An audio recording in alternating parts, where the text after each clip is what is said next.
altogether beyond the range of the faculties we are using on the lower plane. In fact, to us the matter of the lower plane there vanishes from our perception into nothing, or rather it passes on to the higher plane, and the state of matter corresponding to such a point of transition must certainly possess special and not readily discoverable properties. Such 7 neutral centres, then, are produced by Fohat, who, when, as Milton has it, fair foundations are laid whereon to build, quickens matter into activity and evolution. Note on 7 neutral centres. Such, we believe, is the name applied by Mr. Keeley of Philadelphia, the inventor of the infamous motor, destined, as his admirers have hoped, to revolutionize the motor power of the world to what he again calls the etheric centres. End of note. The primordial atom, Anu, cannot be multiplied either in its pregenetic state or its primogeneity. Therefore it is called sum total, figuratively of course, as that sum total is boundless. See addendum to this book. That which is the abyss of nothingness to the physicist, who knows only of the world of visible causes and effects, is the boundless space of the divine plenum to the occultist. Among many other objections to the doctrine of an endless evolution and re-involution or reabsorption of the cosmos, a process which, according to the Brahminical and esoteric doctrine, is without a beginning or an end, the occultist is told that it cannot be, since, by all the admissions of modern scientific philosophy, it is a necessity of nature to run down. If the tendency of nature to run down is to be considered so forcible an objection to occult cosmogony, how, we may ask, do your positivists and freethinkers and scientists account for the phalanx around us of active stellar systems? They had eternity to run down in. Why then is not the cosmos a huge inert mass? Even the moon is only hypothetically believed to be a dead planet. Run down, and astronomy does not seem to be acquainted with many such dead planets. Note. The moon is dead only so far as regards her inner principles, that is, psychically and spiritually, however absurd the statement may seem. Physically, she is only as a semi-paralyzed body may be. She is aptly referred to in occultism as the insane mother, the great sidereal lunatic. End of note. The query is unanswerable, but apart from this it must be noted that the idea of the amount of transformable energy in our little system coming to an end is based purely on the fallacious conception of a white-hot, incandescent sun perpetually radiating away his heat without compensation into space. To this we reply that nature runs down and disappears from the objective plane only to re-emerge after a time of rest out of the subjective and to re-ascend once more. Our cosmos and nature will run down only to reappear on a more perfect plane after every pralaya. The matter of the Eastern philosophers is not the matter and nature of the Western metaphysicians. For what is matter, and above all, what is our scientific philosophy but that which was so justly and so politely defined by Kant as the science of the limits to our knowledge? Where have the many attempts made by science to bind, to connect, and define all the phenomena of organic life by mere physical and chemical manifestations brought it to? To speculation generally, mere soap bubbles that burst one after the other before the men of science were permitted to discover real facts. And all this would have been avoided, and the progress of knowledge would have proceeded with gigantic strides, had only science and its philosophy abstained from accepting hypotheses on the mere one-sided knowledge of their matter.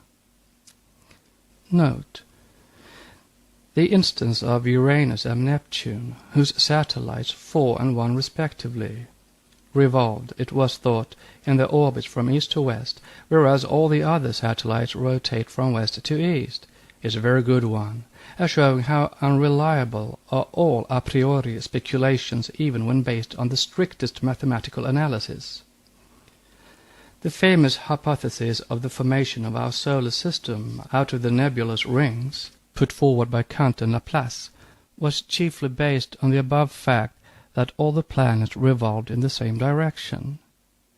It is on this fact, mathematically demonstrated during the time of Laplace, that this great astronomer, calculating on the theory of probabilities, offered to bet 3 milliards to 1 that the next planet discovered would have in its system the same peculiarity of motion eastward. The immutable laws of scientific mathematics got worsted by further experiments and observations, it was said. This idea of Laplace's mistake prevails generally to this day, but some astronomers have finally succeeded in demonstrating that the mistake had been in accepting Laplace's assertion for a mistake, and steps to correct it without attracting general attention to the bevy are now being taken. Many such unpleasant surprises are in store for hypotheses of even a purely physical character. What further disillusions, then, may there not be in questions for transcendental occult nature? At any rate, occultism teaches that the so-called reverse rotation is a fact. End of note. If no physical intellect is capable of counting the grains of sand covering a few miles of seashore, or to fathom the ultimate nature and essence of those grains, palpable and visible on the palm of the naturalist, how can any materialist limit the laws changing the conditions and being of the atoms in primordial chaos, or know anything certain about the capabilities and potency of the atoms and molecules before and after their formation into worlds? These changeless and eternal molecules, far thicker in space than the grains on the ocean shore, may differ in their constitution along the line of their planes of existence, as the soul substance differs from its vehicle, the body. Each atom has 7 planes of being or existence, we are taught, and each plane is governed by its specific laws of evolution and absorption. Ignorant of any, even approximate, chronological data from which to start in attempting to decide the age of our planet or the origin of the solar system, astronomers, geologists, and physicists are drifting with each new hypothesis farther and farther away from the shores of fact into the fathomless depths of speculative ontology. Note: the occultists, having most perfect faith in their own exact records, astronomical and mathematical, calculate the age of humanity and assert that the latter, as separate sexes, has existed in this round just 11,618,727 years, as the Brahmanical teachings and even some Hindu calendars declare. End of note. The law of analogy in the plan of structure between the trans-solar systems and the intrasolar planets does not necessarily bear upon the finite conditions to which every visible body is subject in this our plane of being. In occult science, this law is the first and most important key to cosmic physics. But it has to be studied in its minutest details and to be turned 7 times before one comes to understand it. Occult philosophy is the only science that can teach it. How then can anyone hang the truth or the untruth of the occultist proposition that the cosmos is eternal in its unconditioned collectivity and finite but in its conditioned manifestations, on this one-sided physical enunciation that it is a necessity of nature to run down? With these verses, the 4th sloka of stanza 6 ends that portion of the stanzas which relate to the universal cosmogony after the last Mahapralaya, or universal destruction, which, when it comes, sweeps out of space every differentiated thing, gods and atoms, like so many dry leaves. From this verse onwards, the stanzas are concerned only with our solar system in general, with the planetary chains therein inferentially, and with the history of our globe, the 4th and its chain especially. All the stanzas and verses which follow in this Book 1 refer only to the evolution of and on our earth. With regard to the latter, a strange tenet, strange from the modern scientific standpoint only, of course, is held, which ought to be made known. But before entirely new and rather startling theories are presented to the reader, they must be prefaced by a few words of explanation. This is absolutely necessary, as these theories clash not only with modern science, but contradict, on certain points, earlier statements made by other theosophists, who claim to base their explanations and renderings of these teachings on the same authority as we do. Note. See Esoteric Buddhism and Man. End of note. This may give rise to the idea that there is a decided contradiction between the expounders of the same doctrine, whereas the difference in reality arises from the incompleteness of the information given to earlier writers, who thus drew some erroneous conclusions and indulge in premature speculations in their endeavor to present a complete system to the public. Thus the reader, who is already a student of Theosophy, must not be surprised to find in these pages the ratification of certain statements made in various theosophical works, and also the explanation of certain points which have remained obscure, because they were necessarily left incomplete. Many are the questions upon which even the author of Esoteric Buddhism, the best and most accurate of all such works, has not touched. On the other hand, even he has introduced several mistaken notions which must now be presented in their true mystic light, as far as the present writer is capable of doing so. Let us then make a short break between the slokas just explained and of those which follow, for the cosmic periods which separate them are of immense duration. This will afford us ample time to take a bird's-eye view of some points pertaining to the secret doctrine, which have been presented to the public under a more or less uncertain and sometimes mistaken light.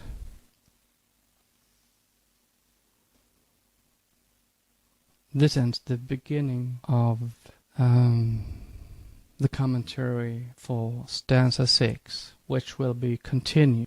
The Secret Doctrine by Helena Petrovna Blavatsky, a facsimile of the original edition of 1888, printed by the Cunningham Press, Alhambra, California. Volume 1, Cosmogenesis, the chapter of a few earlier theosophical misconceptions concerning planets, rounds, and man. Among the 11 stanzas omitted, there is one which gives a full description of the formation of the planetary change one after another, after the first cosmic and atomic differentiation has commenced in the primitive acosmism. Note. See the note which follows stanza 6, beginning commentary, and also the summary of the stanzas in the proem. End of note. It is idle to speak of laws arising when deity prepares to create, for A, laws, or rather law, is eternal and uncreated, and B, that deity is law, and vice versa.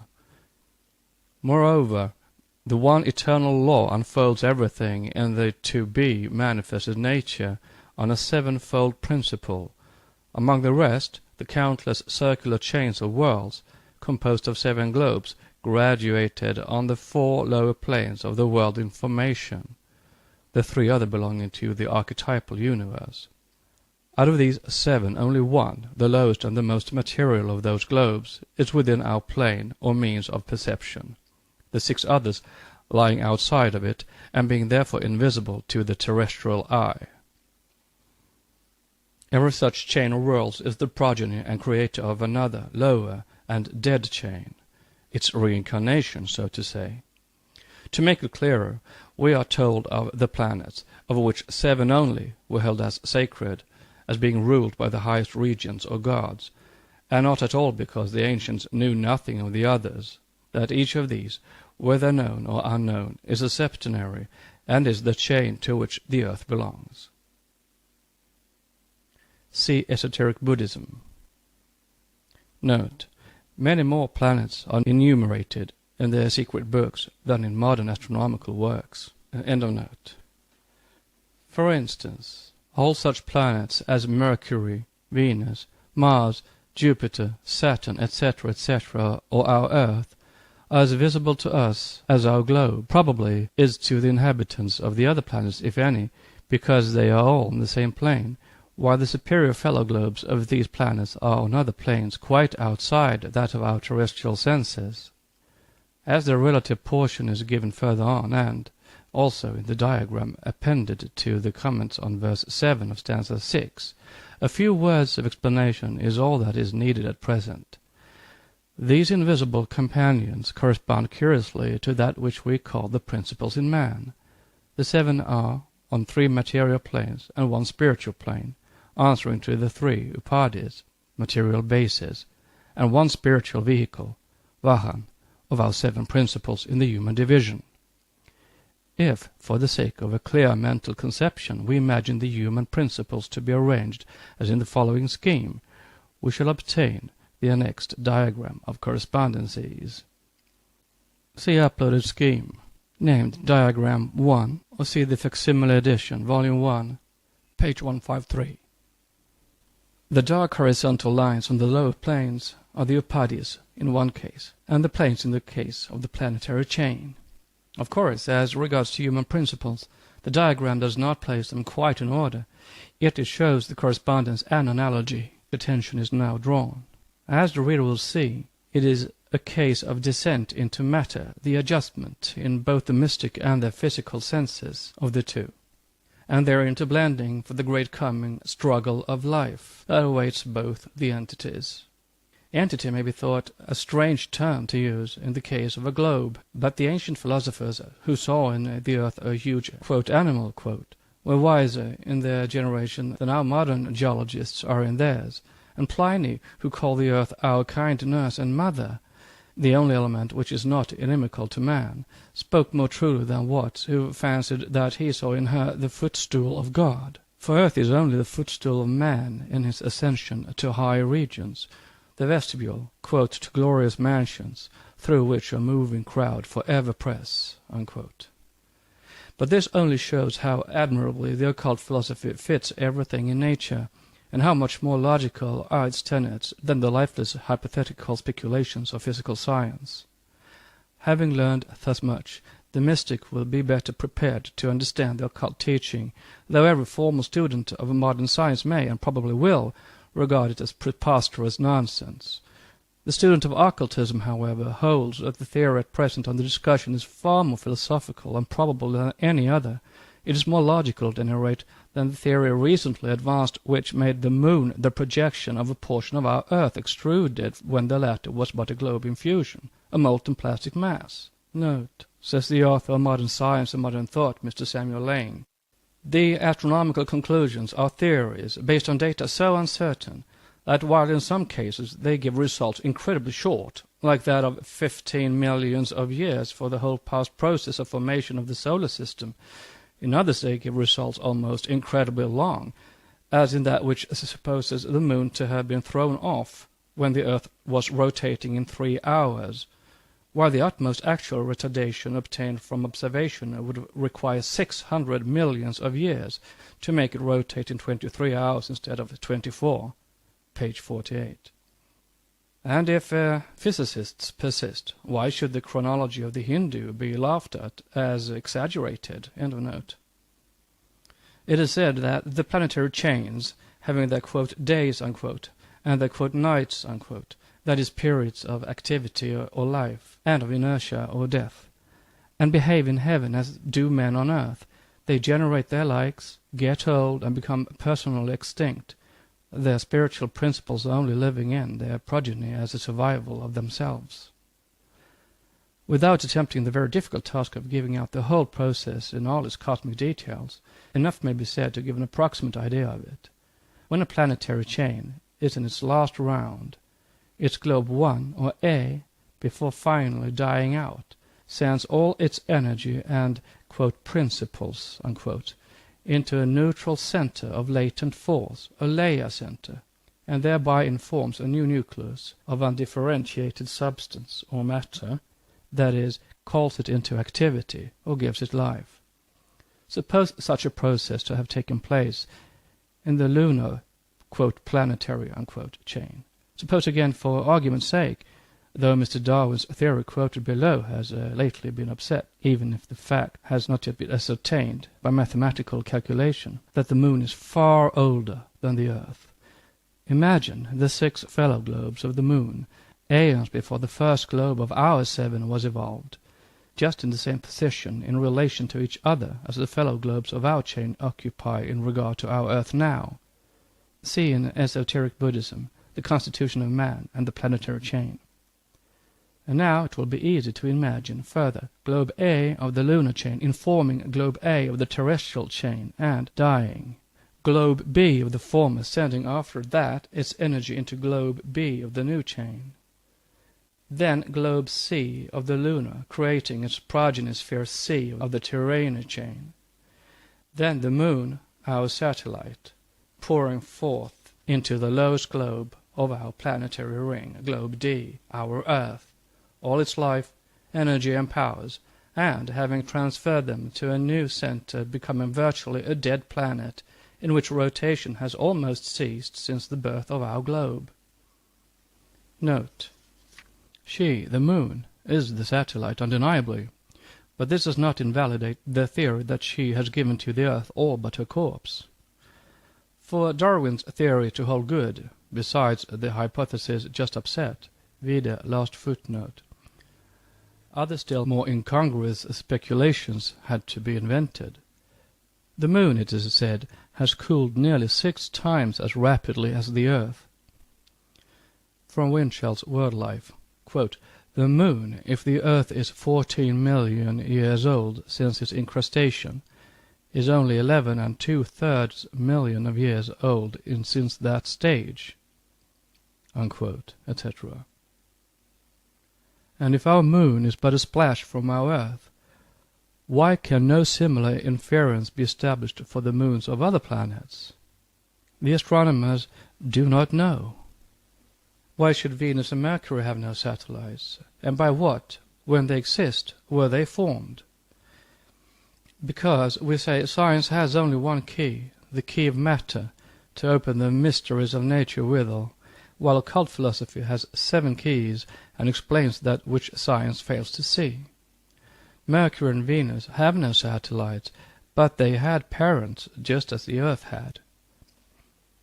Both are far older than the Earth, and before the latter reaches her 7th round, her mother moon will have dissolved into thin air, as the moons of the other planets have or have not, as the case may be, since there are planets which have several moons, a mystery again which no Oedipus of astronomy has solved. End of note.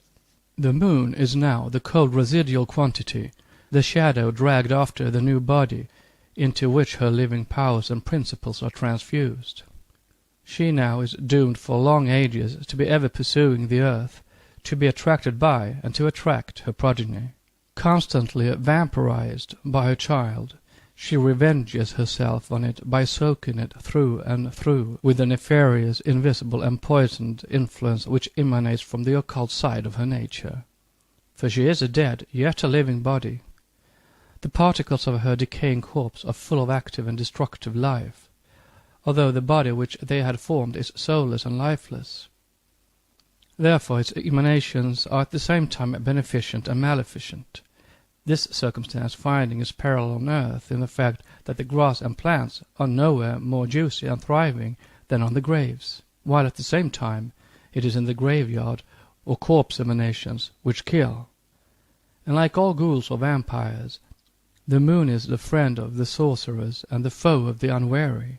From the archaic aeons and the later times of the witches of Thessaly, down to some of the present tantrikas of Bengal, her nature and properties were known to every occultist, but have remained a closed book for physicists. Such is the moon from the astronomical, geological, and physical standpoints. As to her metaphysical and psychic nature, it must remain an occult secret in this work, as it was in the volume on esoteric Buddhism, notwithstanding the rather sanguine statement made therein on page 113 of the 5th edition, that, quote, "there is not much mystery left now in the riddle of the 8th sphere," unquote.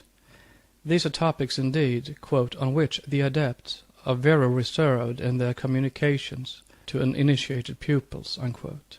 And since they have, moreover, never sanctioned or permitted any publishing speculations upon them, the less said the better. Yet without treading upon the forbidden ground of the 8th sphere, it may be useful to state some additional facts with regard to ex-monads of the lunar chain, the lunar ancestors, as they play a leading part in the coming anthropogenesis. That is, Volume 2 of the Secret Doctrine. This brings us directly to the septenary constitution of man, and as some discussion has arisen of late about the best classification to be adopted for the division of the microcosmic entity, two systems are now appended with a view to facilitate comparison. The subjoined short article is from the pen of Mr. T. Sabaro, a learned Vedantian scholar. He prefers the Brahmanical division of the Raya Yoga, and from a metaphysical point of view he is quite right.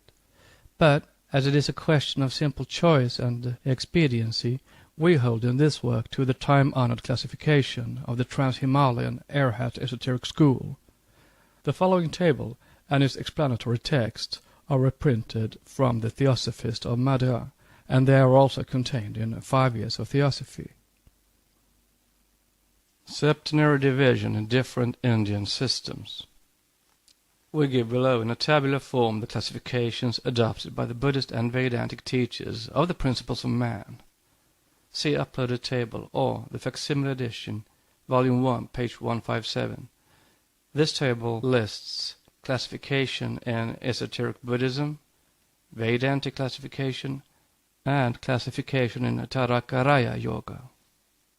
From this table it will be seen that the third principle in the Buddhist classification is not separately mentioned in the Vedantic division, as it is merely the vehicle of prana.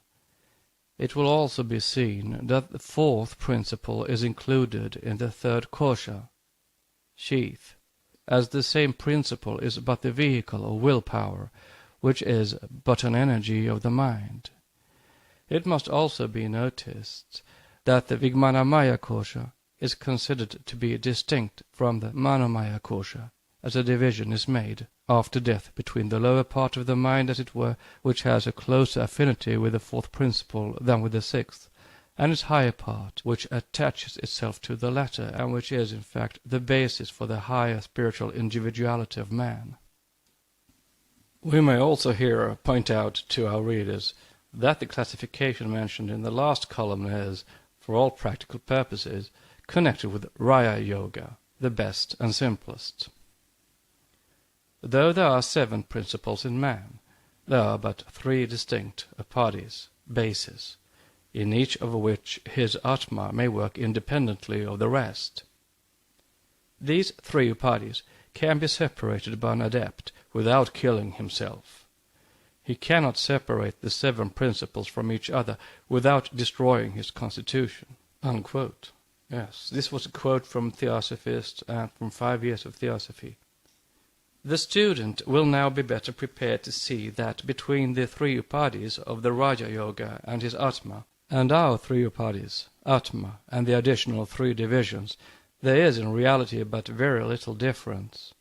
Moreover, as every adept in Cis-Himalayan or Trans-Himalayan India, or the Patanjali, the Aryasanga, or the Mahayana schools, has to become a Raya Yogi, he must, therefore, accept the Tarakaraya classification in principle and theory, whatever classification he resorts to for practical and occult purposes. Thus it matters very little whether one speaks of the 3 upadhis with their 3 aspects and Atma, the eternal and immortal synthesis, or calls them the 7 principles. For the benefit of those who may not have read or, if they have, may not have clearly understood, in theosophical writings, the doctrine of the septenary chains of worlds in the solar cosmos, the teaching is briefly thus. 1. Everything in the metaphysical, as in the physical universe, is septenary. Hence every sidereal body, every planet, whether visible or invisible, is created with the 6 companion globes. See diagram number 3 after verse 6 of this commentary. The evolution of life proceeds on these 7 globes or bodies from the first to the 7th in the 7 rounds or 7 cycles. 2. These globes are formed by a process which the occultists call the rebirth of planetary chains, or rings.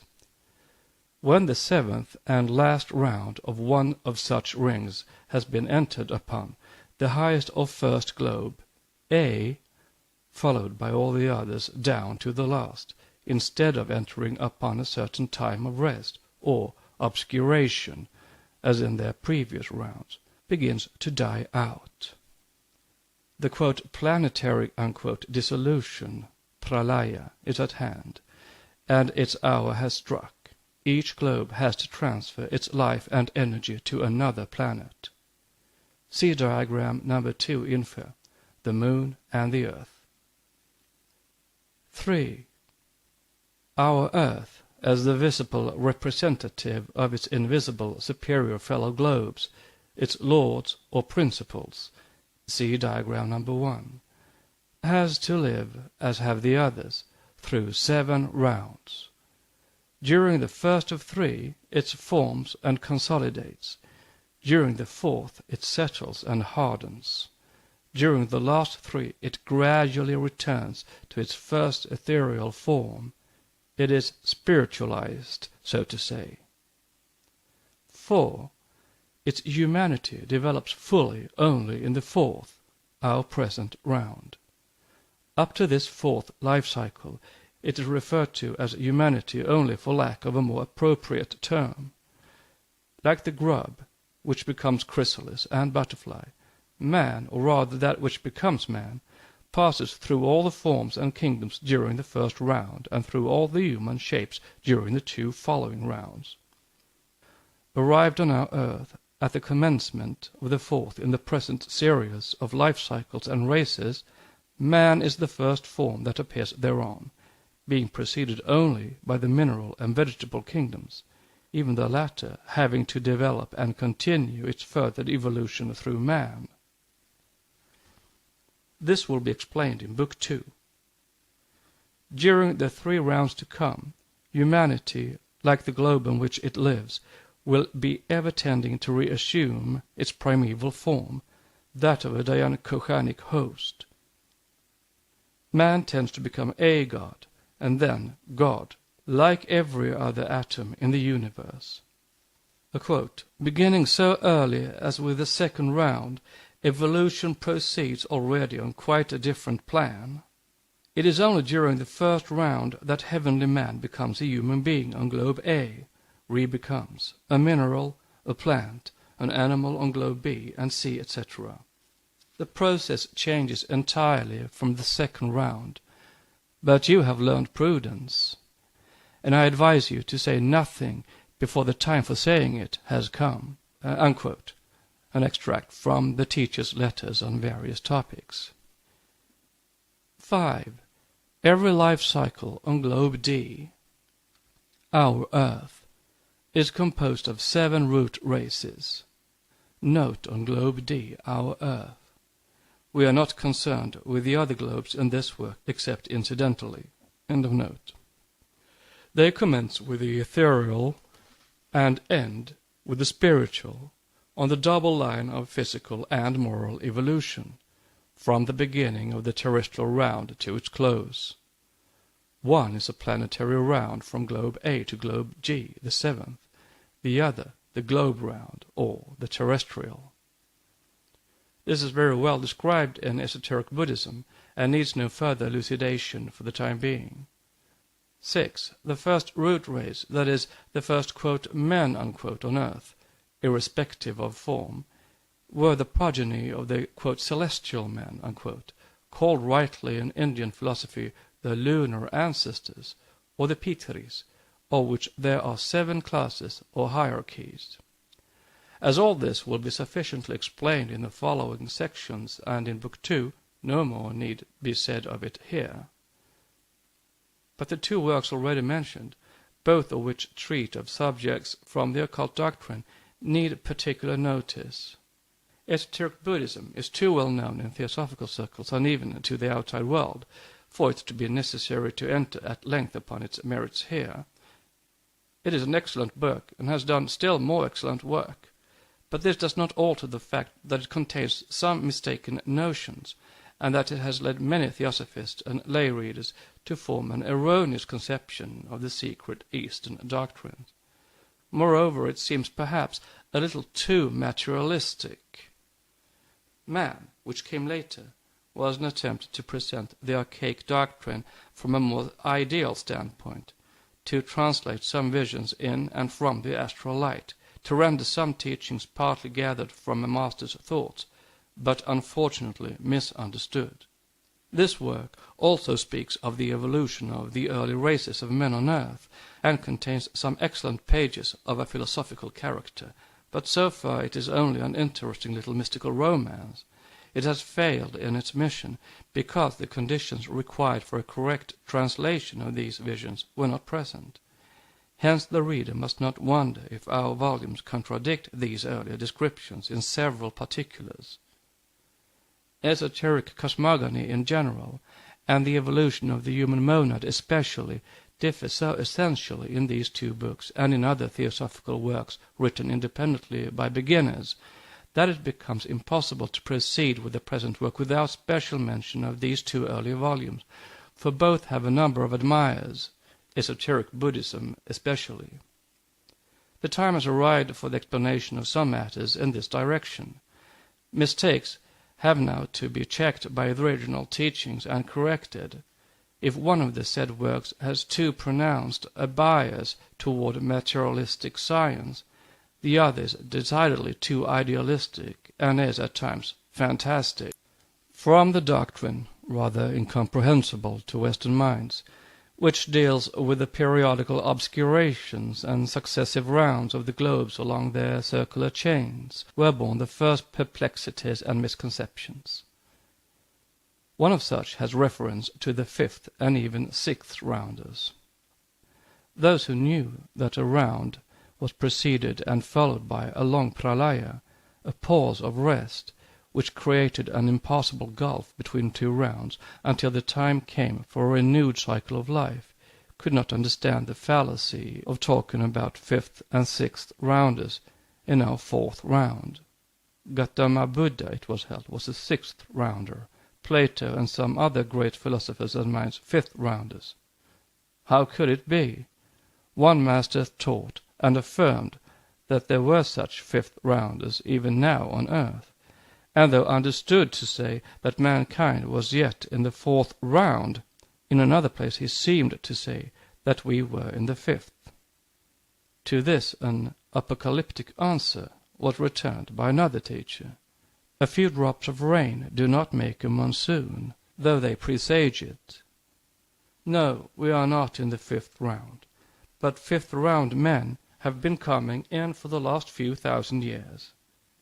This was worse than the riddle of the Sphinx. Students of occultism subjected their brains to the wildest work of speculation. For a considerable time they tried to outvie Oedipus and reconcile the two statements. And as the masters kept as silent as the stony Sphinx herself, they were accused of inconsistency, contradiction, and discrepancies. But they were simply allowing the speculations to go on in order to teach a lesson which the Western mind sorely needs. In their conceit and arrogance, as in their habit of materializing every metaphysical conception and term without allowing any margin for Eastern metaphor or allegory, the Orientalists have made a jumble of the Hindu exoteric philosophy, and the Theosophists were now doing the same with regard to esoteric teachings. To this day it is evident that the latter have utterly failed to understand the meaning of the term fifth and sixth rounders, but it is simply this. Every round brings about a new development and even an entire change in the mental, psychic, spiritual, and physical constitution of man, all these principles evoluting on an ever-ascending scale. Thence it follows that those persons who, like Confucius and Plato, belonged psychically, mentally, and spiritually to the high planes of evolutions, were in our fourth round as the average man will be in the fifth round, whose mankind is destined to find itself on this scale of evolution, immensely higher than is our present humanity. Similarly, Gautama Buddha, wisdom incarnate, was still higher and greater than all the men we have mentioned who are called fifth rounders, while Buddha and Sankaracharya are termed sixth rounders, allegorically. Thence again the concealed wisdom of the remark pronounced at the time, evasive, that a few drops of rain do not make a monsoon, though they presage it. And now the truth of the remark made in esoteric Buddhism by its author will be fully apparent. Quote, "It is impossible, when the complicated facts of an entirely unfamiliar science are being presented to untrained minds for the first time, to put them forward with all their appropriate qualifications and abnormal developments. We must be content to take the broad rules first and deal with exceptions afterwards, and especially is this the case with study, in connection with which the traditional methods of teaching generally followed aim at impressing every fresh idea on the memory by provoking the perplexity it at last relieves." Unquote. As the author of the remark was himself, as he says, an untrained mind in occultism, his own inferences and his better knowledge of modern astronomical speculations than of archaic doctrines led him quite naturally, and as unconsciously to himself, to commit a few mistakes of detail rather than of any broad rule. One such will now be noticed. It is a trifling one, still it is calculated to lead many a beginner into erroneous conceptions. But as the mistaken notions of the early editions were corrected in the annotations of the fifth edition, so the sixth may be revised and perfected. There were several reasons for such mistakes. 1. They were due to the necessity under which the teachers labored of giving what were considered as evasive answers, the questions being too persistently pressed to be left unnoticed, while, on the other hand, they could only be partially answered. 2. This position notwithstanding, the confession that half a loaf is better than no bread was but too often misunderstood and hardly appreciated as it ought to have been. As a result thereof, gratuitous speculations were sometimes indulged in by the European lay chelas. Among such were a. the mystery of the eighth sphere in its relation to the moon, and b. the erroneous statement that two of the superior globes of the terrestrial chain were two of our well-known planets. Besides the Earth, there are only two other worlds of our chain which are visible, Mars and Mercury, from Esoteric Buddhism, page 136. This was a great mistake, but the blame for it is to be attached as much to the vagueness and incompleteness of the master's answers as to the question of the learner itself, which was equally vague and indefinite. It was asked, what planets of those known to ordinary science, besides Mercury, belong to our system of worlds? Now, if by system of worlds our terrestrial chain or string was intended in the mind of the querist, instead of the solar system of worlds, as it should have been, then of course the answer was likely to be misunderstood. For the reply was, quote, Mars, etc., and 4 other planets of which astronomy knows nothing. Neither A, B, nor YZ are known, nor can they be seen through physical means, however perfected. Unquote. This is plain. A. Astronomy as yet knows nothing in reality of the planets, neither the ancient ones, nor those discovered in modern times. B. No companion planets from A to Z, that is, no upper globes of any chain in the solar system, can be seen. Note, with the exception, of course, of all the planets which come forth in number, as our Earth, the Moon, etc., etc. Copies of all the letters ever received are sent, with the exception of a few private ones, in which there was no teaching, the master says, are with the writer. As it was her duty in the beginning to answer and explain certain points not touched upon, it is more than likely that, notwithstanding the many annotations on these copies, the writer, in her ignorance of English and her fear of saying too much, may have bungled the information given. She takes the whole blame for it upon herself, in any and every case. But it is impossible for her to allow students to remain any longer under erroneous impressions, or to believe that the fault lies with the esoteric system. End of note. As to Mars, Mercury, and, quote, the 4 other planets, unquote, they bear a relation to Earth of which no master or high occultist will ever speak, much less explain the nature. Note, in this same letter, the impossibility is distinctly stated. Quote, try to understand that you are putting me questions pertaining to the highest initiation, that I can give you only a general view, but that I dare not, nor will I enter upon details, unquote, wrote one of the teachers to the author of Esoteric Buddhism. End of note. Let it now be distinctly stated, then, that the theory broached is impossible, with or without the additional evidence furnished by modern astronomy. Physical science can supply corroborative, though still very uncertain, evidence, but only as regards heavenly bodies on the same plane of materiality as our objective universe. Mars and Mercury, Venus and Jupiter, like every hitherto discovered planet, or those still to be discovered, are all, per se, the representatives on our plane of such chains. As distinctly stated in one of the numerous letters of Mr. Sinnett's teacher, there are other and innumerable manvantaric chains of globes which bear intelligent beings both in and outside our solar system. But neither Mars nor Mercury belong to our chain. They are, along with the other planets, septenary units in the great host of chains of our system, and all are as visible as their upper globes are invisible.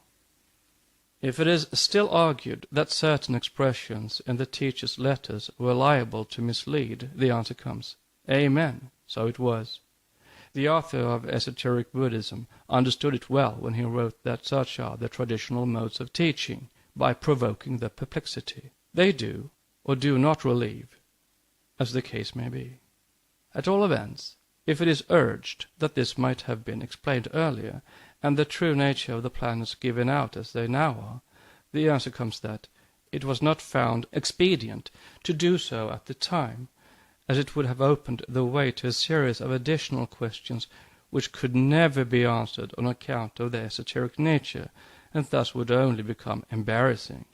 It has been declared from the first, and has been repeatedly asserted since, that first, no theosophist, not even as an accepted chela, let alone lay students, could expect to have the secret teachings explained to him thoroughly and completely, before he had irretrievably pledged himself to the brotherhood and passed through at least one initiation, because no figures and numbers could be given to the public, for figures and numbers are the key to the esoteric system. 2.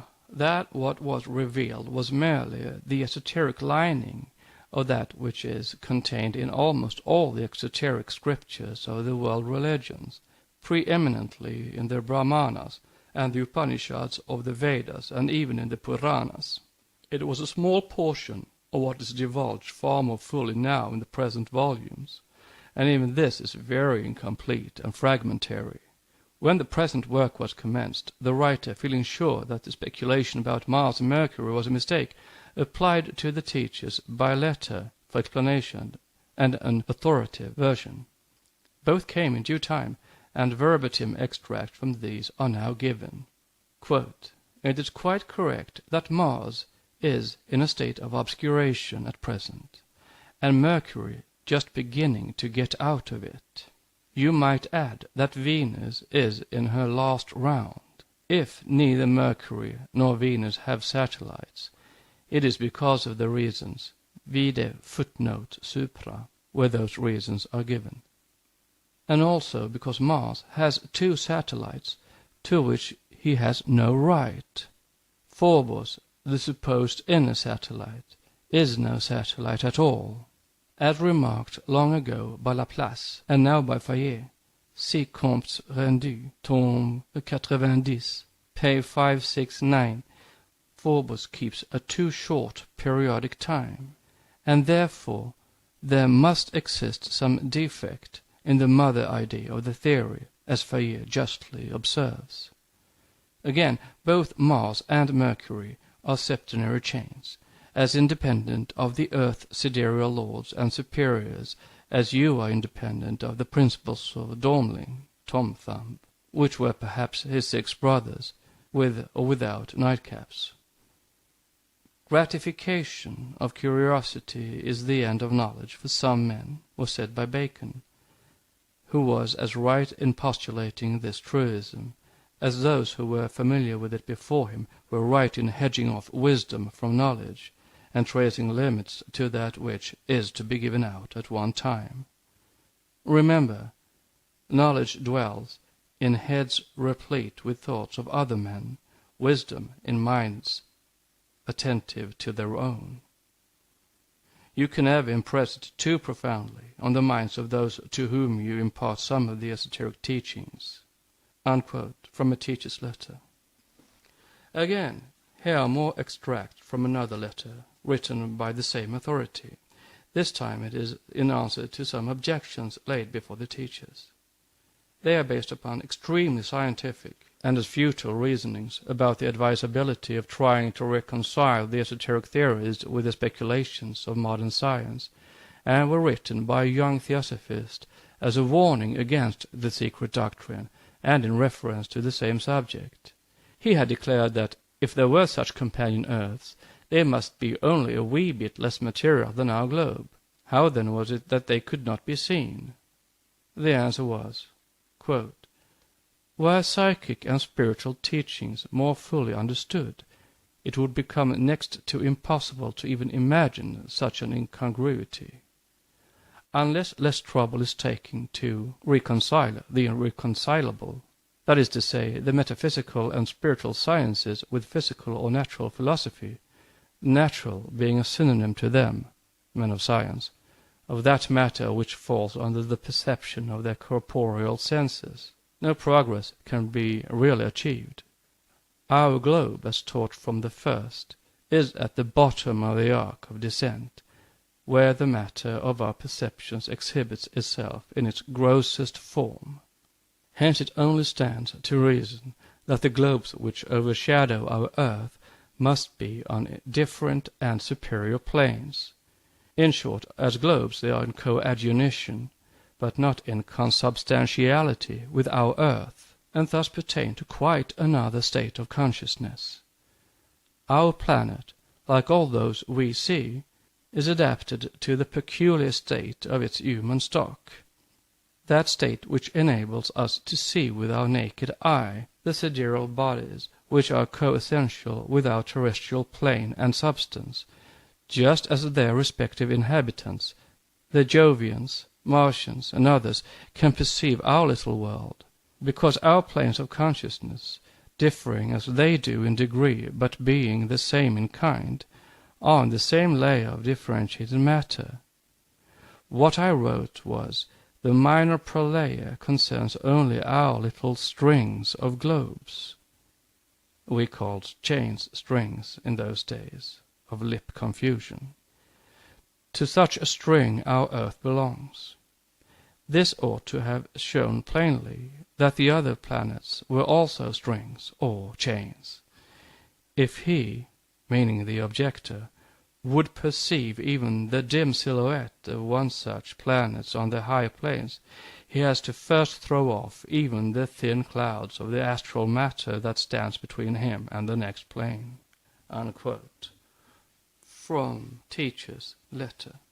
It becomes patent why we could not perceive, even with the help of the best earthly telescopes, that which is outside our world of matter. Those alone whom we call adepts, who know how to direct their mental vision and to transfer their consciousness, physical and psychic both, to other planes of being, are able to speak with authority on such subjects.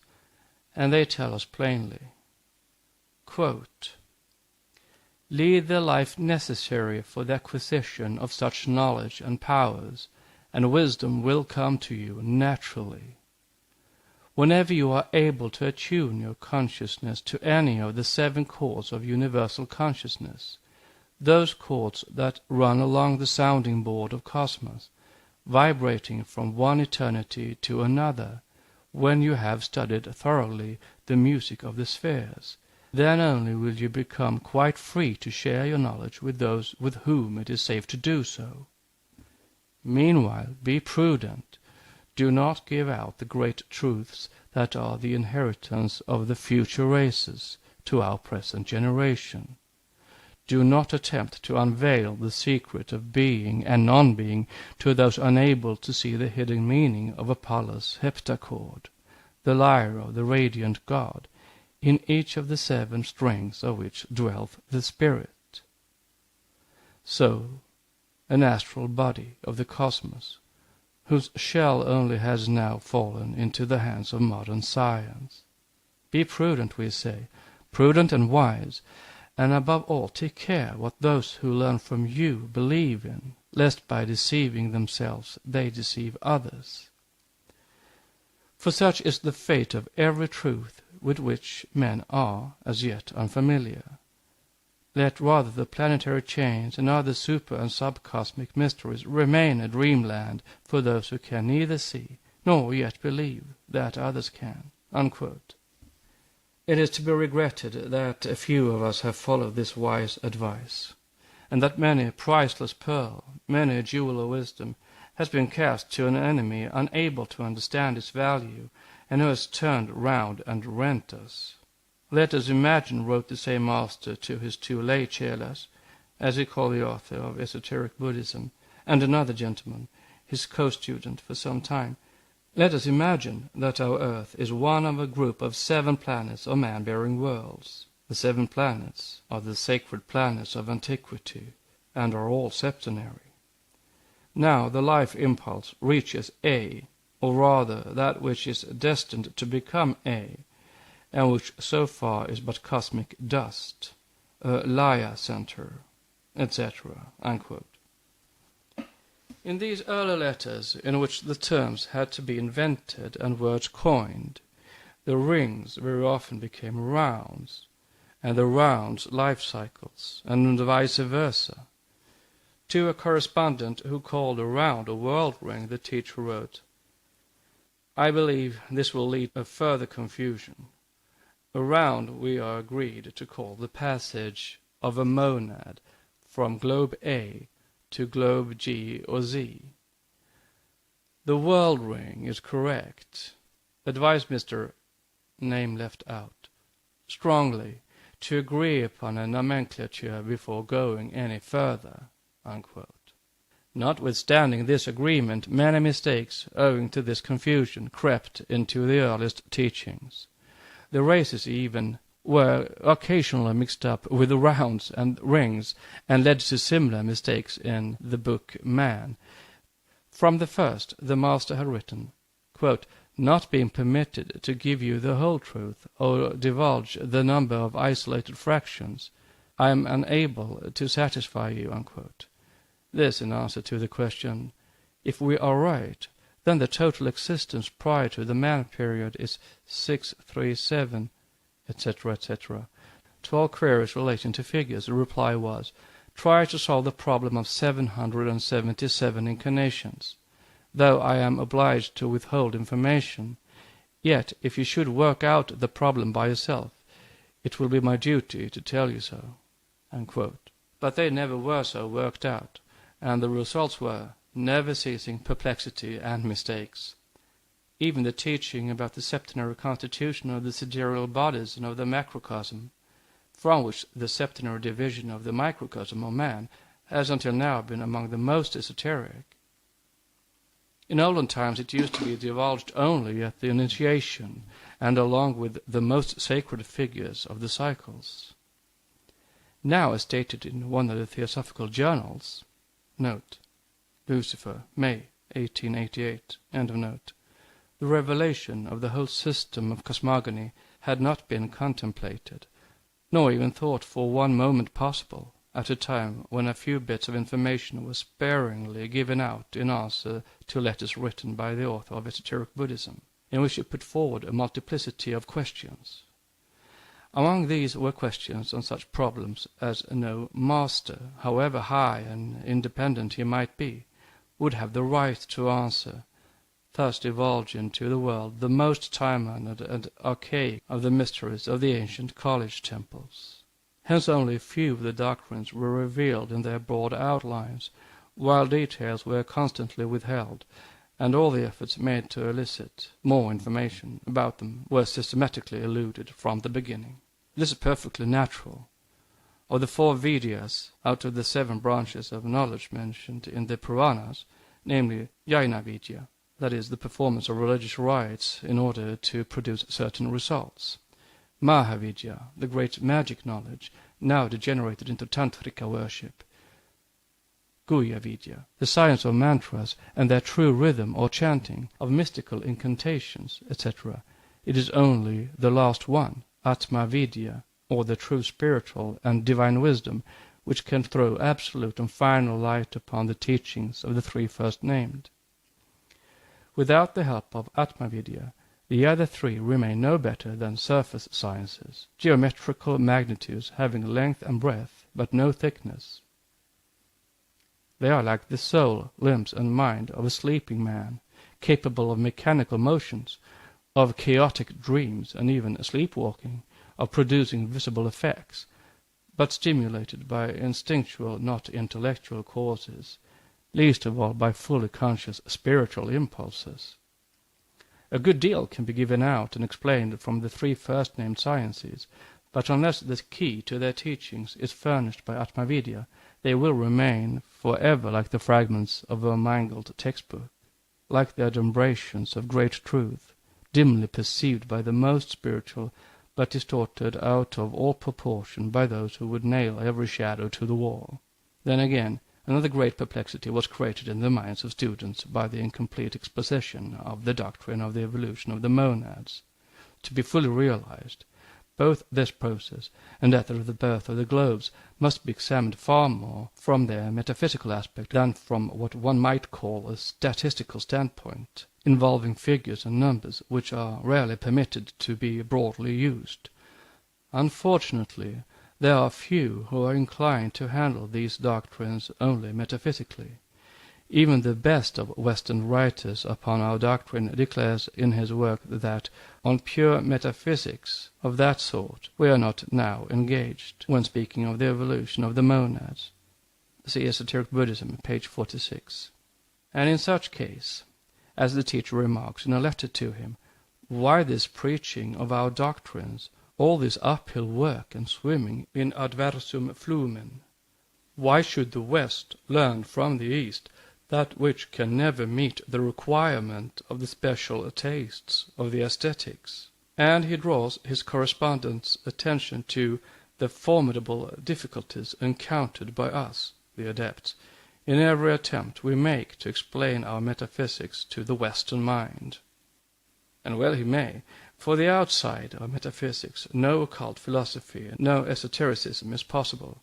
It is like trying to explain the aspirations and affections, the love and hatred, the most private and sacred workings in the soul and mind of the living man, by an atomical description of the chest and brain of his dead body. Let us now examine 2 tenets mentioned above and hardly alluded to in esoteric Buddhism, and supplement them as far as lies in our power. Reader's note on the conceptual sketch of the 7 principles of man taken from diagram 1. The sole reason for adding this interpretation is that most Westerns find it too easy to adhere to exoteric Christian, Jewish, and Muslim concepts of deity as being positioned in a 3-dimensional space, as if God was a person positioned higher up in the atmosphere. But the 7 principles of man are not located on different points in a 3-dimensional space, but are interwoven within and without existence and connected with the universal beingness. Similarly, the planetary chain of globes are not located elsewhere in the same spatial time-space as our visible globe, as a metal chain made of many metal links is to us, but in a manner of speaking, permeate each other. End reader's note. Next up, additional facts and explanations concerning the globes and the monads.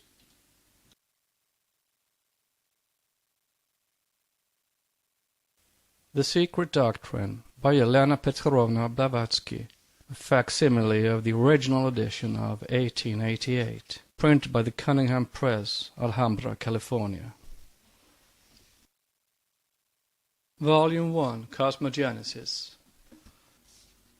Additional facts and explanations concerning the globes and the monads. Two statements made in esoteric Buddhism must be noticed and the author's opinions quoted. On page 47 of the 5th edition it is said, quote, "The spiritual monads do not fully complete their mineral existence on globe A, then complete it on globe B, and so on.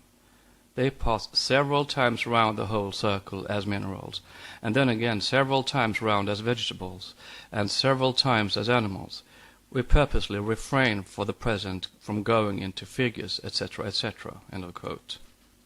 This was a wise course to adopt in view of the great secrecy maintained with regard to figures and numbers. This reticence is now partially relinquished, but it would perhaps have been better had the real numbers concerning rounds and evolutional gyrations been either entirely divulged at the time or as entirely withheld. Mr. Sennett understood this difficulty well when saying, page 140, that, quote, "For reasons which are not easy for the outsider to divine, the possessors of occult knowledge are especially reluctant to give out facts relating to cosmogony, though it is hard for the uninitiated to understand why they should be withheld." Unquote. That there were such reasons is evident. Nevertheless, it is to this reticence that most of the confused ideas of some Eastern as well as Western pupils are due. The difficulties in the way of the acceptance of the two particular tenets under consideration seemed great, just because of the absence of any data to go upon. But there it was. For the figures belonging to the occult calculations cannot be given, as the masters have many times declared, outside the circle of pledged chelas, and not even these can break the rules. To make things plainer, without touching upon the mathematical aspects of the doctrine, the teaching given may be expanded, and some obscure points solved. As the evolution of the globes and that of the monads are so closely interblended, we will make of the two teachings one. In reference to the monads, the reader is asked to bear in mind that Eastern philosophy rejects the Western theological dogma of a newly created soul for every baby born, as being as unphilosophical as it is impossible in the economy of nature. There must be a limited number of monads evolving and growing more and more perfect through their assimilation of many successive personalities in every new manvantara. This is absolutely necessary in view of the doctrines of rebirth, karma, and the gradual return of the human monad to its source, absolute deity. Thus, although the hosts of more or less progressed monads are almost incalculable, they are still finite, as is everything in this universe of differentiation and finiteness. As shown in the double diagram of the human principles and the ascending globes of the world chains, Diagram 1. There is an eternal concatenation of causes and effects, and a perfect analogy which runs through and links together all the lines of evolution. One begets the other, globes as personalities. But let us begin at the beginning. The general outline of the process by which the successive planetary chains are formed has just been given. To prevent future misconceptions, some further details may be offered which will also throw light on the history of humanity on our own chain, the progeny of that of the moon. In the diagrams on page 172, figure 1, diagram 2, represents the lunar chain of 7 planets at the outset of its 7th or last round, while figure 2 represents the Earth chain, which will be, but is not yet in existence. The 7 globes of each chain are distinguished in their cyclic order by the letters A to G, the globes of the Earth chain being further marked by a cross, the symbol of the Earth. Now it must be remembered that the monads cycling round any septenary chain are divided into 7 classes or hierarchies according to their respective stages of evolution, consciousness and merit. Let us follow, then, the order of their appearance on planet A in the first round. The time spaces between the appearances of these hierarchies on any one globe are so adjusted that when Class 7, the last, appears on Globe A, Class 1, the first, has just passed on to Globe B, and so on, step by step, all round the chain. Again, in the 7th round on the lunar chain, when Class 7, the last, quits Globe A, that globe, instead of falling asleep, as it had done in previous rounds, begins to die, to go into its planetary pralaya. And in dying it transfers successively, as just said, its principles, or life elements and energy, etc., one after the other, to a new Leia center, which commences the formation of Globe A of the Earth chain. Note: Occultism divides the periods of rest, pralaya, into several kinds. There is the individual pralaya of each globe, as humanity and life pass on to the next. 7 minor pralayas in each round, the planetary pralaya, when 7 rounds are completed, the solar pralaya, when the whole system is at an end, and finally the universal Maha or Brahma pralaya at the close of the age of Brahma. These are the 3 child pralayas, or destruction periods. There are many other minor ones, but with these we are not concerned at present. End of note. A similar process takes place for each of the globes of the lunar chain, one after the other, each forming a fresh globe of the earth chain. Our moon was the 4th globe of the series, and was on the same plane of perception as our earth. But Globe A of the lunar chain is not fully dead till the first monads of the first class have passed from Globe G or Z, the last of the lunar chain, into the nirvana which awaits them between the 2 chains. And, similarly for all the other globes as stated, each giving birth to the corresponding globe of the earth chain. Further, when Globe A of the new chain is ready, the first class or hierarchy of monads from the lunar chain incarnate upon it in the lowest kingdom, and so on successively. The result of this is that it is only the first class of monads which attains the human state of development during the first round, since the second class on each planet arriving later has not time to reach that stage. Thus the monads of Class 2 reach the incipient human stage only in the second round, and so on up to the middle of the 4th round.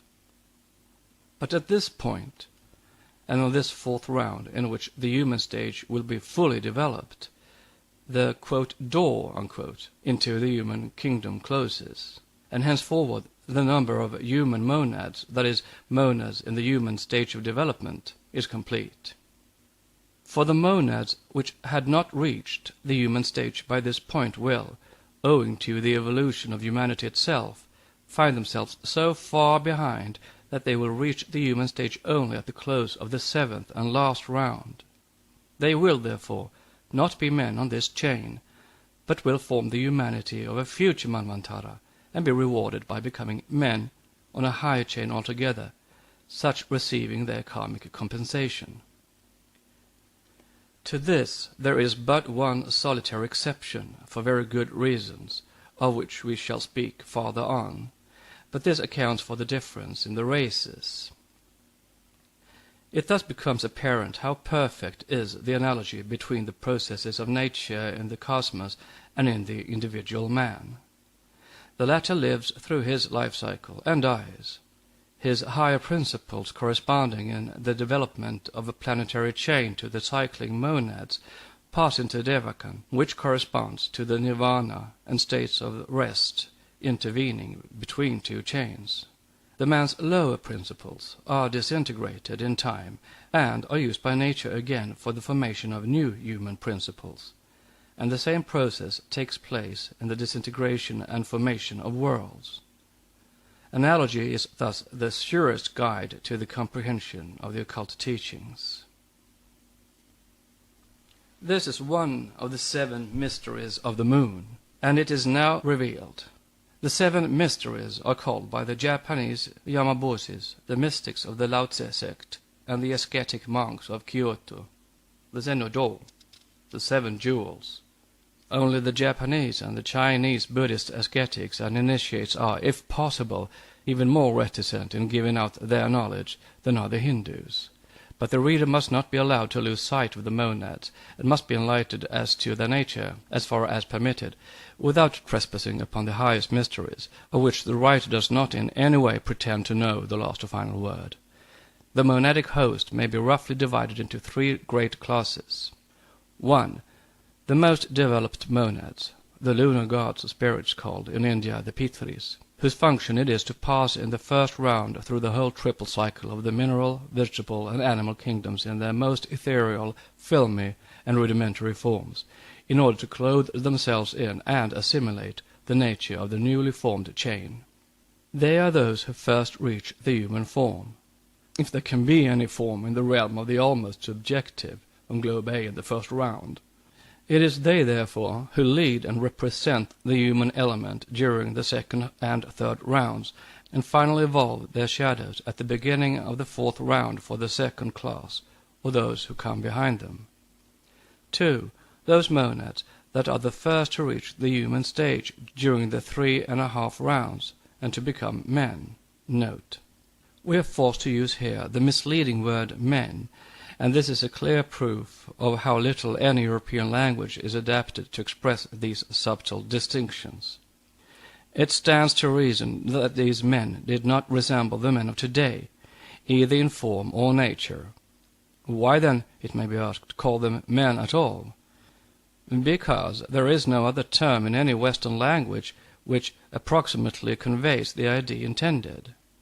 The word men at least indicates that these beings were manus, thinking entities, however they differed in form and intellection from ourselves.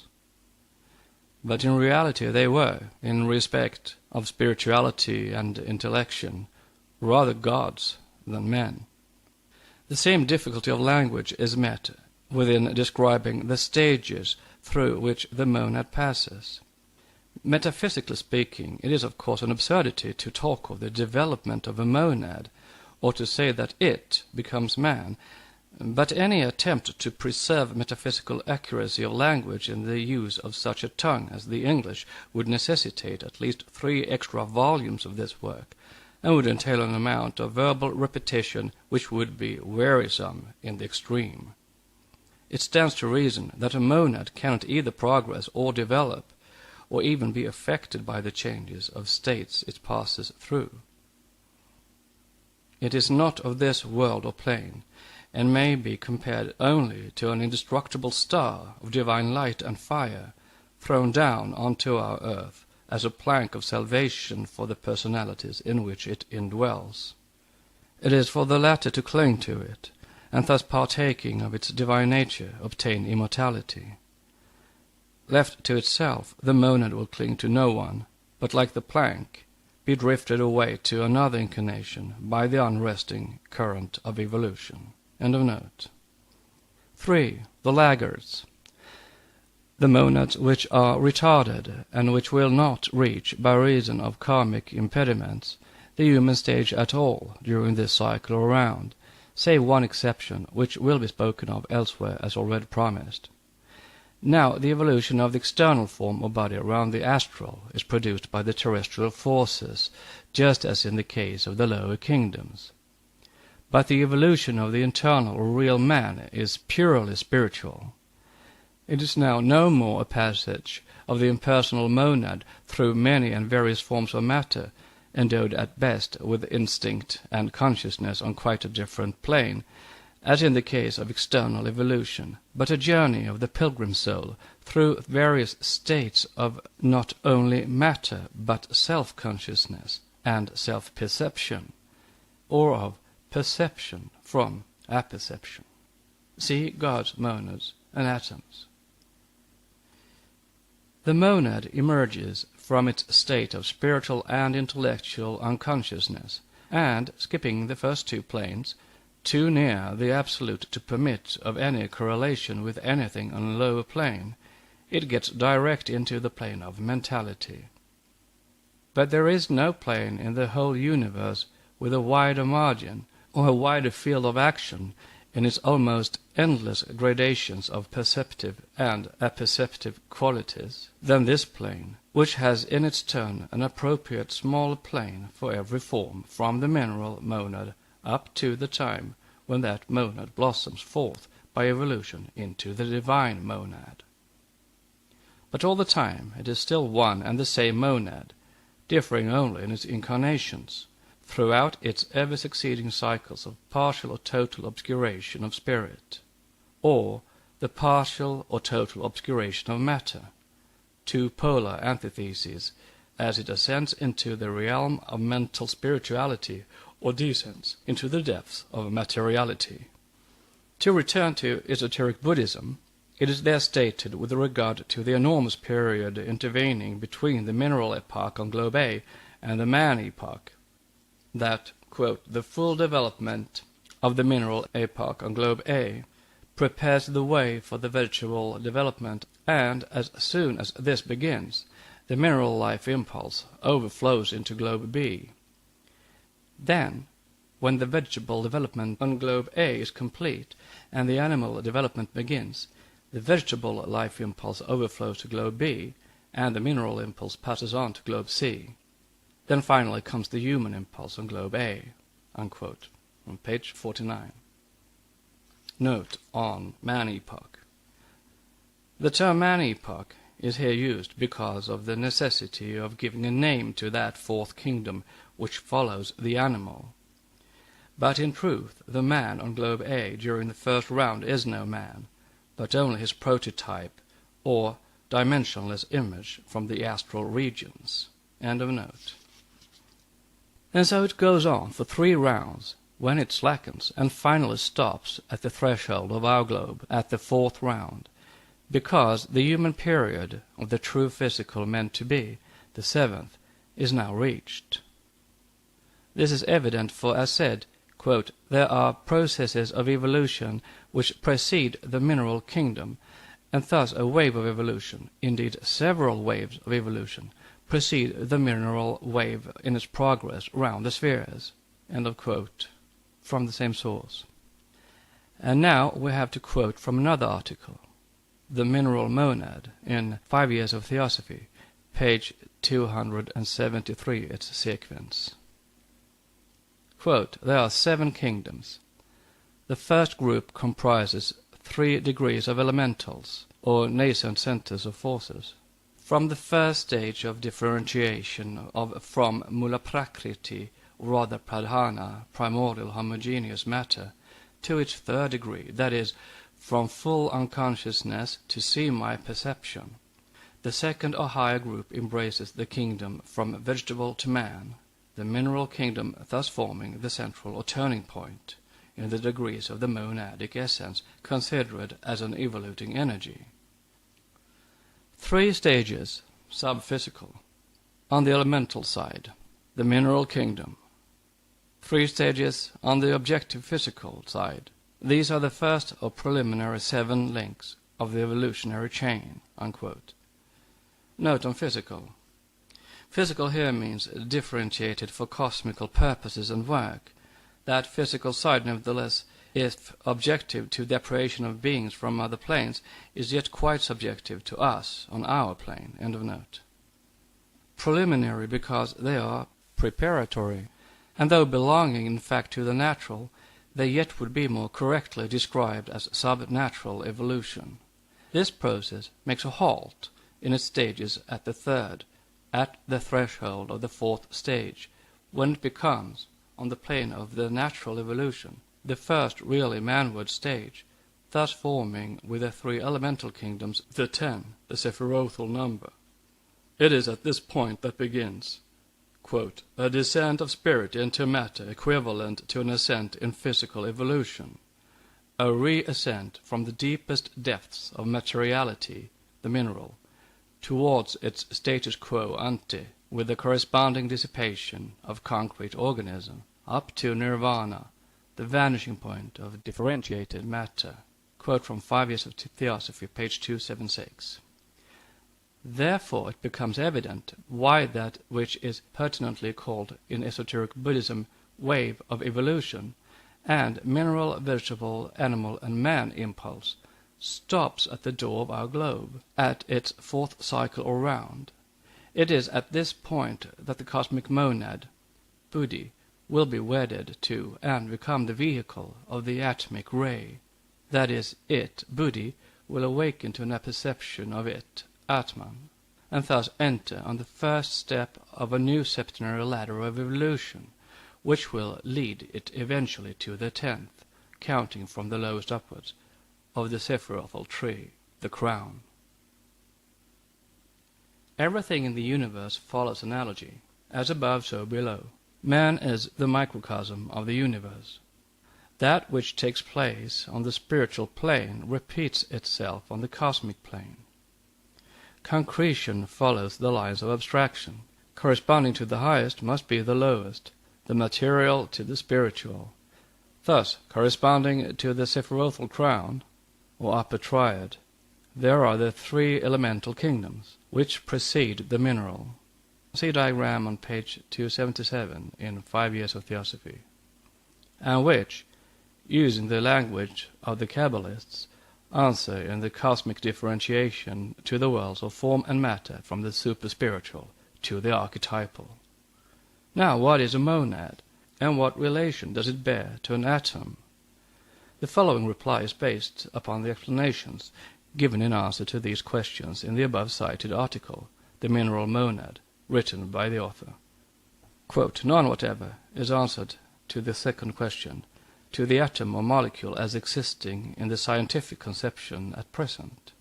It can neither be compared with a microscopic organism, once classed among polygastric infusoria, and now regarded as vegetable, and classed among algae. Nor is it quite the monads of the peripatetics.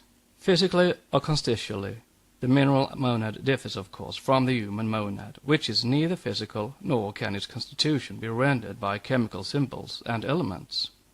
In short, as a spiritual monad is one, universal, boundless, and impartite, whose rays, nevertheless, form what we, in our ignorance, call the individual monads of men. So the mineral monad, being at the opposite point of the circle, is also one, and from it proceed the countless physical atoms, which science is beginning to regard as individualized. Otherwise, how could one account for and explain mathematically the evolutionary and spiral progress of the four kingdoms? The monad is the combination of the last two principles in man, the sixth and the seventh, and, properly speaking, the term human monad applies only to the dual soul, Atma Buddhi, not to its high spiritual vivifying principle Atma alone.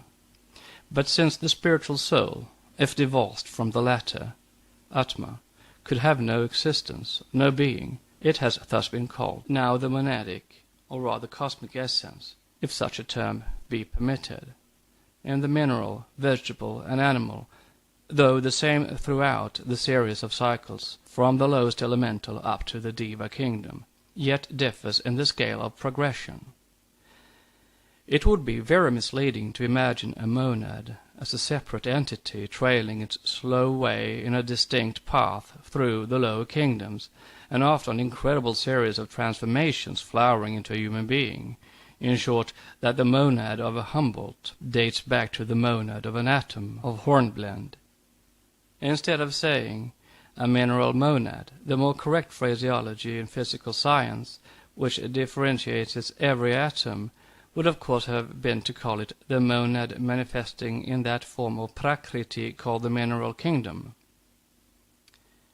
The atom, as represented in the ordinary scientific hypothesis, is not a particle of something, animated by psychic something, destined after aeons to blossom as a man. But it is a concrete manifestation of the universal energy which itself has not yet become individualized, a sequential manifestation of the one universal monas. The ocean of matter does not divide it into its potential and constituent drops until the sweep of the life impulse reaches the evolutionary stage of man-birth. The tendency towards segregation into individual monads is gradual, and in the higher animals comes almost to the point. The peripatetics apply the word monas to the whole cosmos in the pantheistic sense, and the occultists, while accepting this thought for convenience sake, distinguish the progressive stages of the evolution of the concrete form, the abstract, by terms of the mineral, vegetable, animal, etc. monad, or examples.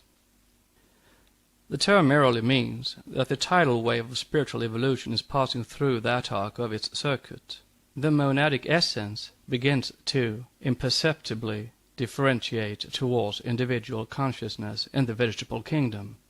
As the monads are uncompounded things, as correctly defined by Leibniz, it is the spiritual essence which vivifies them in their degrees of differentiation, which properly constitutes the monad, not the atomic aggregation, which is only the vehicle and the substance through which thrill the lower and the higher degrees of intelligence. Leibniz conceived of the monads as elementary and indestructible units endowed with the power of giving and receiving with respect to other units, and thus of determining all spiritual and physical phenomena. It is he who invented the term apperception, which, together with nerve, not perception but rather sensation, expresses the state of the monadic consciousness through all the kingdoms up to man. Thus it may be wrongly, on strictly metaphysical lines, to call Atma Buddhi a monad, since in the materialistic view it is dual and therefore compound. But as matter is spirit and vice versa, and since the universe and the deity which informs it are unthinkable apart from each other, so in the case of Atma Buddhi, the latter being the vehicle of the former, Buddhi stands in the same relation to Atma as Adman Kadmon, the Kabbalistic Logos, does to Ein Sof, Mula Prakriti to Parabrahm. A few words more of the moon. What, it may be asked, are the lunar monads just spoken of?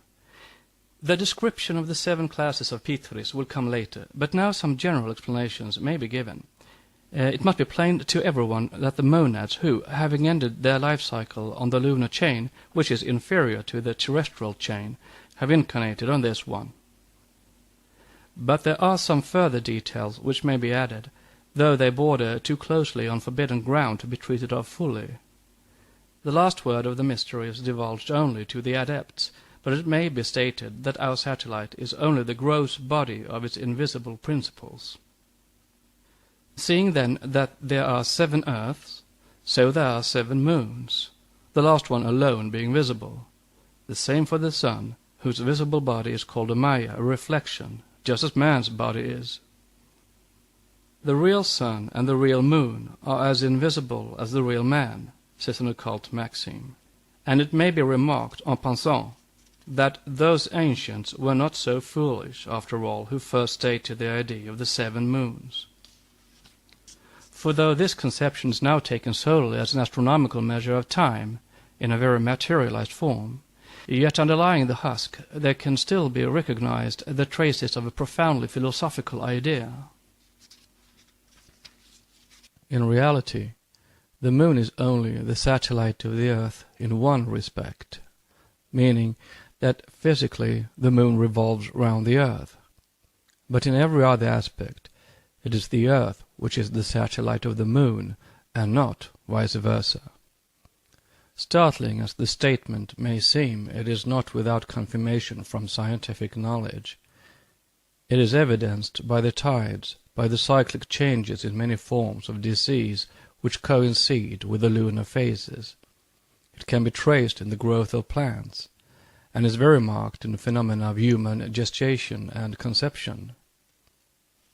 The importance of the moon and its influence on the earth were recognized in every ancient religion, notably the Jewish, and have been remarked by many observers of psychical and physical phenomena. But so far as science knows, the Earth's action on the moon is confined to the physical attraction which causes her to circle in her orbit.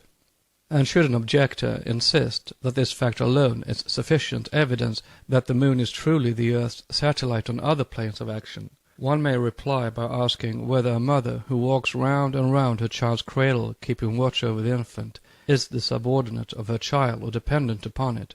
Though in one sense she is its satellite, yet she is certainly older and more fully developed than the child she watches.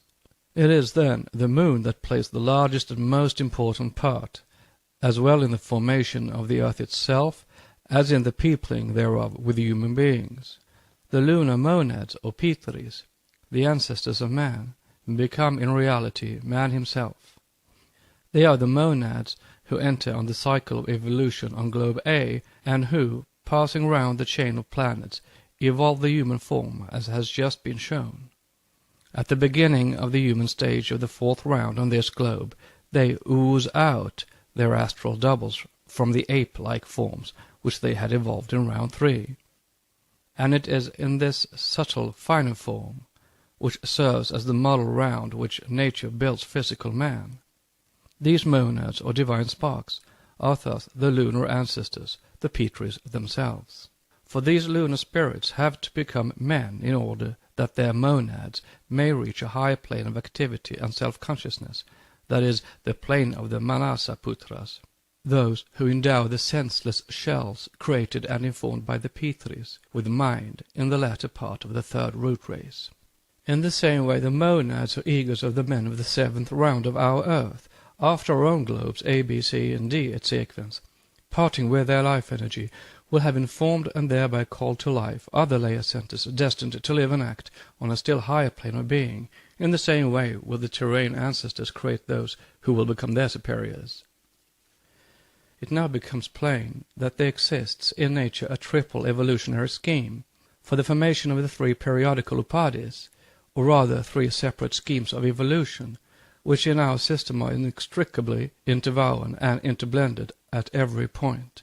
These are the monadic, or spiritual, the intellectual, and the physical evolutions.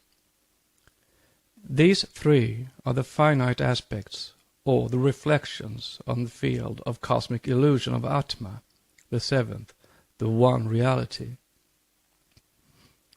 1. The monadic is, as the name implies, concerned with the growth and development into still higher phases of activity of the monad in conjunction with.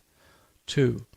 The intellectual, represented by the Manasadianis, the solar divas, or the Agnishvata pitris, the givers of intelligence and consciousness to man. And 3. The physical, represented by the kayas of the lunar pitris, round which nature has concreted the present physical body. This body serves as the vehicle for the growth, to use a misleading word, and the transformations through manas, and, owing to the accumulation of experiences, of the finite into the infinite, of the transient into the eternal and absolute. Each of these 3 systems has its own laws, and is ruled and guided by different sets of the highest dhyanis or logoi.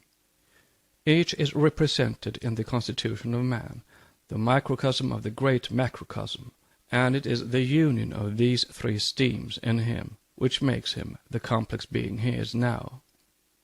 Nature, the physical evolutionary power, could never evolve intelligence unaided. She can only create senseless forms, as will be seen in our anthropogenesis.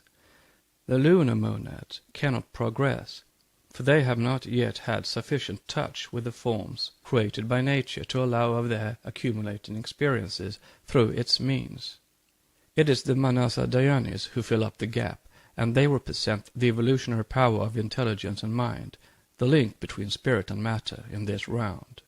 Also it must be borne in mind that the monads which enter upon the evolutionary cycle upon globe A in the first round are in very different stages of development. Hence the matter becomes somewhat complicated. Let us recapitulate.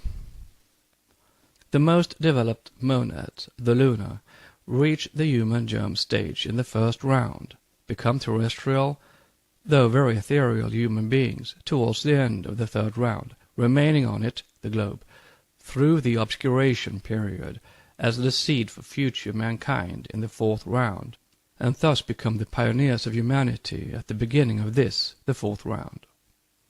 Others reach the human stage only during later rounds, that is, in the second, third, or first half of the fourth round. And finally, the most retarded of all, that is, those still occupying animal forms after the middle turning point of the fourth round, will not become men at all during this Manvantara. They will reach to the verge of humanity only at the close of the seventh round, to be, in their turn, ushered into a new chain after Pralaya by older pioneers, the progenitors of humanity, or the seed humanity, Shishta, meaning the men who will be at the head of all at the end of these rounds. The student hardly needs any further explanation on the part played by the fourth globe and the fourth round in the scheme of evolution. From the preceding diagrams, which are applicable mutatis mutandis into rounds, globes, or races, it will be seen that the fourth member of a series occupies a unique position. Unlike the others, the fourth has no sister globe on the same plane as itself, and it thus forms the fulcrum of the balance represented by the whole chain. It is the sphere of final evolutionary adjustments, the world of karmic scales, the hall of justice, where the balance is struck, which determines the future course of the monad during the remainder of its incarnations in the cycle. And therefore it is that, after this central turning point has been passed in the great cycle, that is, after the middle point of the fourth race in the fourth round on our globe, no more monads can enter the human kingdom. The door is closed for this cycle, and the balance struck. For were it otherwise, had there been a new soul created for each of the countless milliards of human beings that have passed away, and had there been no reincarnation, it would have become difficult indeed to provide room for the disembodied spirits, nor could the origin and cause of suffering ever be accounted for. It is the ignorance of the occult tenets, and the enforcement of false conceptions, under the guise of religious education, which have created materialism and atheism as a protest against the asserted divine order of things. The only exceptions to the rule just stated are the dumb races, whose monads are already within the human stage, in virtue of the fact that these animals are later than and even half descended from man, their last descendants being the anthropoid and other apes. These human presentments are in truth only the distorted copies of early humanity, but this will receive full attention in the next book. As the commentary, broadly rendered, says, 1. Every form on earth, and every speck, atom, in space, strives in its efforts towards self-formation to follow the model placed for it in the heavenly man.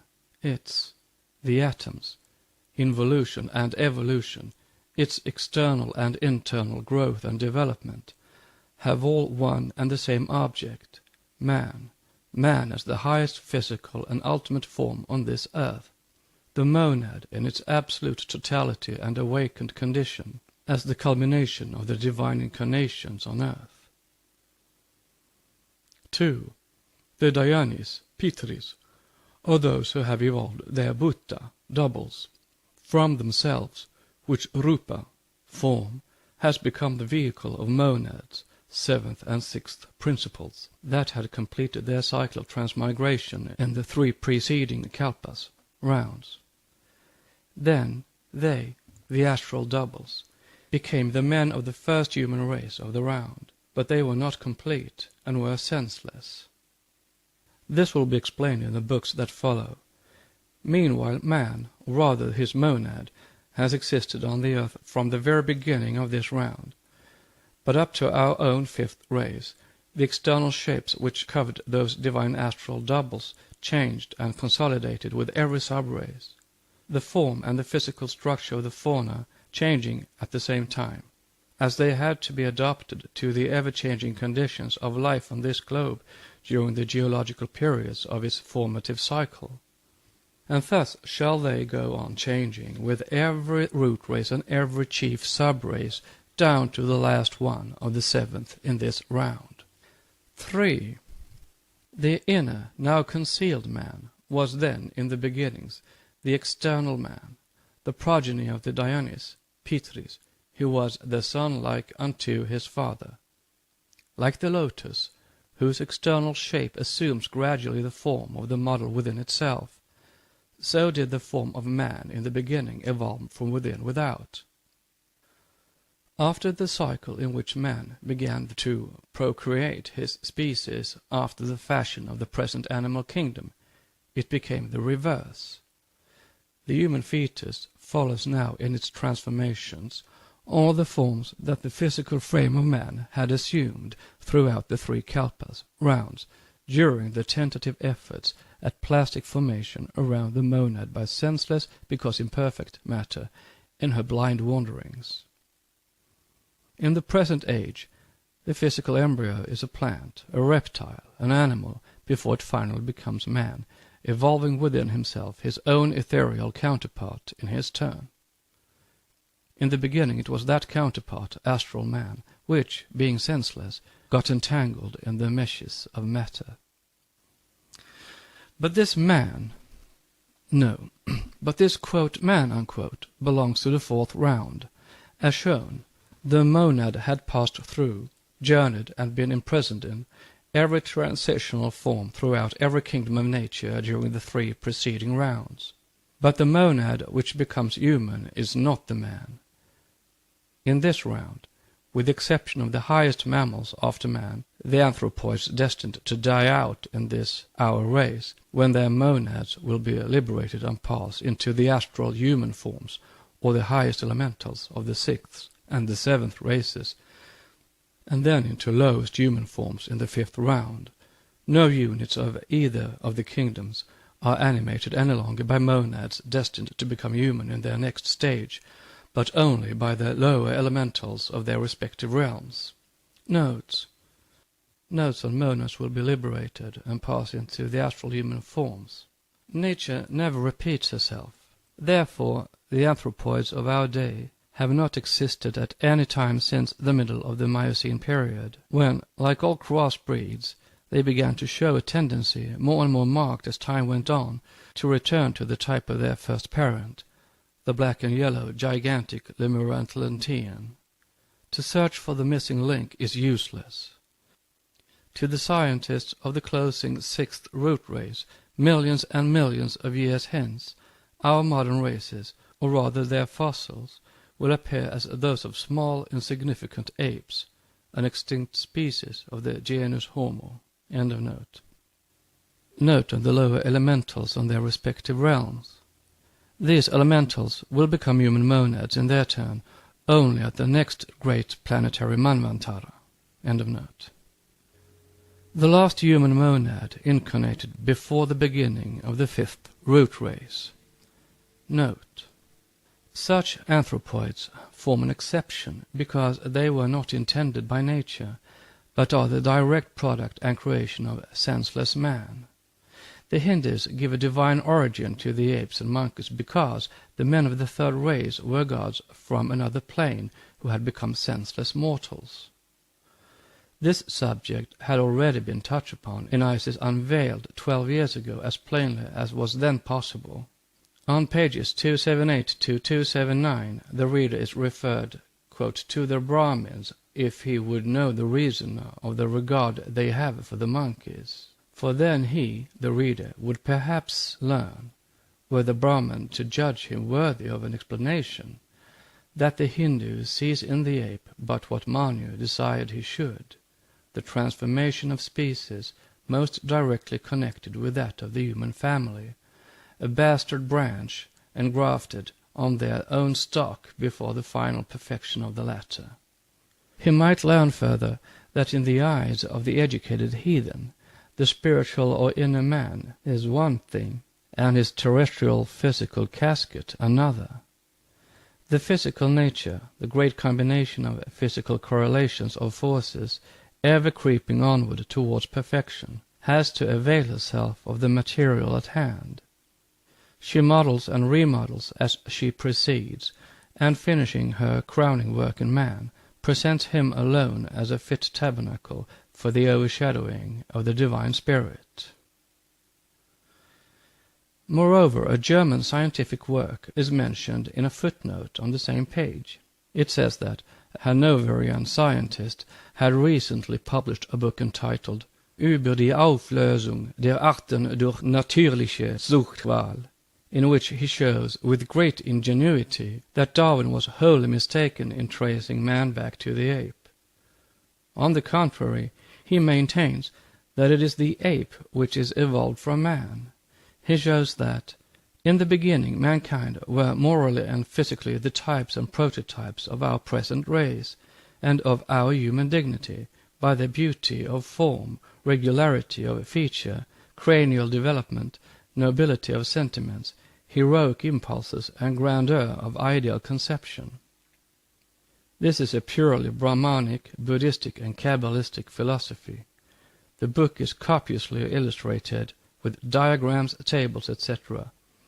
It asserts that the gradual debasement and degradation of man, morally and physically, can be readily traced throughout the ethnological transformation down to our time. And as one portion has already degenerated into apes, so the civilized man of the present day will at last, under the action of the inevitable law of necessity, be also succeeded by like descendants. If we may judge of the future by the actual present, it certainly does seem possible that so unspiritual and materialistic a body should end as simia rather than as seraphs. But though the apes descend from man, it is certainly not the fact that the human monad, which has once reached the level of humanity, ever incarnates again in the form of an animal. End of note. The cycle of metempsychosis for the human monad is closed. For we are in the 4th round and the 5th root race. The reader will have to bear in mind, at any rate one who has made himself acquainted with esoteric Buddhism, that the stanzas which follow in this book and Book 2 speak of the evolution in our 4th round only. The latter is the cycle of the turning point, after which matter, having reached its lowest depths, begin to strive onward and to get spiritualized with every new race and with every fresh cycle. Therefore the student must take care not to see contradiction when there is none, as in esoteric Buddhism rounds are spoken of in general, while here only the 4th, or our present round, is meant. Then it was the work of formation, now it is that of reformation and evolutionary perfection. Finally, to close this chapter, and various but unavoidable misconceptions, we must refer to a statement in esoteric Buddhism which has produced a very fatal impression upon the minds of many theosophists.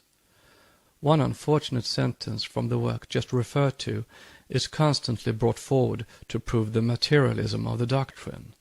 On page 48, 5th edition, the author, referring to the progress of organisms on the globes, says that the mineral kingdom will no more develop the vegetable than the earth was able to develop man from the ape, till it received an impulse. Whether this sentence renders literary the thought of the author, or is simply, as we believe it is, a lapsus calami, may remain an open question. It is really with surprise that we have ascertained the fact that esoteric Buddhism was so little understood by some theosophists as to have led them into the belief that it thoroughly supported Darwinian evolution, and especially the theory of the descent of man from a pithecoid ancestor. As one member writes, I suppose you realize that 3/4 of theosophists, and even outsiders, imagine that, as far as the evolution of man is concerned, Darwinism and Theosophy kiss one another. Nothing of the kind was ever realized, nor is there any great warrant for it, so far as we know, in esoteric Buddhism. It has been repeatedly stated that the evolution as taught by Manu and Kapila was the groundwork of the modern teachings, but neither occultism nor Theosophy has ever supported the wild theories of the present Darwinists, least of all the descent of man from an ape. Of this more hereafter, but one has only to turn to page 47 of Esoteric Buddhism, of the 5th edition, to find there the statement that man belongs to a kingdom distinctly separate from that of the animals. With such a plain and unequivocal statement before him, it is very strange that any careful student should have been so misled unless he is prepared to charge the author with a gross contradiction. Every round repeats on a high scale the evolutionary works of the preceding round.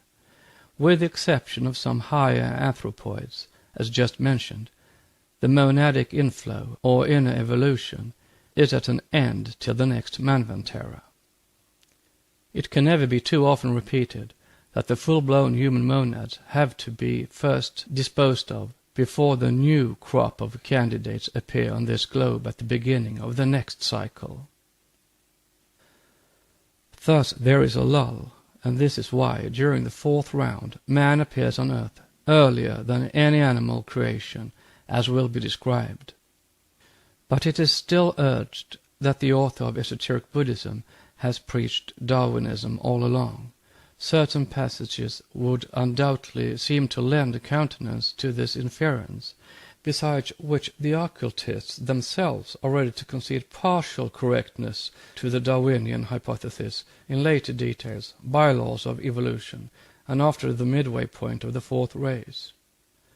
Of that which has taken place, physical science can really know nothing, for such matters lie entirely outside of its sphere of investigation. But what the occultists have never admitted, nor will they ever admit, is that man was an ape in this or in any other round, or that he ever could be one, however much he may have been ape-like. This is vouched for by the very authority from whom the author of esoteric Buddhism got his information. Thus, to those who confront the occultists with these lines from the above-named volume, it is enough to show that we may as reasonably, and that we must, if we would talk about these matters at all, conceive a life impulse giving birth to mineral form as of the same sort of impulse concerned to raise a race of apes into a race of rudimentary men. To those who bring this passage forward as showing decided Darwinism, the occultists answer by pointing to the explanation of the master, Mr. Sinnett's teacher, which would contradict these lines, were they written in the spirit attributed to them. A copy of this letter was sent to the writer, together with others, 2 years ago, in 1886, with additional marginal remarks to quote from in The Secret Doctrine. It begins by considering the difficulty experienced by the Western student in reconciling some facts previously given with the evolution of man from the animal, that is, from the mineral, vegetable, and animal kingdoms, and advises the student to hold to the doctrine of analogy and correspondences. Then it touches upon the mystery of the devas, and even gods, having to pass through states which it was agreed to refer to as inmetallization, inherbation, inzuization, and finally incarnation, and explains this by hinting at the necessity of failures even in the ethereal races of Jian-Kochans. Concerning this it says, "Still, as these failures are too far progressed and spiritualized to be thrown back forcibly from a Jian-Kochanship into the vortex of a new primordial evolution through the lower kingdoms," after which only a hint is given about the mystery contained in the allegory of the fallen Asuras, which will be expanded and explained in Book 2. When karma has reached them at this stage of human evolution, they will have to drink it to the last drop in the bitter cup of retribution. Then they become an active force and commingle with the elementals, the progressed entities of the pure animal kingdom, to develop little by little the full type of humanity. These Jian-Kochans, as we see, do not pass through the 3 kingdoms as do the lower P3s, nor do they incarnate in man until the 3rd root race. Thus, as the teaching stands, man in the 1st round and 1st race on globe D, our Earth, was an ethereal being, a lunar dhyani, as man, non-intelligent but super-spiritual, and correspondingly, on the law of analogy, in the 1st race of the 4th round, In each of the subsequent races and sub-races, he grows more and more into an encased or incarnate being, but still preponderatingly ethereal. He is sexless, and, like the animal and vegetable, he develops monstrous bodies correspondential with his coarser surroundings. Second round. He, man, is still gigantic and ethereal, but growing firmer and more condensed in body, a more physical man, yet still less intelligent than spiritual, for mind is a slower and more difficult evolution than is the physical frame. Third round. He has now a perfectly concrete or compacted body, at first the form of a giant ape, and now more intelligent or rather cunning than spiritual. 4. On the downward arc, he has now reached a point where his primordial spirituality is eclipsed and overshadowed by nascent mentality. In the last half of the third round, his gigantic stature decreases, and his body improves in texture, and he becomes a more rational being, though still more an ape than a diva. All this is almost exactly repeated in the third root race of the fourth round. Fourth round. Intellect has an enormous development in this round. The hitherto dumb races acquire our present human speech on this globe, on which, from the fourth race, language is perfected and knowledge increases. At this halfway point of the fourth round, as of the fourth root, or Atlantean race, humanity passes the axial point of the minor Manvantara cycle, the world teeming with the results of intellectual activity and spiritual decrease. This is from the authentic letter. What follows are the later remarks and additional explanations traced by the same hand in the form of footnotes. 1. The original letter contained general teaching, a bird's-eye view, and particularized nothing. To speak of a physical man, while limiting the statement to the early rounds, would be drifting back to the miraculous and instantaneous coats of skin. The first nature, the first body, the first mind, on the first plane of perception, on the first globe, in the first round, is what was meant. For karma and evolution have, centered in our make, such strange extremes. From different natures, marvelously mixed. Note on natures. The natures of the 7 hierarchies or classes of Pitris and Diankochans, which compose our nature and bodies, are here meant. End of note. 2. Restore. He has now reached the point by analogy, and as the third root race in the fourth round, where the angel man's primordial spirituality is eclipsed and overshadowed by nascent human mentality, and you have the true version on your thumbnail. These are the words of the teacher. Text, words and sentences in brackets, and explanatory footnotes. It stands to reason that there must be an enormous difference in such terms as objectivity and subjectivity, materiality and spirituality, when the same terms are applied to different planes of beings and perception. All this must be taken in its relative sense, and therefore there is little to be wondered at if, left to his own speculations, an author, however eager to learn, yet quite inexperienced in these abstruse teachings, has fallen into an error. Neither was the difference between the rounds and the races sufficiently defined in the letters received, nor was there anything of the kind required before, as the ordinary Eastern disciple would have found out the difference in a moment. Moreover, to quote from a letter of the Masters from the 1880s, the teachings were imparted under protest. They were, so to say, smuggled goods, and when I remained face to face with only one correspondent, the other, Mr. name left out, had so far tossed all the cards into confusion that little remained to be said without trespassing upon law. Theosophists, whom it may concern, will understand what is meant.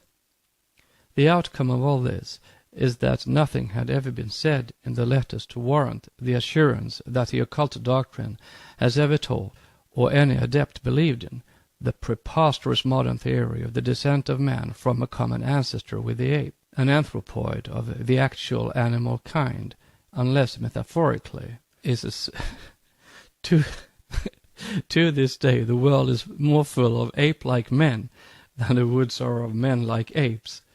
The ape is sacred in India because its origin is well known to the initiates, though concealed under a thick veil of allegory. Hanuman is the son of Pavana, Vayu, the god of the wind, by Anjana, a monster called Kesari, though his genealogy varies. The reader who bears this in mind will find in Book 2, in Passim, the whole explanation of this ingenious allegory. The quote, men unquote, of the third race who separated were quote, gods unquote, by their spirituality and purity, though senseless, and as yet destitute of mind, as men. These quote, men unquote, of the third race, the ancestors of the Atlanteans, were just such ape-like, intellectually senseless giants as were those beings who, during the third round, represented humanity. Morally irresponsible, it was these third race quote, men unquote, who, through promiscuous connection with animal species lower than themselves, created that missing link, which became ages later, in the tertiary period only, the remote ancestor of the real ape, as we find it now in the pithecoid family. Note: and if this is found clashing with that other statement which shows the animal later than man, then the reader is asked to bear in mind that the placental mammal only is meant. In those days there were animals of which zoology does not even dream in our own, and the modes of reproduction were not identical with the notions which modern physiology has upon the subject. It is not altogether convenient to touch upon such questions in public, but there is no contradiction or impossibility in this whatever. End of note. Thus, the earlier teachings, however unsatisfactory, vague, and fragmentary, did not teach the evolution of man from the ape, nor does the author of esoteric Buddhism assert it anywhere in his work in so many words, but owing to his inclination towards modern science, he uses language which might perhaps justify such an inference.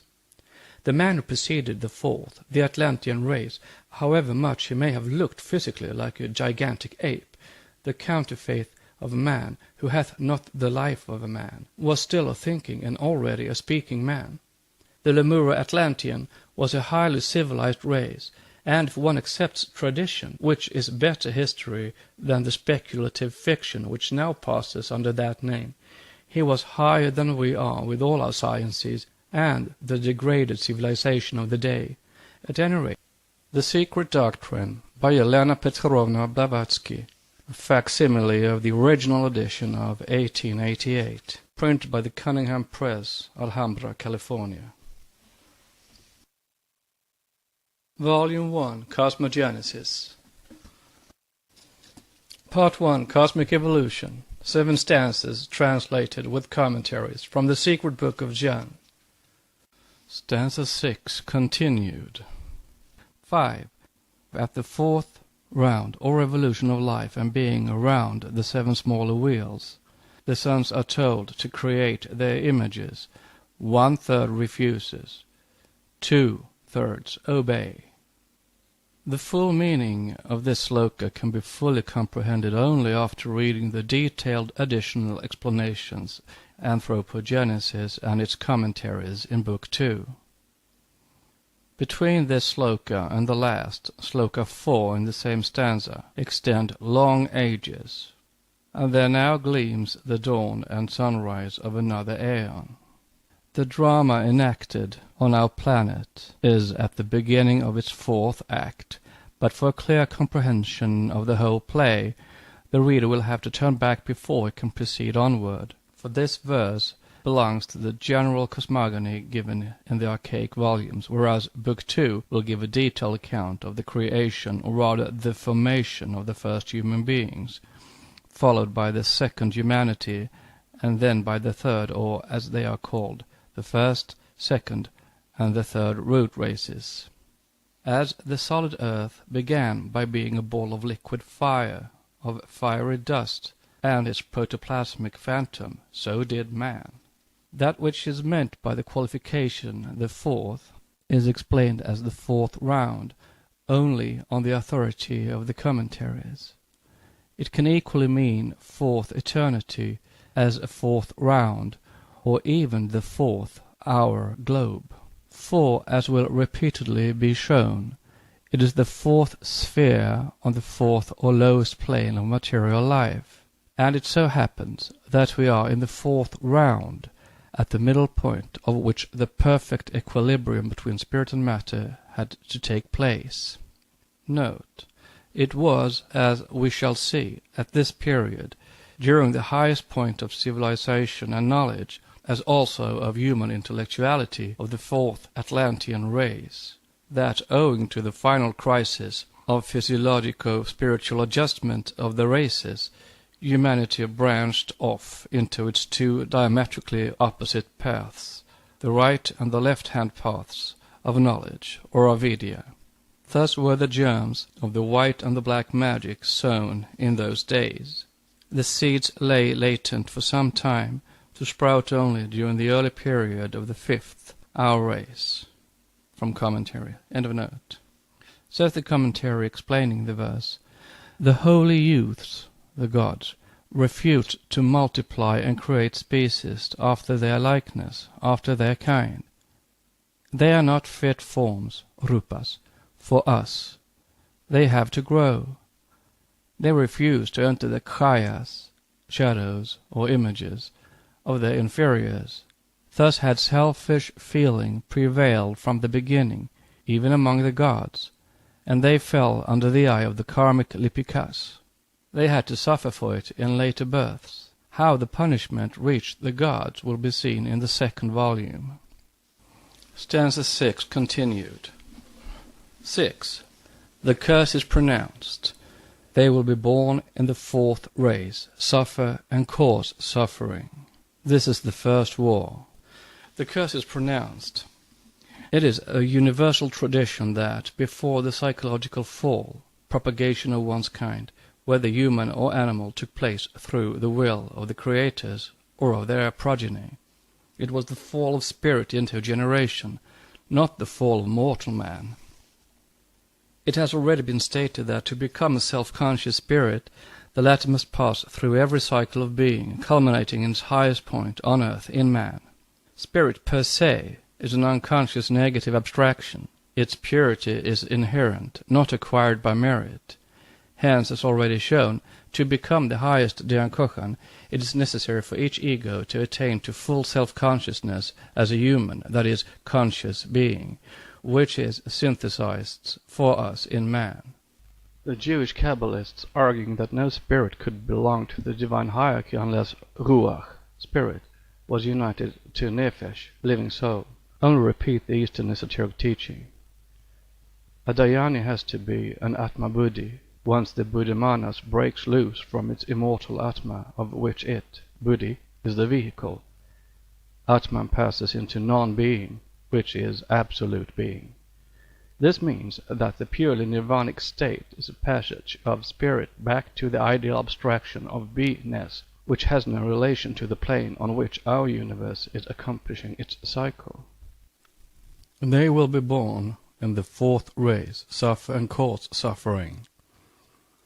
The curse is pronounced does not mean, in this instance, that any personal being, God or superior spirit, pronounced it, but simply that the cause which could but create bad results had been generated, and that the effects of a karmic cause could lead the beings that counteracted the laws of nature, and thus impeded her legitimate progress, only to bad incarnations, hence to suffering. This is the first war. There were many wars refers to several struggles of adjustment, spiritual, cosmical, and astronomical, but chiefly to the mystery of the evolution of man as he is now. Powers, pure essences, that were told to create, is a sentence that relates to a mystery explained as already said elsewhere. It is not only one of the most hidden secrets of nature, that of generation, of whose solution the embryologists have vainly put their heads together, but likewise a divine function that involves that other religious or rather dogmatic mystery, the fall of the angels, as it is called. Satan and his rebellious host would thus prove, when the meaning of the allegory is explained, to have refused to create physical man only to become the direct saviors and the creators of divine man. The symbolical teaching is more than mystical and religious. It is purely scientific, as will be seen later on, for instead of remaining a mere blind, functioning medium, impelled and guided by a fathomless law, the, quote, rebellious, unquote, angel claimed and enforced his right of independent judgment and will, his right of free agency and responsibility, since man and angel are alike under karmic law. Note: explaining Kabbalistic views, the author of the New Aspects of Life says of the fallen angels that, according to the symbolical teaching, spirit, from being simply a functionary agent of God, became volitional in its developed and developing action, and, substituting its own will for the divine desire in its regard, so fell. Hence the kingdom and reign of spirits and spiritual action, which flow from and are the product of spirit volition, are outside and contrasted with, and in contradiction to, the kingdom of souls and divine action. So far, so good. But what does the author mean by saying, when man was created, he was human in constitution, with human affections, human hopes and aspirations? From this state he fell into the brute and savage. This is diametrically opposite to our Eastern teaching, and even to the Kabbalistic notion so far as we understand it, and to the Bible itself. This looks like corporealism and substantialism coloring positive philosophy, though it is rather hard to feel quite sure of the author's meaning. See page 235. A fall, however, from the natural into the supernatural and the animal, supernatural meaning the purely spiritual in this case, means what we suggest. End of note. And there was war in heaven. Michael and his angels fought against the dragon, and the dragon fought, and his angels, and prevailed not.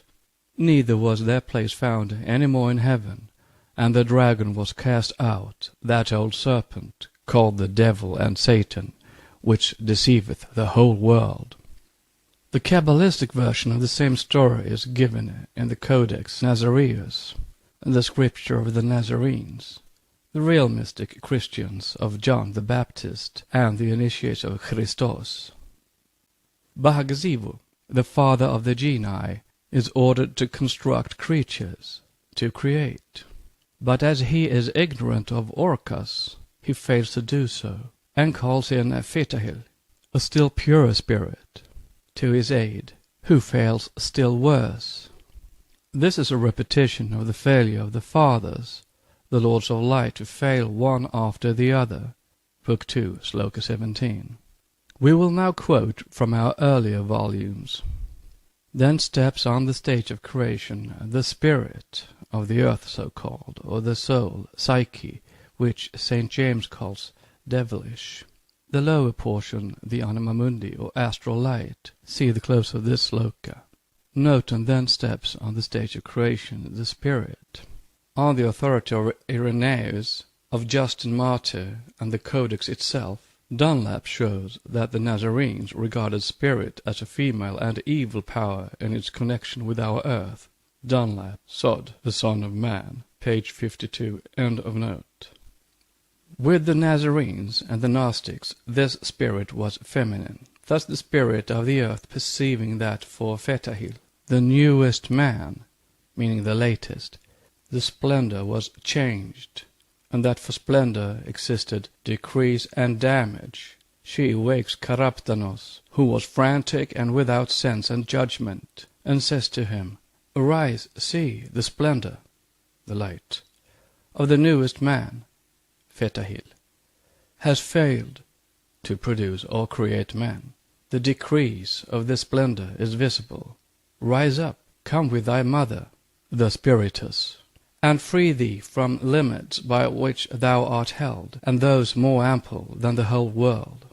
After which follows the union of the frantic and blind matter, guided by the insinuations of the spirit, not the divine breath, but the astral spirit, which by its double essence is already tainted with matter. and the offer of the mother being accepted, the spiritus conceives 7 figures, and the 7 stellas, planets, which represent also the 7 capital sins, the progeny of an astral soul separated from its divine source, spirit and matter, the blind demon of concupiscence. Seeing this, Fetahil extends his hand towards the abyss of matter and says, "Let the earth exist, just as the abode of the powers has existed." Dipping his hand in the chaos which he condenses, he creates our planet. Note on Karaptanos, the spirit of matter and concupiscence. Kamarupa, minus manas, mind. End of note. Note on Fetahil, etc. See Frank's Codex Nazareus, and Dunlap's Sod, the Son of the Man. End of note. Then the Codex proceeds to tell how the Bahak Zivu was separated from the Spiritus, and the Genii or angels from the rebels. Note, see Codex Nazareus, Volume 2, page 233. End of note. Then Manu, the greatest, who dwells with the greatest Ferhu, Kol Kebarzivu, known also by the name of Nebatyavar Bar Yufin Ifafin, Helm, and Vine of the food of life, he being the third life, and commiserating the rebellious and foolish genii, on account of the magnitude of their ambition, says, Lord of the genii, Aeons, see what the genii, the rebellious angels, do, and about what they are consulting. Note on Manu. This Manu of the Nazarenes strangely resembles the Hindu Manu, the heavenly man of the Rig Vedas. End of note. Note on Helm and Vine of the food of life. I am the true vine, and my father is the husbandman. From John chapter 15, verse 1. End of note. Note on Lord of the Genii. With the Gnostics, Christ, as well as Michael, who is identical with him in some respects, was the chief of the Aeons. End of note. Note on what the genii and rebellious angels do. See Codex Nazareus, Volume 1, page 135. End of note. They say, let us call for the world, and let us call the powers into existence. The genii are the principles, the sons of light, but thou art the messenger of life. Note, from the same source, meaning Codex Nazareus. And in order to counteract the influence of the 7 badly disposed principles, the progeny of Spiritus, Kabarziu, the mighty Lord of Splendor, produces 7 other lives, the cardinal virtues, who shine in their own form and light from on high, and thus re-establish the balance between good and evil, light and darkness. Note on shine in their own form and light from on high. See the cosmogony of Pherecydes. End of note.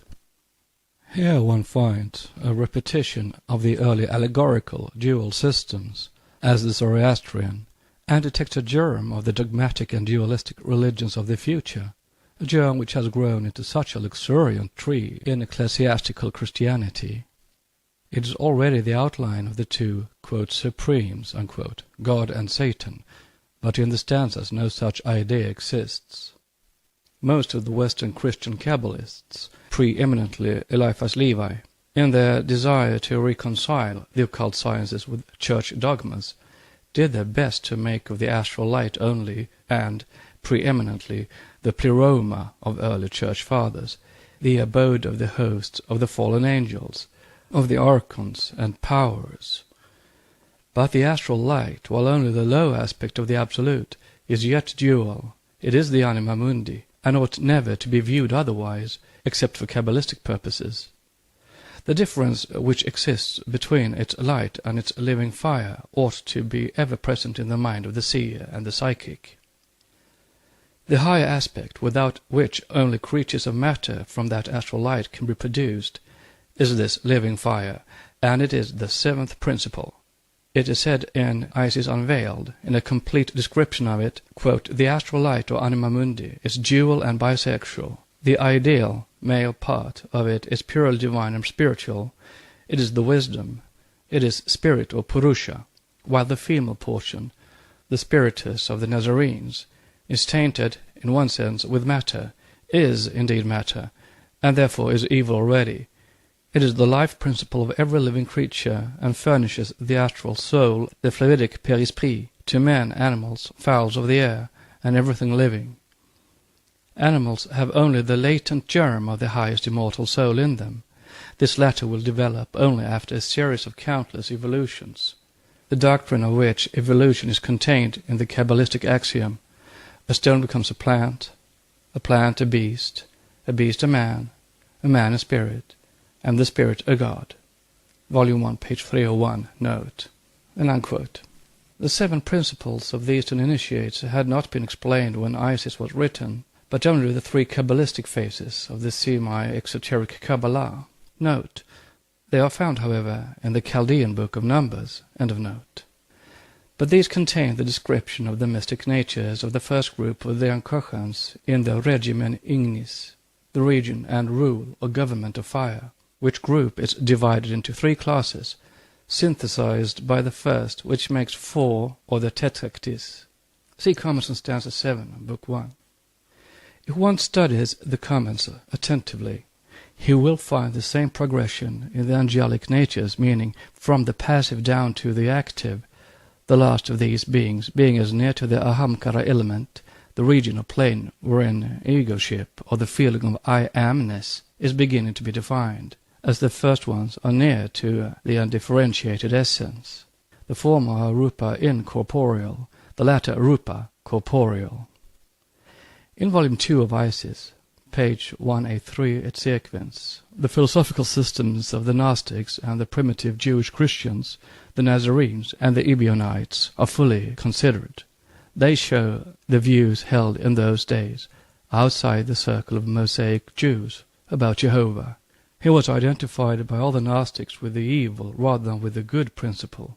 For them he was Ildabaut, the son of darkness, whose mother, Sophia Akamot, was the daughter of Sophia, the divine wisdom, the female Holy Ghost of the early Christians, Akasha, while Sophia Akamot personified the lower astral light or ether.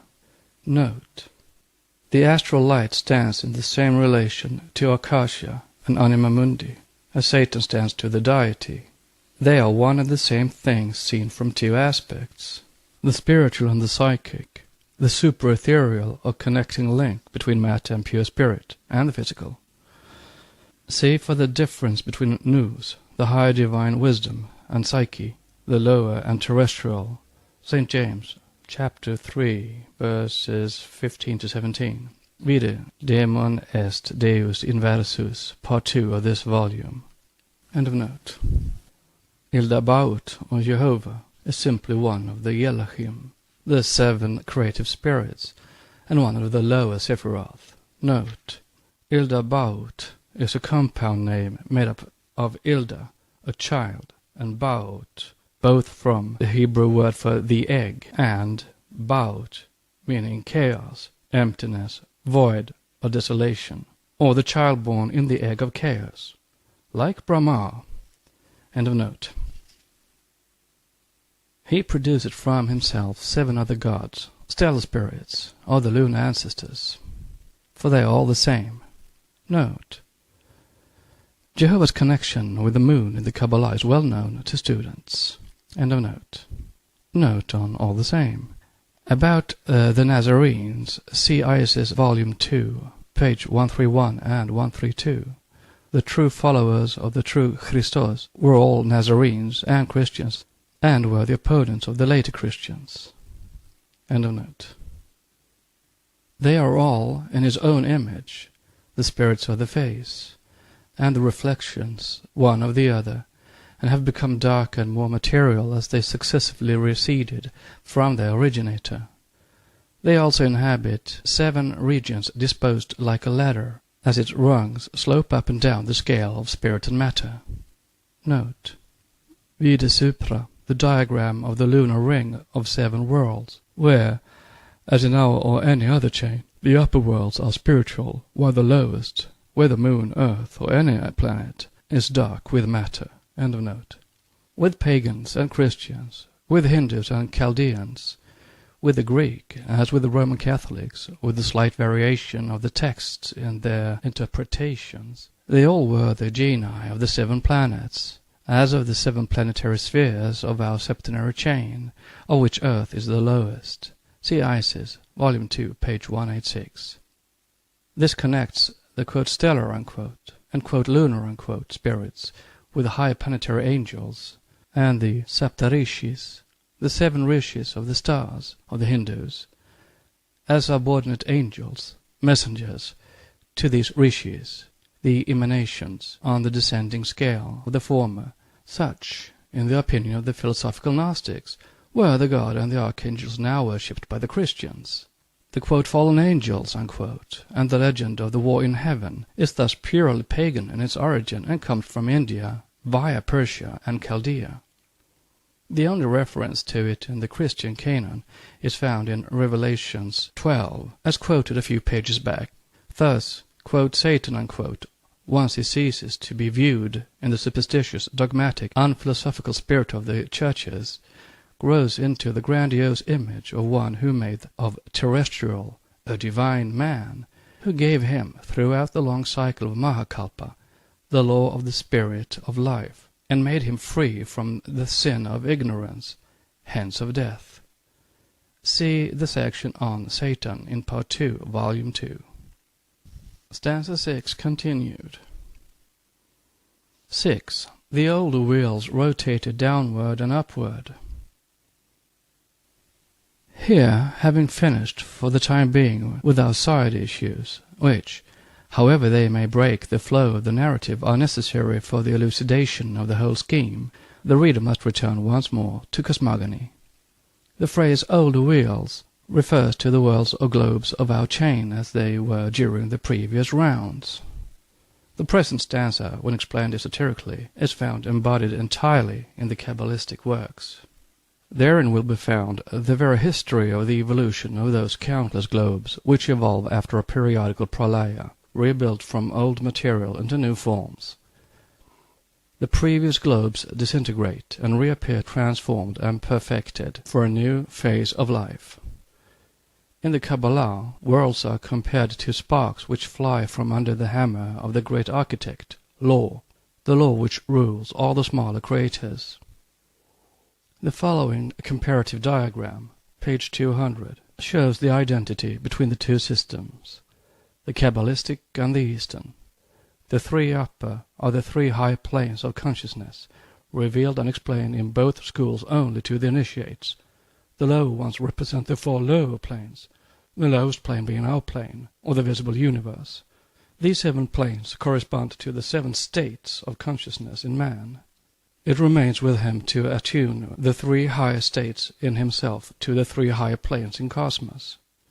But before he can attempt to attune, he must awaken the 3, seats, to life and activity. And how many are capable of bringing themselves to even a superficial comprehension of Atmavidya, spirit knowledge, or what is called by the Sufis Rohani? In section 7th of this book, in subsection 3, the reader will find a still clear explanation of the above in the commentary upon Saptaparna, the man-plant. See also the section of that name in Part 2. The mother spawn filled the whole cosmos. There were battles fought between the creators and the destroyers, and battles fought for space, the seed appearing and reappearing continuously. Notes. The reader is reminded that cosmos often means, in our stanzas only, our own solar system, not the infinite universe. Note, and there were battles fought between the creators, etc. This is purely astronomical. End of notes. This seed appears and disappears continuously. Here, seed stands for the world germ, viewed by science as material particles in a highly attenuated condition, but in occult physics as spiritual particles, that is, supersensus matter existing in a state of primeval differentiation. Note. To see and appreciate the difference, the immense gulf that separates terrestrial matter from the finer grades of supersensuous matter, every astronomer, every chemist and physicist ought to be a psychometer, to say the least. He ought to be able to sense for himself the difference in which he now refuses to believe.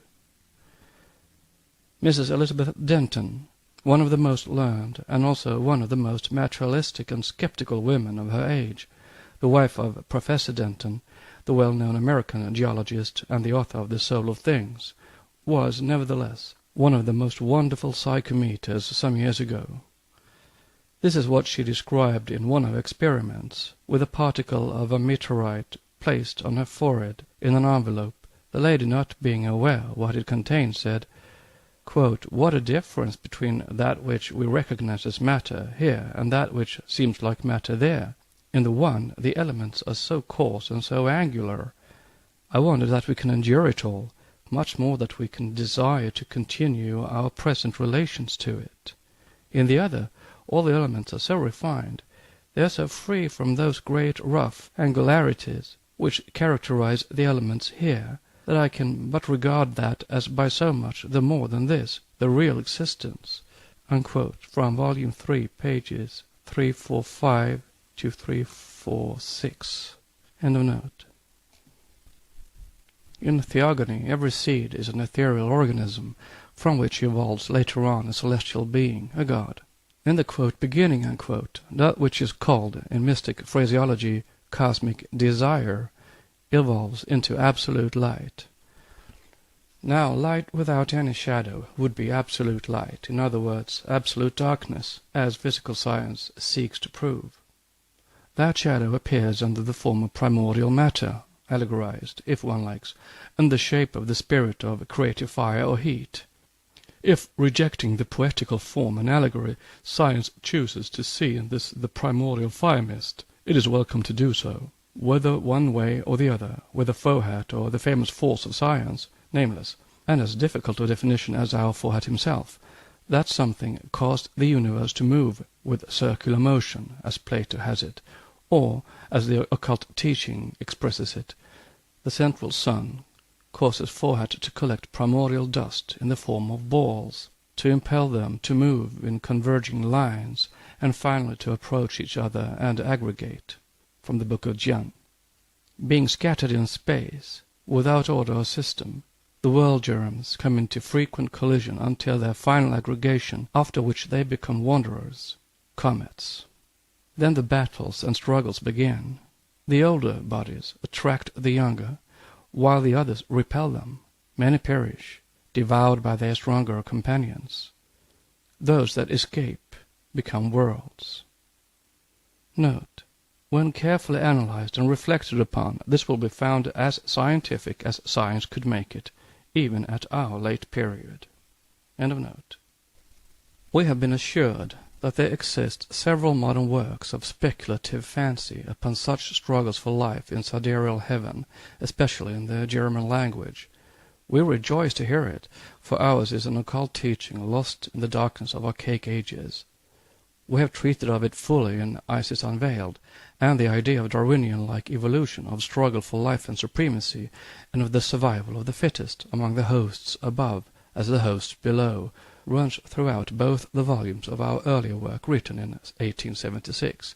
See index in Isis Unveiled, at the words Evolution, Darwin, Kapila, Battle of Life, etc., etc. But the idea was not ours, it is that of antiquity. Even the Puranic writers have ingeniously interwoven allegory with cosmic facts and human events. Any symbologist may discern the astrocosmical allusion, even though he may be unable to grasp the whole meaning.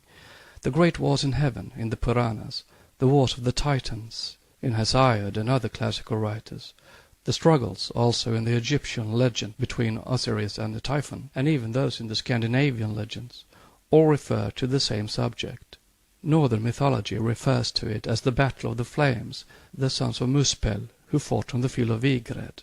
All these relate to heaven and earth, and have a double and often even a triple meaning, and esoteric application to things above as to things below. They relate severally to astronomical, theogonical, and human struggles, to the adjustment of orbs and the supremacy among nations and tribes. The struggle for existence and the survival of the fittest reigned supreme from the moment that cosmos manifested into being, and could hardly escape the observant eye of the ancient sages. Hence the incessant fights of Indra, the god of the firmament, with the Asuras, degraded from high gods into cosmic demons, and with Viritri or Ahi, the battles fought between stars and constellations, between moon and planets, later on incarnated as kings and mortals. Hence also the war in heaven of Michael and his host against the dragon, Jupiter and Lucifer, Venus, when a third of the stars of the rebellious host was hurled down into space, and its place was found no more in heaven. As said long ago, this is the basic and fundamental stone of the secret cycles. It shows that the Brahmins and the Tanaim speculated on the creation and development of the world quite in a Darwinian way, both anticipating him and his school in the natural selection of species, the survival of the fittest, and transformation. There were old worlds that perished, conquered by the new, etc., etc. See Isis Unveiled, Volume 2, page 260.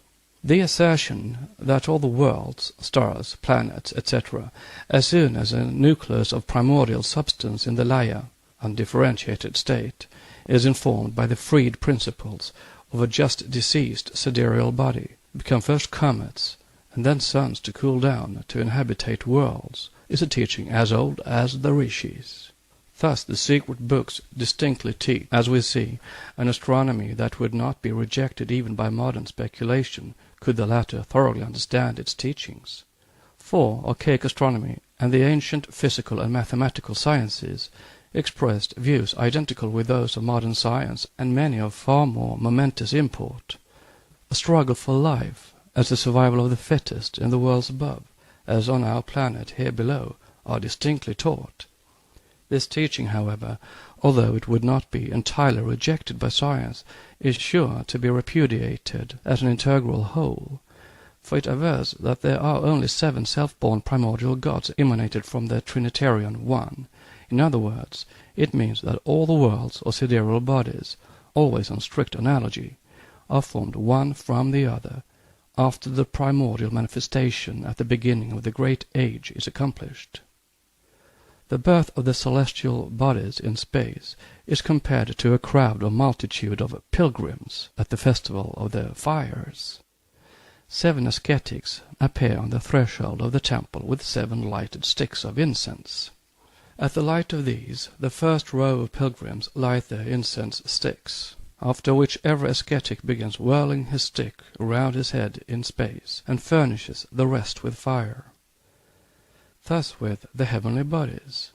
A Laya center is lighted and awakened into life by the fires of another pilgrim, after which the new center rushes into space and becomes a comet. It is only after losing its velocity and hence its fiery tail that the fiery dragon settles down into quiet and steady life as a regular, respectable citizen of the sidereal family. Therefore it is said, born in the unfathomable depths of space, out of the homogeneous element called the world soul, every nucleus of cosmic matter, suddenly launched into being, begins life under the most hostile circumstances. Through a series of countless ages, it has to conquer for itself a place in the infinitudes. It circles round and round between dense and already fixed bodies, moving by jerks and pulling towards some given point or center that attracts it, trying to avoid, like a ship drawn into a channel dotted with reefs and sunken rocks, other bodies that draw and repel it in turn. Many perish, their mass disintegrating through stronger masses, and, when born within a system, chiefly within the insatiable stomachs of various suns. See commentary to stanza 4. Those which move slower and are propelled into an elliptic course are doomed to annihilation sooner or later. Others moving in parabolic curves generally escape destruction, owing to their velocity. Some very critical readers will perhaps imagine that this teaching, as to the cometary stage passed through by all heavenly bodies, is in contradiction with the statements just made as to the moon being the mother of the earth. They will perhaps fancy that intuition is needed to harmonize the two. But no intuition is in truth required. What does science know of comets, their genesis, growth, and ultimate behavior? Nothing. Absolutely nothing. And what is there so impossible that a layer center, a lump of cosmic protoplasm, homogeneous and latent, when suddenly animated or fired up, should rush from its bed in space and whirl throughout the abyssal depths in order to strengthen its homogeneous organism by an accumulation and addition of differentiated elements? And why should not such a comet settle in life, live, and become an inhabited globe? The abodes of Fohat are many, it is said. He places his 4 fiery electro-positive suns in the 4 circles. These circles are the equator, the ecliptic, and the 2 parallels of declination, or the tropics, to preside over the climates of which are placed the 4 mystical entities. Then again, other 7 suns are commissioned to preside over the 7 hot and 7 cold lokas, the hells of the orthodox Brahmins, at the 2 ends of the egg of matter, our earth and its poles. The 7 lokas are also called the rings elsewhere, and the circles. The ancients made the polar circles 7 instead of 2, as Europeans do, for Mount Meru, which is the North Pole, is said to have 7 gold and 7 silver steps leading to it.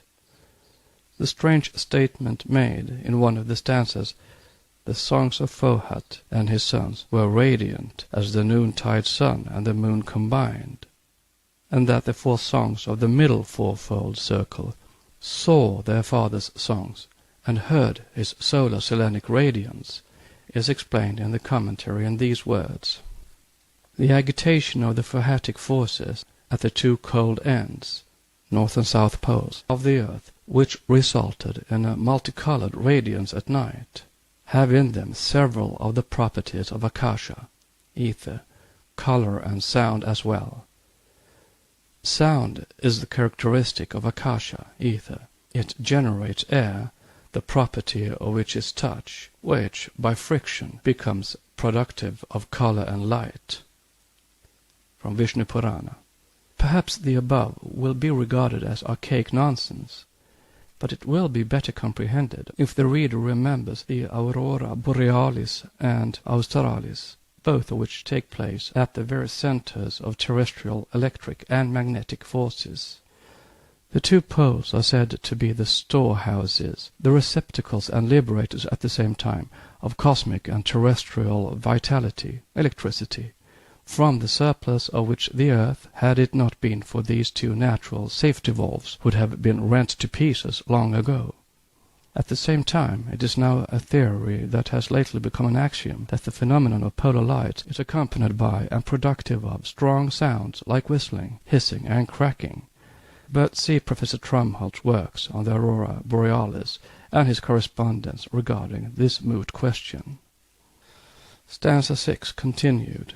7. Make thy calculations, Ulanu, if thou wouldst learn the correct age of thy small wheel, chain. Its 4th spoke is our mother, Earth. The small wheel is our chain of spheres, and the 4th spoke is our Earth, the 4th in the chain. It is one of those on which the hot, positive breath of the sun has a direct effect. Note, the 7 fundamental transformations of the globes or heavenly spheres, or rather of their constituent particles of matter, is described as follows. 1. The homogeneous. 2. The aeriform and radiant, gaseous. 3. Curd-like, nebulous. 4.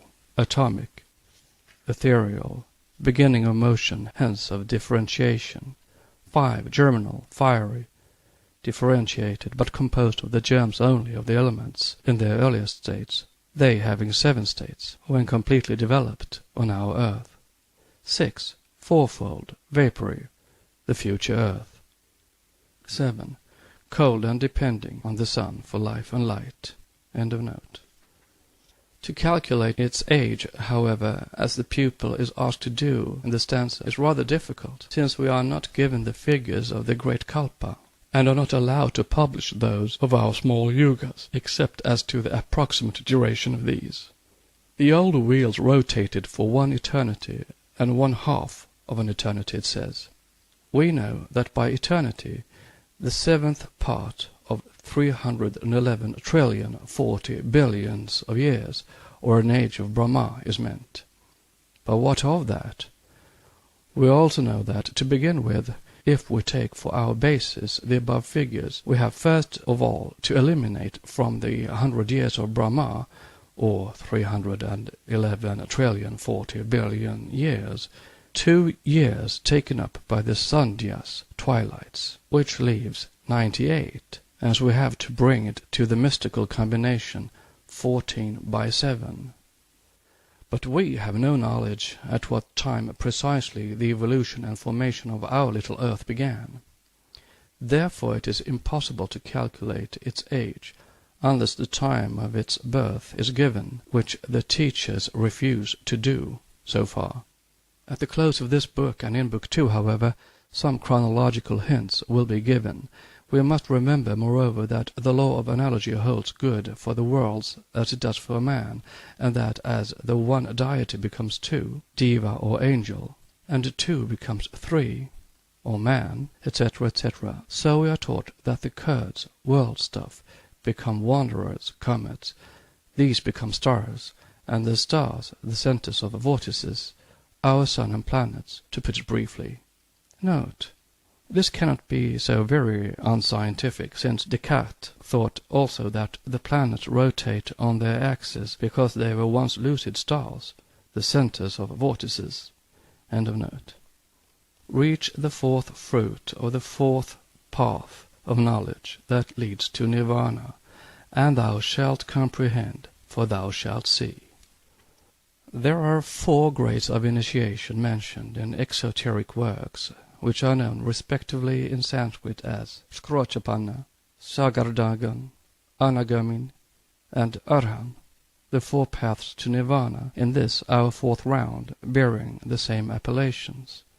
The Arhan, though he can see the past, the present, and the future, is not yet the highest initiate, for the adept himself, the initiated candidate, becomes chela, pupil, to a higher initiate.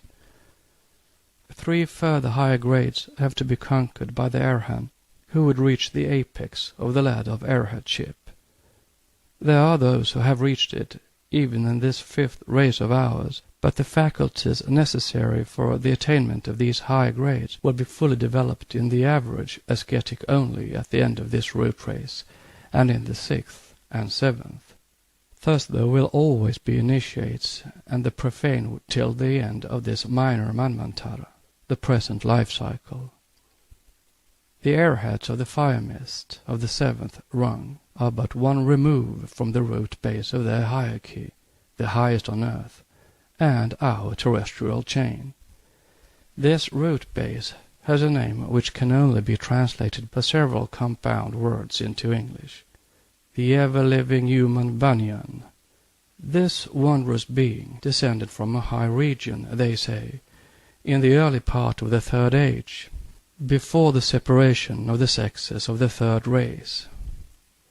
This 3rd race is sometimes called collectively the sons of passive yoga, that is, it was produced unconsciously by the 2nd race, which, as it was intellectually inactive, is supposed to have been constantly plunged in a kind of blank or abstract contemplation, as required by the conditions of the yoga state. In the first or earlier portion of the existence of the 3rd race, while it was yet in the state of purity, the sons of wisdom who, as will be seen, incarnated in this 3rd race, produced by Kriya Shakti a progeny called the sons of Ad, or of the fire mist, the sons of will and yoga, etc. They were a conscious production, as a portion of the race was already animated with the divine spark of spiritual superior intelligence. It was not a race, this progeny.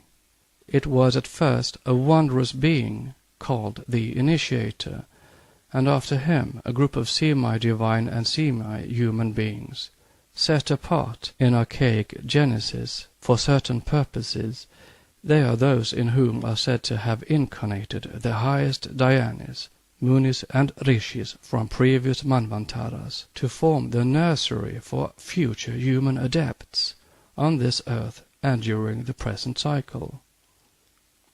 These sons of will and yoga, born, so to speak, in an immaculate way, remained, it is explained, entirely apart from the rest of mankind. The being just referred to, which has to remain nameless, is the tree from which, in subsequent ages, all the great historically known sages and hierophants, such as the Rishi Kapila, Hermes, Enoch, Orpheus, etc., etc., have branched off. As objective man, he is the mysterious to the profane, the ever-invisible, yet ever-present personage about whom legends are rife in the East, especially among the occultists and the students of the sacred science. It is he who changes form, yet remains ever the same, and it is he again who holds spiritual sway over the initiated adepts throughout the whole world. He is, as said, the nameless one, who has so many names, and yet whose names and whose very nature are unknown. He is the initiator, called the Great Sacrifice, for sitting at the threshold of light, who looks into it from within the circle of darkness, which he will not cross, nor will he quit his post till the last day of this life cycle. Why does the solitary watcher remain at his self-chosen post? Why does he sit by the fountain of primeval wisdom, of which he drinks no longer, as he has naught to learn which he does not know, neither on this earth, nor in its heaven? Because the lonely, sore-footed pilgrims on their way back to their home are never sure to the last moment of not losing their way in the limitless desert of illusion and matter called earth-life. Because he would fain show the way to that region of freedom and light, from which he is a voluntary exile himself, to every prisoner who has succeeded in liberating himself from the bonds of flesh and illusion. Because, in short, he has sacrificed himself for the sake of mankind, though but a few elect may profit by the great sacrifice. It is under the direct, silent guidance of this Maha, great Guru, that all the other less divine teachers and instructors of mankind became, from the first awakening of human consciousness, the guides of early humanity. It is through these sons of God that infant humanity got its first notions of all the arts and sciences, as well as of spiritual knowledge, and it is they who have laid the first foundation stone of those ancient civilizations that puzzle so sorely our modern generation of students and scholars. Note: let those who doubt this statement explain the mystery of the extraordinary knowledge possessed by the ancients, alleged to have developed from lower and animal-like savages, the cavemen of the Paleolithic age, on any other equally reasonable grounds. Let them turn to such works as those of Vitruvius Pollio of the Augustan age, on architecture for instance, in which all the rules of proportions are those taught anciently at initiations, if he would acquaint himself with the truly divine art, and understand the deep esoteric significance hidden in every rule and law of proportion. No man descended from a Paleolithic cave-dweller could ever evolve such a science unaided, even in millenniums of thought and intellectual evolution. It is the pupils of those incarnated rishis and devas of the third root race who handed their knowledge from one generation to another, to Egypt and Greece, with its now lost canon of proportion, as it is the disciples of the initiates of the fourth, the Atlanteans, who handed it over to their Cyclops, the sons of Cycles, or from the infinite, from whom the name passed to the still later generations of Gnostic priests. It is owing to the divine perfection of those architectural proportions that the ancients could build those wonders of the subsequent ages, their fanes, pyramids, cave temples, cromlechs, cairns, altars, proving they had the powers of machinery, and a knowledge of mechanics to which modern skill is like a child's play, and which that skill refers to itself as the works of 100-handed giants. See Book of God, Kinney.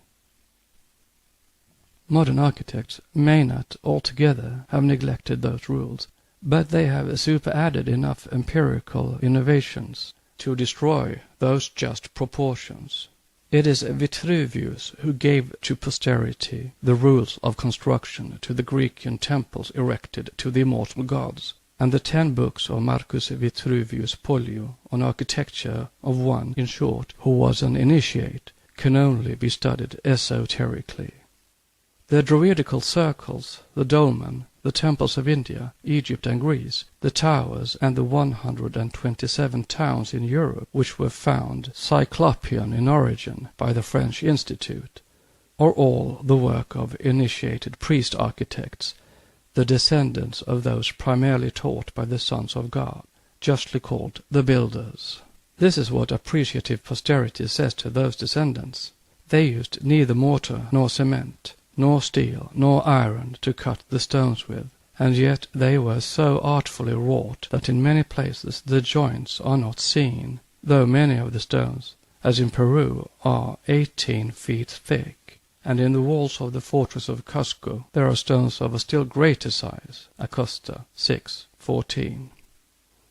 Again, the walls of Syene, built 5,400 years ago, when that spot was exactly under the tropic, which it has now ceased to be, were so constructed that at noon, at the precise moment of the solar solstice, the entire disk of the sun was seen reflected on their surface, a work which the united skill of all the astronomers of Europe would not now be able to effect. From Kinley, Book of God. End of note. Although these matters were barely hinted at in Isis Unveiled, it will be well to remind the reader of what was said in Volume 1, pages 587 to 593, concerning a certain sacred island in Central Asia, and to refer him for further details to the chapter in Book 2 on the Sons of God and the Sacred Island. A few more explanations, however, though thrown out in a fragmentary form, may help the student to obtain a glimpse into the present mystery.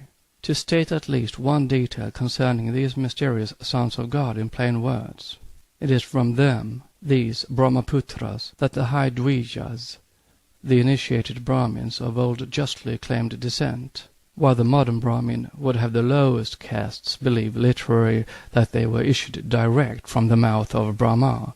This is the esoteric teaching, which adds moreover that, although these descendants, spiritually of course, from the sons of will and yoga, became in time divided into opposite sexes, as their Kriya Shakti progenitors did themselves later on, yet even their degenerate descendants have down to the present day retained veneration and respect for the creative function, and still regard it in the light of a religious ceremony, whereas the more civilized nations consider it as a mere animal function. Compare the Western views and practice in these matters with the institutions of Manu in regard to the laws of Grihastha and married life. The true Brahmin is thus indeed he whose 7 forefathers have drunk the juice of the moon plant, Soma, and whose a Trishuparna, for he has understood the secret of the Vedas. And to this day, such Brahmins know that, during its early beginnings, psychic and physical intellect being dormant and consciousness still undeveloped, the spiritual conceptions of that race were quite unconnected with its physical surroundings. That divine man dwelt in his animal, though externally human, form, and, if there was instinct in him, no self-consciousness came to enlighten the darkness of the latent fifth principle. When moved by the law of evolution, the laws of wisdom infused into him the spark of consciousness, the first feeling it awoke to life and activity was a sense of solidarity, of oneness with his spiritual creators. As the child's first feeling is for its mother and nurse, so the first aspirations of the awakening consciousness in primitive man were for those whose element he felt within himself, and who yet were outside, and independent of him. Devotion arose out of that feeling, and became the first and foremost motor in his nature, for it is the only one which is natural in our heart, which is innate in us, and which we find alike in human babe and the young of the animal. This feeling of irrepressible, instinctive aspiration in primitive man is beautifully, and one may say intuitionally, described by Carlyle. "The great antique heart," he exclaims, "how like a child's in its simplicity, like a man's in its earnest solemnity and depth. Heaven lies over him wheresoever he goes or stands on the earth, making all the earth a mystic temple to him, the earth's business all a kind of worship. Glimpses of bright creatures flash in the common sunlight. Angels yet hover, doing God's messages among men. Wonder, miracle, encompass the man. He lives in an element of miracle, a great law of duty, high as these two infinitudes, heaven and hell, dwarfing all else, annihilating all else. It was reality, and it is one. The garment only of it is dead. The essence of it lives through all times and all eternity." Note: that which was natural in the sight of primitive man has become only now miracle to us, and that which was to him a miracle could never be expressed in our language. End of note. It lives undeniably, and has settled in all its ineradicable strength and power in the Asiatic Aryan heart from the third race, direct through its first mind-born sons, the fruits of Kriya Shakti. As time rolled on, the holy caste of initiates produced but rarely, and from age to age, such perfect creatures, being apart inwardly, though the same as those who produced them outwardly. While in the infancy of the third primitive race, a creature of a more exalted kind was wanting yet, and therefore was designed, conscious of thought, of more capacious breast, for empire formed and fit to rule the rest. It was called into being, a ready and perfect vehicle for the incarnating denizens of higher spheres, who took forthwith their abodes in these forms, both born of spiritual will and the natural divine power in man. It was a child of pure spirit, mentally unalloyed with any tincture of earthly element. Its physical frame alone was of time and of life, as it drew its intelligence direct from above. It was the living tree of divine wisdom, and may therefore be likened to the mundane tree of the Norse legend, which cannot wither and die until the last battle of life shall be fought, while its roots are gnawed all the time by the dragon Nidhogg.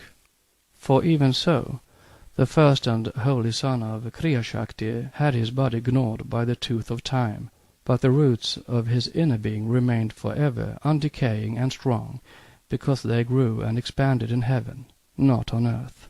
He was the first of the first, and he was the seed of all the others.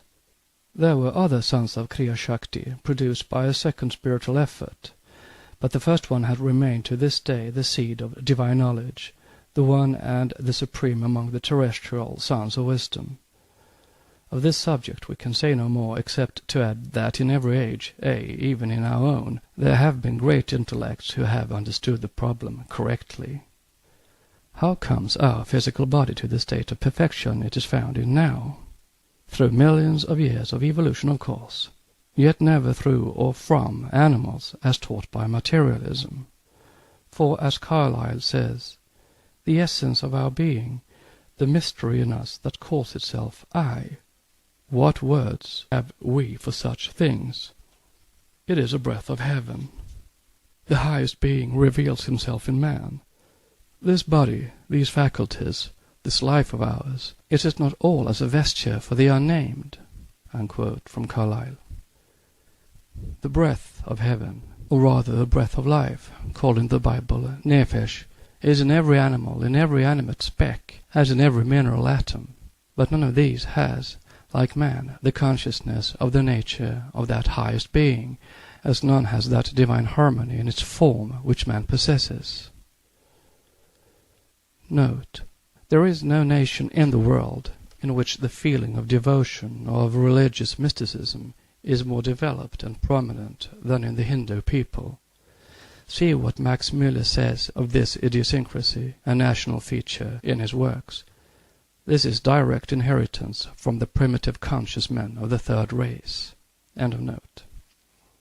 It is, as Novalis said, and no one since has said it better, as repeated by Carlyle: there is but one temple in the universe, and that is the body of man. Nothing is holier than that high form. We touch heaven when we lay our hand on a human body. This sounds like a more flourish of rhetoric, adds Carlyle, but it is not so. If well meditated, it will turn out.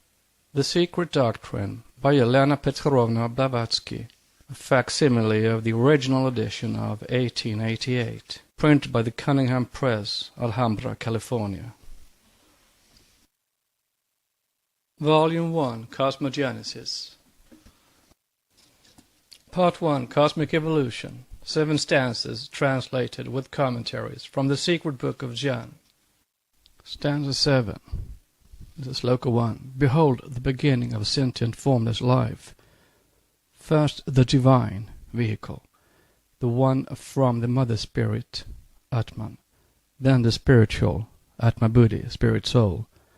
Again the 3 from the one, the 4 from the one, and the 5, from which the 3, the 5, and the 7.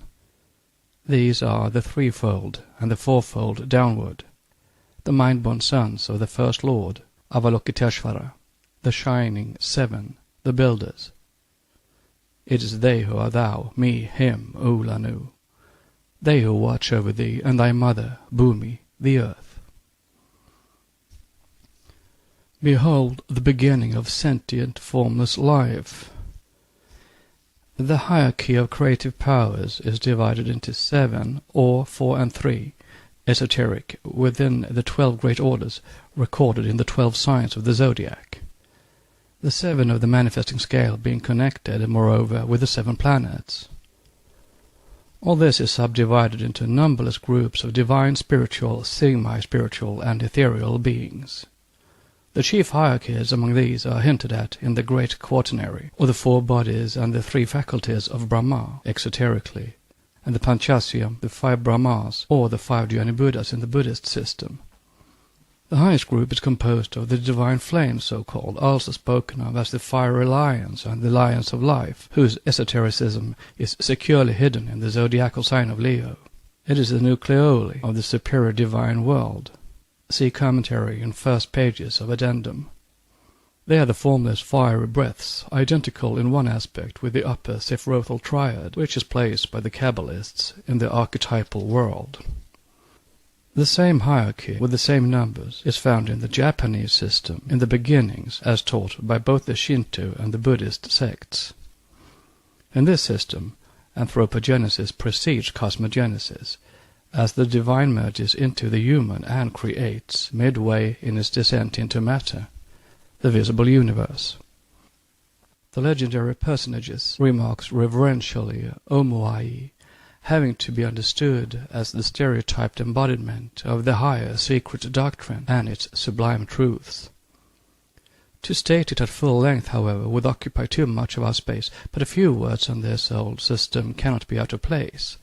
The following is a short synopsis of this anthropo-cosmogenesis, and it shows how closely the most separated notions echoed one and the same archaic teaching.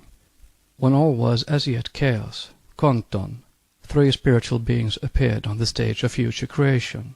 1. Amino Aninaka Nushi no Kami, divine monarch of the central heaven. 2. Takamyon Shibi no Kami, exalted imperial divine offspring of heaven and the earth. And 3. Kamumi no Subi no Kami, offspring of the gods simply. These were without form or substance, our Arupa triad, as neither the celestial nor the terrestrial substance had yet differentiated, nor had the essence of things been formed. In the Zohar, which, as now arranged and re-edited by Moses de Leon with the help of Syrian and Chaldean Christian Gnostics in the 13th century, and corrected and revised still later by many Christian hands, is only a little less exoteric than the Bible itself. This divine vehicle no longer appears as it does in the Chaldean Book of Numbers. True enough, Ein Sof, the absolute endless no-thing, uses also the form of the One, the manifested heavenly man, the first cause, as its chariot, Merkaba in Hebrew, Vahan in Sanskrit, or vehicle to descend into and manifest through in the phenomenal world. But the Kabbalists neither make it plain how the Absolute can use anything or exercise any attribute whatsoever, since as the Absolute it is devoid of attributes, nor do they explain that in reality it is the first cause, Plato's Logos, the original and eternal idea, that manifests through Adman Kadmon, the second Logos, so to speak. In the Book of Numbers it is explained that En, or Ein, Ayor, is the only self-existent, whereas its depth, Bythos or Buton, of the Gnostics, called Propator, is only periodical.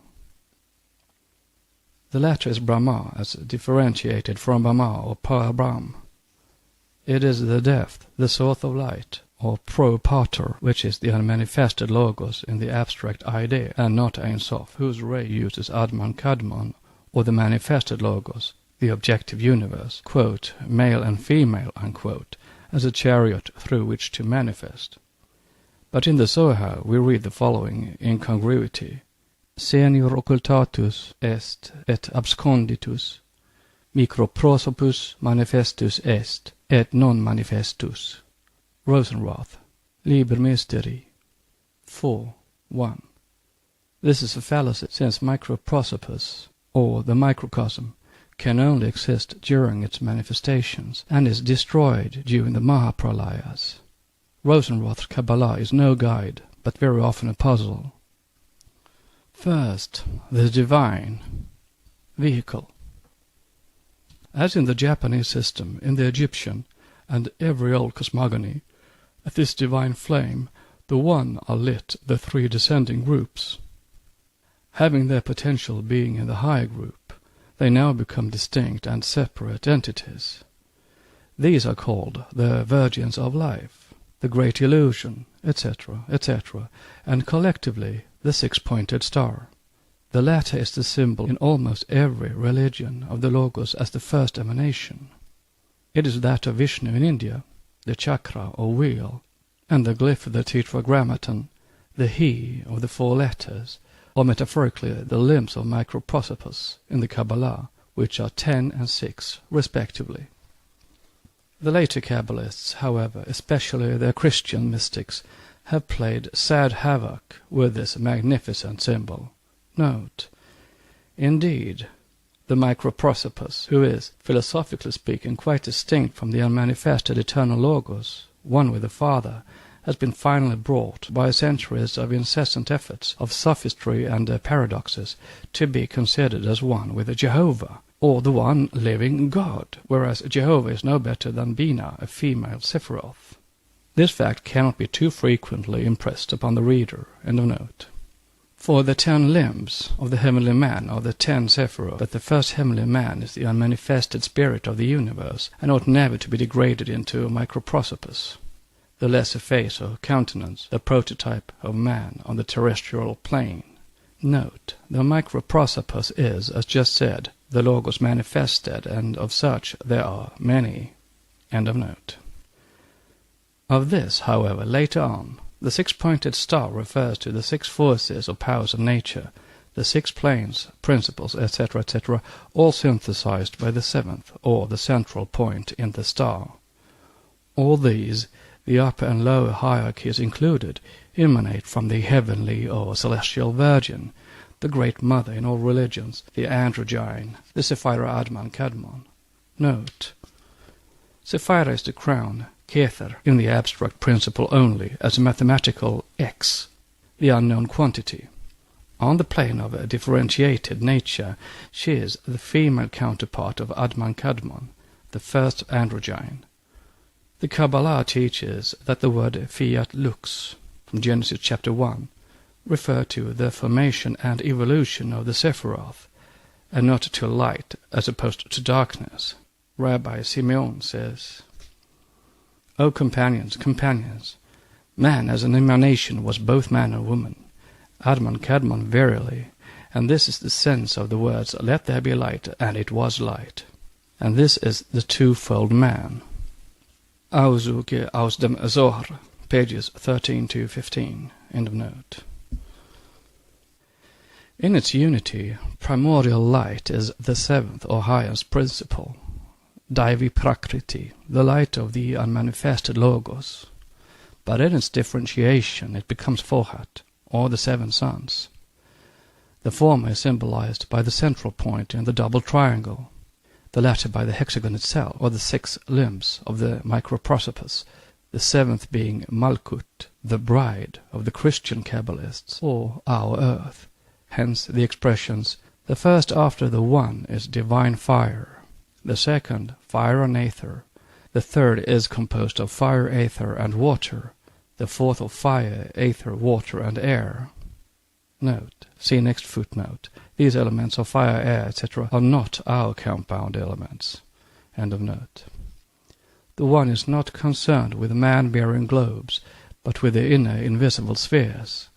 The firstborn are the life, the heart and pulse of the universe.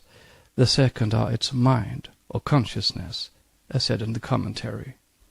Note, this consciousness has no relation to our consciousness. The consciousness of the one manifested, if not absolute, is still unconditioned. Mahat, the universal mind, is the first production of the Brahma creator, but also of the pradhana, undifferentiated matter. End of note. The one from the mother spirit, Atman, then the spiritual, Atma Buddhi, spirit soul. Note, this relates to the cosmic principles. End of note. The second order of celestial beings, those of fire and aether, corresponding to spirit and soul, or the Atma Buddhi, whose names are legion, are still formless, but more definitely substantial. They are the first differentiation in the secondary evolution, or creation, a misleading word. As the name shows, they are the prototypes of the incarnating jivas or monads, and are composed of the fiery spirit of life. It is through these that passes, like a pure solar beam, the ray which is furnished by them with its future vehicle, the divine soul, Buddhi. These are directly concerned with the host of the high world of our system. From these twofold units emanate the threefold. In the cosmogony of Japan, when, out of the chaotic mass, an egg-like nucleus appears, having within itself the germ and potency of all the universal as well as of all terrestrial life, it is the threefold just named which differentiates. The male ethereal, yo, principle, ascends, and the female, grosser or more material principle, is precipitated into the universe of substance, when a separation occurs between the celestial and the terrestrial. From this the female, the mother, the first rudimentary objective being, is born. It is ethereal, without form or sex, and yet it is from this and the mother that the 7 divine spirits are born, from whom will emanate these 7 creations, just as in the Codex Nazareus from Karabtanos and the Mother Spiritus the 7 evilly disposed, that is material, spirits are born.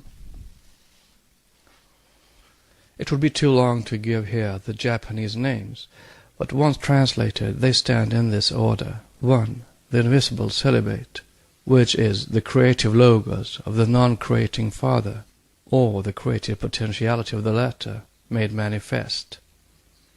2. The spirit, or the god of the rayless depths of chaos, which becomes differentiated matter, or the world stuff, also the mineral realm. 3. The spirit of the vegetable kingdom, of the abundant vegetation. 4.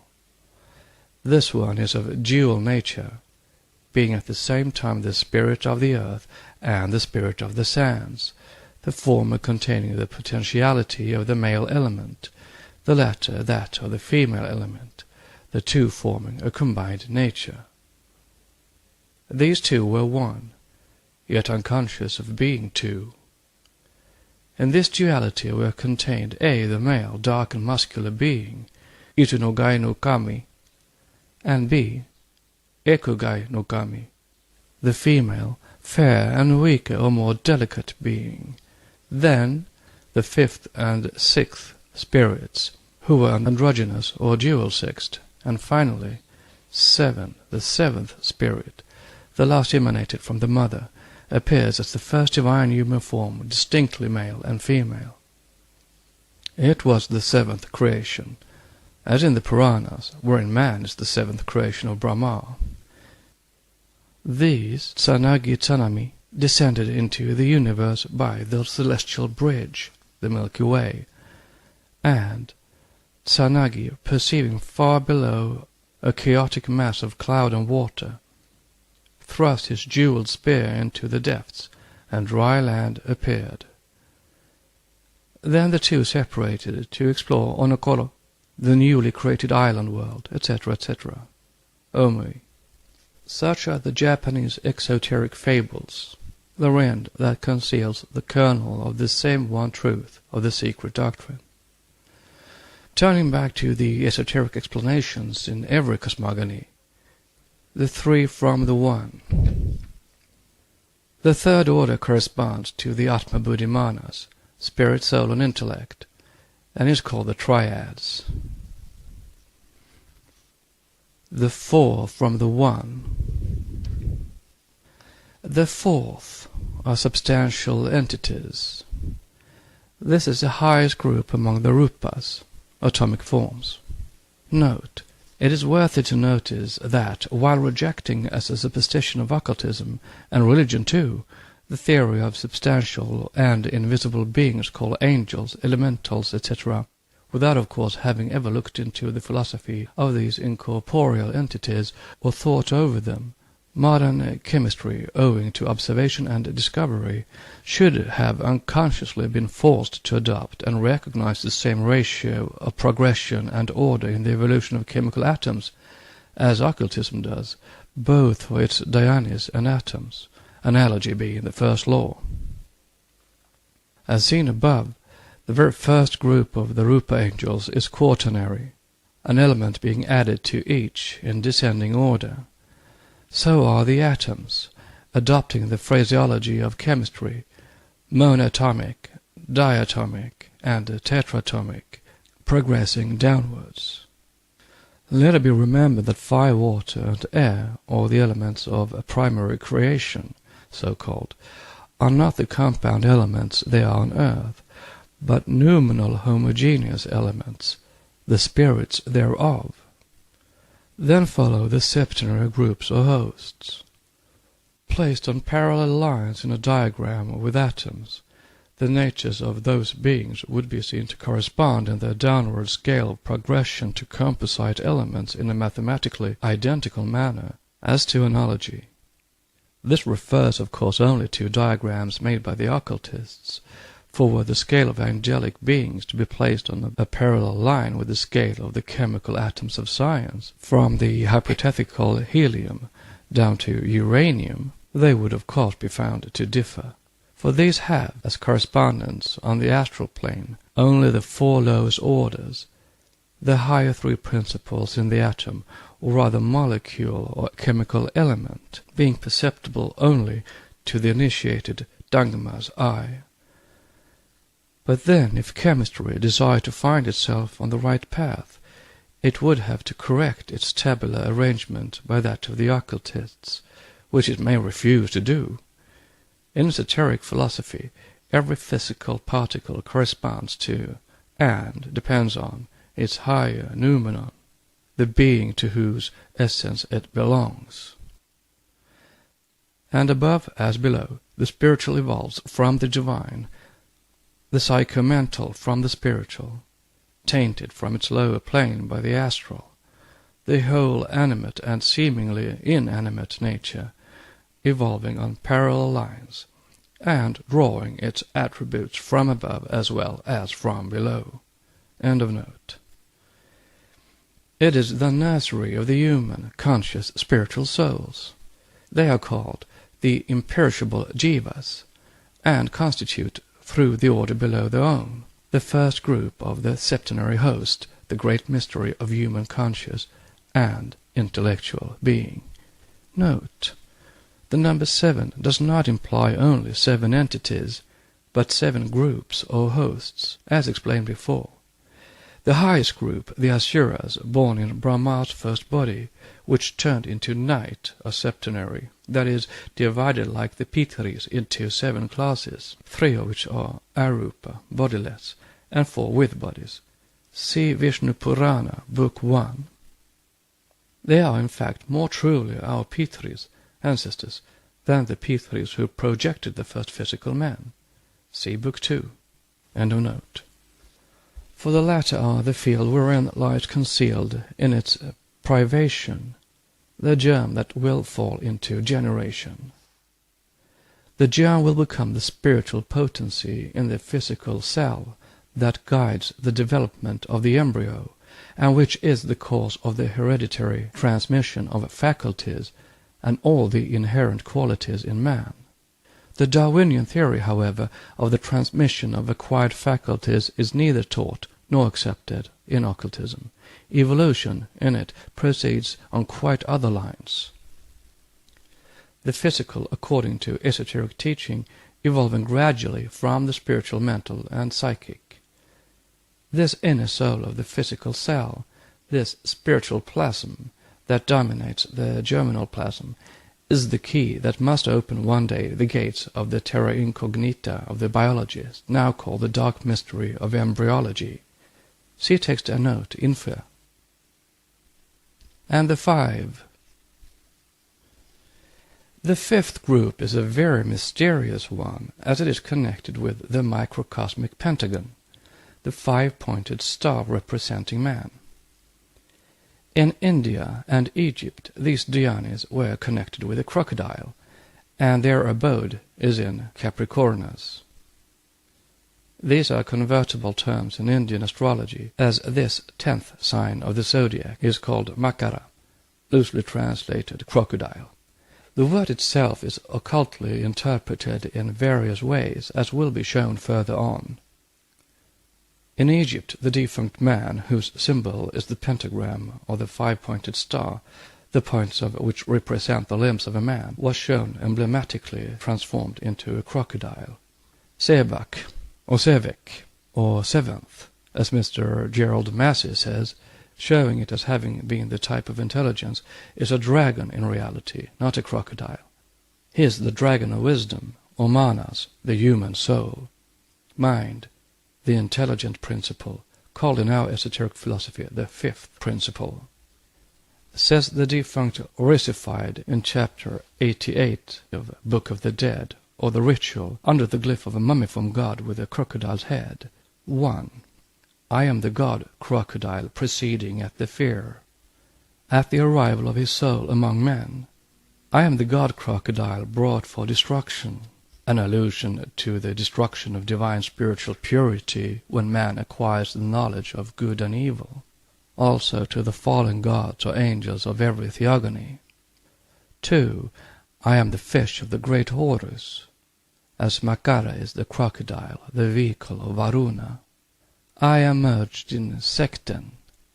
This last sentence given the corroboration of, and repeats the doctrine of, esoteric Buddhism, for it alludes directly to the 5th principle, manas, or the most spiritual part of its essence rather, which merges into, is absorbed by, and made one with the Atma Buddhi after the death of man. For Sekin is the residence or loka of the god Kem, Horus, Osiris, or father and son, hence the Devakan of Atma Buddhi. In the ritual of the dead, the defunct is shown entering into Sekhem with Horus thought, and emerging from it as pure spirit. 64, verse 29. Thus the defunct says, verse 130, I see the forms of myself as various men transforming eternally. I know this chapter. He who knows it takes all kinds of living forms. And in verse 35, addressing in magic formula that which is called in Egyptian esotericism the ancestral heart, or the reincarnating principle, the permanent ego, the defunct says, "O my heart, my ancestral heart, necessary for my transformations, do not separate thyself from me before the guardian of the scales. Thou art my personality within my breast, divine companion watching over my fleshes, bodies." It is in Sekhem that lies concealed the mysterious face, or the real man concealed under the false personality, the triple crocodile of Egypt, the symbol of the higher trinity or human triad, Atma, Buddhi, and Manas. Note, one of the explanations of the real, though hidden meaning of this Egyptian religious glyph is easy. The crocodile is the first to await and meet the devouring fires of the morning sun, and very soon came to personify the solar heat. When the sun arose, it was like the arrival on earth and among men of the divine soul which informs the gods. Hence the strange symbolism. The mummy donned the head of a crocodile to show that it was a soul arriving from the earth. End of note. In all the ancient papyri the crocodile is called Sebek, seventh, while the water is the fifth principle esoterically, and as already stated, Mr. Gerald Massey shows that the crocodile was the seventh soul, the supreme one of seven, the seer unseen. Even exoterically, Sekhem is the residence of the god Kem, and Kem is Horus avenging the death of his father Osiris, hence punishing the sins of man when he becomes a disembodied soul. Thus the defunct Osirified became the god Kem, who gleans the field of Anuru, that is, he gleans either his reward or punishment, as that field is the celestial locality, Devakan, where the defunct is given wheat, the food of divine justice. The fifth group of the celestial beings is supposed to contain in itself the dual attributes of both the spiritual and physical aspects of the universe, the two poles, so to say, of Mahat, the universal intelligence, and the dual nature of man, the spiritual and the physical. Hence its number 5, multiplied and made into 10, connecting it with Makara, the 10th sign of zodiac, from which the 3, the 5, and the 7. The 6th and 7th groups partake of the lower qualities of the quaternary. They are conscious, ethereal entities, as invisible as ether, which are shot out like the boughs of a tree from the first central group of the 4, and shoot out in their turn numberless side groups, the lower of which are the nature spirits, or elementals of countless kinds and varieties, from the formless and unsubstantial, the ideal thoughts of their creators, down to the atomic, though to human perception, invisible organisms. The latter are considered as the spirits of atoms, for they are the first remove backwards from the physical atom, sentient if not intelligent creatures. They are all subject to karma, and have to work it out through every cycle. For, as the Doctrine teaches, there are no such privileged beings in the universe, whether in our or in other systems, in the outer or the inner worlds, as the angels of the Western religion and the Judean. Note: a world when called a high world is not high by reason of its location, but because it is superior in quality or essence. Yet such a world is generally understood by the profane as heaven, and located above our heads. End of note. A Diankochan has to become one. He cannot be born or appear suddenly on the plane of life as a full-blown angel.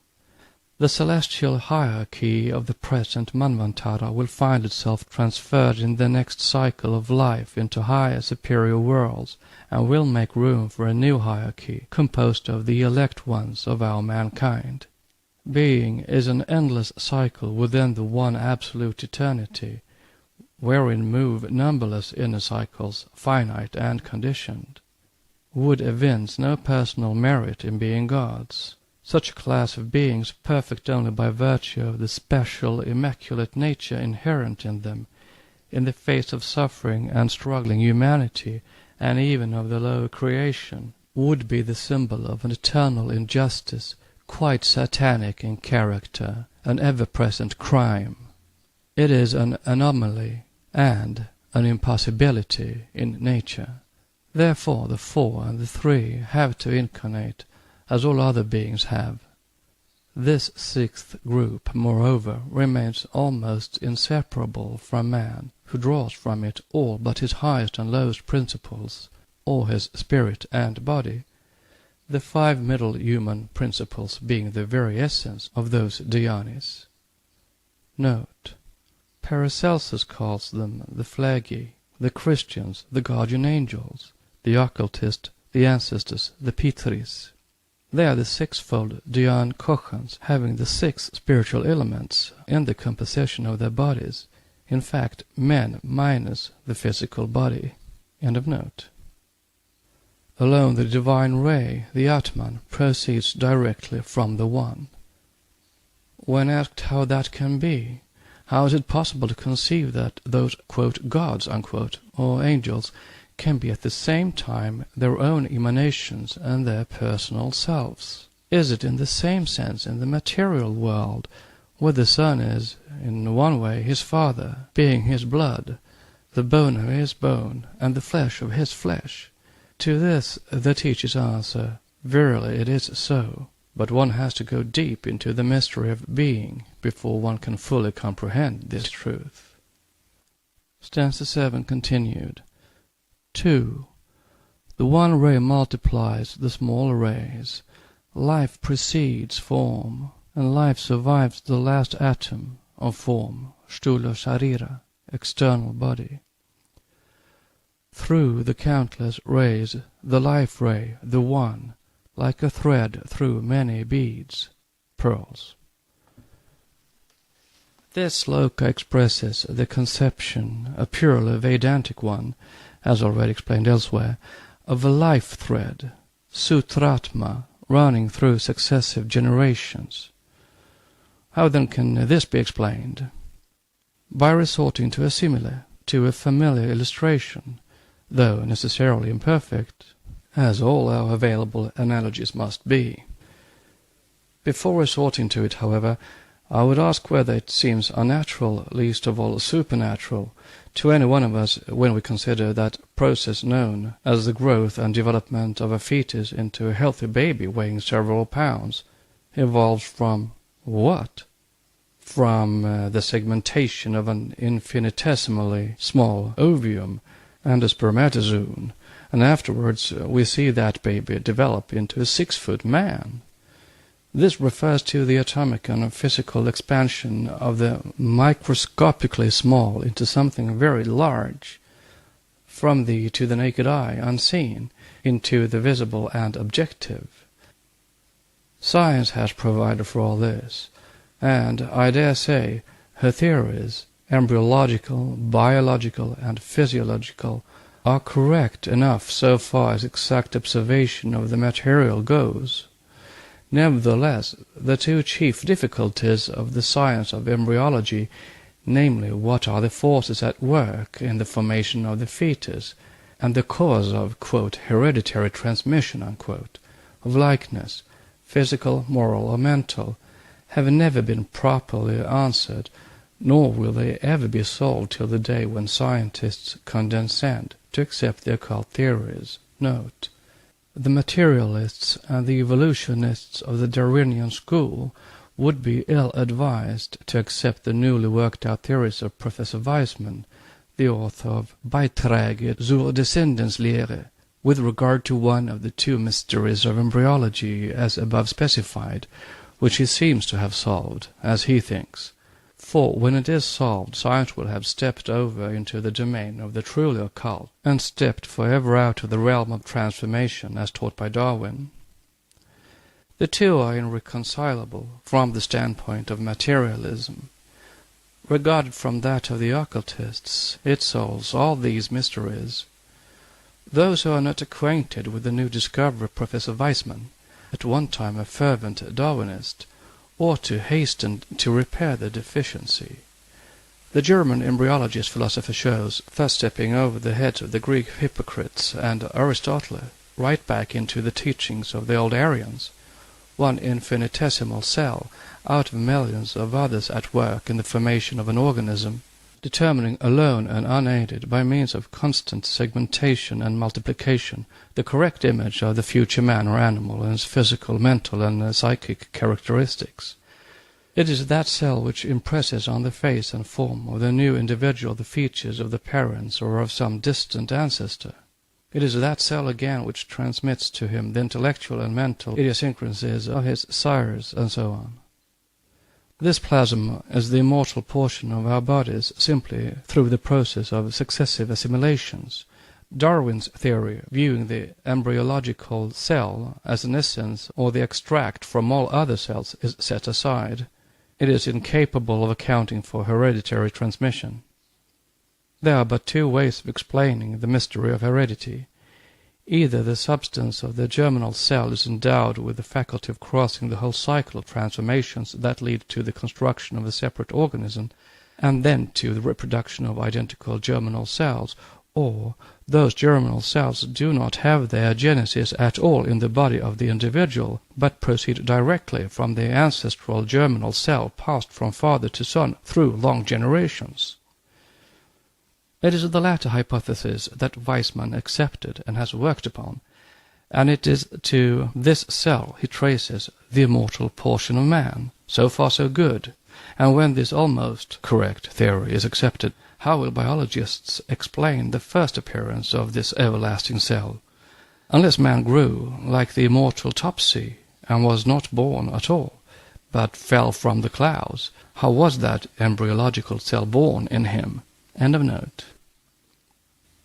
But if this physical phenomenon astonishes no one, except in so far as it puzzles the embryologists, why should our intellectual and inner growth, the evolution of the human spiritual to the divine spiritual, be regarded as, or seem, more impossible than the other? Now to the simile. Complete the physical plasm mentioned in the last footnote, the germinal cell of man with all its material potentialities, with the spiritual plasm, so to say, or the fluid that contains the 5 lower principles of the 6-principled Dian, and you have the secret, if you are spiritual enough to understand it. When the seed of the animal man is cast into the soil of the animal woman, that seed cannot germinate unless it has been fructified by the 5 virtues, the fluid of, or the emanation from the principles of the 6-fold heavenly man. Wherefore the microcosm is represented as a pentagon within the hexagon star, the macrocosm, from Anthropos, a work on occult embryology, Book 1. Then functions of jiva on this earth of 5-fold character. In the mineral atom it is connected with the lowest principles of the spirits of the earth, the 6-fold dhyanis. In the vegetable particle, with the 2nd, the prana, life.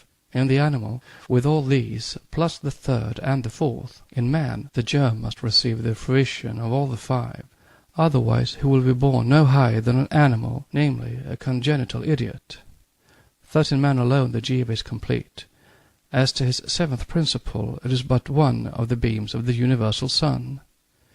Each rational creature receives only the temporary loan of that which has to return to its source, while his physical body is shaped by the lowest terrestrial lives through physical, chemical, and physiological evolution. The blessed ones have naught to do with the purgations of matter, Kabbalah, Chaldean Book of Numbers. It comes to this: mankind, in its first prototypal, shadowy form, is the offspring of the Elohim of life, or Pitris. In the qualitative and physical aspect, it is the direct progeny of the ancestors, the lowest dhyanis or spirits of the earth. For its moral, psychic, and spiritual nature, it is indebted to a group of divine beings, the name and characteristics of which will be given in Book 2. Collectively, men are the handiwork of hosts of various spirits, distributively the tabernacles of those hosts, and occasionally and singly the vehicles of some of them. In our present all-material fifth race, the earthly spirit of the fourth is still strong in us, but we are approaching the time when the pendulum of evolution will direct its swing decidedly upwards, bringing humanity back on a parallel line with the primitive third root race in spirituality. During its childhood, mankind was composed wholly of that angelic host, who were the indwelling spirits that animated the monstrous and gigantic tabernacles of clay of the fourth race, built by, as they are now also, and composed of countless myriads of lives. Note: science, dimly perceiving the truth, may find bacteria and other infinitesimals in the human body, and see in them but occasional and abnormal visitors to which diseases are attributed. Occultism, which discerns a life in every atom and molecule, whether in a mineral or human body, in air, fire, or water, affirms that our whole body is built of such lives, the smallest bacteria under the microscope being to them in comparative size like an elephant to the tiniest infusoria. End of note. This sentence will be explained later on in the present commentary. The tabernacles have improved in texture and symmetry of form, growing and developing with the globe that bore them, but the physical improvement took place at the expense of the spiritual inner man and nature. The three middle principles in earth and man became with every race more material, the soul stepping back to make room for the physical intellect, the essence of elements becoming the material and composite elements now known. Man is not, nor could he ever be, the complete product of the Lord God, but he is the child of the Elohim, so arbitrarily changed into the singular masculine gender. The first dhyanis, commissioned to, quote, create, unquote, man in their image, could only throw off their shadows like a delicate model for the nature spirits of matter to work upon. See Book 2. Man is, beyond any doubt, formed physically out of the dust of the earth, but his creators and fashioners were many.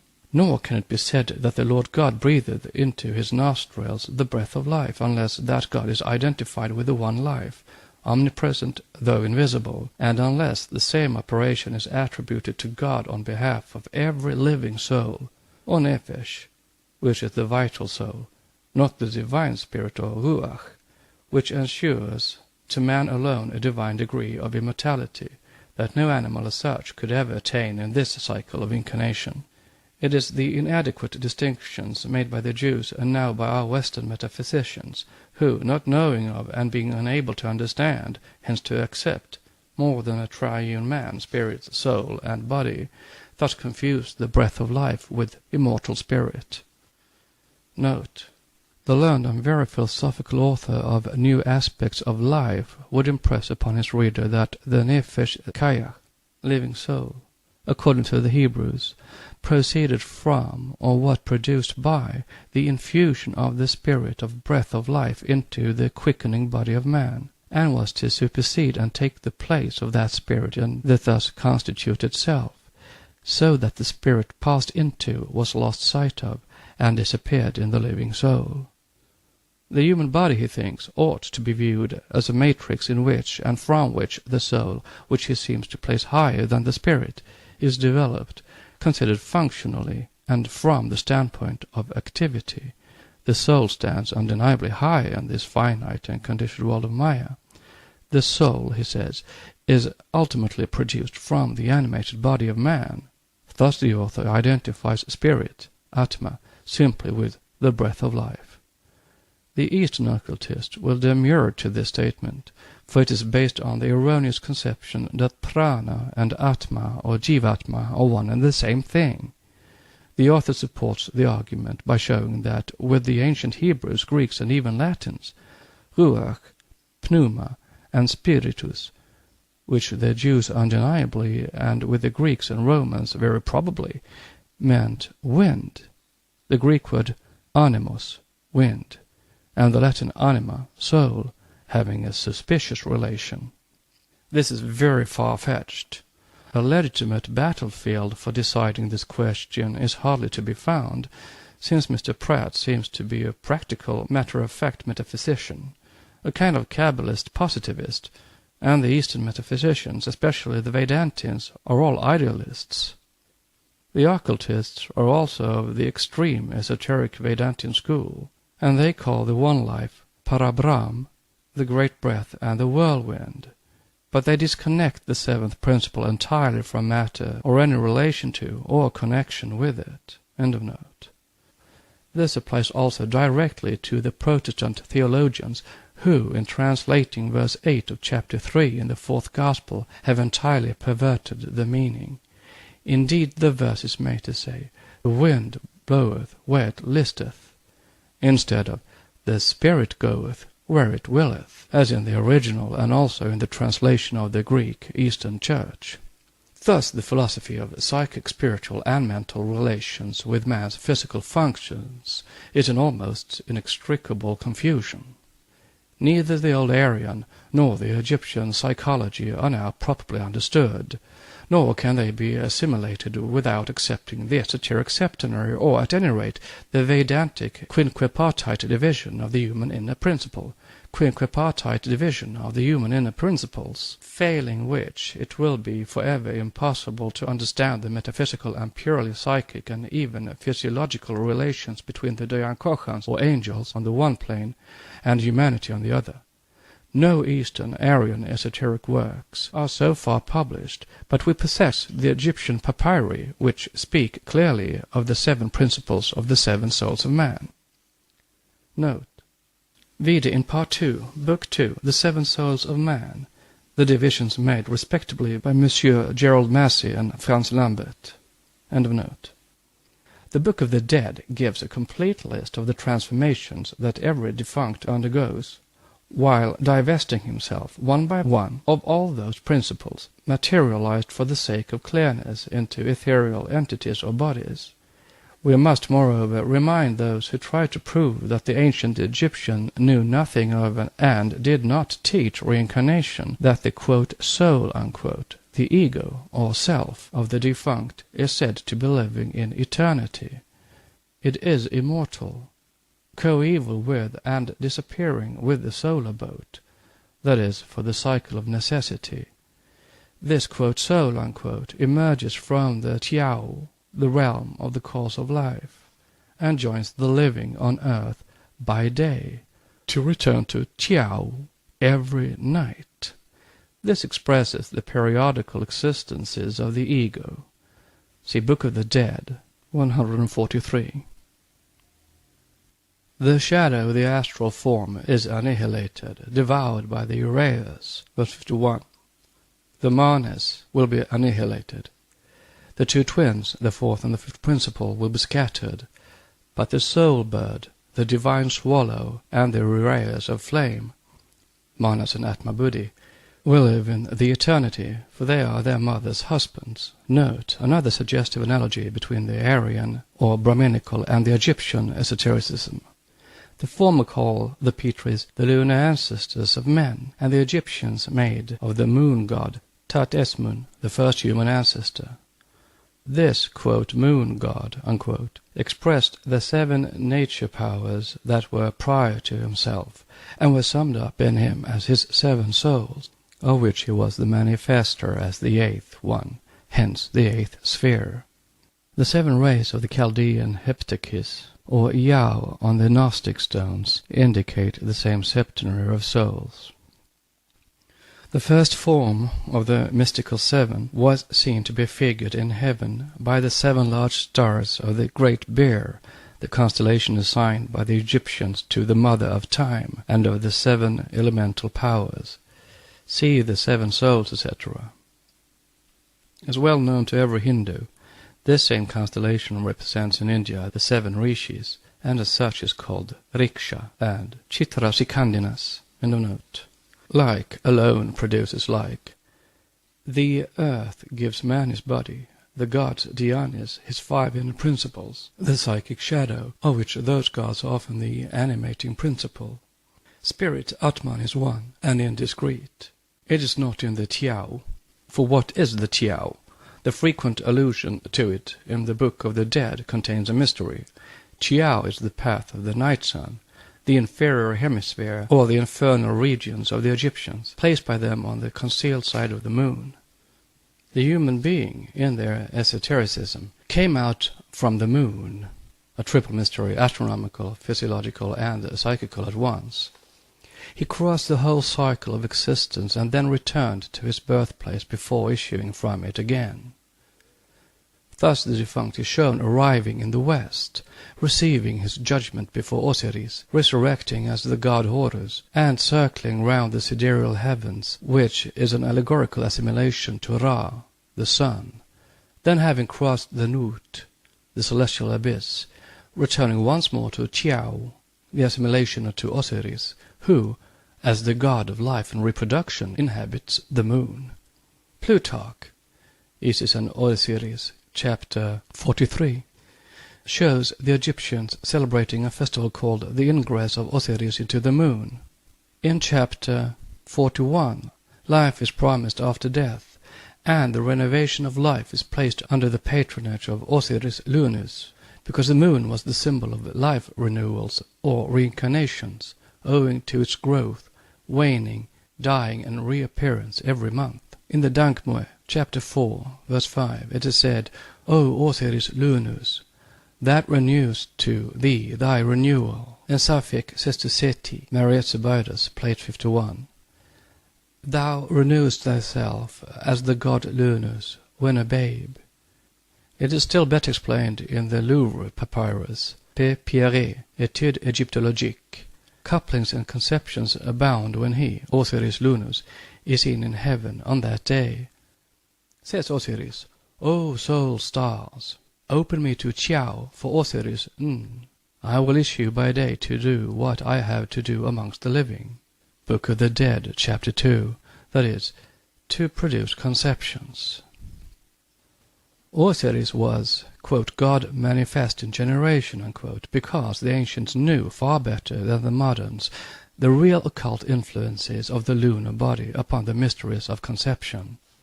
Note, in the oldest systems we find the moon always male. Thus Soma is, with the Hindus, a kind of sidereal Don Juan, a king and the father, albeit illegitimate, of Buddha, wisdom, which relates to occult knowledge, a wisdom gathered through a thorough acquaintance with lunar mysteries, including those of sexual generation. See Holy of Holies. End of note. Later on, when the moon became connected with female goddesses, with Diana, Isis, Artemis, Juno, etc., that connection was due to a thorough knowledge of physiology and female nature, physical as much as psychic. Note on female goddesses. If instead of being taught in Sunday schools useless lessons from the Bible, the armies of the ragged and the poor were taught astrology, and so far at any rate as the occult properties of the moon and its hidden influences on generation are concerned, then there would be little need to fear increase of the population, nor to resort to the questionable literature of the Malthusians for its arrest. For it is the moon and her conjunction that regulate conceptions, and every astrologer in India knows it. During the previous and the present races, at least at the beginning of this one, those who indulged in marital relations during certain lunar phases that made those relations sterile were regarded as sorcerers and sinners. But even now those sins of old, based on the occult knowledge and the abuse of it, would appear preferable to the crimes of today, which are perpetrated because of the complete ignorance of and disbelief in all such occult influences. End of note. But primarily, the sun and the moon were the only visible and, so to say, tangible by their effects, psychic and physiological deities, the Father and the Son, while space and air in general, or that expanse of heaven called Nut by the Egyptians, was the concealed spirit or breath of the two. These father and son were interchangeable in their functions and worked harmoniously together in their effects upon terrestrial nature and humanity. Hence they were regarded as one, though two in personified entities. They were both males, and both had a distinct and also collaborative work in the causative generation of humanity, so much from the astronomical and cosmic standpoints viewed and expressed in symbolical language, which became in our last races theological and dogmatic. But behind this veil of cosmic and astrological symbols there were the occult mysteries of anthropography and the primeval genesis of man, and in this no knowledge of symbols, or even the key to the post-diluvian symbolical language of the Jews, will or can help save only with reference to that which was laid down in national scriptures for exoteric uses, the sum of which, however cleverly veiled, was only the smallest portion of the real primitive history of each people, often relating, moreover, as in the Hebrew scriptures, merely to the terrestrial human, not divine life of that nation. That psychic and spiritual element belonged to mystery and initiation. There were things never recorded in scrolls but as in Central Asia, on rocks and in subterranean crypts. Nevertheless, there was a time when the whole world was of one lip and of one knowledge, and man knew more of his origin than he does now, and thus he knew that the sun and moon, however large a part they do play in the constitution, growth, and development of the human body, were not the direct causative agents of his appearance on earth, these agents being, in truth, the living and intelligent powers which the occultists call diankochans. As to this, a very learned admirer of the Jewish esotericism tells us that the Kabbalah says expressly that Elohim is a general abstraction, what we call in mathematics a constant coefficient, or a general function, entering into all construction, not particular, that is, by the general ratio 1 to 3, 1, 4, 1, 5, the astrodianic and Elohistic figures. To this the Eastern occultist replies, "Quite so. It is an abstraction to our physical senses. To our spiritual perceptions, however, and to our inner spiritual eye, the Elohim or Dionis are no more an abstraction than our soul and spirit are to us. Reject the one and you reject the other, since that which is the surviving entity in us is partly the direct emanation from, and partly those celestial entities themselves. One thing is sure. The Jews were perfectly acquainted with sorcery and various maleficent forces, but with the exception of some of their great prophets and seers like Daniel and Ezekiel, Enoch belonging to a far distant race, and not to any nation, but to all, as a generic character, they knew little of, nor would they deal with, the real divine occultism, their national character being averse to anything which had no direct bearing upon their own ethnical, tribal, and individual benefits, witness their own prophets and the curses thundered by them against a, quote, stiff-necked race, unquote. But even the Kabbalah plainly shows the direct relation between the Sephiroth, or Elohim, and men. Therefore, when it is proved to us that the Kabbalistic identification of Jehovah with Bina, a female Sephiroth, has still another, a sub-occult meaning in it, then and then only the occultist will be ready to pass the palm of perfection to the Kabbalist. Until then it is asserted that, as Jehovah is in the abstract sense of a one living God, a single number, a metaphysical figment, and a reality only when put in his proper place as an emanation and a Sephiroth, we have a right to maintain that the Zohar, as witnessed by the Book of Numbers at any rate, gave out originally before the Christian Kabbalist had disfigured it, and still gives out the same doctrine that we do, that is, it makes man emanate not from one celestial man, but from a septenary group of celestial men or angels, just as in Pymande, the thought divine. Stanza 7 continued. 3. When the one becomes two, the threefold appears.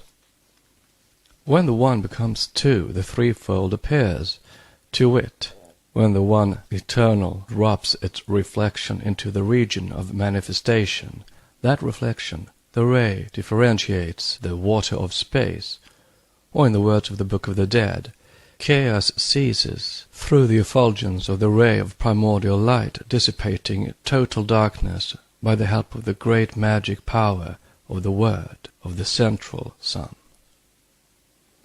Chaos becomes male-female and water incubated through light, and the threefold being issues as its firstborn. Osiris-Ptah, or Ra, creates his own limbs, like Brahma, by creating the gods destined to personify his phases during the cycle. 17.4. The Egyptian Ra, issuing from the deep, is the divine universal soul in its manifested aspect, and so is Narayana, the Purusha, concealed in Akasha and present in Ether. This is the metaphysical explanation, and refers to the very beginning of evolution, or, as we should rather say, of theogony. The meaning of the stanza, when explained from another standpoint in its reference to the mystery of man and his origin, is still more difficult to comprehend. In order to form a clear conception of what is meant by the one becoming two, and then being transformed into the threefold, the student has to make himself thoroughly acquainted with what we call rounds. If he refers to esoteric Buddhism, the first attempt to sketch out an approximate outline of archaic cosmogony, he will find that by round is meant the serial evolution of nascent material nature, or the 7 globes of our chain, with their mineral, vegetable, and animal kingdoms, man being there included in the latter and standing at the head of it, during the whole period of a life cycle. Note: several inimical critics are anxious to prove that no 7 principles of man nor septenary constitution of our chain were taught in our early volume, Isis Unveiled. Though in that work the doctrine could only be hinted at, there are many passages, nevertheless, in which the septenary constitution of both man and chain is openly mentioned. Speaking of the Elohim in Volume 2, page 420, it is said, "They remain over the 7th heaven, or spiritual world, for it is they who, according to the Kabbalists, formed in succession the 6th material world, or rather attempt at worlds, that preceded our own, which, they say, is the 7th. Our globe is, of course, upon the diagram representing the chain, the 7th and the lowest, though, as the evolution on these globes is cyclic, it is the 4th in descending the arc of matter." And again on page 367, volume 2, it is written, "In the Egyptian notions, as in those of all other faiths founded on philosophy, man was not merely a union of soul and body. He was a trinity when spirit was added to it, of body, and besides, that doctrine made him consist of body, astral form or shadow, the animal soul, the higher soul, and terrestrial intelligence, and the 6th principle, etc., etc., the 7th, spirit." So clearly are those principles mentioned, that even in the index one finds on page 683 6 principles of man, the 7th being the synthesis of the 6, and not a principle but a ray of the absolute all, in strict truth. End of note. The latter would be called by the Brahmins the day of Brahma. It is, in short, one revolution of the wheel or planetary chain, which is composed of 7 globes or 7 separate wheels, in another sense this time. When evolution has run downward into matter, from planet A to planet G or Z, as the Western students call it, it is one round. In the middle of the 4th revolution, which is our present, quote, round, unquote, evolution has reached its acme of physical development, crowned its work with a perfect physical man, and from this point begins its work spiritward. All this needs a little repetition, as it is well explained in esoteric Buddhism. That which was hardly touched upon, and of which the little that was said has misled many, is the origin of man, and it is upon this that a little more light may now be thrown, just enough to make the stanza more comprehensible, as the process will be fully explained only in its legitimate place in Book 2. Now every, quote, round, unquote, on the descending scale, is but a repetition in a more concrete form of the round which preceded it, as every globe down to our 4th sphere, the actual earth, is a grosser and more material copy of the more shadowy sphere which precedes it in the successive order of the 3 higher planes. See a diagram in stanza 6, commentary 6. On its way upwards on the ascending arc, Evolution spiritualizes and etherealizes, so to speak, the general nature of all, bringing it on to a level with the plane on which the twin globe on the opposite side is placed. The result being that when the seventh globe is reached, in whatever round, the nature of everything that is evolving returns to the condition it was in at its starting point, plus, every time, a new and superior degree in the states of consciousness. Thus it becomes clear that the origin of man, so-called, on this our present round or life cycle on this planet, must occupy the same place in the same order, save details based on local conditions and time, as in the preceding round. Again, it must be explained and remembered that, as the work of each round is said to be apportioned to a different group of so-called creators or architects, so is that of every globe. That is, it is under the supervision and guidance of special, quote, builders, unquote, and, quote, watchers, unquote, the various Diankochans. The group of the hierarchy which is commissioned to, quote, create, unquote, men is a special group, then. Yet it evolved a shadowy man in this cycle just as a high and still more spiritual group evolved him in the third round. Note, creation is an incorrect word to use, as no religion, not even the sect of the Vishishta Advaitis in India, one which anthropomorphizes even Parabrahman, believes in creation out of nihil, as Christians and Jews do, but in evolution out of pre-existing materials. End of note. But as it is the sixth on the downward scale of spirituality, the last and seventh being the terrestrial spirits, the elementals, which gradually form, build, and condense his physical body, this sixth group evolves no more than the future man's shadowy form, a filmy, hardly visible, transparent copy of themselves. It becomes the task of the fifth hierarchy, the mysterious beings that preside over the constellation Copernicus, Makara or crocodile in India as in Egypt, to inform the empty and ethereal animal form and make of it the rational man. This is one of those subjects upon which very little may be said to the general public. It is a mystery truly, but only to him who is prepared to reject the existence of intellectual and conscious spiritual beings in the universe, limiting full consciousness to man alone, and that only as a function of the brain. Many are those among the spiritual entities who have incarnated bodily in man since the beginning of his appearance, and who, for all that, still exist as independently as they did before in the infinitudes of space. To put it more clearly, the invisible entity may be bodily present on earth without abandoning, however, its status and functions in the supersensus regions. If this needs explanation, we can do no better than remind the reader of like cases in spiritualism, though such cases are very rare, at least as regards the nature of the entity incarnating, or taking temporary possession of a medium. Note, the so-called spirits that may occasionally possess themselves with the bodies of mediums are not the monads or higher principles of disembodied personalities. Such a, quote, spirit, unquote, can only be either an elementary or a nirmanakaya. End of note. Just as certain persons, men and women, revert into parallel cases among living persons, whether by virtue of a peculiar organization or through the power of acquired mystic knowledge, can be seen in their, quote, double, unquote, in one place while the body is many miles away, so the same thing can occur in the case of superior beings. Man, philosophically considered, is, in his outward form, simply an animal, hardly more perfect than his pithecod-like ancestor of the third round. He is a living body, not a living being, since the realization of existence, the ego sum, necessitates self-consciousness, and an animal can only have direct consciousness or instinct. This was so well understood by the ancients that the Kabbalists even made of soul and body two lives, independent of each other. Note, on page 340 to 351, Genesis of the Soul, in The New Aspects of Life, the author states the Kabbalistic teaching.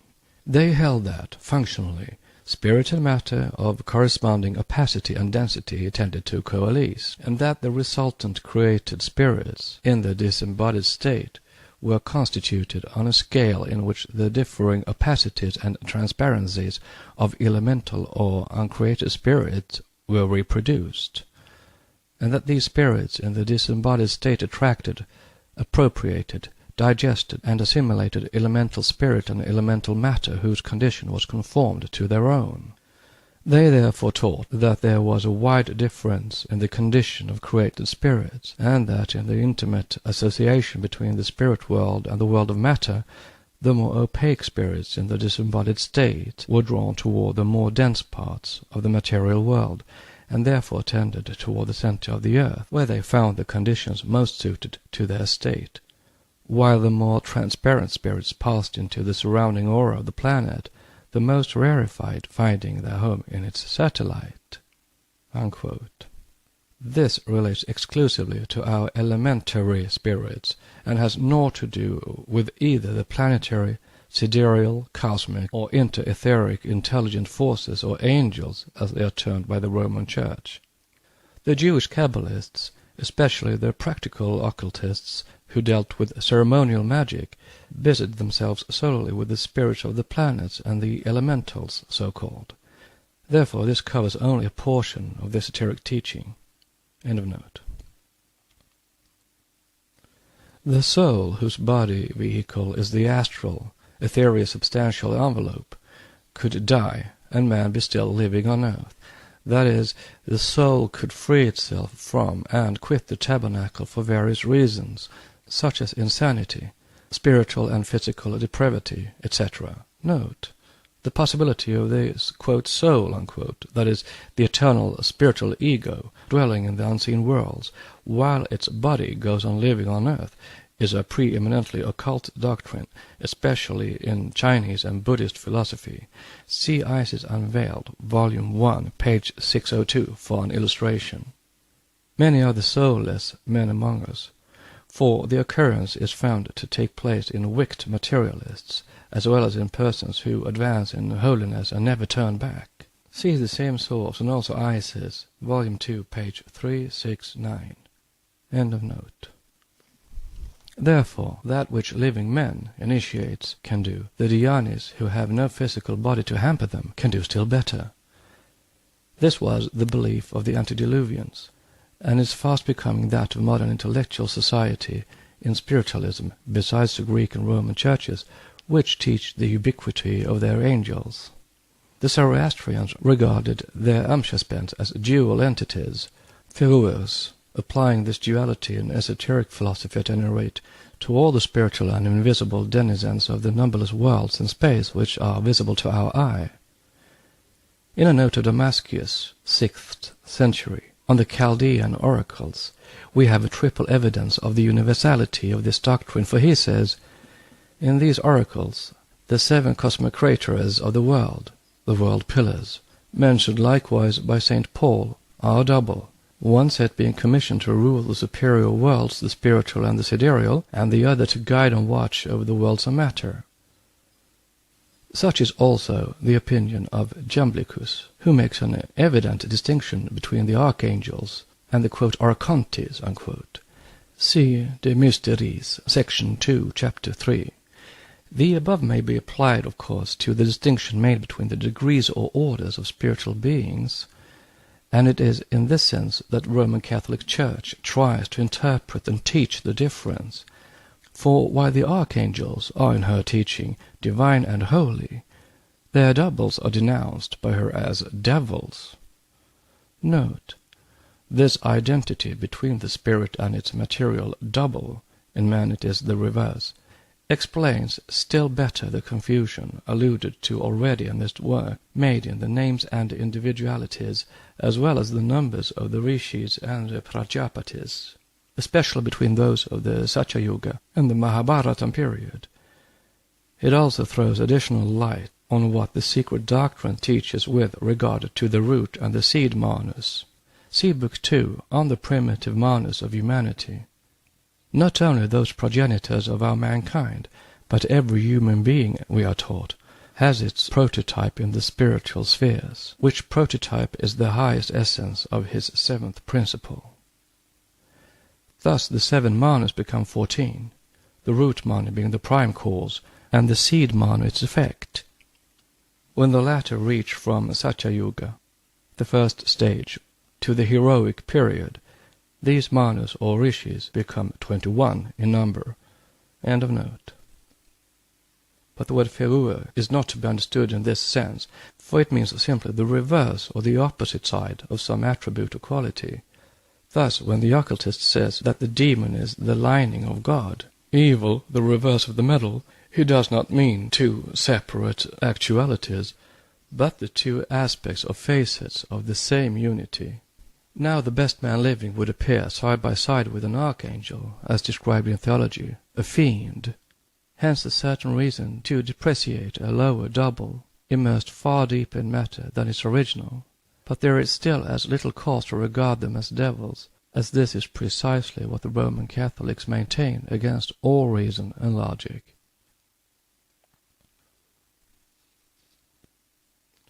The 3 are linked into one, and it is our thread, Ulanu, the heart of the man-plant, called Saptaparna. The concluding sentence of this sloka shows how archaic is the belief and the doctrine that man is sevenfold in his constitution. The thread of being which animates man and passes through all his personalities, or rebirths on this earth, an allusion to Sutratma, the thread on which, moreover, all his, quote, spirits, unquote, are strung, is spun from the essence of the threefold, the fourfold, and the fivefold, which contain all the preceding. Panshatika, agreeably to Bhagavad Purana, Volume 5, Chapter 20, verse 25 to 28, is one of the 7 Kumaras who go to Svetadvipa to worship Vishnu. We shall see further on what connection there is between the, quote, celibate, unquote, and chaste sons of Brahma who refuse to multiply, and terrestrial mortals. Meanwhile it is evident that the man-plant, Saptaparna, thus refers to the 7 principles, and man is compared to the 7-leaved plant of this name, so sacred among Buddhists. For further details as to Saptaparna and the importance of the number 7 in occultism, as well as in symbology, the reader is referred to Part 2, Book 2 on Symbolism, sections on Saptaparna, the septenary in the Vedas, etc., etc. Note on the 7-leaved plant of this name. The Egyptian allegory in the Book of the Dead, already mentioned, the hymn that relates to the reward of the soul, is as suggestive of our septenary doctrine as it is poetical. The deceased is allotted a piece of land in the field of Onoru, wherein the manes, the deified shades of the dead, glean, as the harvest they have sown by their actions in life, the corn 7 cubits high, which grows in a territory divided into 14 and 7 portions. This corn is the food on which they live and prosper, or that will kill them, in Amenti, the realm of which the Anru field is a domain. For, as said in the hymn, see chapter 32, verse 9, the deceased is either destroyed therein or becomes pure spirit for the eternity, in consequence of the 7 times 77 lives, past or to be passed on earth. The idea of the corn reaped as the fruit of our actions is very graphic. End of note. The 7 continued. 4. It is the root that never dies, the 3-tongued flame of the 4 wicks. Note, the 3-tongued flame of the 4 wicks corresponds to the 4 unities and the 3 binaries of the Sephirothal tree. See commentary in stanza 6. End of note. The 3-tongued flame that never dies is the immortal spiritual triad, the Atma, Buddhi, and Manas, the fruition of the latter assimilated by the first 2 after every terrestrial life. The 4 wicks that go out and are extinguished are the 4 lower principles, including the body. I am the 3-wicked flame, and my wicks are immortal, says the defunct.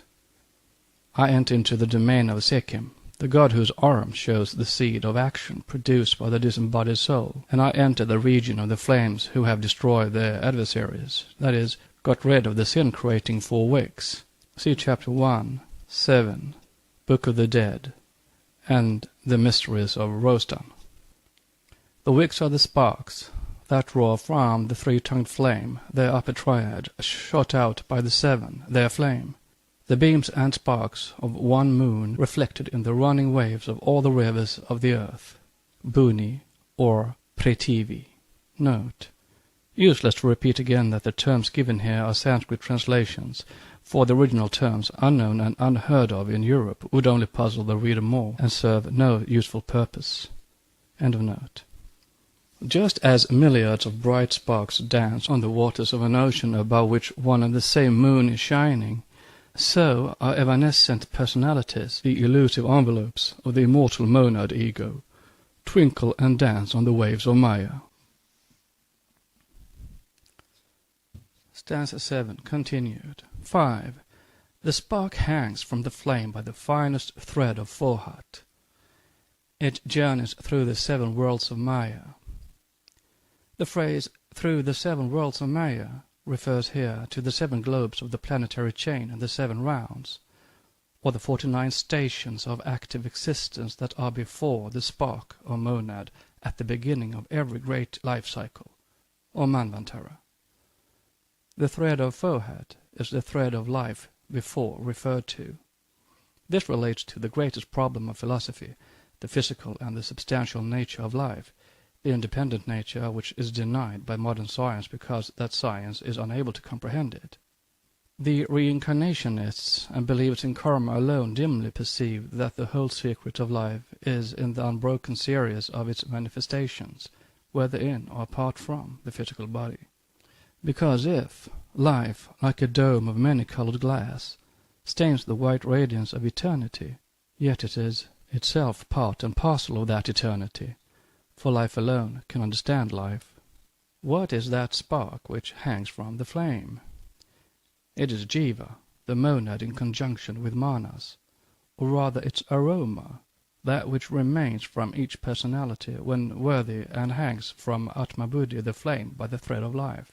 In whatever way interpreted, and into whatever number of principles the human being is divided, it may easily be shown that this doctrine is supported by all the ancient religions, from the Vedic to the Egyptian, from the Zoroastrian to the Jewish. In the case of the last mentioned, the Kabbalistic works offer abundant proof of this statement. The entire system of the Kabbalistic numerals is based on the divine septenary hanging from the triad, thus forming the decade, and its permutations 7, 5, 4, and 3, which finally all merged into the One itself, an endless and boundless circle. The deity, the ever-invisible presence, says the Zohar, manifests itself through the 10 Sephiroth, which are its radiating witnesses. The deity is like the sea from which outflows a stream called wisdom, the waters of which fall into a lake named intelligence. From the basin, like 7 channels, issue the 7 Sephiroth. For 10 equals 7. The decade contains 4 unities and 3 binaries. The 10 Sephiroth correspond to the limbs of man. When I framed Adam Kadmon, the Elohim I made to say, the spirit of the eternal shot out of his body like a sheet of lightning that radiated at once on the billows of the 7 millions of skies, and my 10 splendors were his limbs. But neither the head nor the shoulders of Adam Kadmon can be seen. Therefore we read in the Sifra Zenyuta, the book of the concealed mystery, quote, in the beginning of time, after the Elohim, the sons of light and life, or the builders, had shaped out of the eternal essence the heavens and the earth, they formed the worlds 6 by 6, the 7th being Malkut, which is our earth. See Mantuan Codex, on its plane, and the lowest in all other planes of conscious existence. The Chaldean Book of Numbers contains a detailed explanation of all this. The first stride of the body of Adman Kadmon, the 3 upper planes of the 7, cannot be seen before the soul stands in the presence of the Ancient of Days. Note on the 3 upper planes of the 7. The formation of the living soul, or man, would render the idea more clearly. A living soul is a synonym of man in the Bible. These are our 7 principles. End of note. The Sephiroth of this upper triad are 1. Kether, the crown, represented by the brow of Macroprosopos. 2. Chokmah, wisdom, the male principle, by his right shoulder. And 3. Bina, intelligence, a female principle, by the left shoulder. Then come the 7 limbs, or Sephiroth, on the planes of manifestation, the totality of these 4 planes being represented by Microprosopos, the lesser face, or Tetragrammaton, the 4-lettered mystery. The 7 manifested and the 3 concealed limbs are the body of the deity." Unquote. Thus our earth, Malkut, is both the 7th and the 4th world, the former when counting from the first globe above, the latter if reckoned by the planes. It is generated by the 6th globe or Sephiroth, called Yesod, foundation, or as said in the Book of Numbers by Yesod, he, Adam Kadmon, fecundates the primitive Hiva, Eve, or our earth. Rendered in mystic language, this is the explanation why Malkut, called the inferior mother, Matrona, queen, and the kingdom of the foundation, is shown as the bride of Tetragrammaton or Microprosopos, the second Logos, the heavenly man.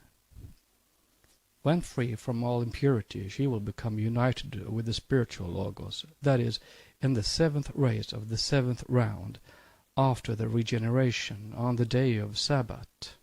For the 7th day has again an occult significance undreamt of by our theologians. When Matronitha, the mother, is separated and brought face to face with the king, in the excellence of the Sabbath, all things become one body, says verse 746 in chapter 22 of Haidrazuta Kadisha. Becomes one body means that all is reabsorbed once more into one element, the spirits of men becoming nirvanis, and the elements of everything else becoming again what they were before, protile or undifferentiated substance. Sabbath means rest, or nirvana. It is not the 7th day after 6 days, but a period the duration of which equals that of the 7 days, or any period made up of 7 parts. Thus a pralaya is equal in duration to the Manvantara, or a night of Brahma is equal to this, quote, day, unquote. If the Christians will follow Jewish customs, they ought to adopt the spirit and not the dead letter thereof, that is, to work 1 week of 7 days and rest 7 days. That the word Sabbath had a mystic significance is shown in the contempt shown by Jesus for the Sabbath day, and by what is said in Luke, chapter 18, verse 12. Sabbath is there taken for the whole week. See Greek text, where the week is called Sabbath. I fast twice in the Sabbath. Paul, an initiate, knew it well when referring to the eternal rest and felicity in heaven as Sabbath. And their happiness will be eternal, for they will ever be one with the Lord and will enjoy an eternal Sabbath. From Hebrew, chapter 4, verse 2. The difference between the two systems, taking the Kabbalah as contained in the Chaldean Book of Numbers, not as misrepresented by its now disfigured copy, the Kabbalah of the Christian mystics. The Kabbalah and the archaic esoteric Vidya is very small indeed, being confined to unimportant divergencies of form and expression. Thus Eastern occultism refers to our earth as the 4th world, the lowest of the chain, above which run upward on both its sides the 6 globes, 3 on each side. The Zohar, on the other hand, calls the earth the lower, or the 7th, adding that upon the 6th depend all things which are in it. Microprosopos, the smaller face, smaller because manifested and finite, is formed of 6 Sephiroth, says the same work. 7 kings come and die in the thrice-destroyed world. Malkut, our earth, destroyed after each of the 3 rounds which it has gone through.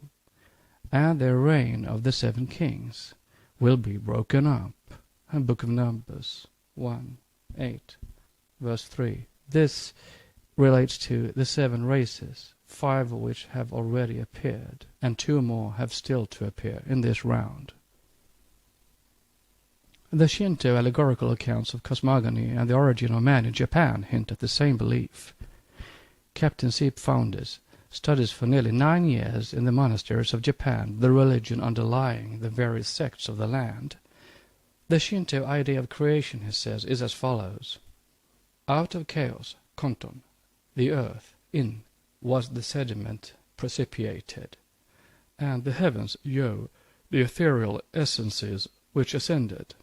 Ma, Jin, appeared between the 2. The first man was called Kunitoko Tachino Mikoto, and 5 other names were given to him, and then the human race appeared, male and female. Izanagi and Izanami begat Tenshoko Dyoin, the first of the 5 gods of the earth. These, quote, gods, unquote, are simply our 5 races, Izanagi and Izanami being the 2 kinds of the, quote, ancestors, unquote, the 2 preceding races which give birth to animal and rational man.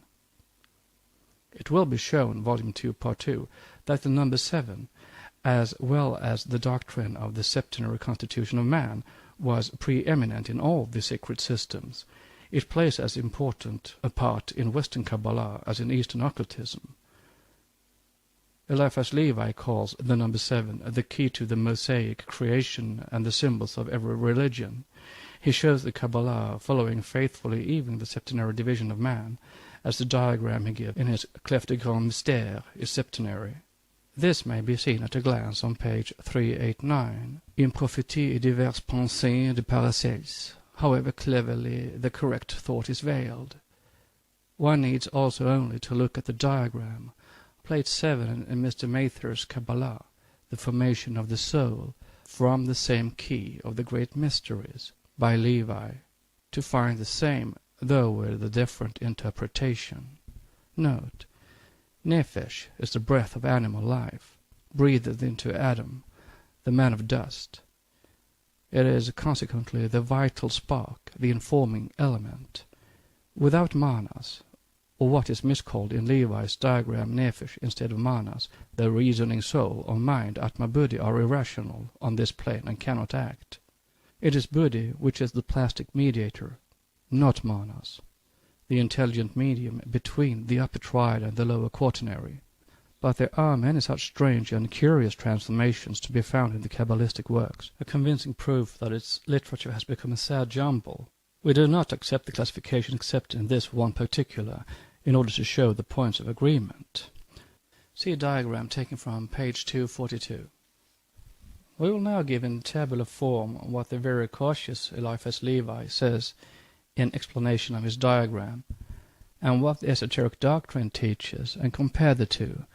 Levi, too, makes a distinction between Kabbalistic and occult pneumatics. See Histoire de la Magique, pages 388 and 389. Says Eliphas Levi, Kabbalistic pneumatics.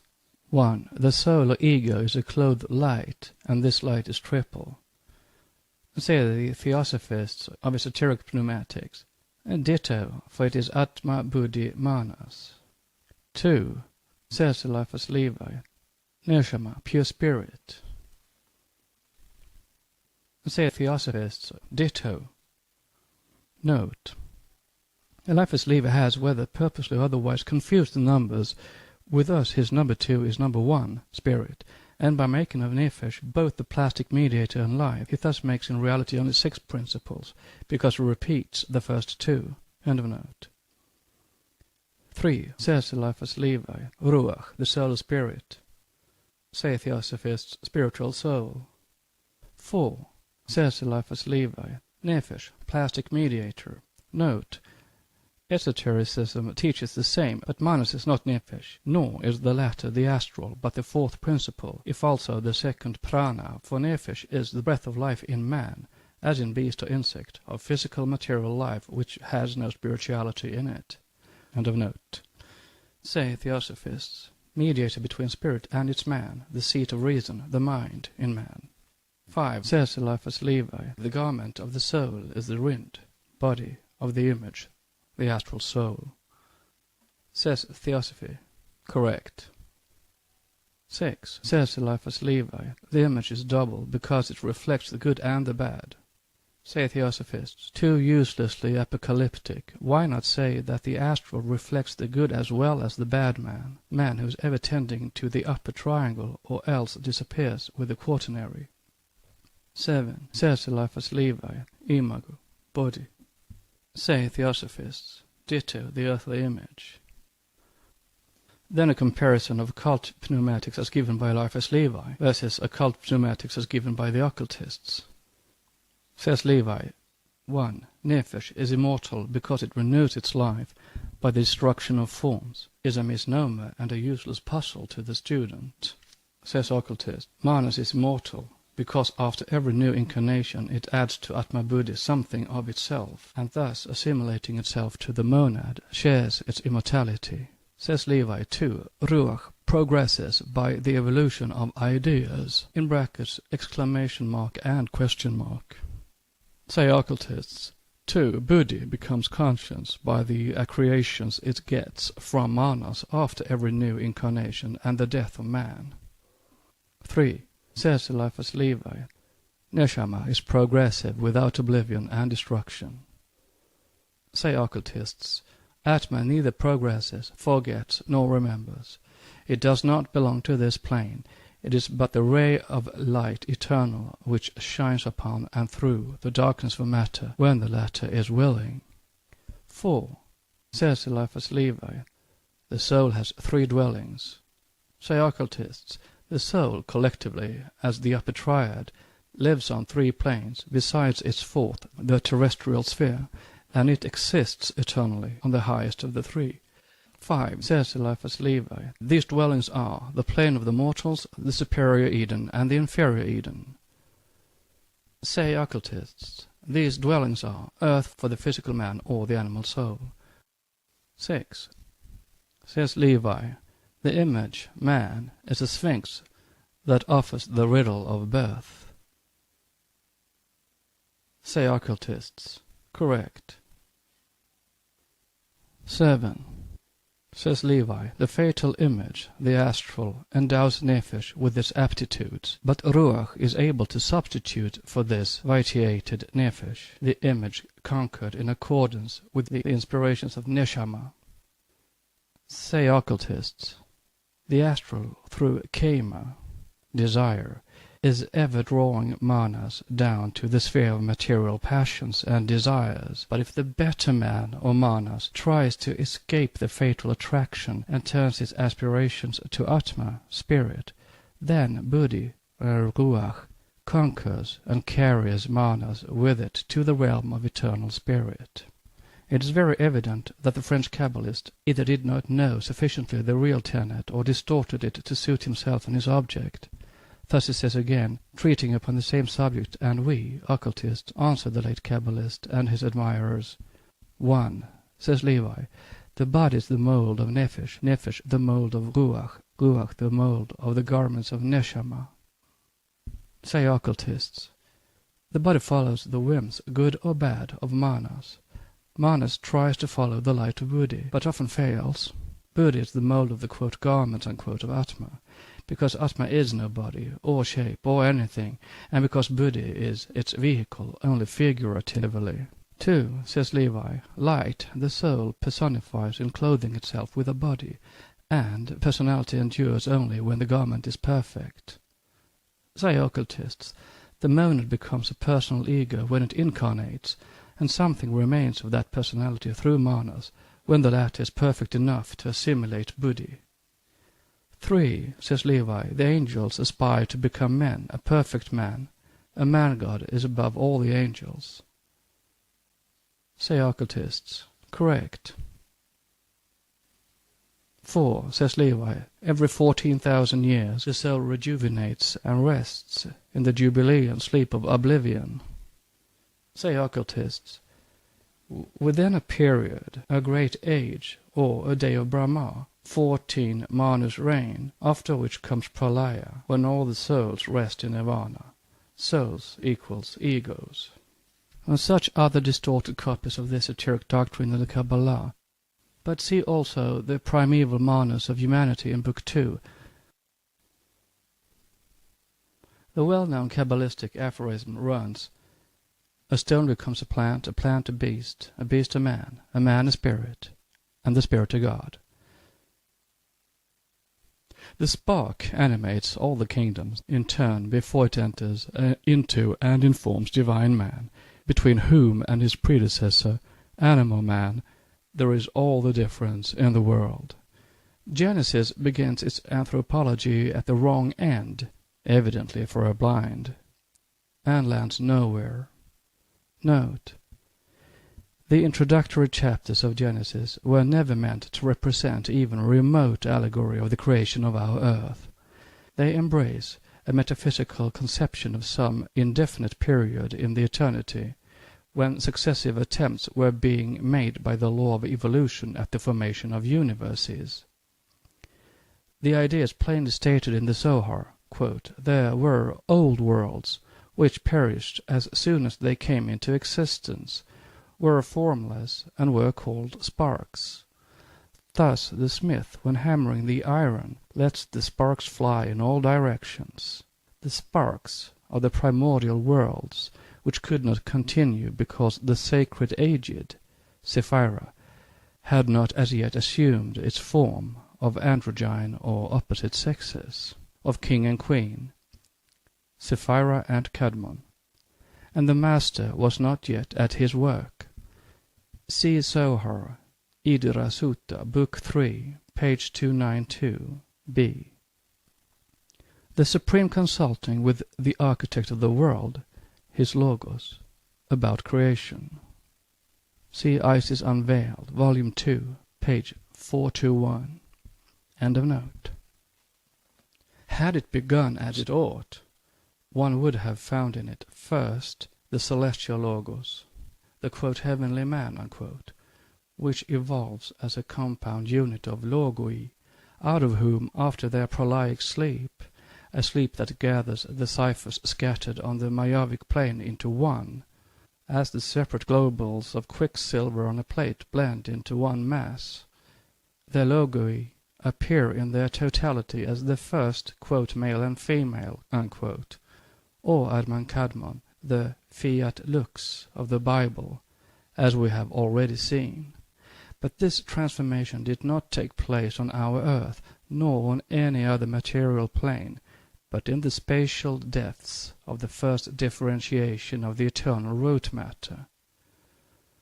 On our nascent globe, things proceed differently. The monad, or jiva, as said in Isis Unveiled, Volume 1, page 302, is, first of all, shot down by the law of evolution into the lowest form of matter, the mineral. After a sevenfold gyration, encased in the stone, or that which will become mineral and stone in the fourth round, it creeps out of it, say, as a lichen, passing thence through all the forms of vegetable matter into what is termed animal matter. It has now reached the point in which it has become the germ, so to speak, of the animal that will become the physical man. All this, up to the third round, is formless as matter and senseless as consciousness. For the monad or jiva per se cannot be even called spirit. It is a ray, a breath of the absolute, or the absoluteness rather, and the absolute homogeneity, having no relations with the conditioned and the relative finiteness, is unconscious on our plane. Therefore, besides the material which will be needed for its future human form, the monad requires a spiritual model or prototype for that material to shape itself into, and b, an intelligent consciousness to guide its evolution and progress, neither of which is possessed by the homogeneous monad or by the senseless, though living, matter. The atom of dust requires the soul of life to be breathed into him.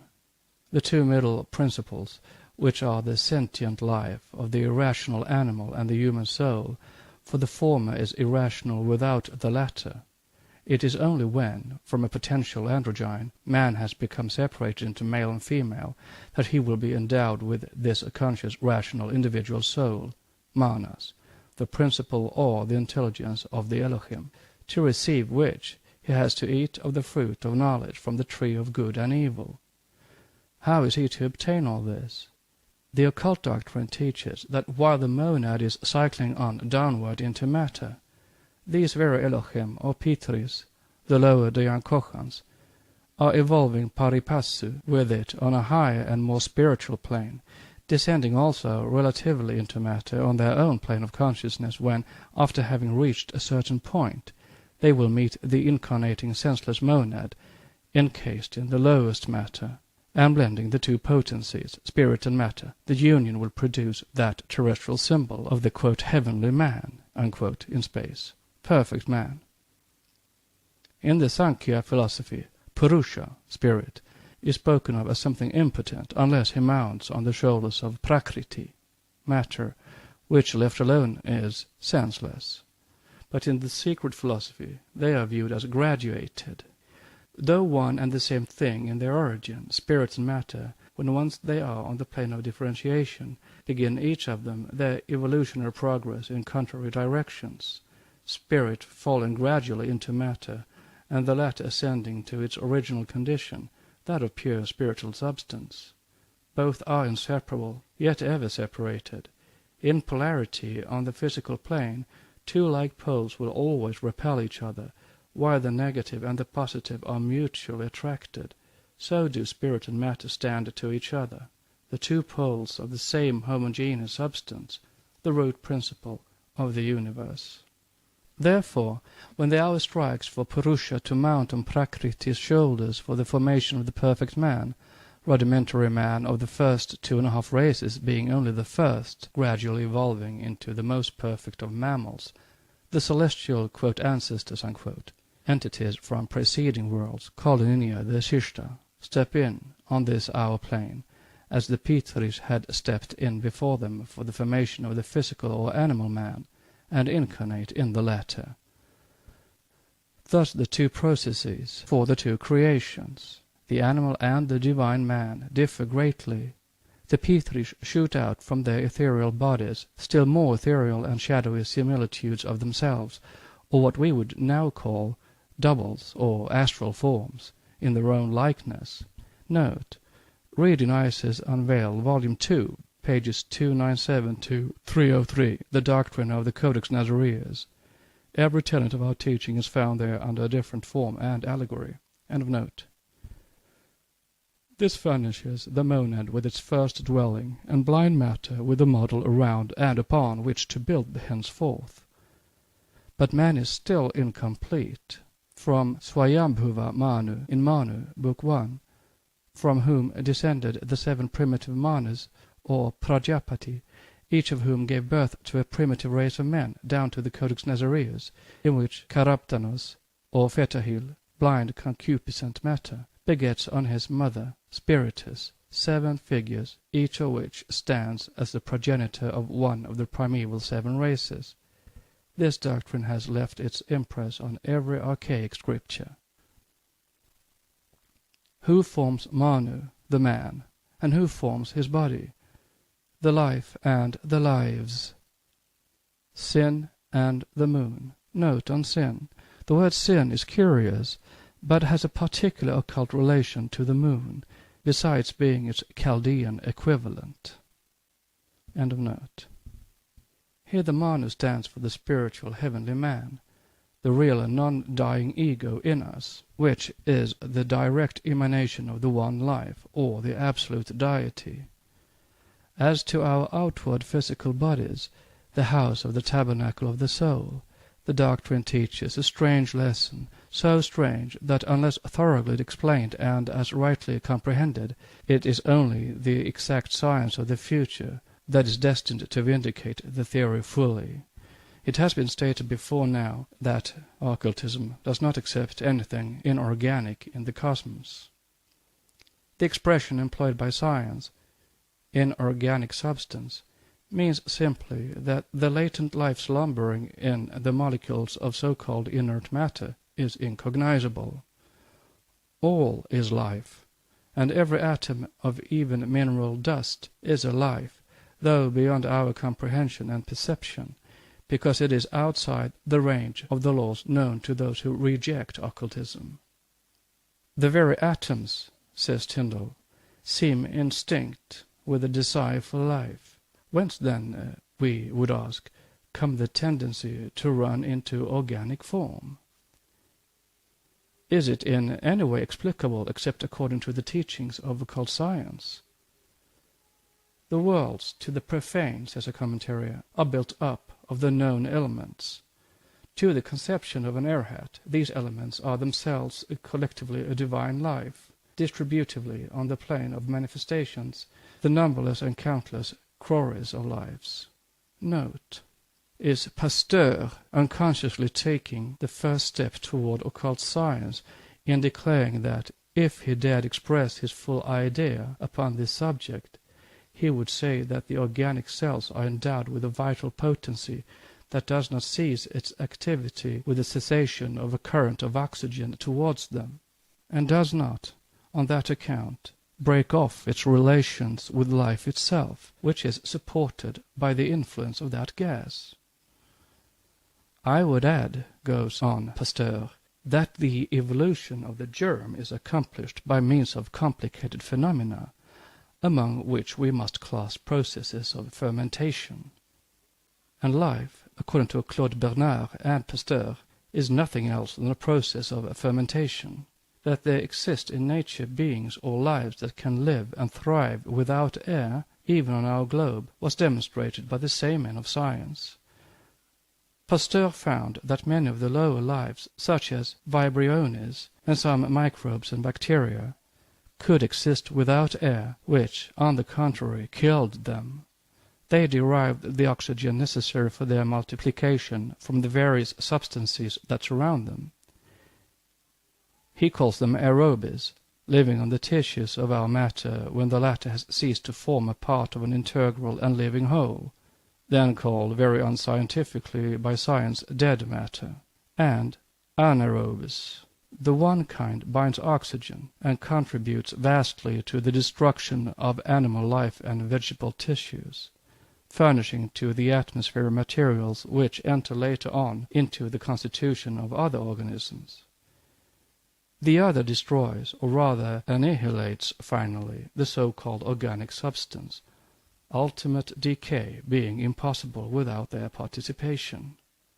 Certain germ cells, such as those of yeast, develop and multiply in air, but when deprived of it, they will adapt themselves to life without air and become ferments, absorbing oxygen from substances coming in contact with them, and thereby ruining the latter. The cells in fruit, when lacking free oxygen, act as ferments and stimulate fermentation. Therefore, the vegetable cell manifests in this case its life as an anaerobic being. Why then should an organic cell form in this case an exception? Asks Professor Bogolubov. Pasteur shows that in the substance of our tissues and organs, the cell, not finding sufficient oxygen for itself, stimulates fermentation in the same way as the fruit cell. And Claude Bernard thought that Pasteur's idea of the formation of ferments found its application and corroboration in the fact that urea increases in the blood during strangulation. Life, therefore, is everywhere in the universe, and occultism teaches us it is also in the atom. Also see info at the close of this section. End of note. Fire alone is one on the plane of the one reality, on that of manifested, hence elusive, being. Its particles are fiery lives which live and have their being at the expense of every other life that they consume.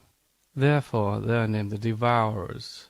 Every visible thing in this universe was built by such lives, from conscious and divine primordial man down to the unconscious agents that construct matter. From the one life, formless and uncreate, proceeds the universe of lives. First was manifested from the deep chaos, cold luminous fire (gaseous light?), which formed the curds in space (irresolvable nebulae perhaps?). These fought, and a great heat was developed by the encountering and collision, which produced rotation. Then came the first manifested material, fire, the hot flames, the wanderers in heaven, comets. Heat generates moist vapor, that forms solid water then dry mist, then liquid mist, watery, that puts out the luminous brightness of the pilgrims (comets?), and forms solid watery wheels, matter globes. Bhumi, the earth, appears with 6 sisters. Note: it is a Vedic teaching that there are 3 earths corresponding to 3 heavens, and our earth, the 4th, is called Bhumi. This is the explanation given by our exoteric Western Orientalists. But the esoteric meaning and allusion to it in the Vedas is that it refers to our planetary chain, 3 "earths" on the descending arc, and 3 "heavens" which are the 3 earths, or globes also, only far more ethereal, on the ascending or spiritual arc. By the first 3 we descend into matter, by the other 3 we ascend into spirit, the lower one, Bhumi, our earth, forming the turning point, so to say, and containing potentially as much of spirit as it does of matter. We shall treat of this hereafter. End of note. These produce by their continuous motion the inferior fire, heat, and an aqueous mist, which yields the 3rd world element, water, and from the breath of all, atmospheric air, is born. These 4 are the 4 lives of the first 4 periods, rounds of Manvantara. The 3 last will follow. This means that every new round develops one of the compound elements, as now known to science, which rejects the primitive nomenclature, preferring to subdivide them into constituents. If nature is the ever-becoming of the manifested plane, then those elements are to be regarded in the same light. They have to evolve, progress, and increase to the manvantaric end. Thus the first round, we are taught, developed but one element, and a nature and humanity in what may be called one aspect of nature, called by some, very unscientifically, though it may be so de facto, one-dimensional space. The second round brought forth and developed 2 elements, fire and earth, and its humanity, adapted to this condition of nature, if we can give the name humanity to beings living under conditions unknown to man, was, to use again a familiar phrase in a strictly figurative sense, the only way in which it can be used correctly, "a 2-dimensional species." The processes of natural development which we are now considering will at once elucidate and discredit the fashion of speculating on the attributes of the 2, 3, and 4 or more dimensional space. But in passing, it is worthwhile to point out the real significance of the sound but incomplete intuition that has prompted, among spiritualists and theosophists, and several great men of science for the matter of that, the use of the modern expression, the 4th dimension of space. Note on several great men of science. Professor Zöllner's theory has been more than welcomed by several scientists who are spiritualists. Professors Butlerov and Wagner, of St. Petersburg, for instance. End of note. To begin with, of course, the superficial absurdity of assuming that space itself is measurable in any direction is of little consequence. The familiar phrase can only be an abbreviation of the fuller form, the 4th dimension of matter in space. Note: the giving reality to abstractions is the error of realism. Space and time are frequently viewed as separate from other concrete experiences of the mind, instead of being generalizations of these in certain aspects. From Bain, Logic, Part 2, page 389, end of note. But it is an unhappy phrase even thus expanded, because, while it is perfectly true that the progress of evolution may be destined to introduce us to new characteristics of matter, those with which we are already familiar are really more numerous than the 3 dimensions. The faculties, or what is perhaps the best available term, the characteristics of matter, must clearly bear direct relation always to the senses of man. Matter has extension, color, motion, molecular motion, taste, and smell, corresponding to the existing senses of man, and by the time that it fully develops the next characteristic, let us call it for the moment permeability, this will correspond to the next sense of man. Let us call it normal clairvoyance. Thus, when some bold thinkers have been thirsting for a 4th dimension to explain the passage of matter through matter and the production of knots upon an endless cord, what they were really in want of was a 6th characteristic of matter. The 3 dimensions belong really but to one attribute or characteristic of matter, extension, and popular common sense justly rebels against the idea that under any condition of things there can be more than 3 of such dimension as length, breadth, and thickness. These terms, and the term dimension itself, all belong to one plane of thought, to one stage of evolution, to one characteristic of matter. So long as there are foot rulers within the resources of cosmos to apply to matter, so long will they be able to measure it in 3 ways and no more, and from the time the idea of measurement first occupied a place in the human understanding, it has been possible to apply measurement in 3 directions and no more. But these considerations do not militate in any way against the certainty that in the progress of time, as the faculties of humanity are multiplied, so will the characteristics of matter be multiplied also. Meanwhile, the expression is far more incorrect than even the familiar one of the sun rising or setting. We now return to the consideration of material evolution through the rounds. Matter in the 2nd round, it has been stated, may be figuratively referred to as a 2-dimensional, but here another caveat must be entered. That loose and figurative expression may be regarded in one plane of thought, as we have just seen, as equivalent to the 2nd characteristic of matter corresponding to the 2nd perceptive faculty or sense of man. But these 2 linked scales of evolution are concerned with the processes going on within the limits of a single round. The succession of primary aspects of nature, with which the succession of rounds is concerned, has to do, as already indicated, with the development of the elements in the occult sense, fire, air, water, and earth. Note on water. The order in which these elements are placed above is the correct one for esoteric purposes and in the secret teachings. Milton was right when he spoke of the powers of fire, air, water, earth.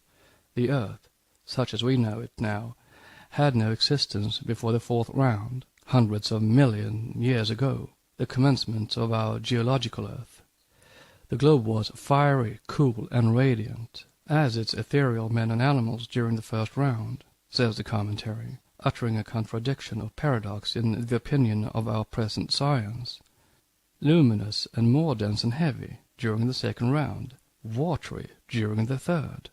Thus are the elements reversed. End of note. We are only in the 4th round, and our catalogue so far stops short. The centers of consciousness, destined to develop into humanity as we know it, of the 3rd round arrived at a perception of the 3rd element, water. Note. If we had to frame our conclusions according to the data furnished to us by the geologists, then we would say that there was no real water even during the Carboniferous period. We are told that gigantic masses of carbon, which existed formerly spread in the atmosphere as carbonic acid, were absorbed by plants, while a large proportion of that gas was mixed in the water.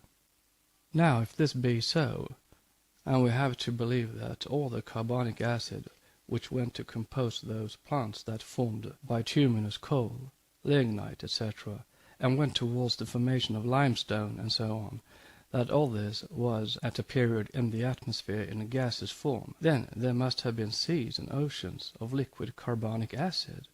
But how then could the Carboniferous period be preceded by the Devonian and Silurian ages, those of fishes and mollusks, on that assumption?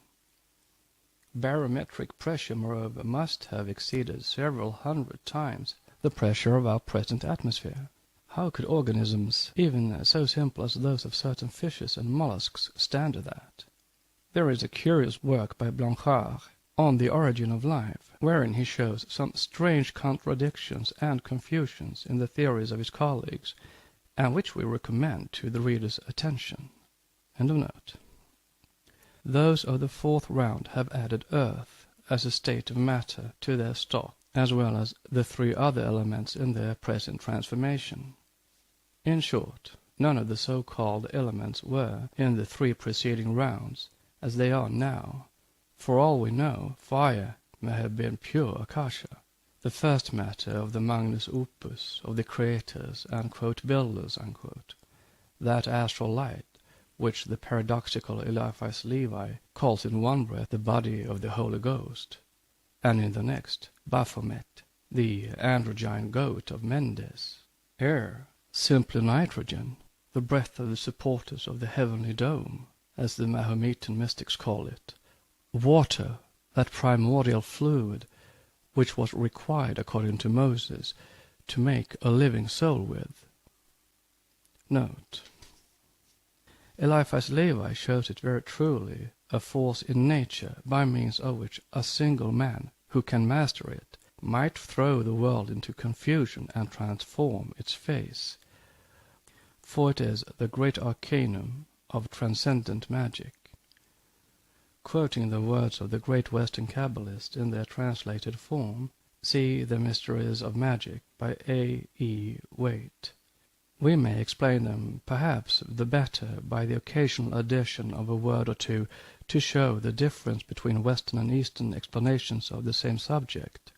The author says of the great magic agent, "This ambient and all-penetrating fluid, this ray detached from the central or spiritual sun's splendor, fixed by the weight of the atmosphere, in brackets, ? And the power of central attraction, the astral light, this electromagnetic ether, this vital and luminous caloric, is represented on ancient monuments by the girdle of Isis, which twines round two poles, and in ancient theogonies by the serpent devouring its own tail, emblem of prudence and of Saturn, emblem of infinity, immortality, and Chronos, time, not the god Saturn of the planet. It is the winged dragon of Medea, the double serpent of the Caduceus, and the tempter of Genesis. But it is also the brazen snakes of Moses encircling the Tao. Lastly, it is the devil of exoteric dogmatism, and is really the blind force. It is not blind, and Levi knew it, which souls must conquer in order to detach themselves from the chains of earth. For if they should not, they will be absorbed by the same power which first produced them, and will return to the central and eternal fire. This great Archaeus is now discovered by, and only for one man, Mr. J. W. Keeley of Philadelphia. For others, however, it is discovered, yet must remain almost useless. "So far shalt thou go." All the above is as practical as it is correct, save one error, which we will explain in the text further on. Eliphas Levi commits a great blunder in always identifying the astral light with what we call Akasha. What it really is will be given in Part 2 of Volume 2. End of note. And this may account for the flagrant discrepancies and unscientific statements found in Genesis. Separate the first from the second chapter. Read the former as a scripture of the Elohists, and the latter as that of the far younger Jehovists. Still one finds, if one reads between the lines, the same order in which things created appear, namely, fire, light, then air, water, and man, or the earth. For the sentence, "In the beginning God created heaven and earth," is a mistranslation. It is not a heaven and earth, but the duplex or dual heaven, the upper and the lower heavens, or the separation of a primordial substance that was light in its upper and dark in its lower portions, or the manifested universe. in its duality of the invisible to the senses, and the visible to our perceptions. God divided the light from the darkness, verse 4, and then made the firmament, air, 5.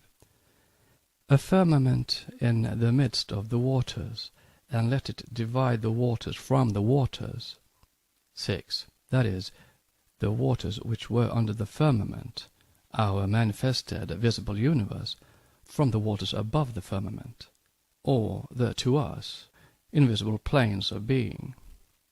In the second chapter, the Jehovistic, plants and herbs are created before water, just as in the first, light is produced before the sun. God made the earth and the heavens, and every plant of the field, before it was in the earth, and every herb of the field before it grew. For the Elohim, quote, gods, unquote, had not caused it to rain upon the earth, etc. Verse 5. An absurdity unless the esoteric explanation is accepted. The plants were created before they were in the earth, for there was no earth then such as it is now, and the herb of the field was in existence before it grew as it does now in the fourth round. Discussing and explaining the nature of the invisible elements and the primordial fire mentioned above, Eliphas Levi calls it invariably the astral light. It is the grand agent magique with him. Undeniably it is so, but only so far as black magic is concerned, and on the lowest planes of what we call ether, the noumenon of which is akasha. And even this would be held incorrect by orthodox occultists. The astral light is simply the older sidereal light of Paracelsus. And to say that everything which exists has been evolved from it, and it preserves and reproduces all forms, as he writes, is to enunciate truth only in the second proposition. The first is erroneous, for if all that exists was evolved through or via it, it is not the astral light. The latter is not the container of all things, but only the reflector, at best, of this all. Eliphas Levi writes, the great magic agent is the fourth emanation of the life principle. We say it is the first in the inner and the second in the outer, our universe. And he goes on, of which the sun is the third form. For the day star, the sun, is only the reflection and material shadow of the central sun of truth, which illuminates the intellectual invisible world of spirit, and which itself is but a gleam borrowed from the absolute. So far he is right enough. But when the great authority of the Western Kabbalists adds that nevertheless it is not the immortal spirit as the Indian hierophants have imagined, we answer that he slanders the said hierophants, as they have said nothing of the kind, while even the Puranic exoteric writings flatly contradict the assertion. No Hindu has ever mistaken Prakriti, the astral light, being only above the lowest plane of Prakriti, the material cosmos, for the, quote, immortal spirit, unquote. Prakriti is ever called Maya, illusion, and is doomed to disappear with the rest, the gods included, at the hour of the Pralaya. For it is shown that Akasha is not even the ether, least of all then, we imagine, can it be the astral light.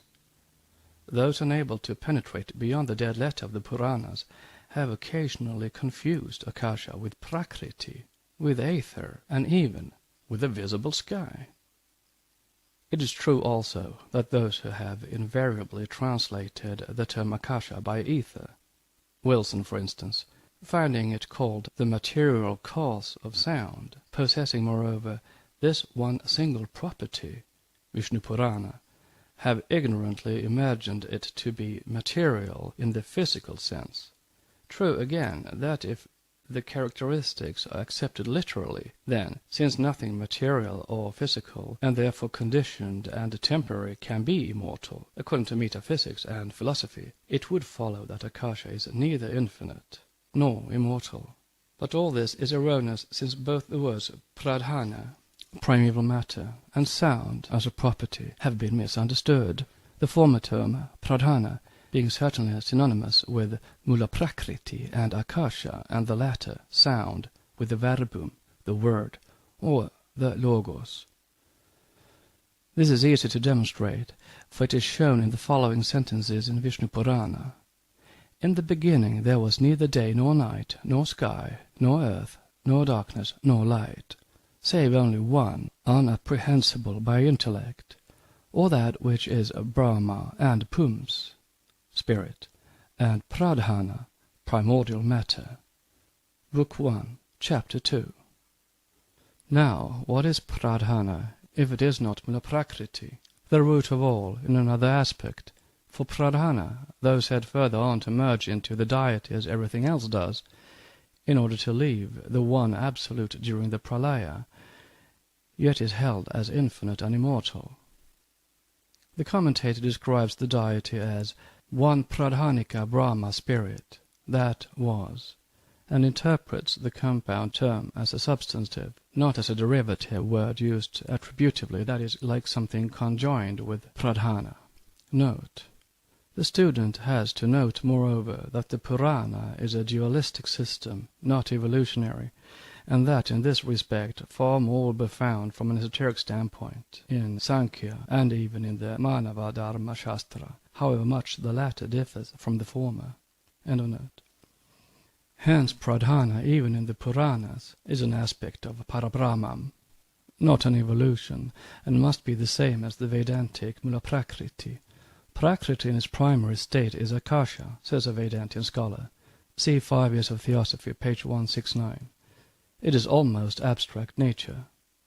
Akasha then is Pradhana in another form, and as such cannot be ether, the ever-invisible agent, courted even by physical science, nor is it astral light. It is, as said, the noumenon of the sevenfold differentiated Prakriti, the ever-immaculate, quote, mother, unquote, of the fatherless son, who becomes, quote, father, unquote, on the lower manifested plane. Note on the noumenon of the sevenfold differentiated Prakriti. Note on the noumenon of the sevenfold differentiated Prakriti.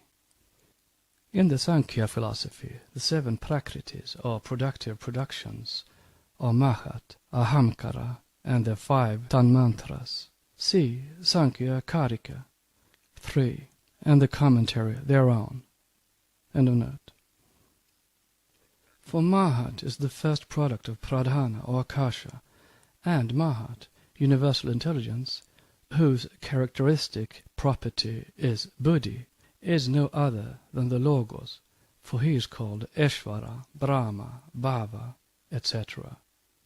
See Linga Purana, section 70, 12 et sequens, and Vayu Purana, but especially the former Purana, prior, section 8, 67 to 74. He is, in short, the, quote, creator, unquote, or the divine mind in creative operation, the cause of all things.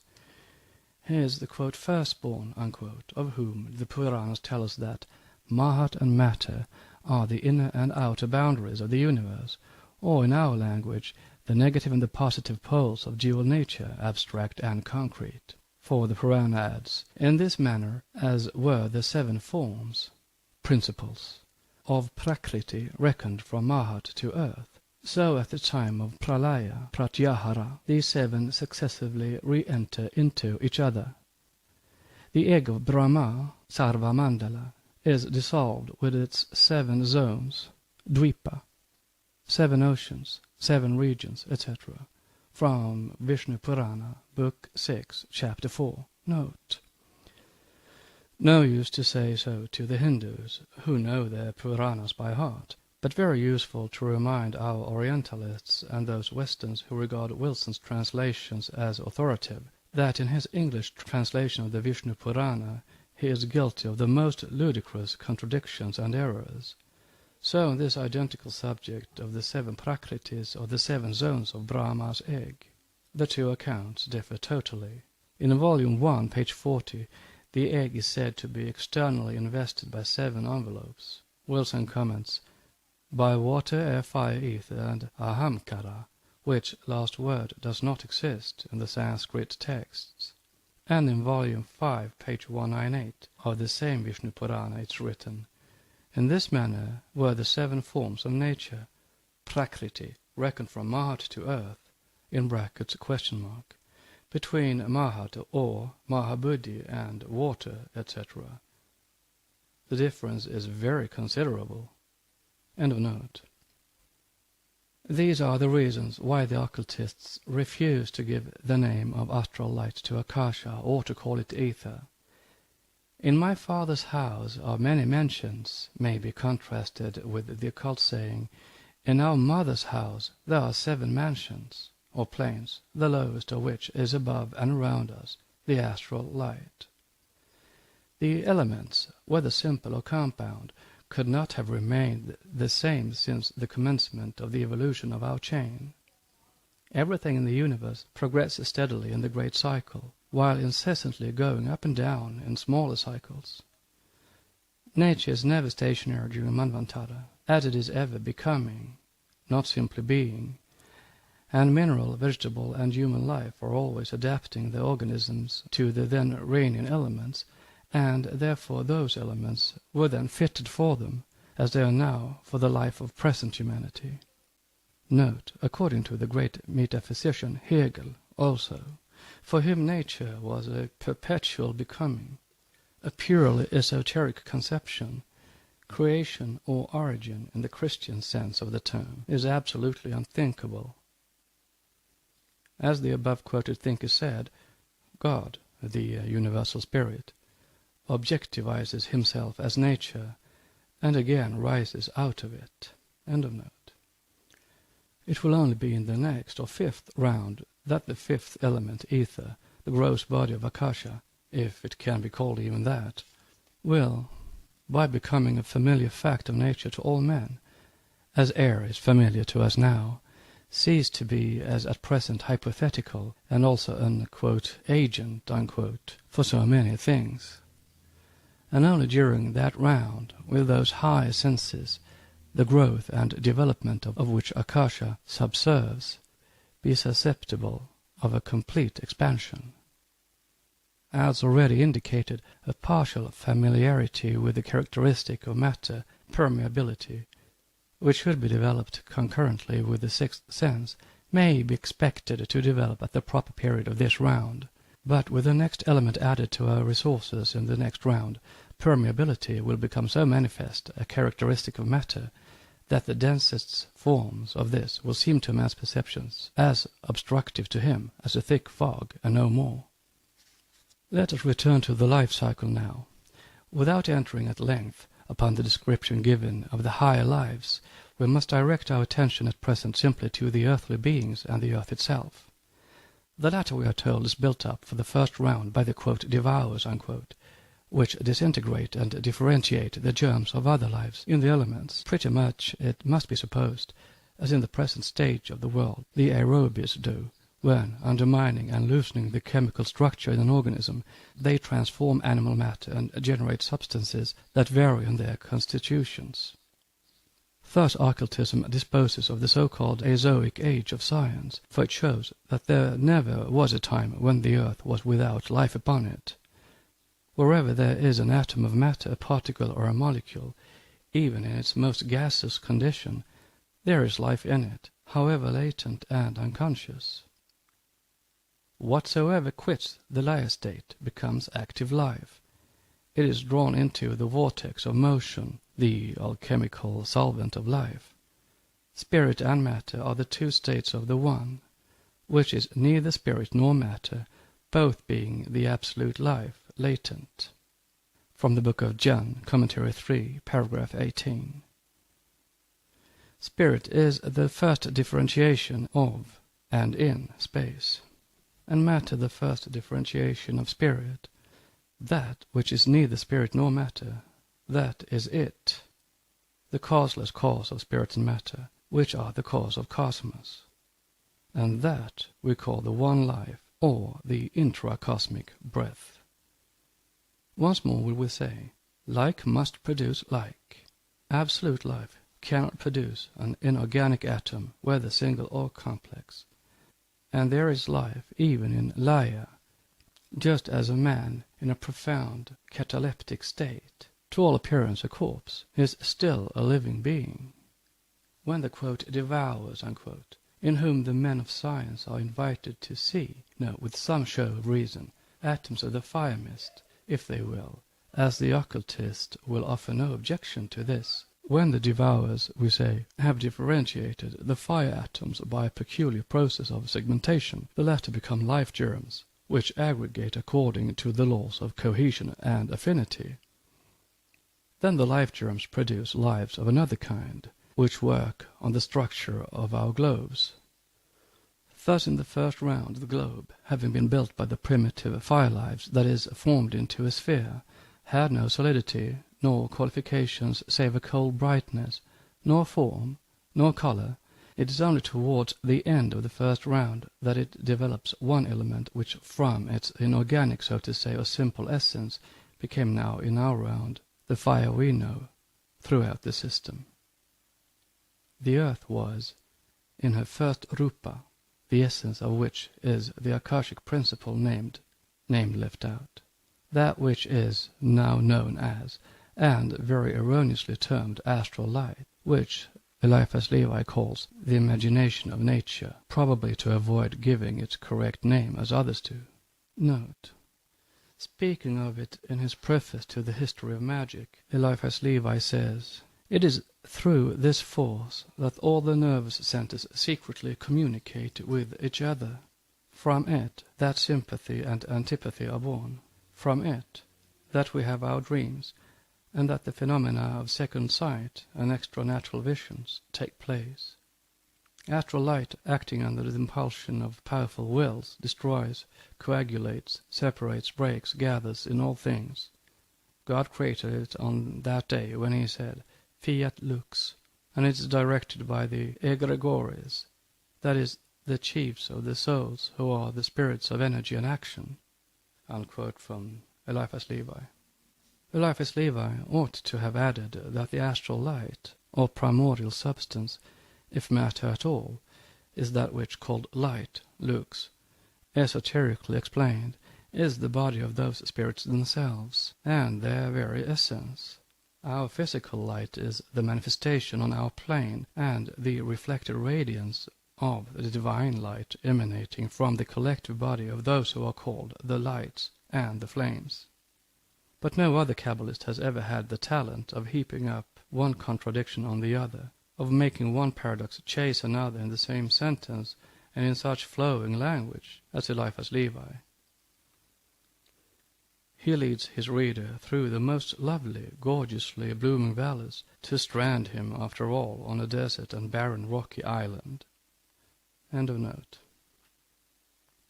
From the commentary: it is through and from the radiations of the 7 bodies of the 7 orders of Dyanis that the 7 discrete quantities, elements, whose motion and harmonious union produce the manifested universe of matter, are born.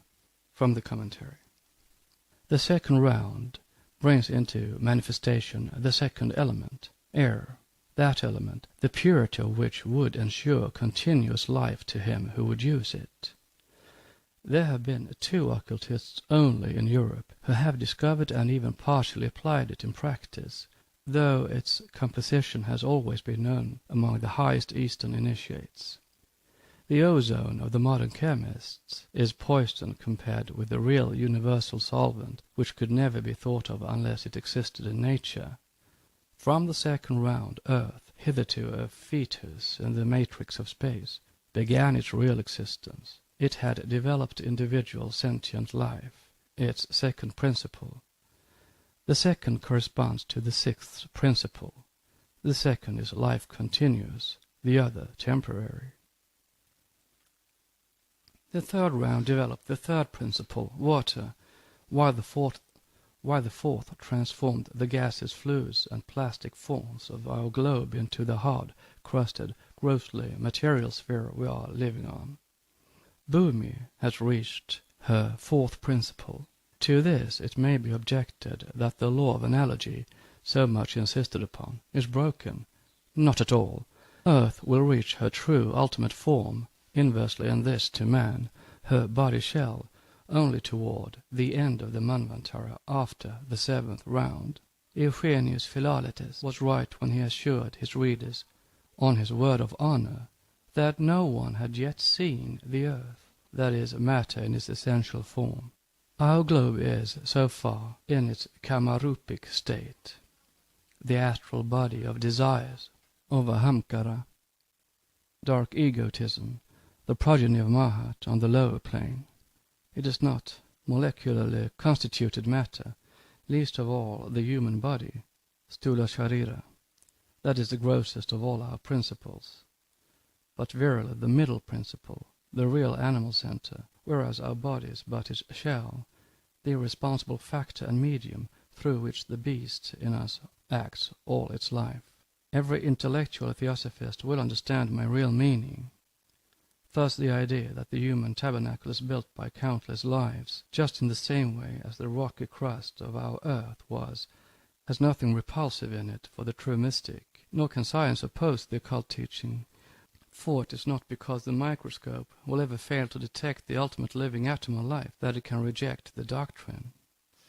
Back to the sloka. We are still on sloka 5 of stanza 7. From the combined attributes of these, Manu, man, the thinker is formed. Who forms him? The 7 lives and the one life. Science teaches us that the living as well as the dead organisms of both man and animal are swarming with bacteria of 100 various kinds. That from without we are threatened with the invasion of microbes with every breath we draw, and from within by leukemianes, aerobes, anaerobes, and what not. But science never yet went so far as to assert with the occult doctrine that our bodies, as well as those of animals, plants, and stones, are themselves altogether built up of such beings, which, except larger species, no microscope can detect. So far as regards the purely animal and material portion of man, science is on its way to discoveries that will go far towards corroborating this theory. Chemistry and physiology are the 2 great magicians of the future, who are destined to open the eyes of mankind to the great physical truths. With every day the identity between the animal and physical man, between the plant and man, and even between the reptile and its nest, the rock and man, is more and more clearly shown. The physical and chemical constituents of all being found to be identical, chemical science may well say that there is no difference between the matter which composes the ox and that which forms man. But the occult doctrine is far more explicit. It says not only the chemical compounds are the same, but the same infinitesimal invisible lives compose the atoms of the bodies of the mountain and the daisy, of man and the ant, of the elephant, and of the tree which shelters him from the sun. Every particle, whether you call it organic or inorganic, is a life. Every atom and molecule in the universe is both life-giving and death-giving to that form, inasmuch as it builds by aggregation universes and the ephemeral vehicles ready to receive the transmigrating soul, and as eternally destroys and changes the forms and expels those souls from their temporary abodes. It creates and kills. It is self-generating and self-destroying. It brings into being and annihilates that mystery of mysteries, the living body of man, animal, plant, every second in time and space. And it generates equal life and death, beauty and ugliness, good and bad, and even the agreeable and disagreeable, the beneficent and maleficent sensations. It is that mysterious life represented collectively by countless myriads of lives that follows in its own sporadic way the hitherto incomprehensible law of atavism, that copies family resemblances, as well as those it finds impressed in the aura of the generators of every future human being, a mystery, in short, that will receive fuller attention elsewhere. For the present, one instance may be cited in illustration. Modern science begins to find out that ptomaine, the alkaloid poison generated by decaying matter and corpses, a life also, extracted with the help of volatile ether, yields a smell as strong and equal to that of the freshest orange blossoms, but that, free from oxygen, these alkaloids yield either a most sickening, disgusting smell, or the most agreeable aroma which recalls that of the most delicately scented flowers, and it is suspected that such blossoms owe their agreeable smell to the poisonous ptomaine, the venomous essence of certain mushrooms, fungi, being nearly identical with the venom of the cobra of India, the most deadly of serpents. Note: the French savants Arnaud, Gautier, and Vière have found in the saliva of living men the same venomous alkaloid as in that of the toad, the salamander, the cobra, and the trigonocephalus of Portugal. It is proven that venom of the deadliest kind, whether called ptomaine or leucomine or alkaloid, is generated by living men, animals, and plants. The same savant, Gautier, discovered an alkaloid in the fresh meat of an ox and in its brains, and a venom which he calls xanthocreatine, similar to the substance extracted from the poisoned saliva of reptiles. It is the muscular tissues, as being the most active organ in the animal economy, that are suspected of being the generators or factors of venoms, having the same importance as carbonic acid and urea in the functions of life, which venoms are the ultimate products of inner combustion. And though it is not yet fully determined whether poisons can be generated by the animal system of living beings without the participation and interference of microbes, it is ascertained that the animal does produce venomous substances in its physiological or living state. End of note. Thus, having discovered the effects, science has to find their primary causes, and this it can never do without the help of the old sciences of alchemy, occult botany, and physics. We are taught that every physiological change, in addition to pathological phenomena, diseases, nay, life itself, or rather the objective phenomena of life, produced by certain conditions and changes in the tissues of the body which allow and force life to act in that body, that all this is due to those unseen creators and destroyers that are called in such a loose and general way microbes.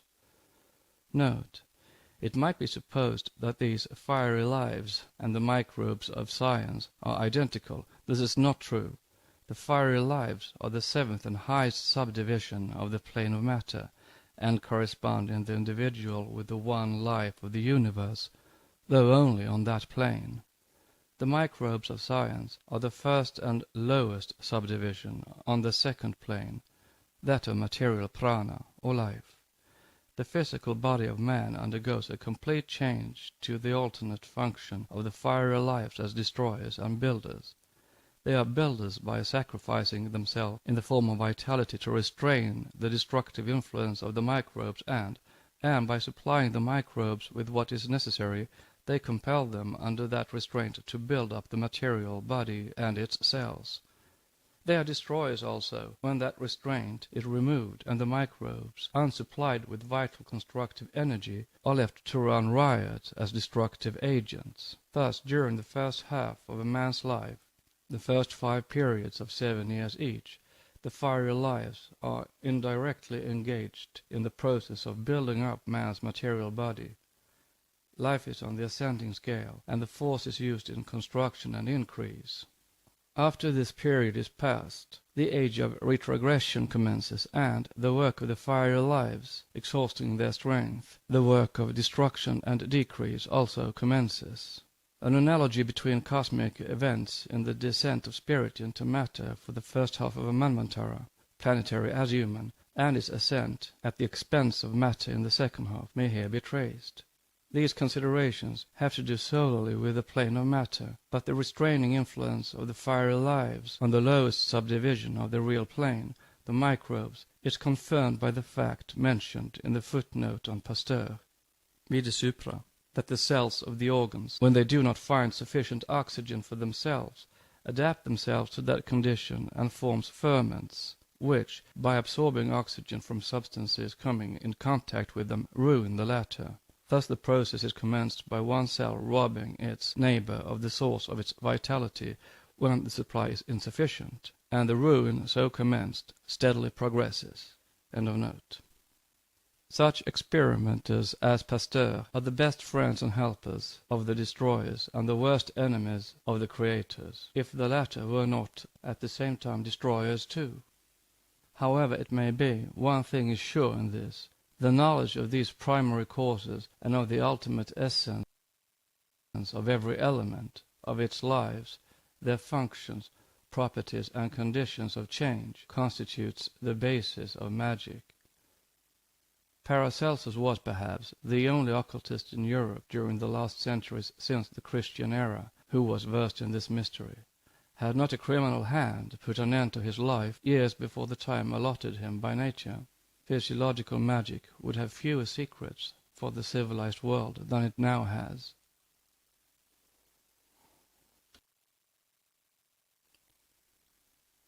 Who completes him, the fivefold law, and who perfects the last body? Fish, sin, and soma, the moon. But what has the moon to do in all this, we may be asked? What have fish, sin, and moon, in the apocalyptic saying of the stanza, to do in company with the life microbes? With the latter nothing, except availing themselves of the tabernacle of clay prepared by them. With divine perfect man everything, since fish, sin, and moon make conjointly the three symbols of the immortal being.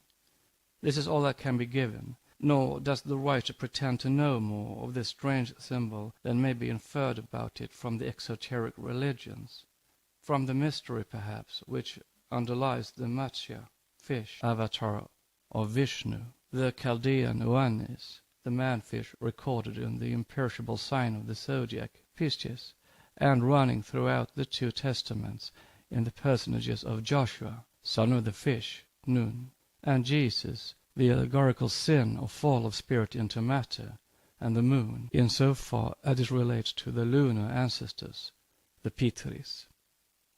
For the present it may be as well to remind the reader that while the moon goddesses were connected in every mythology, especially the Grecian, with childbirth, because of the lunar influence on women and conception, the occult and actual connection of our satellite with fecundation is to this day unknown to physiology, which regards every popular particle in this reference as gross superstition. As it is useless to discuss them in detail, we may only stop at present to discuss the lunar symbology casually, to show that the said superstition belongs to the most ancient beliefs, and even to Judaism, the basis of Christianity. With the Israelites, the chief function of Jehovah was child-giving, and the esotericism of the Bible interpreted Kabbalistically shows undeniably the Holy of Holies in the temple to be only the symbol of the womb. This is now proven beyond doubt and cavil by the numerical reading of the Bible in general, and of Genesis especially. This idea must certainly have been borrowed by the Jews from the Egyptians and Indians, whose Holy of Holies was, and with the latter is to this day, symbolized by the king's chamber in the Great Pyramid. See source of measures, and the yoni symbols of exoteric Hinduism. To make the whole clearer, and to show at the same time the enormous difference in the spirit of interpretation and the original meaning of the same symbols between the ancient Eastern occultists and the Jewish Kabbalists, we refer the reader to Book 2, The Holy of Holies. Note: phallic worship has developed only with the loss of the keys to the true meaning of the symbols. It was the last and most fatal turning point from the highway of truth and divine knowledge into the side path of fiction, raised into dogma through human falsification and hierarchic ambition. End of note. Stanza 7 continued. Sloka 6. From the firstborn, primitive, of the first man, the thread between the silent watcher and his shadow becomes more strong and radiant with every change. Reincarnation. The morning sun has changed into the noonday glory. This sentence, the thread between the silent watcher and his shadow, man, becomes stronger with every reincarnation, is another psychological mystery that will find its explanation in Book 2. For the present it will suffice to say that the watchers and his shadows, the latter numbering as many as there are reincarnations for the monad, are one. The watcher, or the divine prototype, is at the upper rung of the ladder of being, the shadow at the lower. Withal, the monad of every living being, unless his moral turpitude breaks the connection and runs loose and astray into the lunar path, to use the occult expression, is an individual Dhyānkhojan, distinct from others, a kind of spiritual individuality of its own during one special manvantara. Its primary, the spirit, Atman, is one, of course, with Param Atma, the one universal spirit, but the vehicle, Vahan, it is enshrined in, the buddhi, is part and parcel of that Dhyankhokhanic essence, and it is in this that lies the mystery of that ubiquity which was discussed a few pages back. My Father that is in heaven and I are one, says the Christian scripture. In this, at any rate, it is the faithful echo of the esoteric tenet. Stanza 7 continued. Sloka 7. This is thy present wheel, said the flame to the spark. Thou art myself, my image and my shadow. I have clothed myself in thee, and thou art my Vahan, vehicle. To the day be with us, when thou shalt re-become myself and others, thyself and me. The day when the spark will re-become the flame, man will merge into his Dhyankhojan, myself and others, thyself and me, as the stanza has it, means this. In Paranirvana, when Pralaya will have reduced not only material and physical bodies, but even the spiritual egos to their original principle, the past, present, and even future humanities, like all things, will be one and the same. Everything will have re-entered the great breath. In other words, everything will be merged in Brahma, or the divine unity. Is this annihilation, as some think, or atheism, as other critics, the worshippers of a personal deity and believers in an unphilosophical paradise, are inclined to suppose? Neither. It is worse than useless to return to the question of implied atheism in that which is spiritually of a most refined character.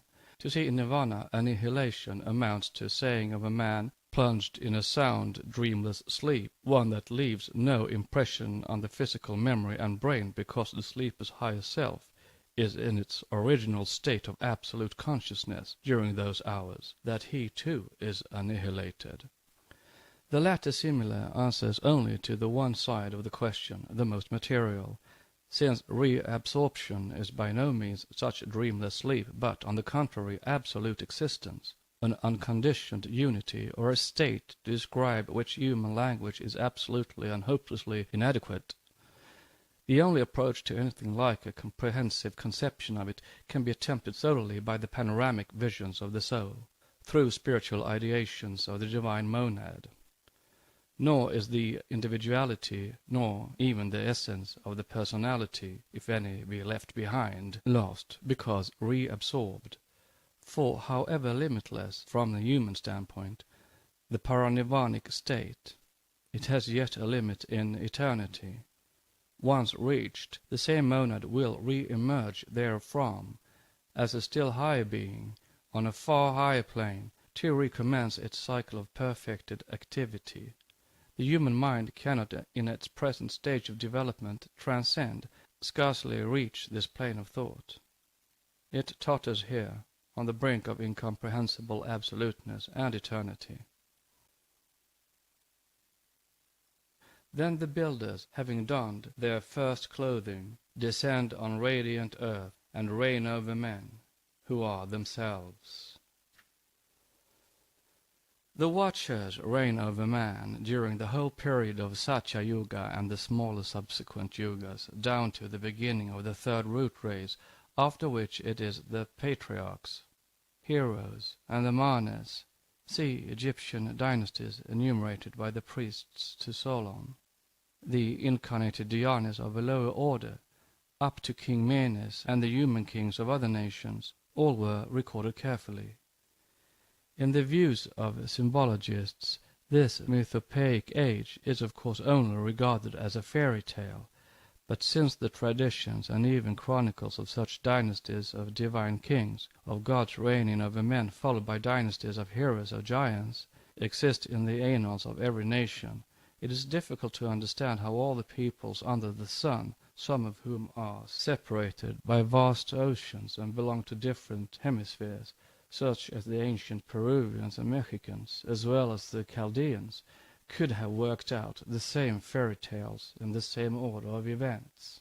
Note: see the Sacred Mysteries among the Mayas and Quinches, 11,500 years ago, by Auguste Le Plongeon, who shows the identity between the Egyptian rites and beliefs and those of the people he describes.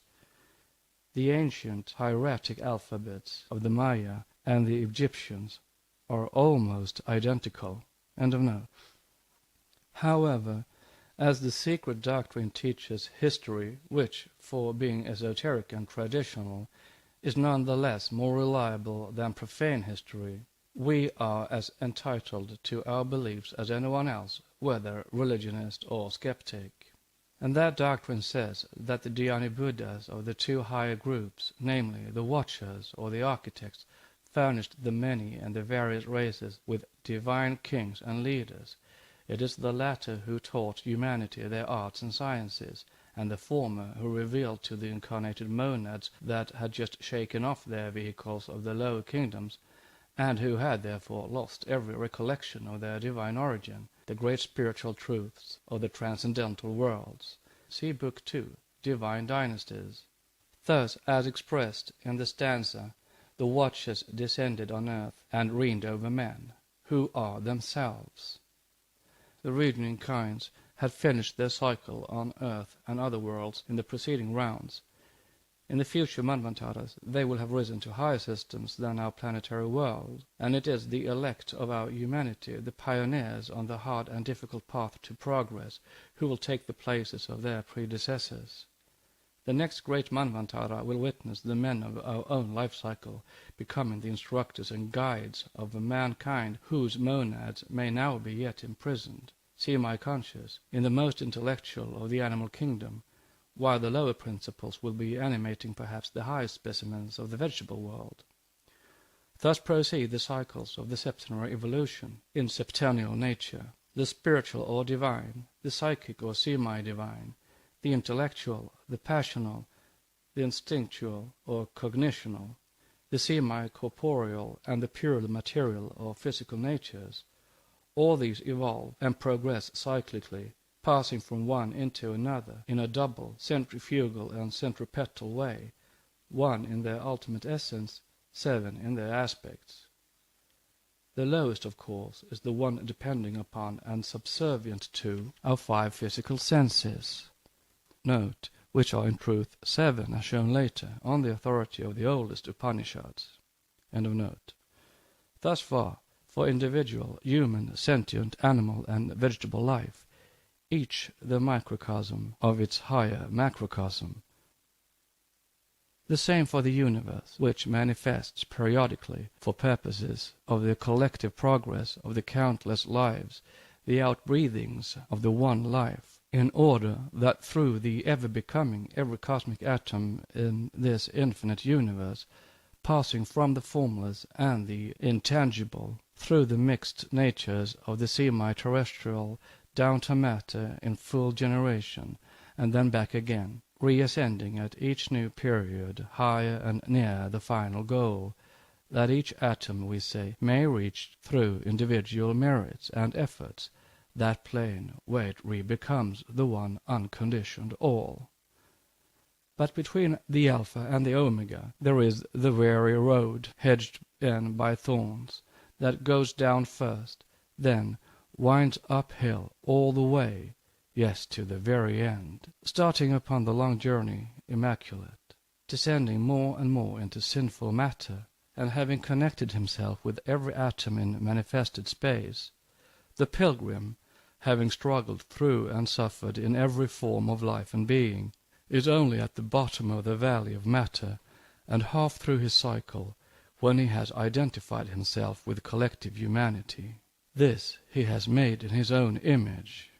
In order to progress upwards and homewards, the God has now to ascend the weary uphill path of the Golgotha of life. It is the martyrdom of self-conscious existence.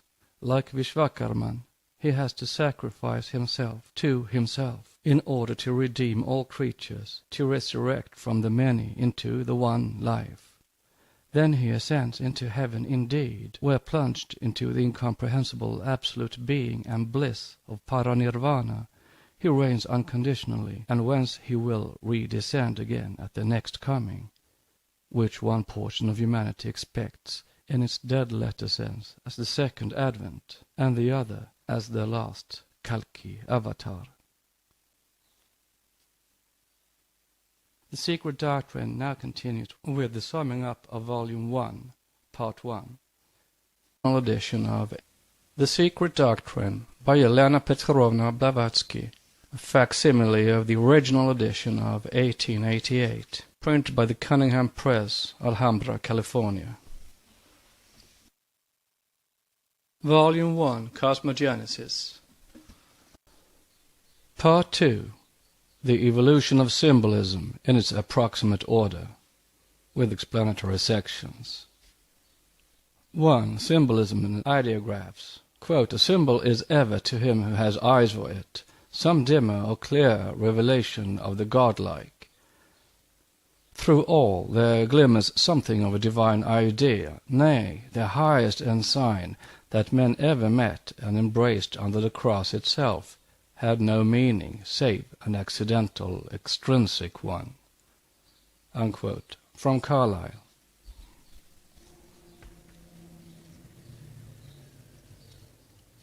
The study of the hidden meaning in every religious and profane legend of whatsoever nation, large or small, preeminently the traditions of the East, has occupied the greater portion of the present writer's life. She is one of those who feel convinced that no mythological story, no traditional event in the folklore of a people has ever been at any time pure fiction, but that every one of such narratives has an actual historical lining to it. In this the writer disagrees with those symbologists, however great their reputation, who find in every myth nothing save additional proofs of the superstitious bent of mind of the ancients, and believe that all mythologies sprung from and are built upon solar myths.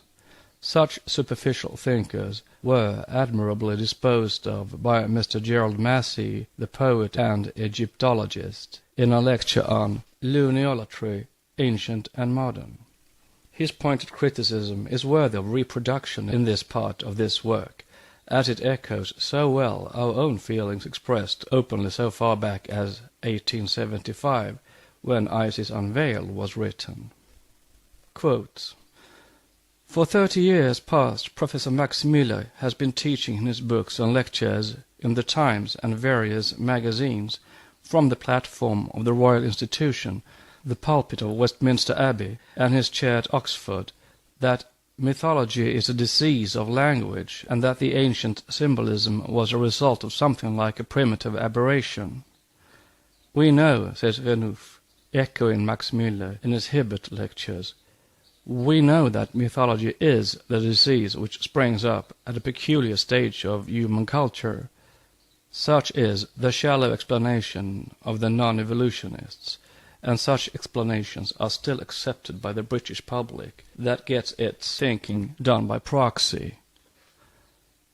Professor Max Müller, Cox, Gubernates, and other propounders of the solar mythos have portrayed the primitive myth-maker for us as a sort of Germanicide Hindu metaphysician, projecting his own shadow on a mental mist, and talking ingeniously concerning smoke, or at least cloud, the sky overhead becoming like the dome of dreamland, scribbled over with the imagery of aboriginal nightmares.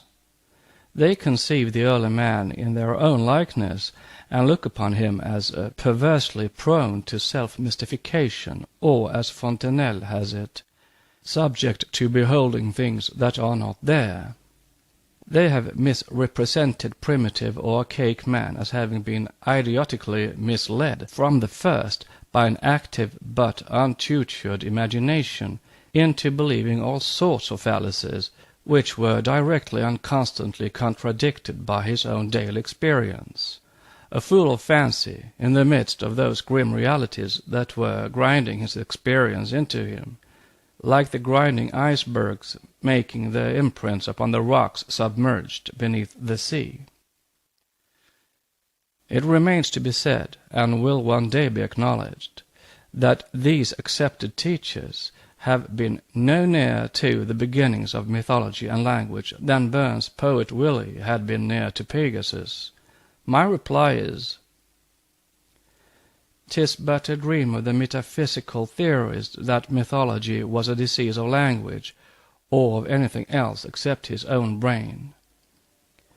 The origin and meaning of mythology have been missed altogether by these solarities and weathermongers. Mythology was a primitive mode of thinking, the early thought. It was founded on natural facts, and is still verifiable in phenomena. There is nothing insane, nothing irrational in it, when considered in the light of evolution, and when its mode of expression by sign language is thoroughly understood. The insanity lies in mistaking it for human history or divine revelation." Note: as far as divine revelation is concerned, we agree. Not so with regard to human history, for there is history in most of the allegories and myths of India, and events, real, actual events, are concealed under them. End of note.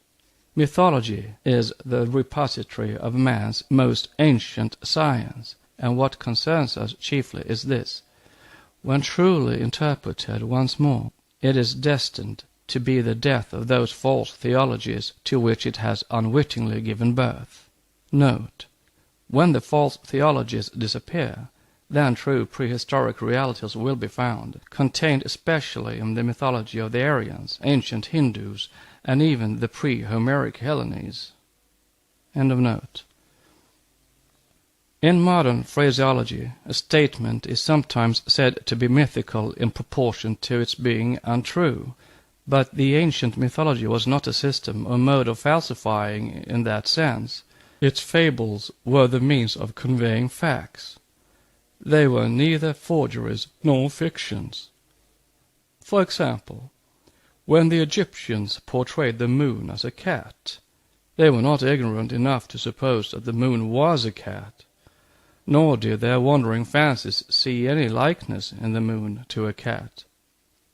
Nor was a cat myth any mere expansion of verbal metaphor, nor had they any intention of making puzzles or riddles. They had observed the simple fact that the cat saw in the dark, and that her eyes became full-orbed and grew most luminous by night. The moon was the seer by night in heaven, and the cat was its equivalent on the earth. And so the familiar cat was adopted as a representative, a natural sign, a living pictograph of the lunar orb. And so it followed that the sun which saw down in the underworld at night could also be called the cat, as it was, because it also saw in the dark. The name of the cat in Egyptian is Mao, which denotes the seer, from Mao, to see. One writer on mythology asserts that the Egyptians imagine a great cat behind the sun, which is the pupil of the cat's eye. But this imagining is all modern. It is the Müllerite stock in trade. The moon as a cat was the eye of the sun because it reflected the solar light, and because the eye gives back the image in its mirror. In the form of the goddess Pasht, the cat keeps watch for the sun, with her paw holding down and bruising the head of the serpent of darkness, called his eternal enemy. Unquote, from Gerald Massey. This is a very correct exposition of the lunar mythos from its astronomical aspect. Selenography, however, is the least esoteric of the divisions of the lunar symbology. To master thoroughly, if one is permitted to coin a new word, selenosis, one must become a proficient in more than its astronomical meaning. The moon, vide section 7, Deus Lunus, is intimately related to the earth. as shown in stanza 6 of Book 1, and is more directly concerned with all the mysteries of our globe than is even Venus Lucifer, the occult sister and alter ego of the earth. The untiring researchers of Western, and especially German, symbologists during the last and the present centuries have brought every occultist and most unprejudiced persons to see that without the help of symbology, with its 7 departments, of which the moderns know nothing, no ancient scripture can ever be correctly understood. Symbology must be studied from every one of its aspects, for each nation had its own peculiar methods of expression. In short, no Egyptian papyrus, no Indian tola, no Assyrian tile or Hebrew scroll should be read and accepted literally. This every scholar now knows. The able lectures of Mr. G. Massey alone are sufficient in themselves to convince any fair-minded Christian that to accept the dead letter of the Bible is equivalent to falling into a grosser error and superstition than any hitherto evolved by the brain of the savage South Sea Islander. But the point to which even the most truth-loving and truth-searching Orientalists, whether Aryanists or Egyptologists, seem to remain blind, is the fact that every symbol in papyrus or olla is a many-faced diamond, each of whose facets not merely bears several interpretations, but relates likewise to several sciences. This is instanced in the just quoted interpretation of the moon symbolized by the cat, an example of sideroterrestrial imagery, the moon bearing many other meanings besides this with other nations. As a learned Mason and Theosophist, the late Mr. Kenneth Mackenzie has shown in his Royal Masonic Cyclopedia, there is a great difference between emblem and symbol. The former comprises a larger series of thoughts than a symbol, which may be said rather to illustrate some single special idea. Hence, the symbols, say lunar or solar, of several countries, each illustrating such a special idea or series of ideas, form collectively an esoteric emblem. The latter is a concrete, visible picture or sign representing principles, or a series of principles, recognizable by those who have received certain instructions. Initiates. To put it still plainer, an emblem is usually a series of graphic pictures viewed and explained allegorically, and unfolding an idea in panoramic views, one after the other. Thus the Puranas are written emblems. So are the Mosaic and Christian Testaments, or the Bible, and all the other exoteric scriptures. As the same authority shows, quote, all esoteric societies have made use of emblems and symbols, such as the Pythagorean Society, the Eleusinian, the Hermetic Brethren of Egypt, the Rosicrucians, and the Freemasons. Many of these emblems it is not proper to divulge to the general eye, and a very minute difference may make the emblem or symbol differ widely in its meaning. The magical sigillae, being founded on certain principles of numbers, partake of this character and, although monstrous or ridiculous in the eyes of the uninstructed, convey a whole body of doctrine to those who have been trained to recognize them." Unquote. The above enumerated societies are all comparatively modern, none dating back earlier than the Middle Ages. How much more proper, then, that the students of the oldest archaic school should be careful not to divulge secrets of far more importance to humanity in the sense of being dangerous in the hands of the latter than any of the so-called Masonic secrets, which have now become, as the French say, those of Polichinelle. But this restriction can apply only to the psychological, or rather psychophysiological and cosmical significance of symbol and emblem, and even to that only partially.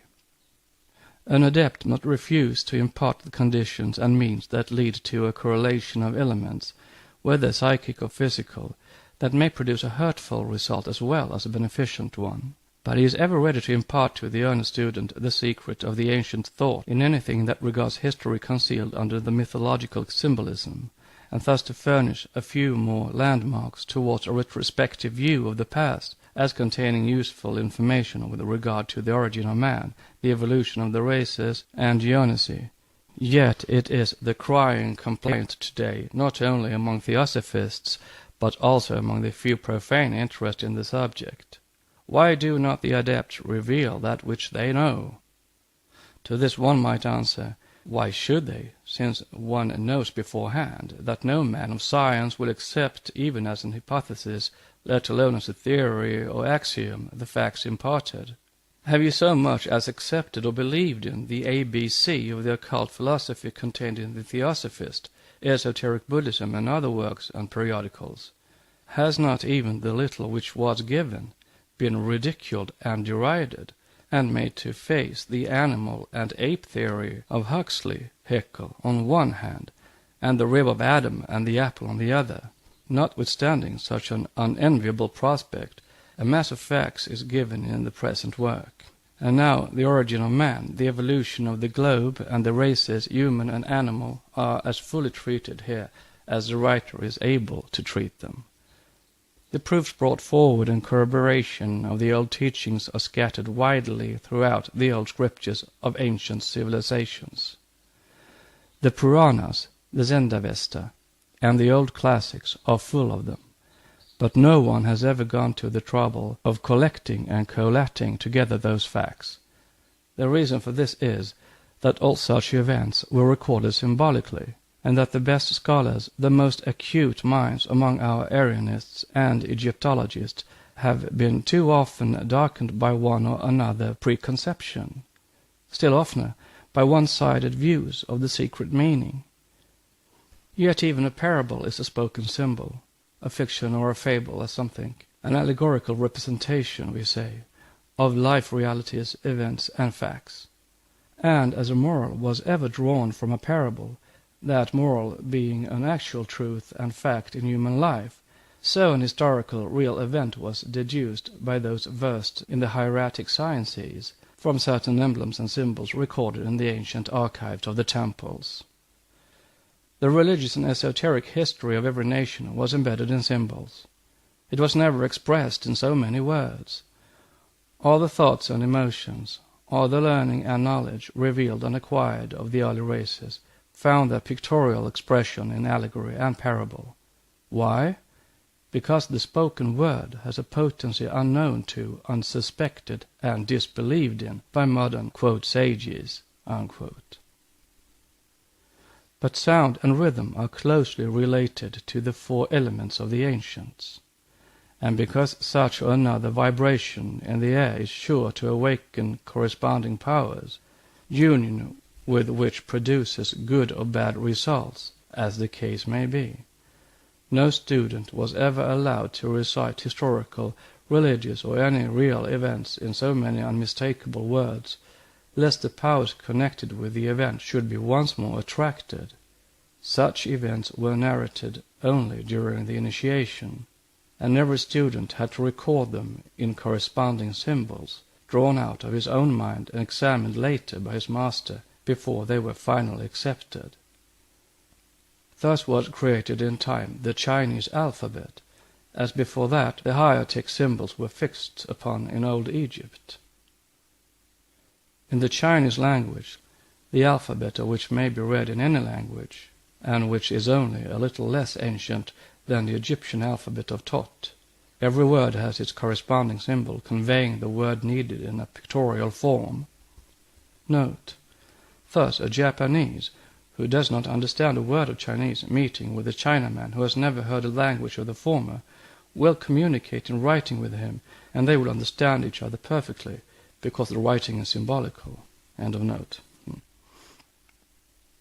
The language possesses many thousands of such symbol letters or logograms, each meaning a whole word, for letters proper or an alphabet do not exist in the Chinese language any more than they did in the Egyptian till a far later period.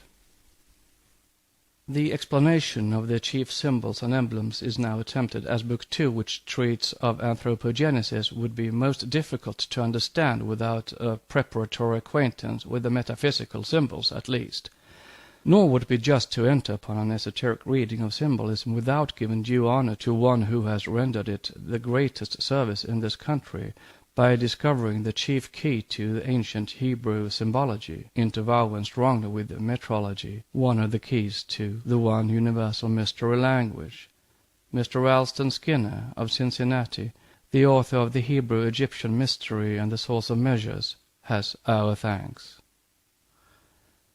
A mystic and a Kabbalist by nature, he has labored for many years in this direction, and his efforts were certainly crowned with great success.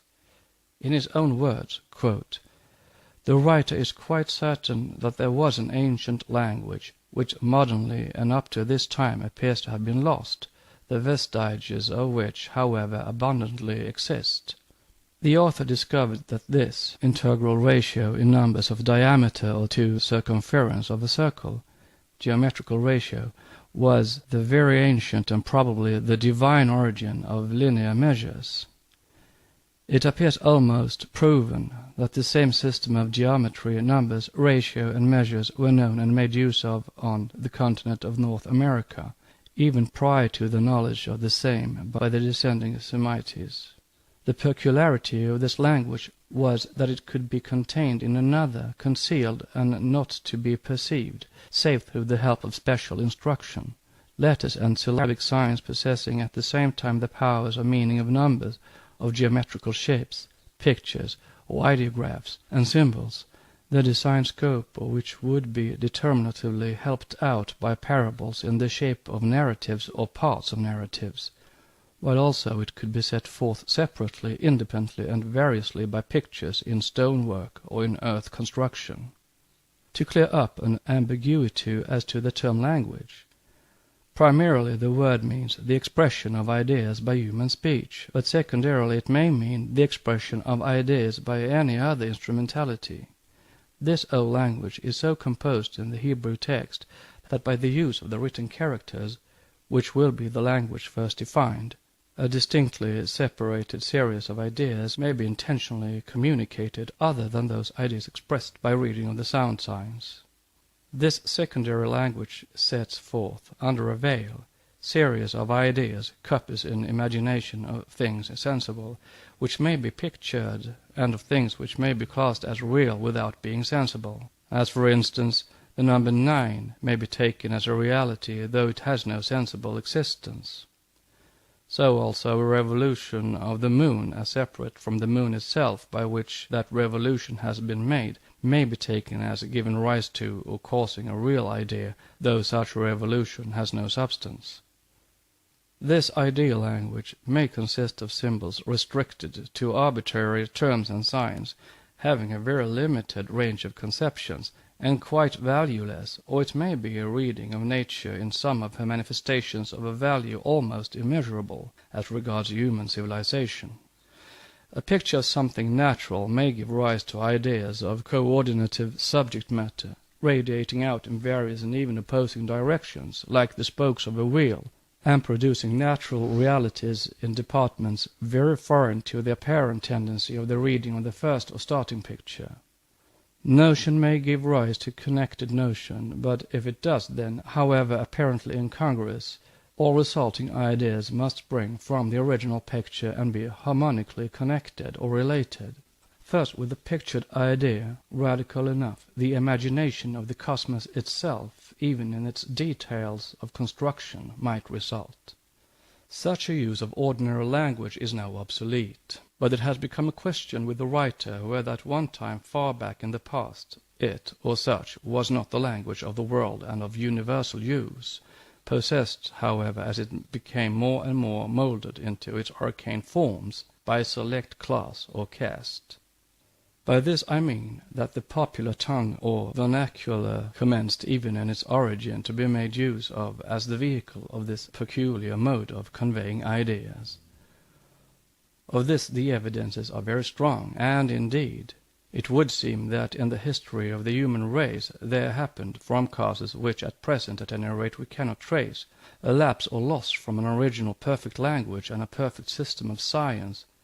Shall we say perfect because they were of divine origin and importation?" Unquote. Divine origin does not mean here revelation from an anthropomorphic god on a mount amidst thunder and lightning, but as we understand it, a language and a system of science imparted to the early mankind by a more advanced mankind, so much higher as to be divine in the sight of that infant humanity, by a mankind, in short, from other spheres, an idea which contains nothing supernatural in it, but the acceptance or rejection of which depends upon the degree of conceit and arrogance in the mind of him to whom it is stated. For if the professors of modern knowledge would only confess that, though they know nothing of the future of the disembodied man, or rather will accept nothing, yet this future may be pregnant with surprises and unexpected revelations to them once their egos are rid of their gross bodies, then materialistic unbelief would have fewer chances than it has. Who of them knows or can tell what may happen when once the life cycle of this globe is run down and our Mother Earth herself falls into her last sleep? Who is bold enough to say that the divine egos of our mankind, at least the elect out of the multitudes passing on to other spheres, will not become in their turn the "divine" instructors of a new mankind generated by them on a new globe, called to life and activity by the disembodied "principles" of our earth? See stanza 6, Book 1, Part 1. All this may have been the experience of the past, and these strange records lie embedded in the "mystery language" of the prehistoric ages, the language now called symbolism. Next up, Section 2, the mystery language and its keys.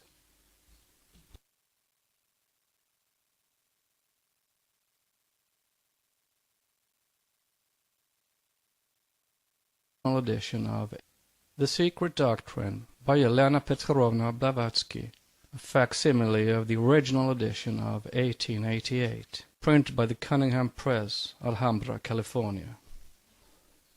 Part 2. The Evolution of Symbolism in its Approximate Order, with explanatory sections. 2. The Mystery Language and its Keys.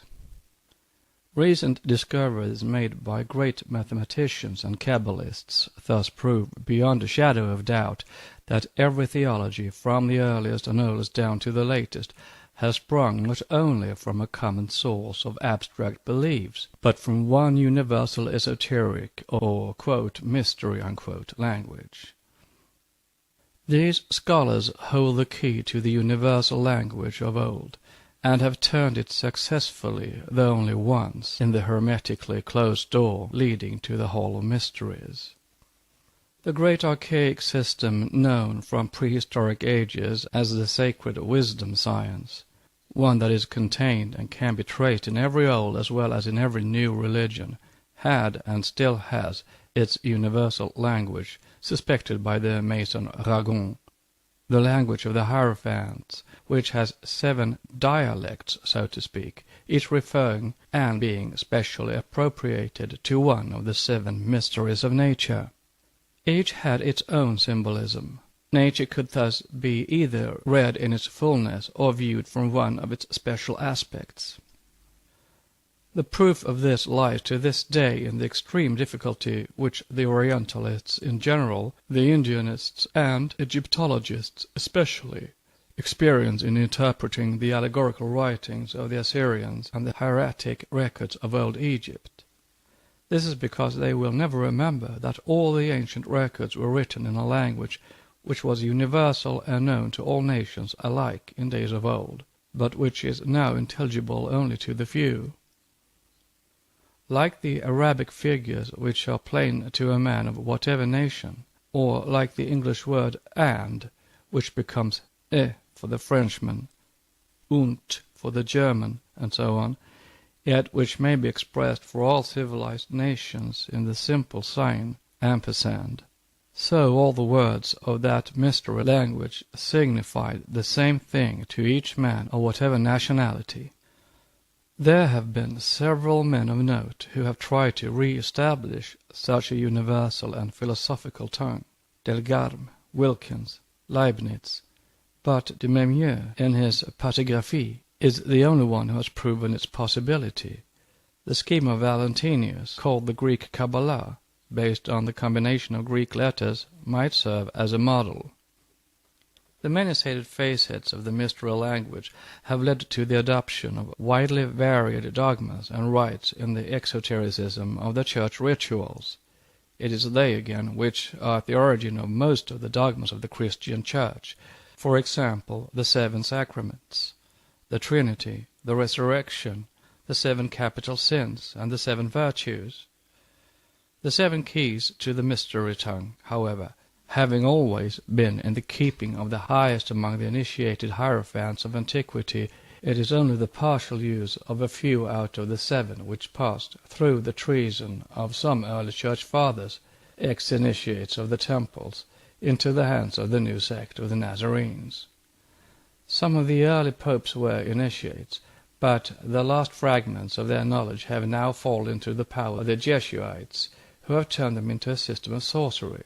It is maintained that India, not in its present limits, but including its ancient boundaries, is the only country in the world which still has among her sons adepts who have the knowledge of all the 7 subsystems and the key to the entire system. Since the fall of Memphis, Egypt began to lose the keys one by one, and Chaldea had preserved only 3 in the days of Berosus. As for the Hebrews, in all their writings they show no more than a thorough knowledge of the astronomical, geometrical, and numerical systems of symbolizing all the human and especially the physiological functions. They never had the higher keys. Every time I hear people talking of the religion of Egypt, writes Monsieur Gaston Maspero, the great French Egyptologist and the successor of Mariette B., I am tempted to ask which of the Egyptian religions they are talking about. Is it of the Egyptian religion of the 4th dynasty, or of the Egyptian religion of the Ptolemaic period? Is it of the religion of the rabble, or of that of the learned men, or that which was taught in the schools of Heliopolis, or of that other which was in the minds and conceptions of the Theban sacerdotal class? For between the first tomb of Memphis, which bears the cartouche of a king of the 3rd dynasty, and the last stones at Eshnech under Caesar Philippus, the Arabian, there's an interval of at least 5,000 years. Leaving aside the invasion of the shepherds, the Ethiopian and Assyrian dominions, the Persian conquest, Greek colonization, and the 1,000 revolutions of its political life, Egypt has passed during those 5,000 years through many vicissitudes of life, moral and intellectual. Chapter 17 of the Book of the Dead, which seems to contain the exposition of the system of the world as it was understood at Heliopolis during the time of the 1st dynasties, is known to us only by a few copies of the 11th and 12th dynasties. Each of the verses composing it was already at the time interpreted in 3 or 4 different ways, so different indeed that according to this or another school, the demiurge became the soul of fire, Rashu, or the primordial water. 15 centuries later had increased considerably. Time had, in its course, modified the ideas about the universe and the forces that ruled it. During the hardly 18 centuries that Christianity exists, it has worked, developed, and transformed most of its dogmas. How many times, then, might not the Egyptian clergy have altered its dogmas during those 50 centuries that separate Theodosius from the king-builders of the pyramids?" Unquote. Here we believe the eminent Egyptologist is going too far. The exoteric dogmas may often have been altered, but the esoteric never. He does not take into account the sacred immutability of the primitive truths, revealed only during the mysteries of initiation. The Egyptian priests have forgotten much, they altered nothing. The loss of a good deal of the primitive teaching was due to the sudden deaths of the great hierophants, who passed away before they had time to reveal all to their successors, mostly to the absence of worthy heirs to their knowledge. Yet they have preserved in their rituals and dogmas the principal teachings of the secret doctrine. Thus in the 17th chapter mentioned by Maspero, one finds 1. Osiris saying he is Tum, the creative force in nature giving form to all beings, spirits and men, self-generated and self-existent, issued from Nun, the celestial river called Father-Mother of the gods, the primordial deity, which is chaos or the deep, impregnated by the unseen spirit. 2. He has found Shu, solar force, on the staircase in the city of the Eight, the two cubes of good and evil, and he has annihilated the evil principles in Nun, chaos, the children of rebellion. 3. He is the fire and water, that is Nun, the primordial parent, and he created the gods out of his limbs. 14 gods, twice 7. 7 dark and 7 light gods, the 7 spirits of the presence of the Christians and the 7 dark evil spirits. 4. He is the law of existence and being, verse 10. The Bennu, or phoenix, the bird of resurrection in eternity, in whom night follows the day, and day the night, an allusion to the periodical cycles of cosmic resurrection and human reincarnation. For what can this mean? Quote, the wayfarer who crosses millions of years in the name of one, and the great green, primordial water or chaos, the name of the other. Unquote. Verse 17. One begetting millions of years in succession, the other engulfing them to restore them back. 5. He speaks of the 7 luminous ones who follow their Lord, who confers justice, Osiris in Amity. All this is now shown to have been the source and origin of Christian dogmas. That which the Jews had from Egypt through Moses and other initiates was confused and distorted enough in later days, and that which their church got from both is still more misinterpreted. Yet their system is now proven identical in the special department of symbology, the key namely to the mysteries of astronomy as connected with those of generation and conception, with those ideas of ancient religions, the theology of which has developed the phallic element. The Jewish system of sacred measures applied to religious symbols is the same, so far as geometrical and numerical combinations go, as those of Chaldea, Greece, and Egypt, having been adopted by the Jews during the centuries of their slavery and captivity with those nations. Note: as we said in Isis Unveiled, Volume 2, page 43829, to the present moment, in spite of all controversies and researches, history and science remain as much as ever in the dark as to the origin of the Jews. They may be as well the exiled Chandalas of old India, the bricklayers mentioned by Vinyaswata, Vedyavishya, and Manu, as the Phoenicians of Herodotus, or the Hyksos of Josephus, or descendants of Pali shepherds, or a mixture of all these. The Bible names the Tyrians as a kindred people, and claims dominion over them. Yet whatever they may have been, they became a hybrid people not long after Moses, as the Bible shows them freely intermarrying not alone with the Canaanites, but with every other nation or race they came in contact with. End of note. What was that system? It is the intimate conviction of the author of the Source of Measures that the Mosaic books were intended, by a mode of art speech, to set forth a geometrical and numerical system of exact science, which should serve as an origin of measures. Piazzi Smythe believes likewise. This system and these measures are found by some scholars to be identical with those used in the construction of the Great Pyramid, but this is only partially so. The foundation of these measures was the Parker ratio, says Mr. R. Skinner in The Source of Measures. The author of this very extraordinary work has found it out, he says, in the use of the integral ratio in numbers of diameter to circumference of a circle, discovered by John Park of New York. This ratio is 6,561 for diameter and 20,612 for circumference. Furthermore, that this geometrical ratio was the very ancient and probably the divine origin of what have now become, through exoteric handling and practical application to British linear measures, the underlying unit of which, meaning the inch, was likewise the base of one of the royal Egyptian cubits and of the Roman foot.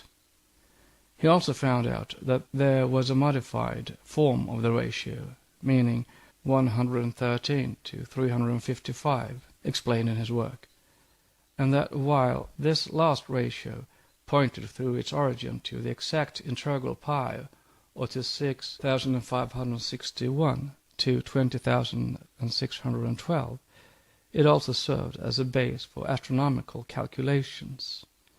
The author discovered that a system of exact science, geometrical, numerical, and astronomical, founded on these ratios and to be found in use in the construction of the great Egyptian pyramid, was in part the burden of this language as contained in and concealed under the verbiage of the Hebrew text of the Bible. The inch and the 2-foot rule of 24 inches, interpreted for use through the elements of the circle, see first pages of Book 1, and the ratios mentioned were found to be at the basis or foundation of this natural and Egyptian and Hebrew system of science, while moreover it seems evident enough that the system itself was looked upon as of a divine origin and of divine revelation. But let us see what is said by the opponents of Professor Piazzi Smythe's measurements of the pyramid.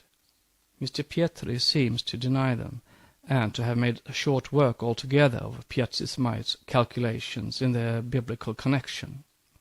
So does Mr. Proctor, the champion coincidentalist, for many years past in every question of ancient arts and sciences. Speaking of the multitude of relations independent of the pyramid, which have turned up while the pyramidalists have been endeavoring to connect the pyramid with the solar system, these coincidences, he says, are altogether more curious than any coincidence between the pyramid and astronomical numbers. The former are as close and remarkable as they are real, that is, those coincidences that would remain if even the pyramid had no existence.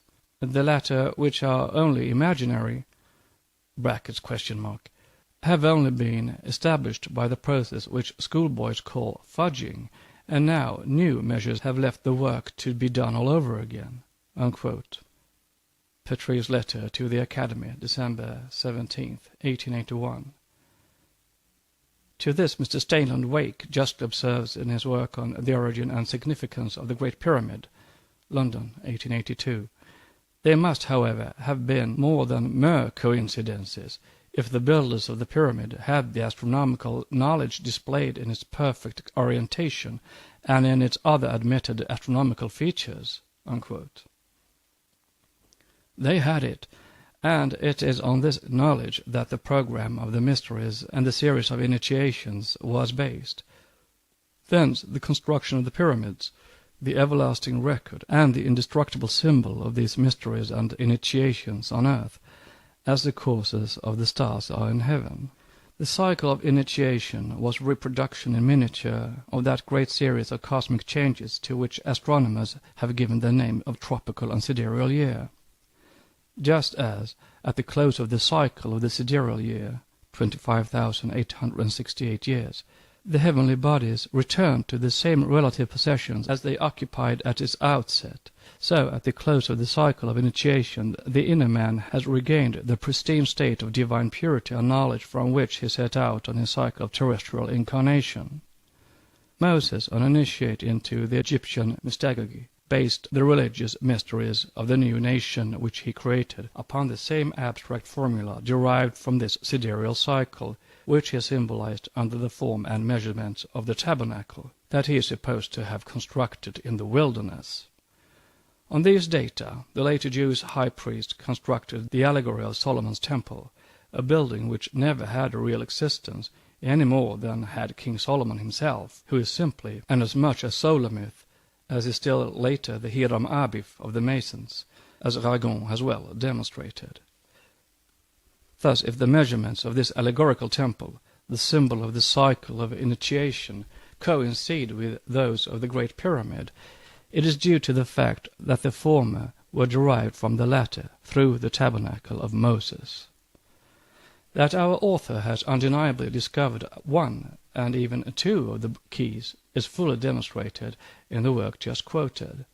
One has but to read it to feel a growing conviction that the hidden meaning of the allegories and parables of both testaments is now unveiled, but that he owes this discovery far more to his own genius than to Parker and P.T. Smythe is as certain, if not more so, for, as just shown, whether the measures of the Great Pyramid taken and adopted as the correct ones by the biblical pyramidalists are beyond suspicion is not so sure.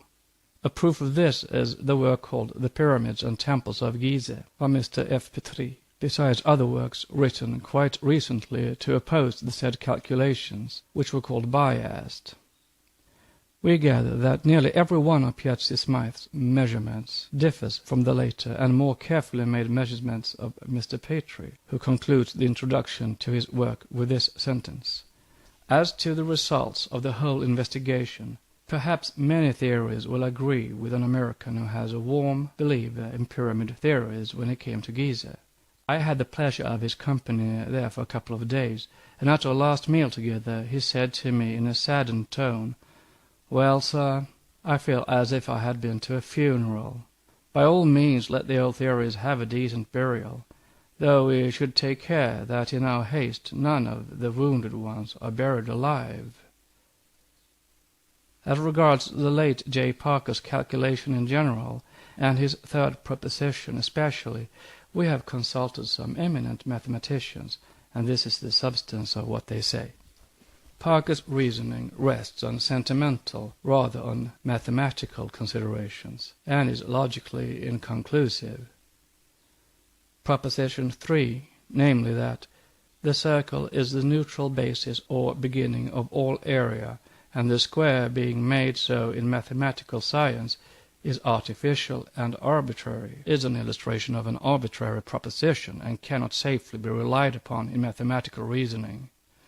The same observation applies even more strongly to Proposition 7, which states that because the circle is the primary shape in nature, and hence the basis of area, and because the circle is measured by, and is equal to the square only in ratio of half its circumference by the radius, therefore circumference and radius, and not the square of diameter, are the only natural and legitimate elements of area, by which all regular shapes are made equal to the square and equal to the circle.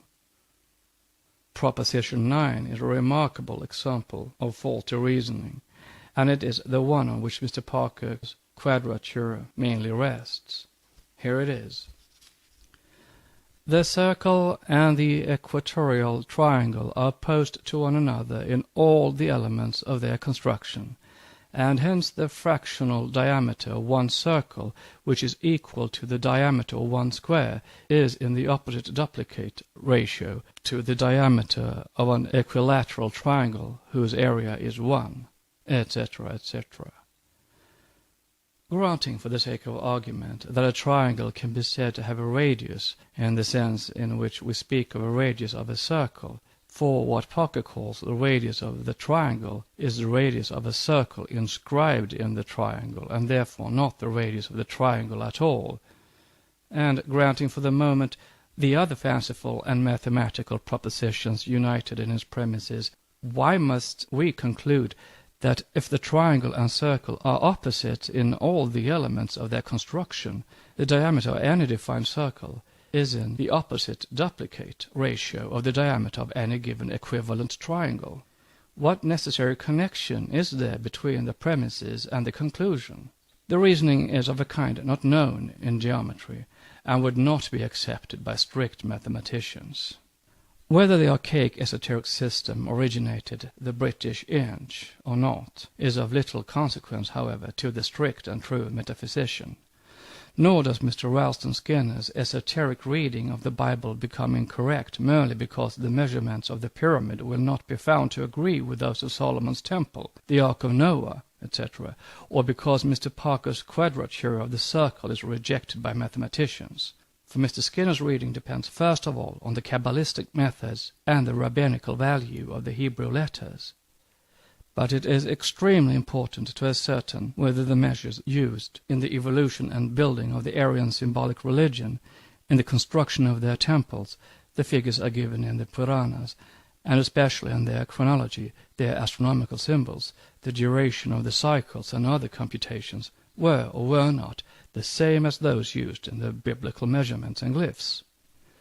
For this will prove that the Jews, unless they took the sacred cubit and measurements from the Egyptians, Moses being an initiate of the priests, must have got those notions from India.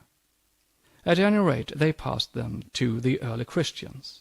Hence, it is the occultists and Kabbalists who are the true heirs to the knowledge, or the secret wisdom, which is still found in the Bible, for they alone now understand its real meaning, whereas profane Jews and Christians cling to the husks and dead letter thereof. That it is the system of measures which led to the invention of the god names Elohim and Jehovah, and their adaptation to phallicism, and that Jehovah is a not very flattered copy of Osiris, is now demonstrated by the author of the Source of Measures. But the latter and Mr. Shigatse Smythe both seem to labor under the impression that a. the priority of the system belongs to the Israelites, the Hebrew language being the divine language, and that b. this universal language belongs to direct revelation.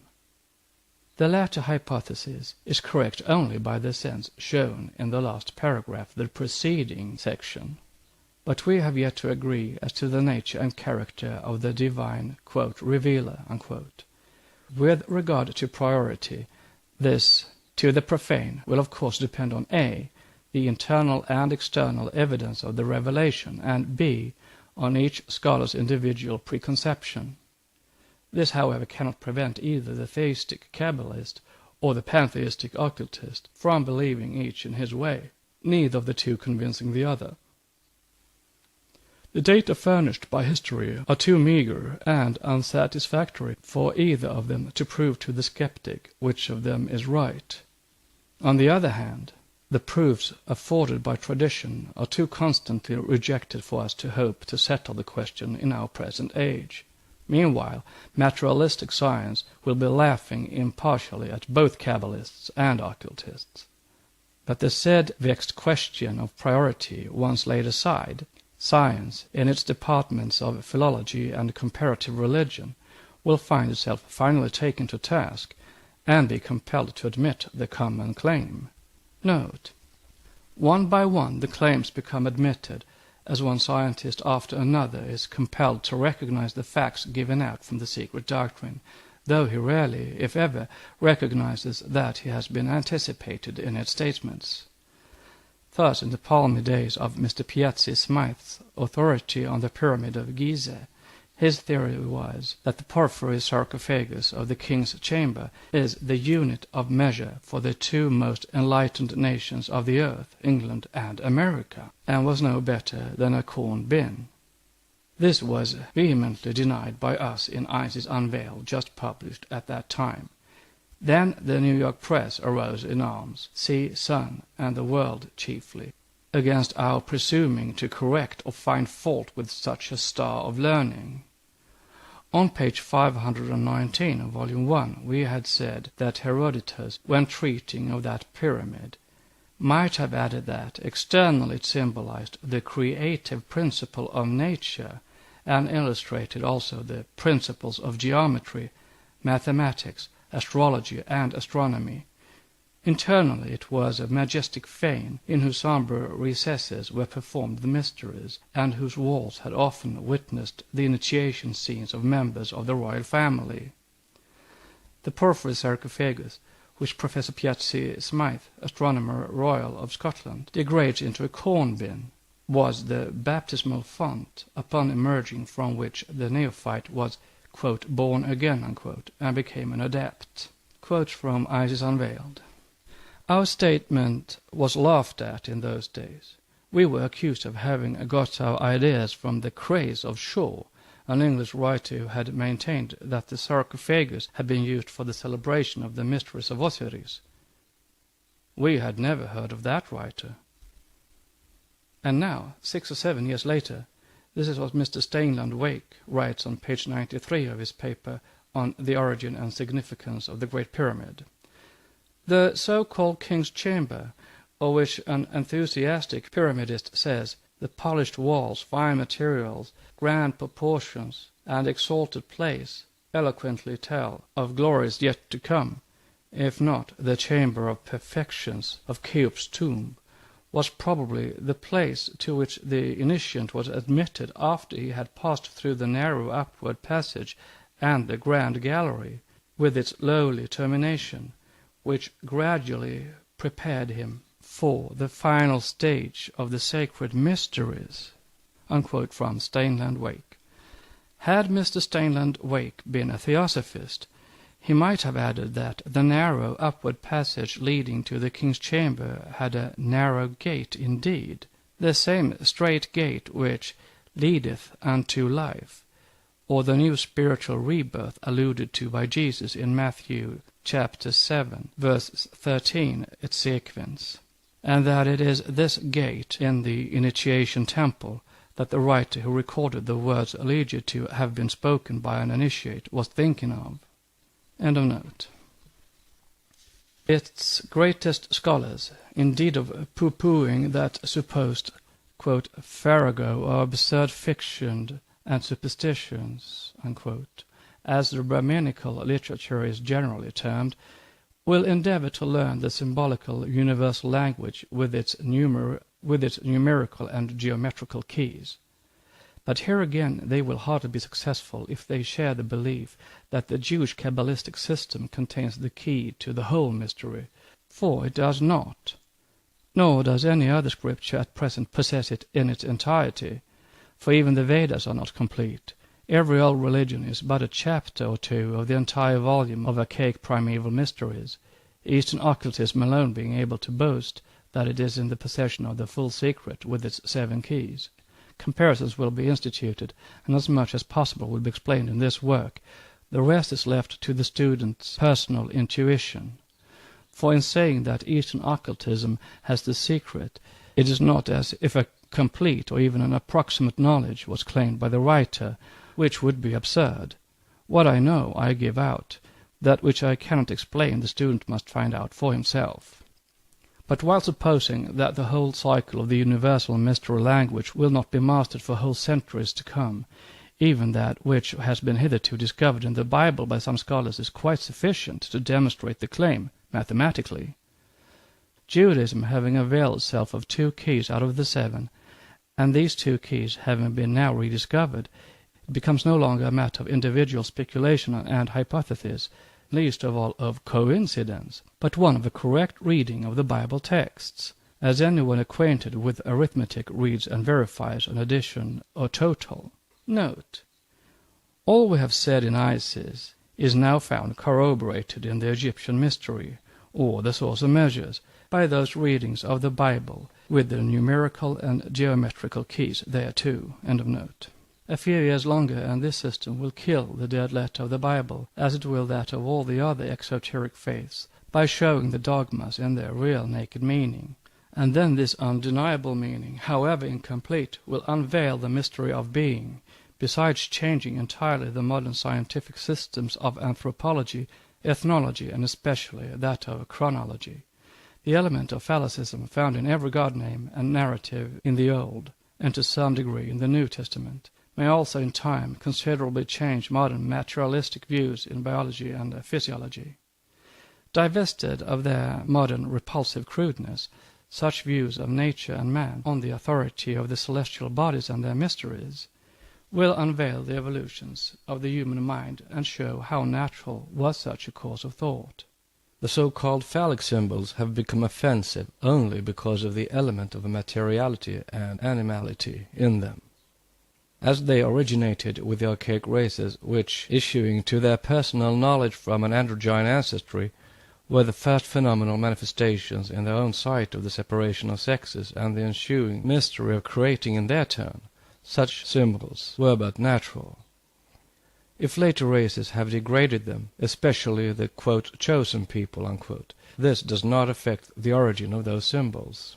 The little Semitic tribe, one of the smallest branchlets from the commingling of the fourth and the fifth subraces, the Mongol-Turanian and the Indo-European so-called, after the sinking of the great continent, could only accept its symbology in the spirit which was given to it by the nations from which it was derived. Perchance, in the Mosaic beginnings, that symbology was not as crude as it became later under the handling of Ezra, who remodeled the whole Pentateuch. For the glyph of Pharaoh's daughter, the Nile, the great deep in water, and the baby boy found floating therein in the ark of rushes, has not been primarily composed for or by Moses. It has been found anticipated in the Babylonian fragments on the tiles in the story of King Sargon, who lived far earlier than Moses. Note, on page 224 of Assyrian Antiquities, Mr. George Smith says, "In the palace of Sennacherib at Kunjunjik I found another fragment of the curious history of Sargon, published in my translation in the Transactions of the Society of Biblical Archaeology, Volume 1, Part 1, page 46.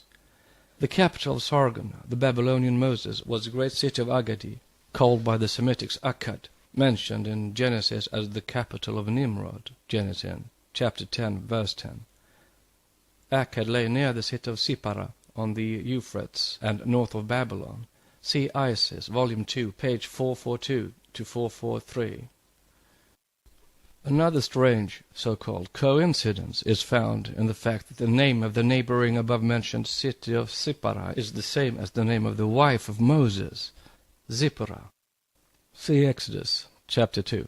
Of course, the story is a clever addition by Ezra, who could not be ignorant of it.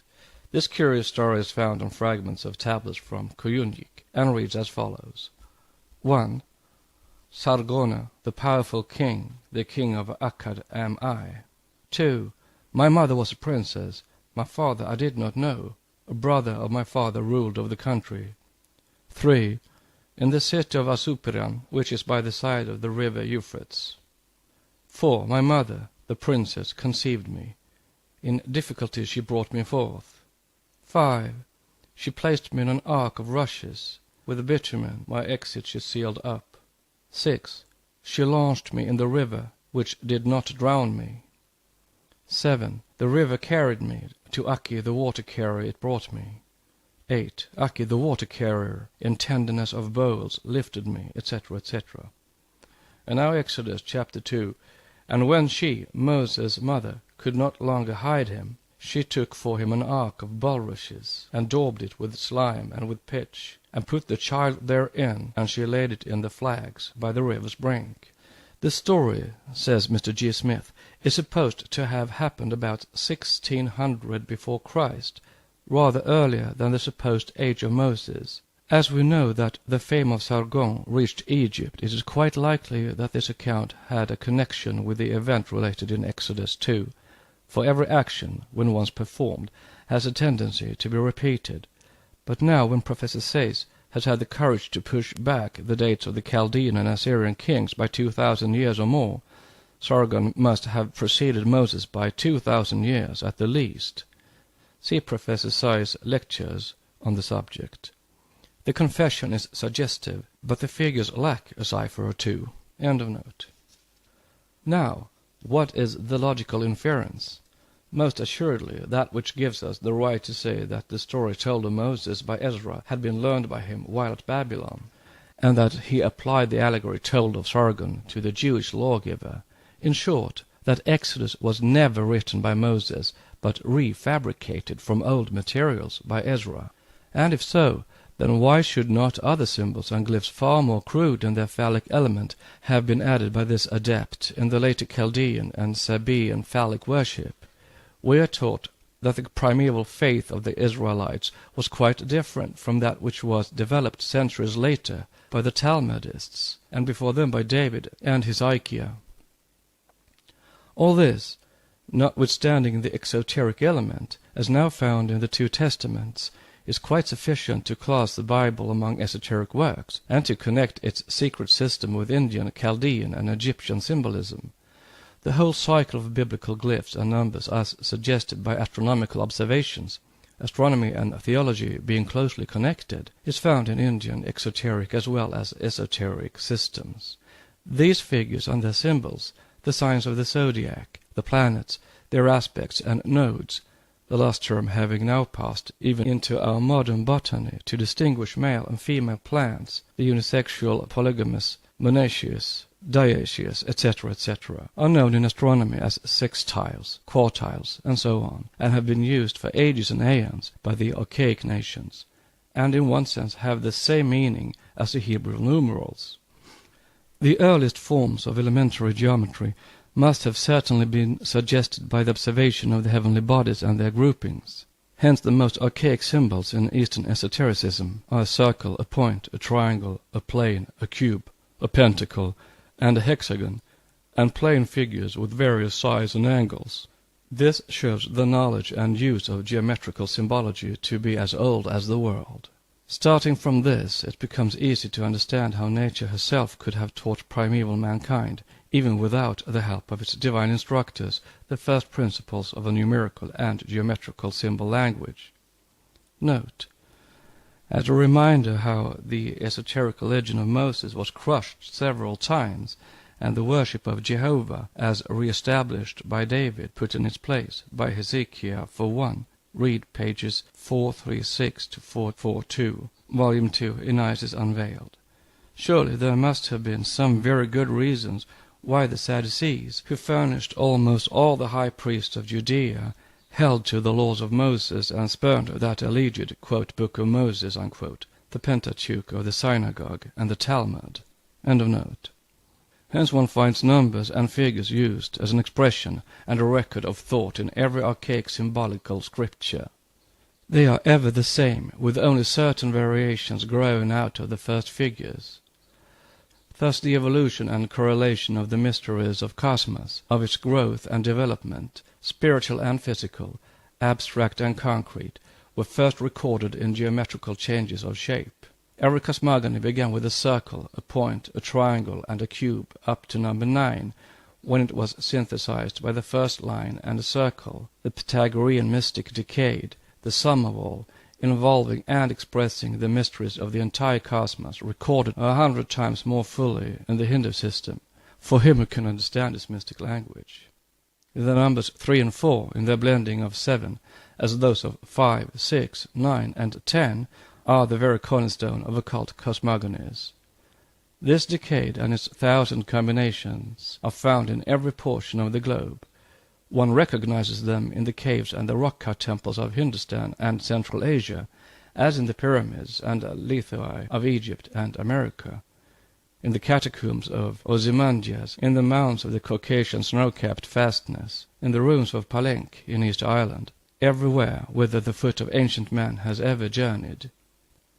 The 3 and the 4, the triangle and the cube, or the male and female universal glyph, showing the first aspect of the evolving deity, is stamped forever in the southern cross of the heavens, as in the Egyptian Khuks Ansata.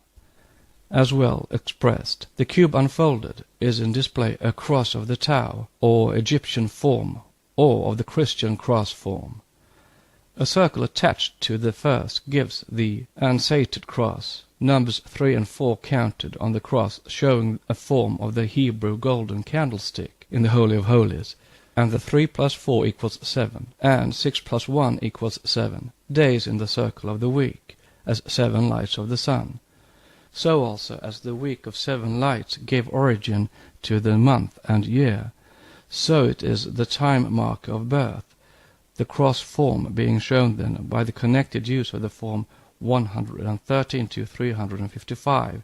The symbol is completed by the attachment of a man to the cross. Note, once more, remember the Hindu Vituba, crucified in space, the significance of the, quote, sacred sign, unquote, the swastika, Plato's decussated man in space, etc., etc., end of note.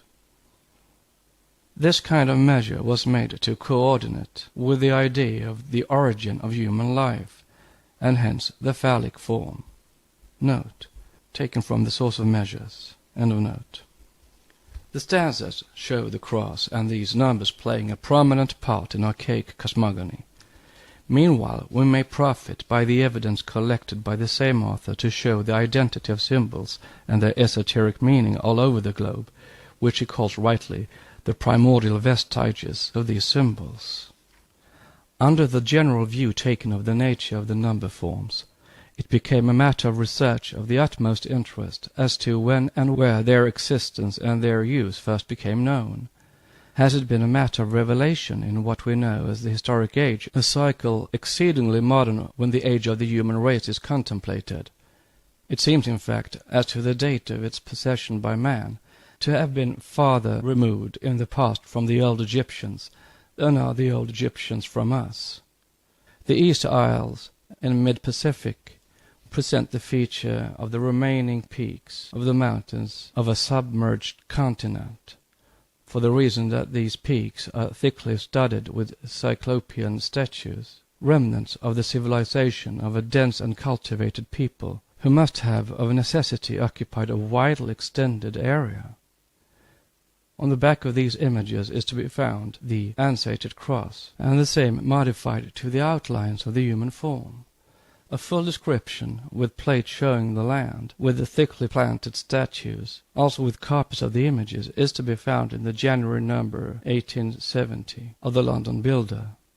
In the Naturalist, published at Salem, Massachusetts, in one of the early numbers, is to be found a description of some very ancient and curious carving on the crest walls of the mountains of South America, older by far, it is averred, than the races now living. The strangeness of these tracings is in that they exhibit the outlines of a man stretched out on the cross by a series of drawings, by which from the form of a man that of a cross springs, but so done that the cross may be taken as the man, or the man as the cross, thus exhibiting a symbolic display of the interdependency of the forms set forth. Note: see farther on the description given of the early Aryan initiation, of Vishvakarma crucifying the sun, Vikartana shorn of his beams on a cruciform lath. End of note. It is known that the tradition among the Aztecs has handed down a very perfect account of the deluge. Baron Humboldt says that we are to look for the lost country of Aztlan, the original country of the Aztecs, as high up at least as the 42nd parallel north, whence journeying they at last arrived in the Val of Mexico. In that val the earthen mounds of the far north become the elegant stone pyramidal and other structures whose remains are now found. The correspondences between the Aztec remains and those of the Egyptians are well known. Atwater, from examination of hundreds of them, is convinced that they had a knowledge of astronomy. As to one of the most perfect of the pyramidal structures among the Aztecs, Humboldt gives a description to the following effect. The form of this pyramid of Papantla, which has 7 stories, is more tapering than any other monument of this kind yet discovered, but its height is not remarkable, being but 57 feet, its base but 25 feet on each side. However, it is remarkable on one account. It is built entirely of hewn stones, of an extraordinary size, and very beautifully shaped. 3 staircases lead to the top, the steps of which are decorated with hieroglyphical sculptures and small niches arranged with great symmetry. The number of these niches seem to allude to the 318 simple and compound signs of the days of their civil calendar. 318 is the Gnostic value of Christ, remarks the author, and the famous number of the trained or circumcised servants of Abraham. When it is considered that 318 is an abstract value and universal, as expressive of a diameter value to a circumference of unity, its use in the composition of the civil calendar becomes manifest. Identical glyphs, numbers, and esoteric symbols are found in Egypt, Peru, Mexico, Easter Island, India, Chaldea, and Central Asia. Crucified men and symbols of the evolution of races from gods, and yet behold science repudiating the idea of a human race other than one made in our image. theology clinging to its 6,000 years of creation, anthropology teaching our descent from the ape, and the clergy tracing it from Adam 4,004 years before Christ. Shall one, for fear of incurring the penalty of being called a superstitious fool and even a liar, abstain from the furnishing proofs, as good as any, only because that day when all the 7 keys shall be delivered unto science, or rather the men of learning and research in the symbological department, has not yet dawned? In the face of the crushing discoveries of geology and anthropology with regard to the antiquity of man, we shall see, in order to avoid the usual penalty that awaits every one who strays outside the beaten paths of either theology or materialism, hold to the 6,000 years and, quote, special creation, unquote, or accept in submissive admiration our genealogy and descent from the ape. Not so, as long as it is known that the secret records hold the said 7 keys to the mystery of the genesis of man. Faulty, materialistic, and biased as the scientific theories may be, they are 1,000 times nearer the truth than the vagaries of theology. The latter are in their death agony for every one but the most uncompromising bigot and fanatic. Note: some of its defenders must have lost their reason, one would rather say. For what can one think when, in the face of the dead-letter absurdities of the Bible, these are still supported, publicly and as fiercely as ever, and one finds its theologians maintaining that though the Scriptures carefully refrain from making any direct contribution to scientific knowledge, they have never stumbled upon any statement which will not abide the light of advancing science. Triple exclamation mark. From Primeval Man, page 14, end of note. Hence we have no choice but either to blindly accept the deductions of science, or to cut adrift from it and withstand it fearlessly to its face, stating what the secret doctrine teaches us, being fully prepared to bear the consequences. But let us see whether science in its materialistic speculations, and even theology in its death rattle and supreme struggle to reconcile the 6,000 years since Adam with Sir Charles Lyell's geological evidences of the antiquity of man, do not themselves give us unconsciously a helping hand. Ethnology, on the confession of some of its very learned votaries, finds it already impossible to account for the varieties in the human race unless the hypothesis of the creation of several Adams can be accepted. They speak of a white Adam and a black Adam, a red Adam and a yellow Adam. Note: Primeval Man Unveiled, or the Anthropology of the Bible, author unknown of The Stars and the Angels, 1870, page 195. End of note. Were they Hindus enumerating the rebirths of Vamadeva from the Lingua Purana, they could say a little more, for enumerating the repeated births of Siva, the latter show him in one kalpa of a white complexion, in another of a black color, in still another of a red color, after which the Kumara becomes 4 youths of a yellow color. This strange so-called coincidence, as Mr. Proctor would say, speak only in favor of scientific intuition. Siva Kumara represents only allegorically the human races during the genesis of man. But it led to another intuitional phenomenon, in the theological ranks this time. The unknown author of Primeval Man, in a desperate effort to screen the divine revelation from the merciless and eloquent discoveries of geology and anthropology, remarking that it would be unfortunate if the defenders of the Bible should be driven into the position of either surrendering the inspiration of Scripture or denying the conclusions of geologists, finds a compromise. Nay, he devotes a thick volume to proving this fact. Adam was not the first man created upon this earth, the exhumed relics of pre-Adamic man, instead of shaking our confidence in Scripture, supplying additional proof of its veracity, page 194. Note: especially in the face of the evidence furnished by the authorized Bible itself in chapters 4 of Genesis, verse 16 and 17, which shows Cain going to the land of Nod, and there marrying a wife. End of note. How so? In the simplest way imaginable, for the author argues that henceforth we, the clergy, are enabled to leave scientific men to pursue their studies without attempting to curse them by the fear of heresy. Oh, this must be a relief indeed to Messrs. Huxley, Tyndall, and Sir C. Lyell. The Bible narrative does not commence with creation, as is commonly supposed, but with the formation of Adam and Eve, millions of years after our planet had been created.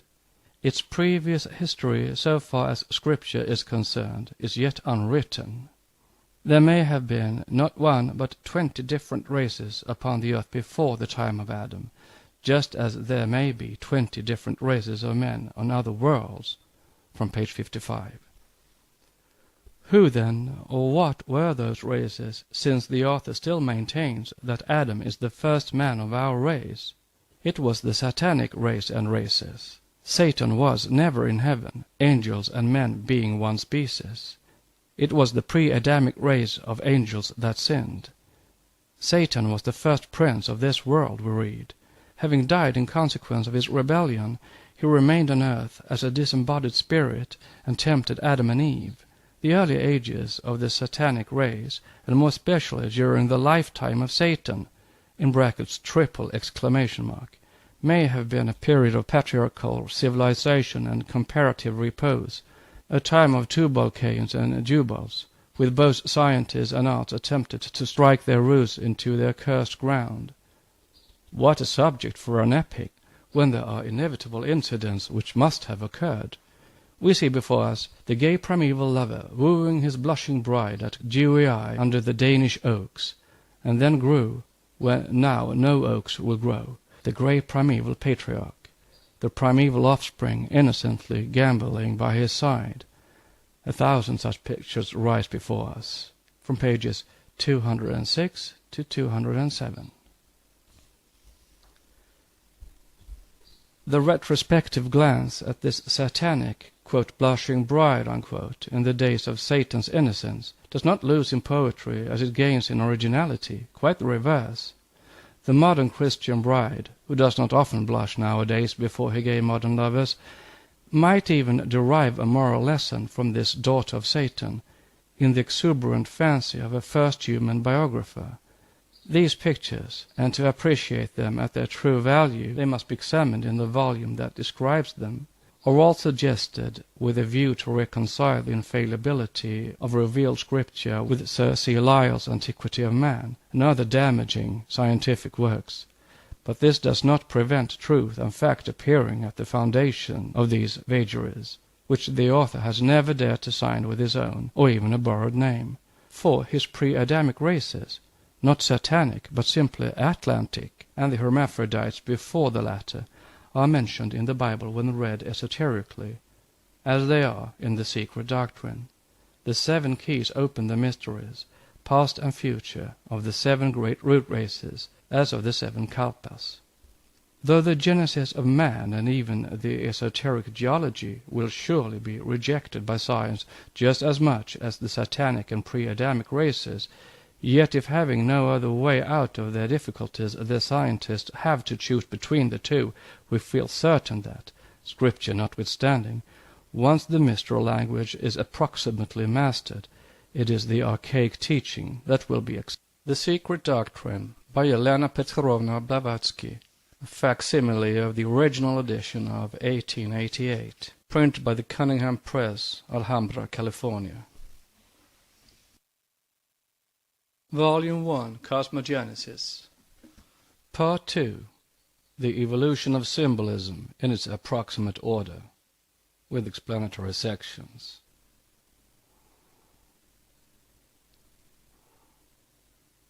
Section 3, Primordial Substance and Divine Thought. Quote, as it would seem irrational to affirm that we already know all existing causes, permission must be given to assume, if need be, an entirely new agent, unquote, assuming what is not strictly accurate as yet, that the undulatory hypothesis accounts for all the facts, we are called on to decide whether the existence of an undulating ether is thereby proved. We cannot positively affirm that no other supposition will explain the facts. Newton's corpuscular hypothesis is admitted to have broken down on interference, and there is, at the present day, no rival. Still, it is extremely desirable in all such hypotheses to find some collateral confirmation, some evidence aliundi of the supposed ether. Some hypotheses consist of assumptions as to the minute structure and operations of bodies. From the nature of the case, these assumptions can never be proved by direct means. Their only merit is their suitability to express the phenomena. They are representative fictions. From Logic by Alexander Bain, LLD, Part 2, page 133. Ether, this hypothetical proteus, one of the representative fictions of modern science which nevertheless was so long accepted, is one of the lower principles of what we call primordial substance, akasha in Sanskrit, one of the dreams of old, and which has now become again the dream of modern science. It is the greatest, just as it is the boldest of the surviving speculations of ancient philosophers. For the occultists, however, both ether and the primordial substance are a reality. To put it plainly, ether is the astral light, and the primordial substance is akasha, the upadhi of divine thought. In modern language, the latter would be better named cosmic ideation, spirit, the former cosmic substance, matter. These, the alpha and the omega of being, are but the two facets of the one absolute existence. The latter was never addressed or even mentioned by any name in antiquity except allegorically. In the oldest Aryan race, the Hindu, the worship of the intellectual classes never consisted, as with the Greeks, in a fervent adoration of marvelous form and art, which led later on to anthropomorphism. But while the Greek philosopher adored form, and the Hindu sage alone, perceived the true relation of earthly beauty and eternal truth, the uneducated of every nation understood neither at any time. They do not understand it even now. The evolution of the God idea proceeds apace with man's own intellectual evolution. So true it is that the noblest idea, to which the religious spirit of no one age can soar, will appear but a gross caricature to the philosophic mind in a succeeding epoch. The philosophers themselves had to be initiated into perceptive mysteries before they could grasp the correct idea of the ancients in relation to the most metaphysical subject. Otherwise, outside such initiation, for every thinker there will be a "thus far shalt thou go and no farther," mapped out by his intellectual capacity, as clearly, as unmistakably as there is for the progress of any nation or race in its cycle by the law of karma. Outside of initiation, the ideals of contemporary religious thought must always have their wings clipped and remain unable to soar higher, for idealistic as well as realistic thinkers, and even free thinkers, are but the outcome and the natural product of their respective environments and periods. The ideals of both are only the necessary results of their temperaments, and the outcome of that phase of intellectual progress to which a nation in its collectivity has attained. Hence, as already remarked, the highest flights of modern Western metaphysics have fallen far short of the truth. Much of current agnostic speculation on the existence of the first cause is little better than veiled materialism, the terminology alone being different. Even so, a great thinker as Mr. Herbert Spencer speaks of the unknowable occasionally in terms that demonstrate the lethal influence of materialistic thought, which, like the deadly sirocco, has withered and blighted all current ontological speculation. Note, for instance, when he terms the first cause, the unknowable, a power manifesting through phenomena, and an infinite eternal energy, in brackets question mark. It is clear that he has grasped solely the physical aspect of the mystery of being, the energies of cosmic substance only. The co-eternal aspect of the one reality, cosmic ideation, as to its noumenon it seems non-existent in the mind of the great thinker, is absolutely omitted from consideration. Without doubt, This one-sided mode of dealing with the problem is due largely to the pernicious Western practice of subordinating consciousness, or regarding it as a byproduct of molecular motion. End of note.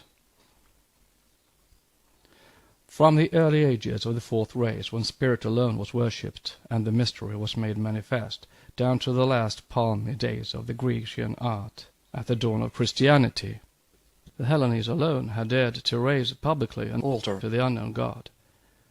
Whatever St. Paul may have had in his profound mind when declaring to the Athenians that this, quote, unknown, unquote, ignorantly worshipped by them, was the true God announced by himself, that deity was not Jehovah, see the Holy of Holies, nor was he the maker of the world and all things, for it is not the God of Israel, but the unknown of the ancient and modern pantheist that dwelleth not in temples made with hands.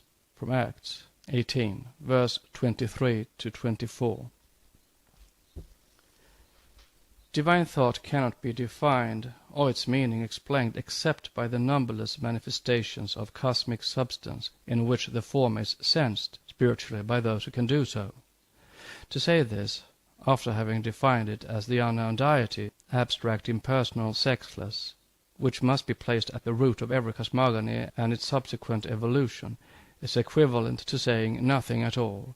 It is like attempting a transcendental equation of conditions for the true values of a set, having in hand for deducing them only a number of unknown quantities.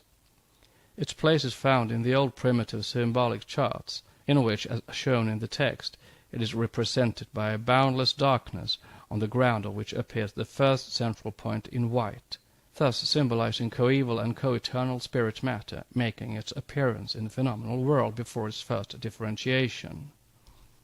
When the one becomes two, it may then be referred to as spirit and matter.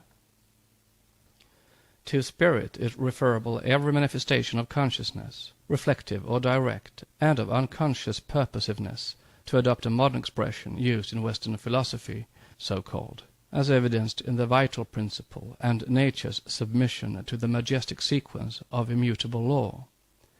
Matter must be regarded as objectivity in its purest abstraction, the self-existing basis whose septenary manmanteric differentiations constitute the objective reality underlying the phenomena of each phase of conscious existence.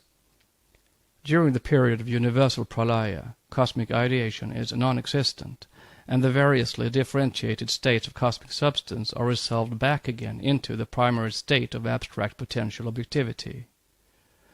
Manmanteric impulse commences with the reawakening of cosmic ideation, the universal mind, concurrently with and parallel to the primary emergence of cosmic substance, the latter being the manmanteric vehicle of the former, from its undifferentiated pralaic state. Then absolute wisdom mirrors itself in its ideation, which by a transcendental process, superior to and incomprehensible by human consciousness, results in the cosmic energy, Fohat. Thrilling through the bosom of inert substance, Fohat impels it to activity, and guides its primary differentiations on all the 7 planes of cosmic consciousness. There are thus 7 protiles, as they are now called. With Aryan antiquity called them the 7 prakriti, or natures, serving severely as the relatively homogeneous basis, which in the course of the increasing heterogeneity in the evolution of the universe differentiate into the marvelous complexity presented by phenomena on the planes of perception. The term relatively is used designedly because the very existence of such a process, resulting in the primary segregations of undifferentiated cosmic substance into its septenary basis of evolution, compels us to regard the protile of each plane as only a mediate phase assumed by substance in its passage from abstract into full objectivity. Note, the term protile is due to Mr. Crookes, the eminent chemist, who has given that name to pre-matter, if one may so call primordial and purely homogeneous substances, suspected, if not actually yet found, by science in the ultimate composition of the atom. But the incipient segregation of primordial matter into atoms and molecules takes its rise subsequent to the evolution of the 7 protiles. It is the last of these, having recently detected the possibility of its existence on our plane, that Mr. Crookes is in search of. End of note. Cosmic ideation is said to be non-existent during prolific periods, for the simple reason that there is no one and nothing to perceive its effects. There can be no manifestation of consciousness, semi-consciousness, or even unconscious purposiveness, except through the vehicle of matter.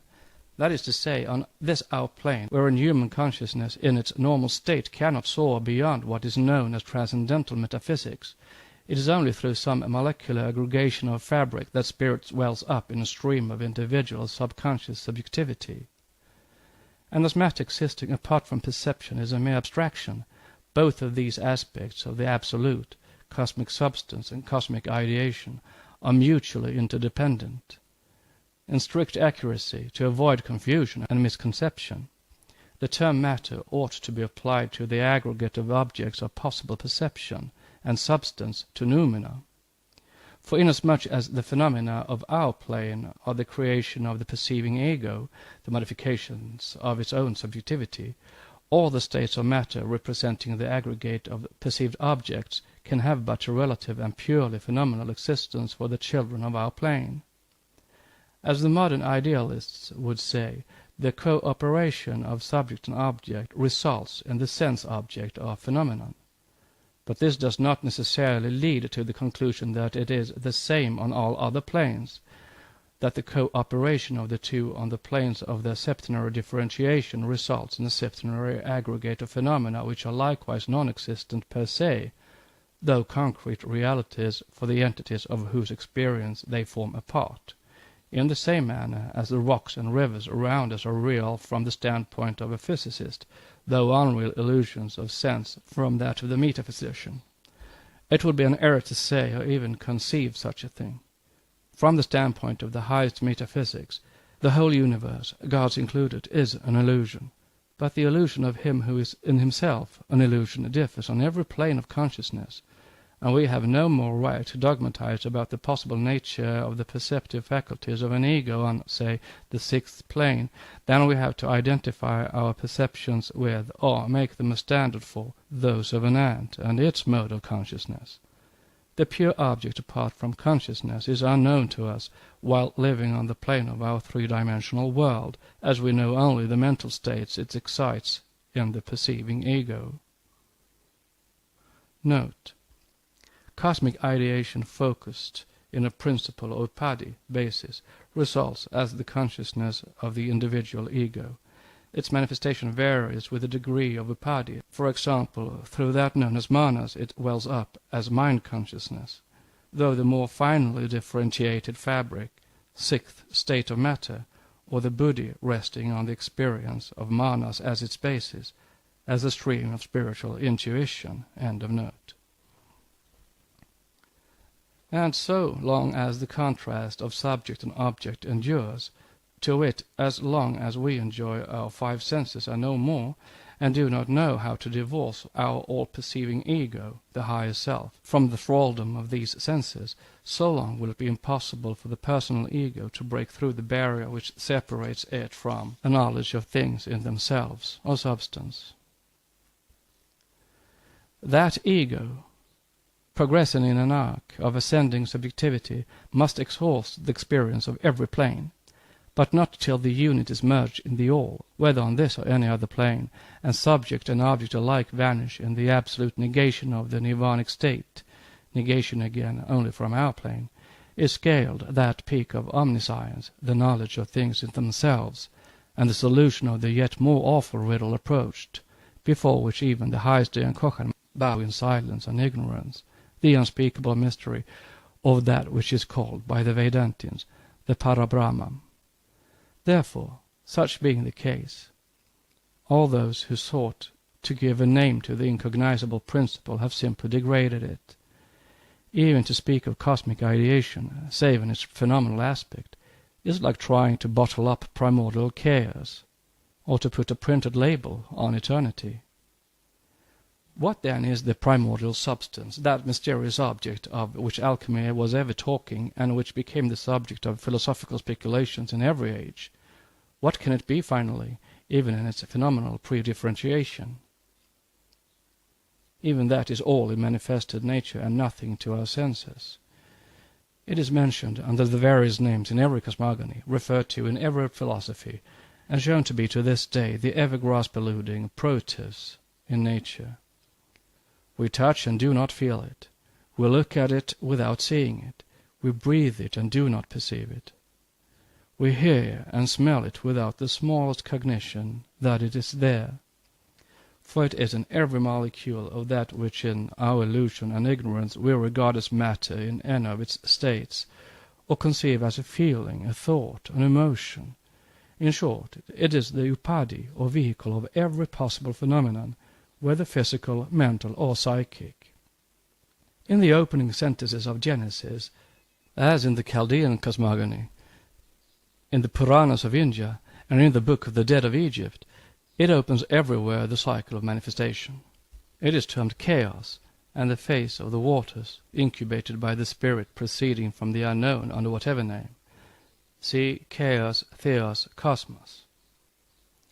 The authors of the sacred scriptures in India go deeper into the origin of things evolved than Thales or Job, for they say, from intelligence called Mahat in the Puranas, associated with ignorance, Ishvar, as a personal deity, attended by its projective power, in which the quality of dualness, tamas, insensibility, predominates, proceeds ether, from ether, air, from air, heat, from heat, water, and from water, earth, with everything on it. From this same self, was the ether produced, says the Veda. Taittiriya Upanishad 2, verse 1. It becomes thus evident that it is not this ether, sprung at the fourth remove from an emanation of intelligence associated with ignorance, which is the highest principle, the deific entity worshipped by the Greeks and Latins under the name of Pater Omnipotens Aether and Magnus Aether in its collective aggregates. The septenary gradation and the innumerable subdivisions and differences made by the ancients between the powers of ether collectively from its outward fringe of effects with which our science is so familiar, up to the imponderable substance once admitted as the ether of space, now about to be rejected, has been ever a vexing riddle for every branch of knowledge. The mythologists and symbologists of our day, confused by this incomprehensible glorification on the one hand and degradation on the other of the same deified entity and in the same religious systems, are often driven to the most ludicrous mistakes. The Church, firm as a rock in each and all of her early errors of interpretation, has made of ether the abode of her satanic legions. Note: for it is thus that the Church has interpreted verse 12 of the 6th chapter to the Ephesians. For we wrestle not against flesh and blood, but against principalities, against powers, against the rulers of the darkness of this world. Further on, St. Paul mentions the spiritual malices, wickedness in English texts, spread in the air, spiritualia nicitiae celestibus, the Latin text giving various names to these malices, the innocent elementals. But the Church is right this time, though wrong in calling them all devils. The astral light or low ether is full of conscious and semi-conscious and unconscious entities. Only the Church has less power over them than over invisible microbes or mosquitoes. End of note. The whole hierarchy of the, quote, fallen, unquote, angels is there. The cosmocratores, or the world-bearers, according to Bossuet, mundi tenants, the world-holders, as Tertullian calls them, and mundi domini, world dominations, or rather dominators, the curbati, or curved, etc., who thus make of the stars and celestial orbs in their course devils. The difference made between the 7 states of ether, itself one of the 7 cosmic principles, while the aether of the ancients is universal fire, may be seen in the injunctions by Zoroaster and Zealous, respectively. The former said, "Consult it only when it is without form or figure, absque forma et figura." which means without flames or burning coals. When it has a form, heed it not, teaches Psellus, but when it is formless, obey it, for it is then sacred fire, and all it will reveal thee shall be true. Note: Ephatum 16, Oracles of Zoroaster. This proves that ether, itself an aspect of Akasha, has in its turn several aspects, or principles. All the ancient nations defined ether in its imponderable aspect and potency. Virgil calls Jupiter pater omnipotens aether, the great aether. Note, see Georgica, Book 2. The Hindus have also placed it among their deities under the name of Akasha, the synthesis of aether. And the author of the Homoemorean system of philosophy, Anaxagoras of Clazomene, firmly believed that the spiritual prototypes of all things, as well as their elements, were to be found in the boundless ether, where they were generated, whence they evolved, and whither they returned, an occult teaching. It thus becomes clear that it is from ether, in its highest synthetic aspect once anthropomorphized, that sprung the first idea of personal creative deity.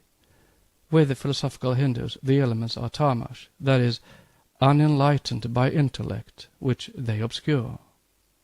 We have now to exhaust the question of the mystical meaning of primordial chaos and of the root principle, and show how they were connected in the ancient philosophies with Akasha, wrongly translated aether, and also with Maya, illusion, of which Ishvara is the male aspect.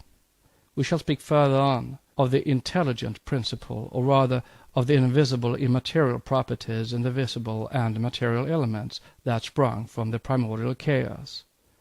For what is the primordial chaos but aether? It is asked in Isis Unveiled. Not the modern ether, not such as is recognized now, but such as was known to the ancient philosophers long before the time of Moses, but aether with all its mysterious and occult properties, containing in itself the germs of universal creation. Upper aether, or Akasha, is the celestial virgin and mother of every existing form and being, from whose bosom, as soon as incubated by the divine spirit, are called into existence matter and life, force and action. Aether is the Aditi of the Hindus, and it is Akasha. Electricity, magnetism, heat, light, and chemical action are so little understood even now that fresh facts are constantly widening the range of our knowledge. Who knows where ends the power of this protean giant, Aether, or whence its mysterious origin? Who, we mean, that denies the spirit that works in it and evolves out of it all visible forms? It will be an easy task to show that the cosmological legends all over the world are based on a knowledge by the ancients of those sciences, which have allied themselves in our days in support of the doctrine of evolution, and that further research may demonstrate that those ancients were far better acquainted with the fact of evolution itself, embracing both its physical and spiritual aspects, than we are now. With the old philosophers, evolution was a universal theorem, a doctrine embracing the whole, and an established principle, while our modern evolutionists are enabled to present us merely with speculative theoretics, with particular, if not wholly negative, theorems. It is idle for the representatives of our modern wisdom to close the debate and pretend that the question is settled merely because the obscure phraseology of the Mosaic far later account clashes with a definite exegesis of exact science. Isis Unveiled. If one turns to the laws or ordinances of Manu, one finds the prototype of all these ideas, mostly lost to the Western world in their original form, disfigured by the later interpolations and additions. They have nevertheless preserved quite enough of their ancient spirit to show its character. Removing the darkness, the self-existent Lord, Vishnu, Narayana, etc., becoming manifest, and wishing to produce beings from his essence, created in the beginning water alone. In that he cast seed, that became a golden egg. Verse 6, 7, 8, and 9. Whence this self-existent Lord? It is called this, and is spoken of as darkness, imperceptible without definite qualities, undiscoverable as if wholly in sleep. Verse 5. having dwelt in that egg for a whole divine year, he who is called in the world Brahma splits that egg in two, and from the upper portion he forms the heaven, from the lower the earth, and from the middle the sky, and the perpetual place of waters. Verses 12 and 13. But there is, directly following these verses, something more important for us, as it corroborates entirely our esoteric teachings. From verse 14 to 36, evolution is given in the order described in the esoteric philosophy. This cannot be easily gainsaid. Even Medhatiti, the son of Virashvamin, and the author of the commentary, the Manubhashya, whose date according to the Western Orientalists is 1000 Anno Domini, helps us with his remarks to the elucidation of the truth. He showed himself either unwilling to give out more because he knew that the truth which has to be kept from the profane, or else he was really puzzled. Still, what he does give out makes the septenary principle in men and nature plain enough. Let us begin with chapter 1 of the ordinances or laws. After the self-existent Lord, the unmanifesting Logos of the unknown, darkness becomes manifested in the golden egg. It is from this egg, from 2, that which is the undiscrete, undifferentiated, cause, eternal, which is and is not. From it issue that male who is called in the world Brahma. Here we find, as in all genuine philosophical systems, even the egg or the circle or zero, boundless infinity, referred to as it. Note: the ideal apex of the Pythagorean triangle, be the sections in volume 2, cross and circle, and the earliest symbolics of the cross. End of note. And Brahma, the first unit only, referred to as the male god, that is, the fructifying principle.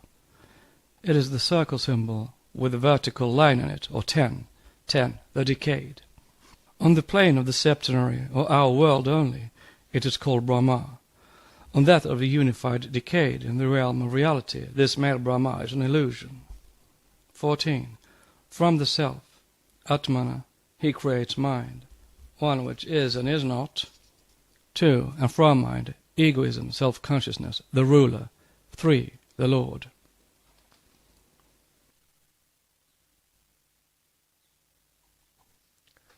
One. The mind is Manas. Medhatiti, the commentator, justly observes here that it is the reverse of this, and shows already interpolation and rearranging. For it is Manas that springs from Ahamkara, or universal self-consciousness, as Manas in the microcosm springs from Mahat, or Mahabuddhi, Buddhi in man. For Manas is dual, and as shown and translated by Colebrooke, is serving both for sense and action, is an organ by affinity, being cognate with the rest. The rest means here that Manas, our fifth principle, the fifth because the body was named the first, which is the reverse of the true philosophical order, is in affinity both with Atma Buddhi and with the lower four principles. Note: Vida A. Cook Bernal's translation, edited by Ed W. Hopkins, Ph.D. End of note. Hence our teaching, namely, that Manas follows Atma Buddhi to Devakam, and that the lower dregs, the residue of Manas, remains with Kamarupa in Limbus, or Kamaloka, the abode of the quote shells, unquote. 2. Such is the meaning of Manas, which is and is not. 3.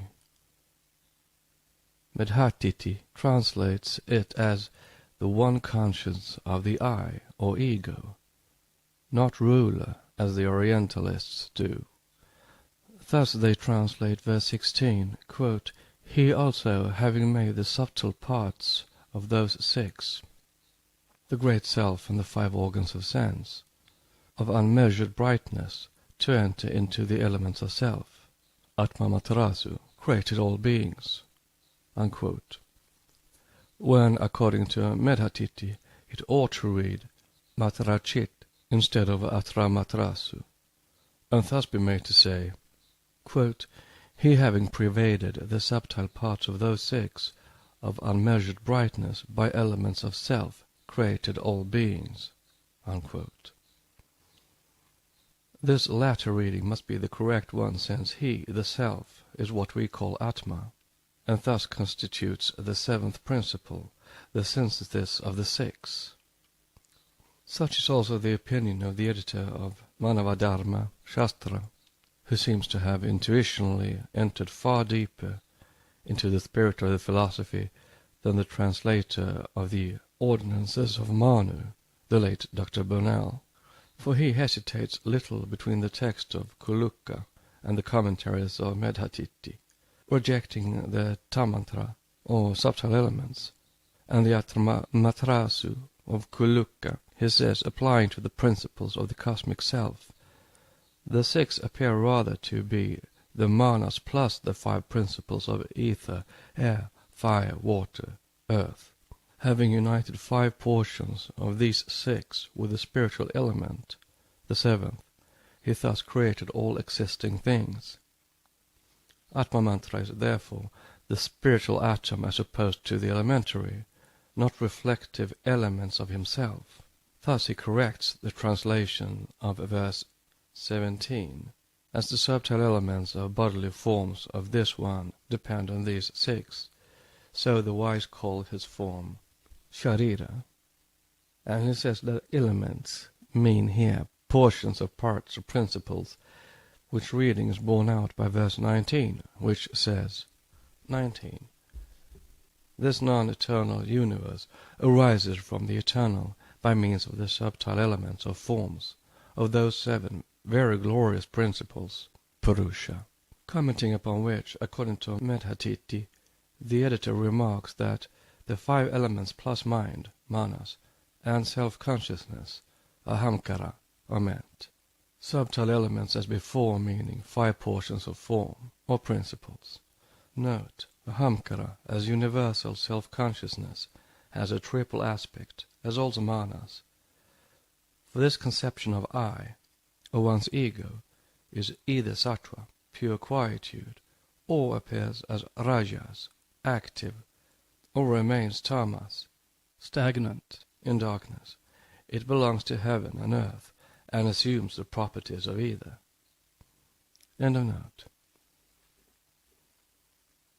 For verse 20 shows it, when saying of these five elements or five portions of form, rupa, plus manas and self-consciousness, that they constitute the seven purusha, or principles, called in the Puranas the seven prakritis. Moreover, these five elements or five portions are spoken of in verse 27 as those which are called the atomic destructible portions. Therefore, this creative Brahma issuing from the mundane or golden egg unites in himself both the male and the female principles. He is, in short, the same as all the creative protologoi. Of Brahma, however, it could not be said, as of Dionysus, protogonon difne trigonon, bakeion anakta, agrion areton, kufion dikerota dimorphon, Luna Jehovah, Bacchus truly, with David dancing nude before his symbol in the ark, because no licentious Dionysia were ever established in his name and honor. All such public worship was exoteric, and the great universal symbols were distorted universally, as those of Krishna are now, by the Vallabhacharya's of Bombay, the followers of the infant god. But are these popular gods the true deity? Are they the apex and synthesis of the sevenfold creation, man included? Never. Each and all are one of the rungs of that septenary ladder of divine consciousness, pagan as Christian. For Ein Sof also is said to manifest through the seven letters of Jehovah's name, who, having usurped the place of the unknown limitless, was given by his devotees, his 7 angels of the presence, his 7 principles. Yet they are mentioned in almost every school. In the pure Sankhya philosophy, Mahat, Ahamkara, and the 5 Tanmatras are called the 7 Prakritis, or natures, and they are counted from Mahabuddhi or Mahat down to earth. See Sankhya Karika 3 and commentaries.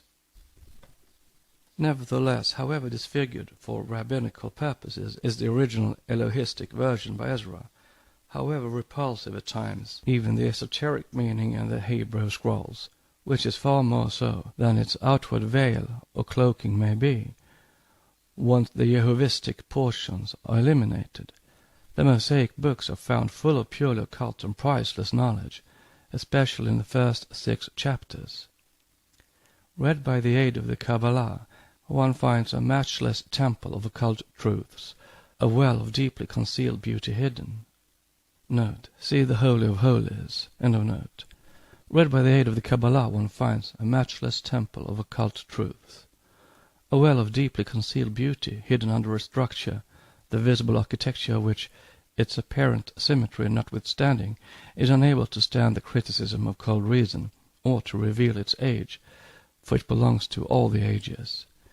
There is more wisdom concealed under the exoteric fables of Puranas and Bible than in all the exoteric facts and science in the literature of the world, and more occult truth science than there is of exact knowledge in all the academies.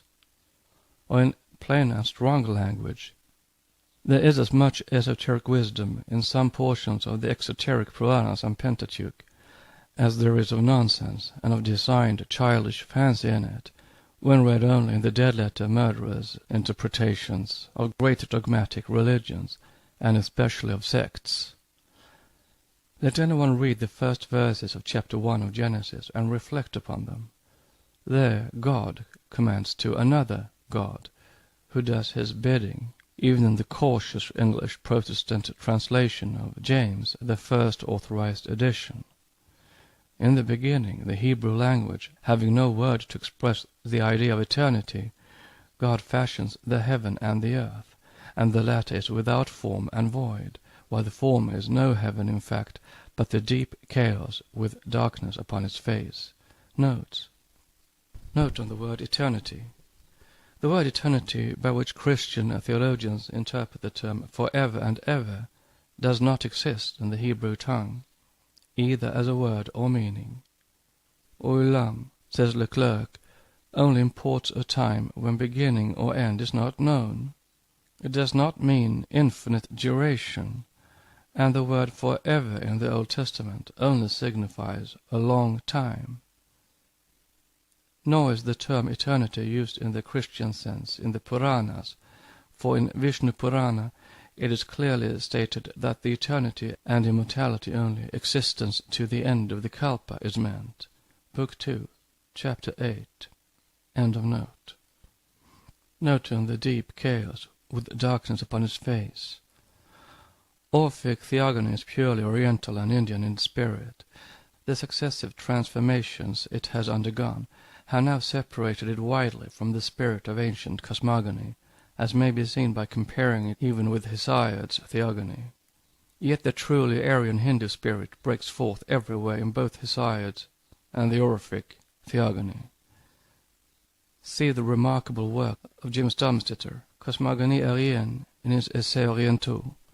Thus the original Greek conception of chaos is that of the secret wisdom religion. In Hesiod, therefore, chaos is infinite, boundless, endless, and beginningless in duration and abstraction at the same time as a visible presence, space filled with darkness, which is primordial matter in its pre-cosmic state. For in its etymological sense, chaos is space, according to Aristotle, and space is the ever unseen and unknowable deity in our philosophy. End of note. And the Spirit of God moved upon the face of the waters, verse 2, or the great deep of the infinite space. And this Spirit is Narayana, or Vishnu. And God said, Let there be firmament, verse 6. And God the second obeyed, and made the firmament, verse 7. And God said, "Let there be light," and there was light. Now the latter does not mean light at all, but in the Kabbalah, the androgyne Adam Kadmon, or Sephira, spiritual light, for they are one, or according to the Chaldean Book of Numbers, the secondary angels, the first being the Elohim, who are the aggregate of that fashioning God. For to whom are those words of command addressed? And who is it who commands? That which commands is the eternal law, and he who obeys, the Elohim, the known quantity acting in and with X, or the coefficient of the unknown quantity, the forces of the one force. All this is occultism, and is found in the archaic stanzas. It is perfectly immaterial whether we call these forces the Diankochans or the Ophanim, as St. John does. The one universal light, which to man is darkness, is ever existent, says the Chaldean Book of Numbers. From it proceeds periodically the energy which is reflected in the deep or chaos, the storehouse of future worlds, and once awakened stirs up and fructifies the latent forces, which are the ever-present eternal potentialities in it. Then awake anew the Brahmas and Buddhas, the co-eternal forces, and a new universe springs into being. In the Sefer Yezairah, the Kabbalistic book of creation, the author has evidently repeated the words of Manu. In it, the divine substance is represented as having alone existed from the eternity, boundless and absolute, and as having emitted from itself the spirit. Note, the manifested spirit. Absolute divine spirit is one with absolute divine substance. Parabrahm and Mula Prakriti are one in essence. Therefore, cosmic ideation and cosmic substance in their primal character are one also. End of note. One is the Spirit of the living God, blessed be its name, which liveth for ever. Voice, Spirit, and Word, this is the Holy Spirit. And this is the Kabbalistic abstract Trinity, so unceremoniously anthropomorphized by the Christian Fathers. Note, see Sefer Yezairah, chapter 1, Mishnah 9. End of note. From this triple one emanated the whole cosmos. From the one emanated number 2, or air, the Father, the creative element. And then number 3, water, the Mother, proceeded from the air. Ether or fire completes the mystic four, the Arba'il. Note, see the same source. It is from Arba that Abram is made to come. End of note. When the concealed of the concealed wanted to reveal himself, he first made a point, primordial point, or the first Sephiroth, air or Holy Ghost, shaped into his sacred form, the 10th Sephiroth, or the heavenly man, and conveyed it with a rich and splendid garment, that is, the world. Note, Soha 1, 2a. End of note. He maketh the wind his messengers, flaming fire his servants, says the Yezairah, showing the cosmical character of the later humorized elements, and that the spirit permeates every atom in cosmos. Note, Sefer Yezairah, Mishnah 9, 10. Everywhere throughout the Acts, Paul calls the invisible cosmic beings the elements. See Greek texts. But now the elements are degraded into and limited to atoms, of which nothing is known so far, and which are only children of necessity, as ether is too, as we said in Isis. The poor primordial elements have long been exiled, and our ambitious physicists run races to determine who shall add one more to the fledgling brood of the 60 and odd elementary substances. Meanwhile, there rage a war in modern chemistry about terms. We are denied the right to call these substances chemical elements, for they are not primordial principles of self-existing essences out of which the universe was fashioned, according to Plato. Such ideas associated with the word element were good enough for the old Greek philosophy, but modern science rejects them, for, as Professor Crookes says, they are unfortunate terms, and experimental science will have nothing to do with any kind of essences except those which it can see, smell, or taste. It leaves others to the metaphysicians. We must feel grateful even for so much. End of note. This primordial substance is called by some chaos. Plato and the Pythagoreans named it the soul of the world, after it had been impregnated by the spirit of that which broods over the primeval waters, or chaos. It is by being reflected in it, says the Kabbalists, that the brooding principle created the phantasmagoria of the visible, manifested universe. Chaos before, ether after, the reflection. It is still the deity that pervades all space and things. It is the invisible, imponderable spirit of things and the invisible, but too tangible fluid that radiates from the fingers of the healthy magnetizer. For it is the vital electricity, life itself, called in derision by the Marquis de Mirville, the nebulous almighty. It is termed by the theorists and occultists to this day the living fire, and there is not a Hindu who practices at dawn a certain kind of meditation but knows its effects. Note. Writing upon this subject in Isis Unveiled, we said of it that it was the chaos of the ancients, the Zoroastrian sacred fire, or the Atash Beram of the Parsis, the Hermes fire, the Elmas fire of the ancient Germans, the lighting of Cybele, the burning torch of Apollo, the flame on the altar of Pan, the inextinguishable fire in the temple of the Acropolis, and in that of Vesta, the fire flame of Pluto's helm, the brilliant sparks on the hats of the Dioscuri, on the Gorgon head, the helm of Pallas, and the staff of Mercury, the Egyptian Phthah Ra, the Grecian Zeus Cutibates, the descending of Pausanias, the Pentecostal fire tongues, the burning bush of Moses, the pillar of fire from the Exodus, and the burning lamp of Abram, the eternal fire of the bottomless pit, the Delphic oracle of Athens, the sidereal light of the Rosicrucians, the Akasha of the Hindu adepts, the astral light of Eliphas Levi, the nerve opera and the fluid of the magnetists, the odd of the Reichenbach, the psychot and ectenic force of Thury, the psychic force of Sergeant Cox, and the atmospheric magnetism of some naturalists, galvanism, and final electricity. All these are but various names for many different manifestations or effects of the same mysterious, all-pervading cause, the Greek archaeus. We now add, it is this and much more. End of note.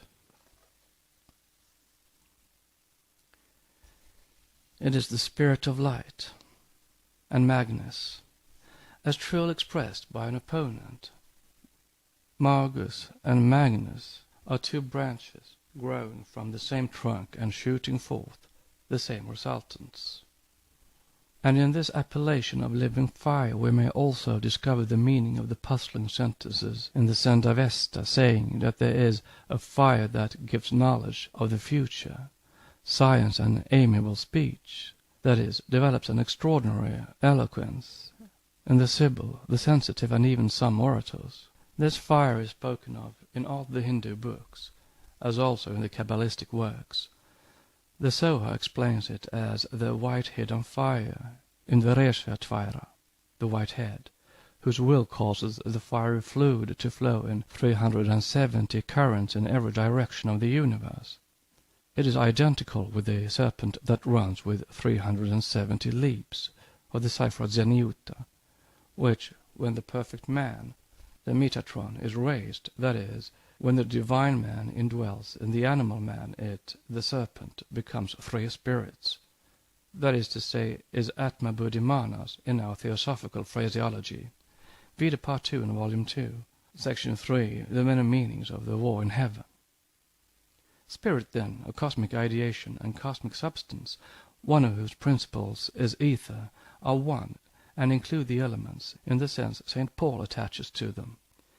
These elements are the veiled synthesis standing for Deankochans, Devas, Sephiroth, Amshaspens, Archangels, etc., etc., the ether of science, the Ilus of Berosus, or the protyle of chemistry, constitutes, so to speak, the rude material, relatively, out of which the above-named builders, following the plan traced out for them eternally in the divine thought, fashion the systems in the cosmos. They are myths, we are told. No more so than ether and the atoms, we answer. The two latter are absolute necessities of physical science. The builders are as absolute a necessity of metaphysics. We are twitted with, "You never saw them."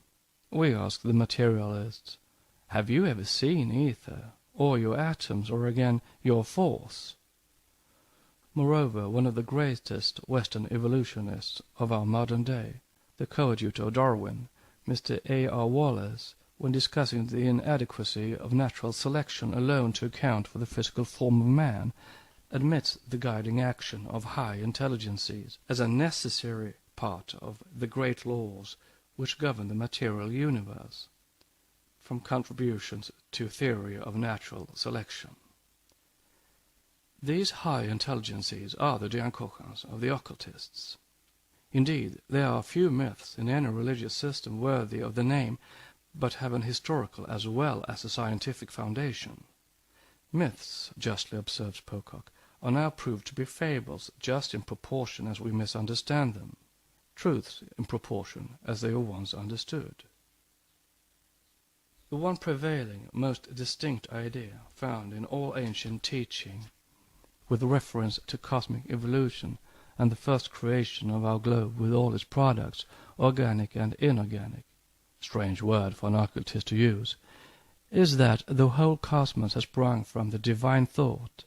This thought impregnates matter, which is co-eternal with the one reality, and all that lives and breathes evolves from the emanations of the one immutable, Parabrahm, equals Mula Prakriti, the eternal one root.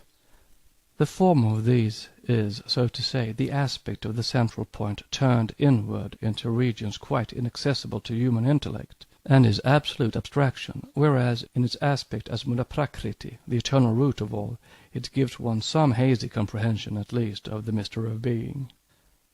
Therefore it was taught in the inner temples that this visible universe of spirit and matter is but the concrete image of the ideal abstraction. It was built on the model of the first divine idea. Thus our universe existed from eternity in a latent state. The soul animating this purely spiritual universe is the central sun, the highest deity itself. It was not the one who built the concrete form of the idea, but the first begotten. And as it was constructed on the geometrical figure of the dodecahedron, the first begotten was pleased to employ 12,000 years in its creation. Note: Plato, Timaeus. End of note. The latter number is expressed in the Tyrrhenian cosmogony, which shows man created in the 6th millennium. This agrees with the Egyptian theory of 6,000 "years," and with the Hebrew computation. Notes: see Suidas versus Tyrrhenia. And the reader will understand that by years is meant ages, not mere periods of 13 lunar months each. End of notes. But it is the exoteric form of it. The secret computation explains that the 12,000 and the 6,000 years are years of Brahma, one day of Brahma being equal to 4,320,000,000 years. Sankhoniathon, in his cosmogony, declares that when the wind, spirit, became enamored with its own principles, the chaos, an intimate union took place, which connection was called pothos, and from this sprang the seed of all. Note: see the Greek translation by Philobiblos. End of note. And the chaos knew not its own production, for it was senseless, but from its embrace with the wind was generated mot, or the ilus, mud. Note: see Corey, ancient fragment. End of note. From this proceeded the spores of creation and the generation of the universe. Zeus sinned, aether, and Chtonia, the chaotic earth, and Metis, the water, his wives, Osiris and Isis Latona, the former god also representing ether, the first emanation of the supreme deity, Amun, the primeval source of light. The goddess earth and water again, Mithras, the rock-born god, the symbol of the male mundane fire, or the personified primordial light, and Mithra, the fire goddess, at once his mother and his wife, the pure element of fire, the active or male principle, regarded as light and heat in conjunction with earth and water or matter, female or passive elements of cosmic generation.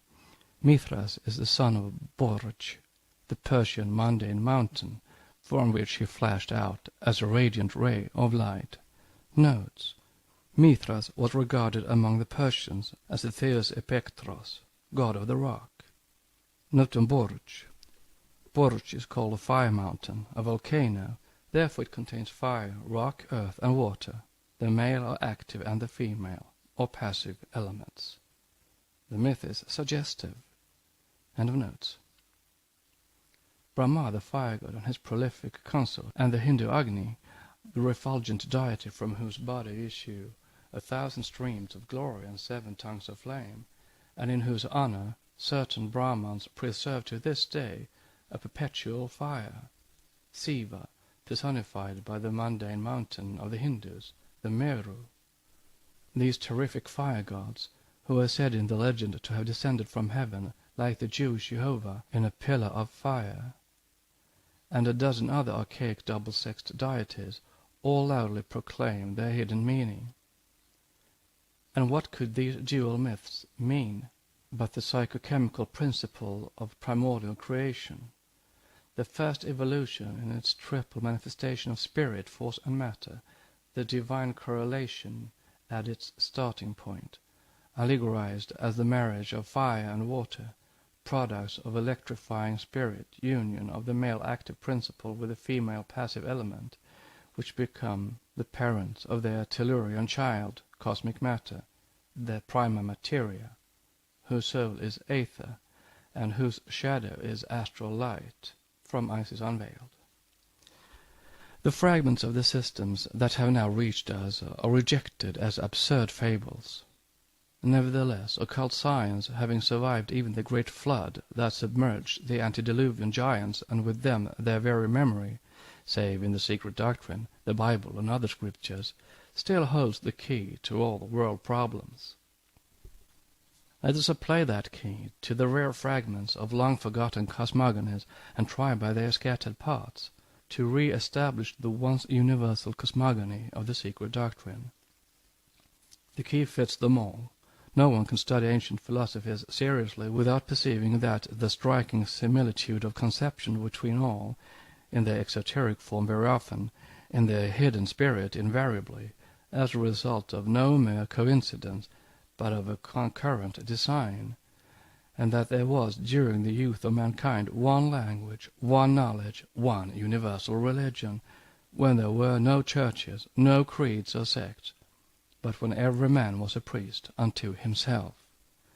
And if it is shown that already in those ages, which are shut out from our sight by the exuberant growth of tradition, human religious thought developed in the uniform sympathy in every portion of the globe, then it becomes evident that, born under whatever latitude, in the cold north or the burning south, in the east or west, that thought was inspired by the same revelations, and man was nurtured under the protecting shadow of the same tree of knowledge.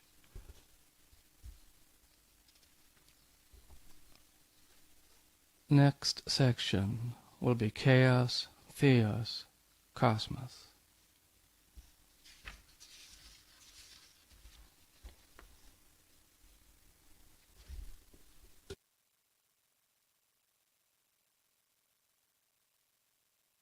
The Secret Doctrine by Helena Petrovna Blavatsky, a facsimile of the original edition of 1888, printed by the Cunningham Press, Alhambra, California. Volume 1, Cosmogenesis. Part 2, The Evolution of Symbolism in its Approximate Order. with explanatory sections. Section 4. Chaos, Theos, Cosmos. These three are the containment of space, or, as a learned Kabbalist has defined it, space, the all-containing uncontained, is the primary embodiment of simply unity, boundless extension. Note: see New Aspects of Life by Henry Pratt, M.D. End of note. But he asks again, boundless extension of what? And makes the correct reply, the unknown container of all, the unknown first cause. This is a most correct definition and answer, most esoteric and true, from every aspect of occult teaching. Space, which, in their ignorance and iconoclastic tendency to destroy every philosophic idea of old, the modern wiseacres have proclaimed an abstract idea and a void, is in reality the container and the body of the universe with its 7 principles. It is a body of limitless extent, whose principles, in occult phraseology, each being in its turn a septenary, manifest in our phenomenal world only the grossest fabric of their subdivisions. No one has ever seen the elements in their fullness, the Doctrine teaches. We have to search for our wisdom in the original expressions of the primeval people and in their synonyms. Even the latest of them, the Jews, show in their Kabbalistic teachings this idea. For example, the 7-headed serpent of space called the Great Sea. In the beginning, the Alchim created the heavens and the earth. The 6 Sephiroth, they created 6, and on these all things are based. And those 6 depend upon the 7 forms of the crania up to dignity of all dignities. Sephira Geniuta 1, paragraph 16. Part 2, volume 2, the ancient divisions and the mystic numbers. Now, wind, air, and spirit have ever been synonymous with every nation. Pneuma, spirit, and animus, the wind, with the Greeks, spiritus and ventus with the Latins, were convertible terms even if dissociated from the original idea of the breath of life. In the forces of science we see but the material effect of the spiritual affect of one or the other of the 4 primordial elements, transmitted to us by the 4th rays, as we shall transmit ether, or rather the gross subdivision of it, in its fullness to the 6th root rays. This is explained in the text of this and the following book. Chaos is called senseless by the ancients, because it represented and contained in itself chaos, and space being synonymous, all the elements in their rudimentary, undifferentiated state. They made of ether, the 5th element, the synthesis of the other 4, for the ether of the Greek philosophers is not its dregs, of which indeed they knew more than science does now, which are rightly enough supposed to act as an agent for many forces that manifest on earth. Their ether was the akasha of the Hindus. The ether accepted in physics is but one of its subdivisions on our plane, the astral light of the Kabbalists, with all its evil as well as good effects. On account of the essence of ether, or the unseen space, being held divine as the supposed veil of deity, it was regarded as the medium between this life and the next one. The ancients considered that when the directing active intelligences, the gods, retired from any portion of ether in our space, the 4 realms which they superintend, then that particular place was left in the possession of evil, so called by reason of the absence of the good from it. Quote, the existence of spirit in the common mediator, the ether, is denied by materialism, while theology makes of it a personal God.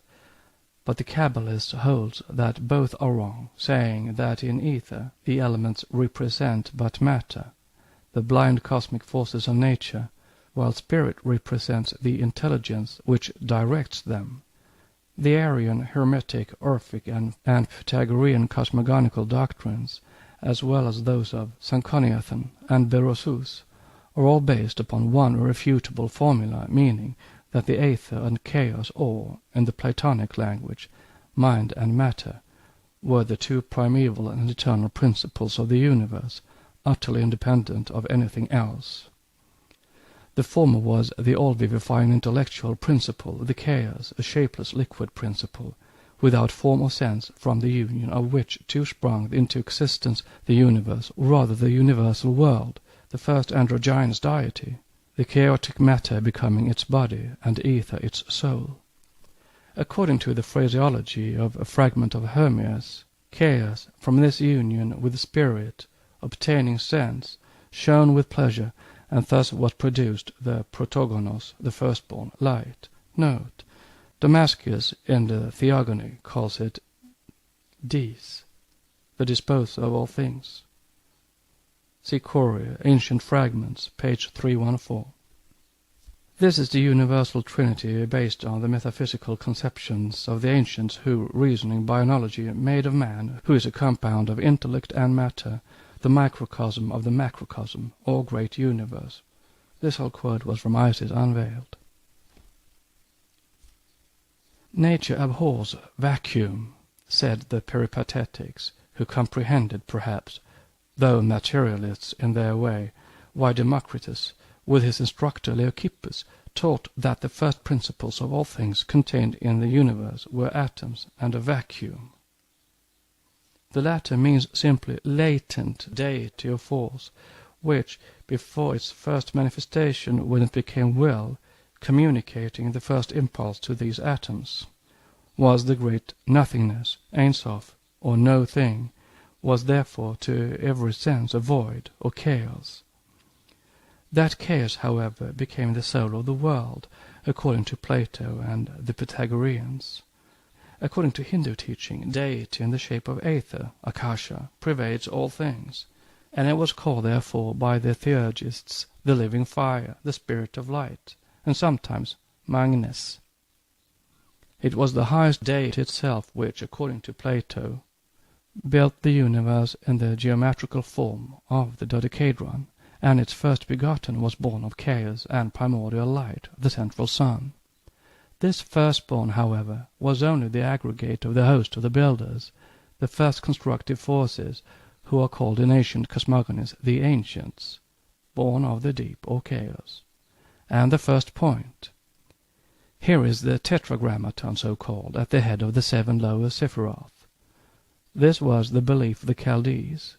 These Chaldeans, wrote Philo, the Jew, speaking very flippantly of the first instructors of his ancestors, were of opinion that the cosmos, among the things that exist, is a single point, either being itself God, Theos, or that in it is God, comprehending the soul of all things. See his Migration of Abraham. Chaos, Theos, Cosmos are but the 3 aspects of their synthesis, space. One can never hope to solve the mystery of this tetractys by holding to the dead letter even of the old philosophies, as now extant. But even in these, chaos, Theos, Cosmos equals space, are identified in all eternity as the one unknown space, the last word about which will perhaps never be known before our 7th round. Nevertheless, the allegories and metaphysical symbols about the primeval and perfect cube are remarkable even in the exoteric Puranas. There also Brahma is the Theos, evolving out of chaos, or the great deep, the waters over which spirit equals space, personified by Ayana, the spirit moving over the face of the future boundless cosmos, is silently hovering in the first hour of reawakening. It is also Vishnu, sleeping on Anatasaka, the great serpent of eternity, of which Western theology, ignorant of the Kabbalah, the only key that opens the secrets of the Bible, has made the devil. It is the first triangle of the Pythagorean triad, the god of the 3 aspects, before it transformed through its perfect quadrature of the infinite circle into the 4-faced Brahma. Of him who is and yet is not, from the not being, eternal cause, is born the being Purusha, says Manu, the legislator.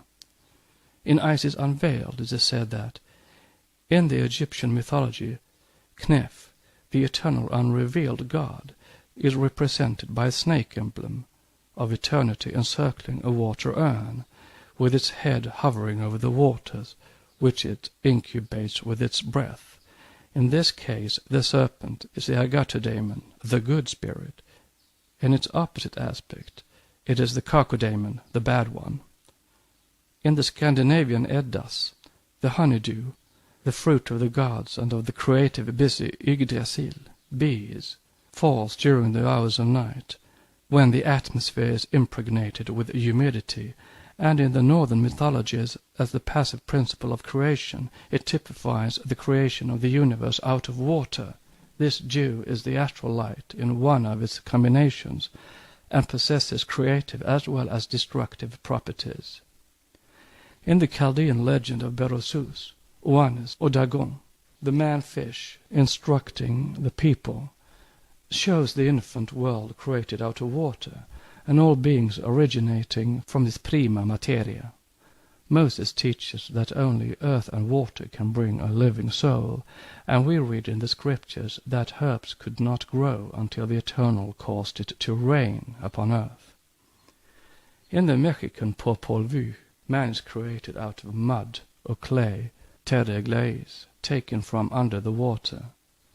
Brahma creates the great Muni, or first man, seated on his lotus, only after having called into being spirits who thus enjoyed over mortals a priority of existence, and he creates him out of water, air, and earth. Alchemists claim that the primordial or pre-Adamic earth, when reduced to its first substance, is in the second stage of transformation like clear water, the first being the alkahest proper. The primordial substance is said to contain within itself the essence of all that goes to make up man. It has not only all the elements of his physical being, but even the breath of life itself in a latent state ready to be awakened. This it derives from the incubation of the Spirit of God upon the face of the waters, chaos. In fact, this substance is chaos itself. From this is what the Paracelsus claimed to be able to make his homunculi, and this is why Thales, the great natural philosopher, maintained that water was the principle of all things in nature.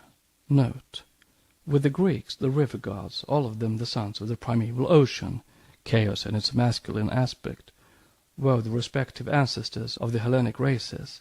From them the ocean was the father of the gods, and thus they had anticipated in this connection the theories of Thales, as rightly observed by Aristotle. See Metaphors 1, 3, and 5. Job says in chapter 26, verse 5, that dead things are formed from under the waters, and inhabitants thereof. In the original text, instead of dead things, it is written dead Rephaim, giants or mighty primitive men, from whom evolution may one day trace our present race. In the primordial state of the creation, says Poliers, Mythologie des Hindous, the rudimental universe, submerged in water, reposed in the bosom of Vishnu.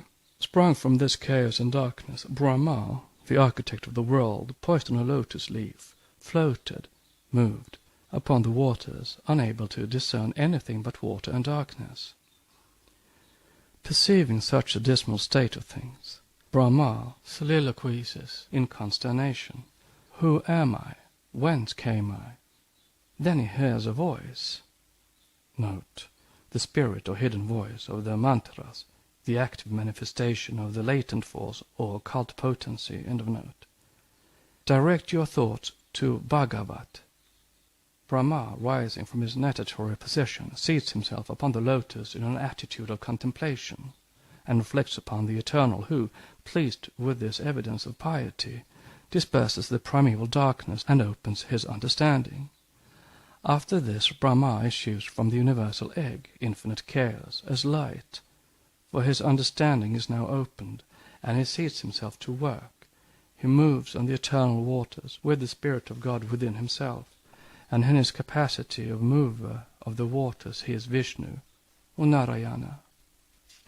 This is exoteric, of course, yet in its main idea as identical as possible with the Egyptian cosmogony, which shows in its opening sentences Athtor, note, orthography of the archaic dictionary, or Mother Night, which represents illimitable darkness as the primeval element which covered the infinite abyss, animated by water, and the universal spirit of the eternal dwelling alone in chaos. Similarly, in the Jewish scriptures, the history of the creation opens with the Spirit of God and his creative emanation. Another deity. Note: we do not mean the current or accepted Bible, but the real Jewish one, now explained Kabbalistically. End of note.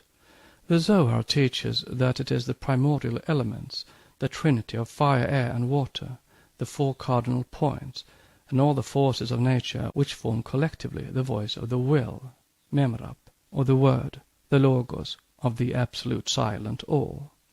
The indivisible point, limitless and unknowable, spreads itself over the endless space and thus forms a veil, the mula prakriti or parabrahm, which conceals this absolute point, vide infra.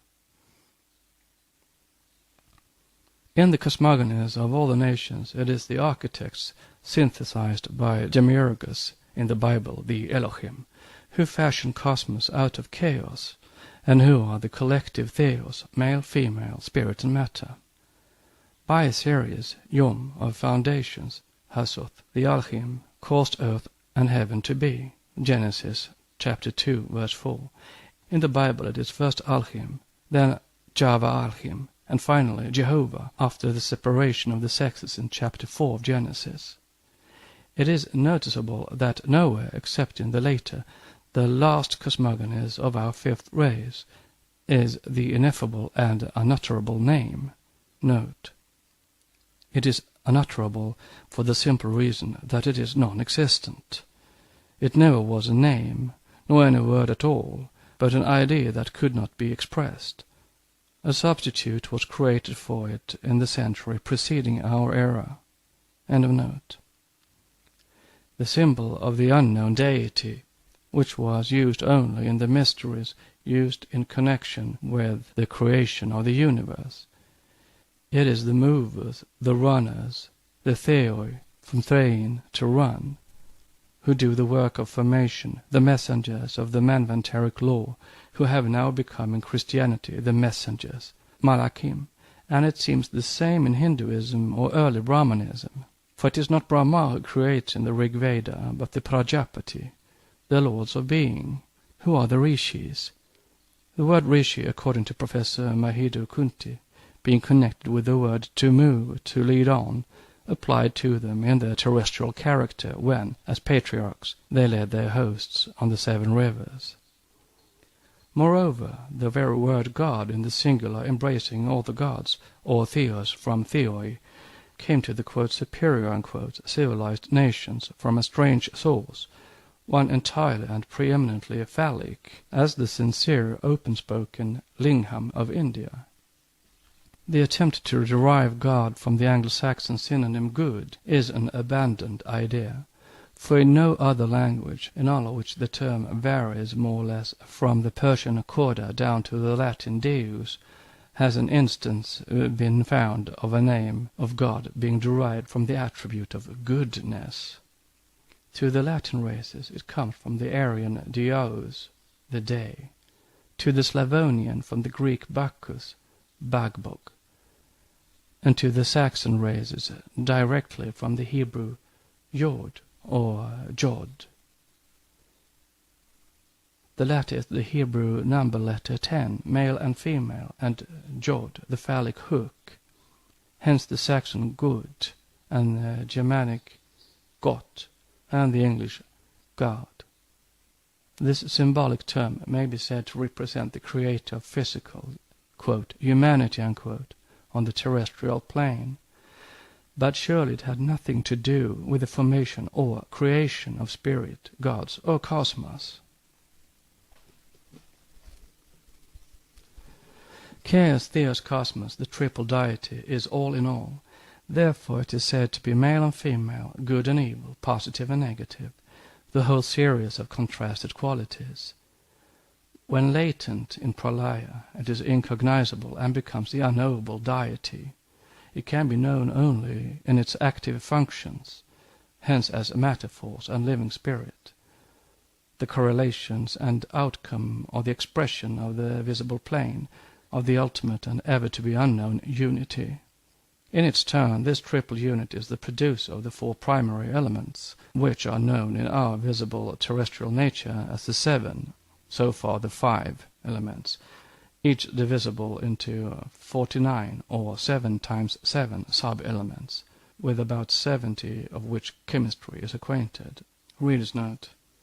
Back in 1888, chemistry knew of about 70. End of reader's note. Note on the four primary elements. Note, the cosmic tabernacle of Moses, erected by him in the desert, was square, representing the 4 cardinal points and the 4 elements, as Josephus tells his readers. Antiquities 1, 8, chapter 22. It is the idea taken from the pyramids in Egypt and in Tyre, where the pyramids became pillars. The genii or angels have their abodes in the 4 respective points. See section 14, the 4 elements. End of note. Every cosmical element, such as fire, air, water, earth, partaking of the qualities and defects of their primaries, are in their nature good and evil, force or spirit and matter, etc., etc., and each, therefore, is at one and the same time life and death, health and disease, action and reaction. See section 14, the 4 elements. They are ever and constantly forming matter under the never-ceasing impulse of the one element, the incognizable, represented in the world of phenomena by Aether, or the immortal gods who give birth and life to all. In the philosophical writings of Solomon ben Yehuda ibn Gebirol, translated in Mr. Isaac Meyer's Kabbalah just published, it is said on the structure of the universe.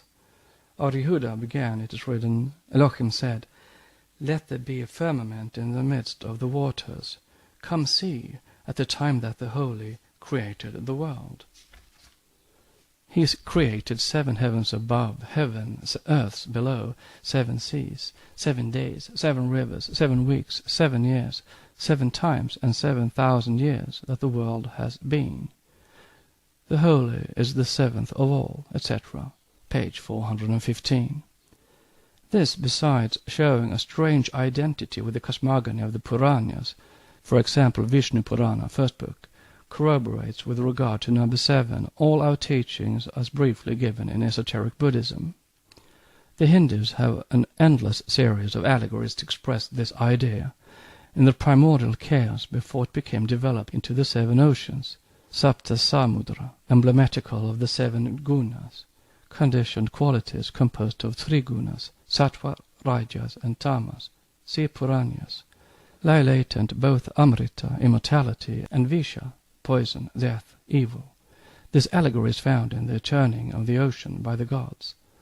Amrita is beyond any guna, for it is unconditioned per se, yet when fallen into the phenomenal creation it got mixed up with evil, chaos with the latent theos in it, and before cosmos was evolved.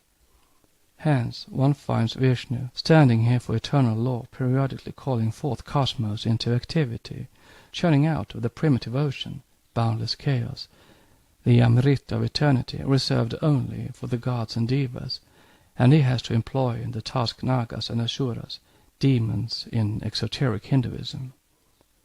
The whole allegory is highly philosophical, and we find it repeated in every philosophical system. Plato, having fully embraced the ideas of Pythagoras, who had brought them from India, compiled and published them in a form more intelligible than the mysterious numerals of the Greek sage. Thus the cosmos is the sun, with Plato having for his father and mother the divine thought and matter. Note, Plutarch, Isis and Osiris, 1, 6, end of note. The Egyptians, says Dunlap. Note, Spirit History of Man, page 88, end of note. Distinguish between an older and younger Horus. The former, the brother of Osiris, the latter, the son of Osiris and Isis. The first is the idea of the world remaining in the demiurgic mind, born in darkness before the creation of the world. The second order is this idea going forth from the Logos, becoming clothed with matter and assuming an actual existence. Note, Movies, Phoenizer, 268, end of note. The mundane God, eternal, boundless, young and old, of winding form, say the Chaldean oracles.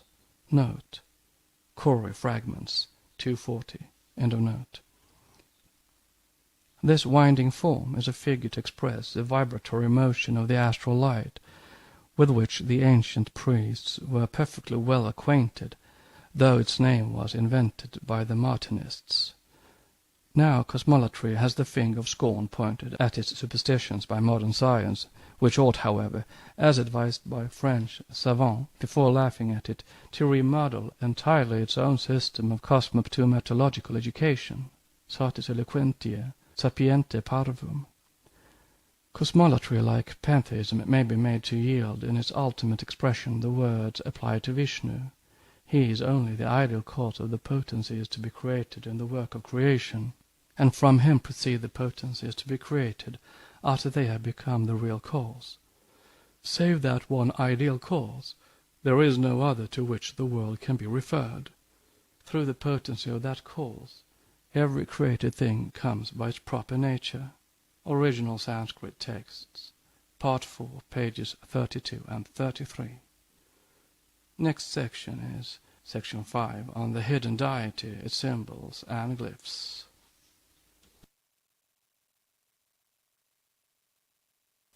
The Secret Doctrine by Helena Petrovna Blavatsky, a facsimile of the original edition of 1888, printed by the Cunningham Press, Alhambra, California.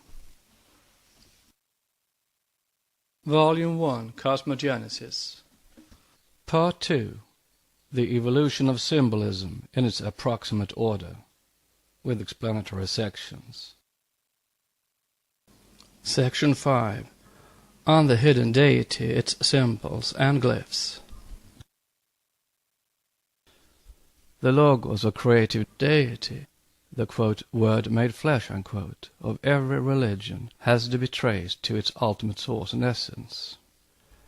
In India, it is a protest of 1008 divine names and aspects in each of its personal transformations.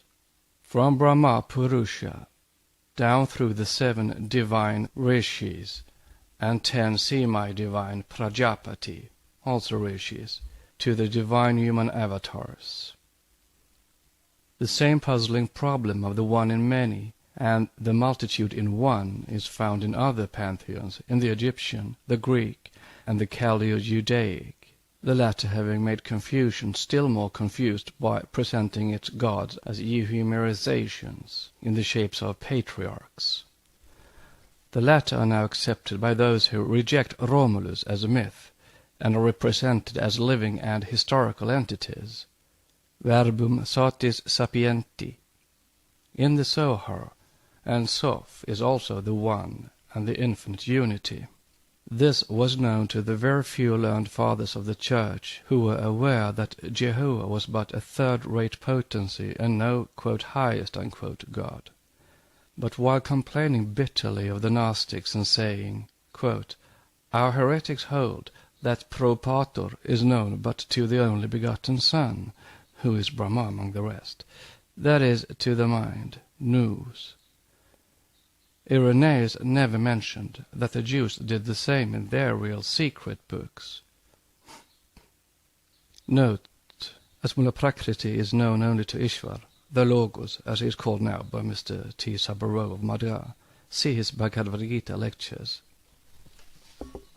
End of note. Valentinus, quote, the profoundest doctor of the Gnosis, unquote, held that there was a perfect Aion who existed before Bethos, or Buthon, the first father of unfathomable nature, which is the second Logos, called pro pater. It is thus Aion who springs as a ray from Ein Sof, who does not create, and Aion who creates, or through whom, rather, everything is created or evolves.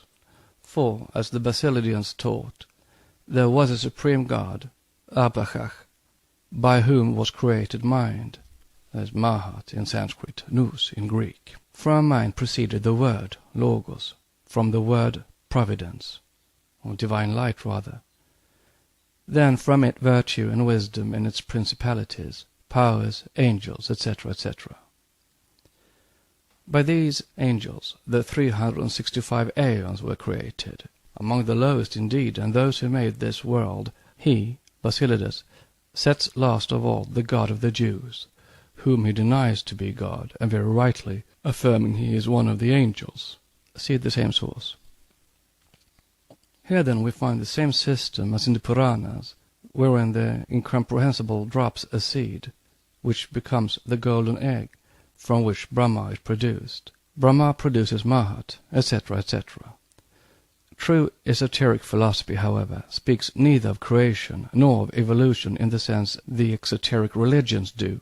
All these personified powers are not evolutions from one another, but so many aspects of the one and sole manifestation of the Absolute All.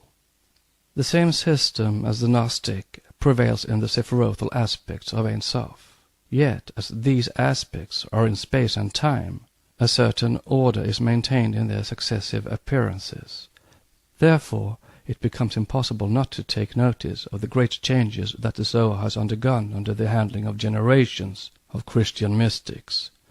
For even in the metaphysics of the Talmud, the lower face, or lesser countenance, the microprosopos, in fact could never be placed on the plane of the same abstract ideal as the higher or greater countenance, macroprosopos. The latter is, in the Chaldean Kabbalah, a pure abstraction. The word, or logos, or dabar in Hebrew, which word through it becomes, in fact, a plural number, or words, da, ba, rim, when it reflects itself or falls into the aspect of a host of angels or sephiroth, quote, numbers, unquote, is still collectively one, and on the ideal plane of a naught, zero, a no thing. It is without form or being, with no likeness with anything else, says Frank in Die Kabbalah, page 126. And even Philo calls the Creator, the Logos who stands next God, the second God, and the second God who is his highest God's wisdom. Deity is not God.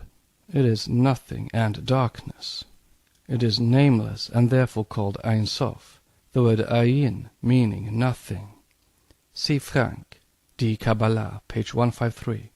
See also section 12, Theogony of the Creative Gods. The quote highest God, unquote, the unmanifested Logos, is its son. Nor are the most of the Gnostic systems which come down to us mutilated by the Church Fathers anything better than the distorted shells of the original speculations. Nor were they open to the public or reader at any time. That is, had their hidden meaning or esotericism been revealed, it would have been no more an esoteric teaching, and this could never be. Alone Marcus, the chief of the Marconians, 2nd century, who taught that deity had to be viewed under the symbol of 4 syllables, gave out more of the esoteric truths than any other Gnostic. But even he was never well understood, for it is only on the surface or dead letter of this revelation that it appears that God is a quaternary, to wit, the ineffable, the silence, the Father, and truth.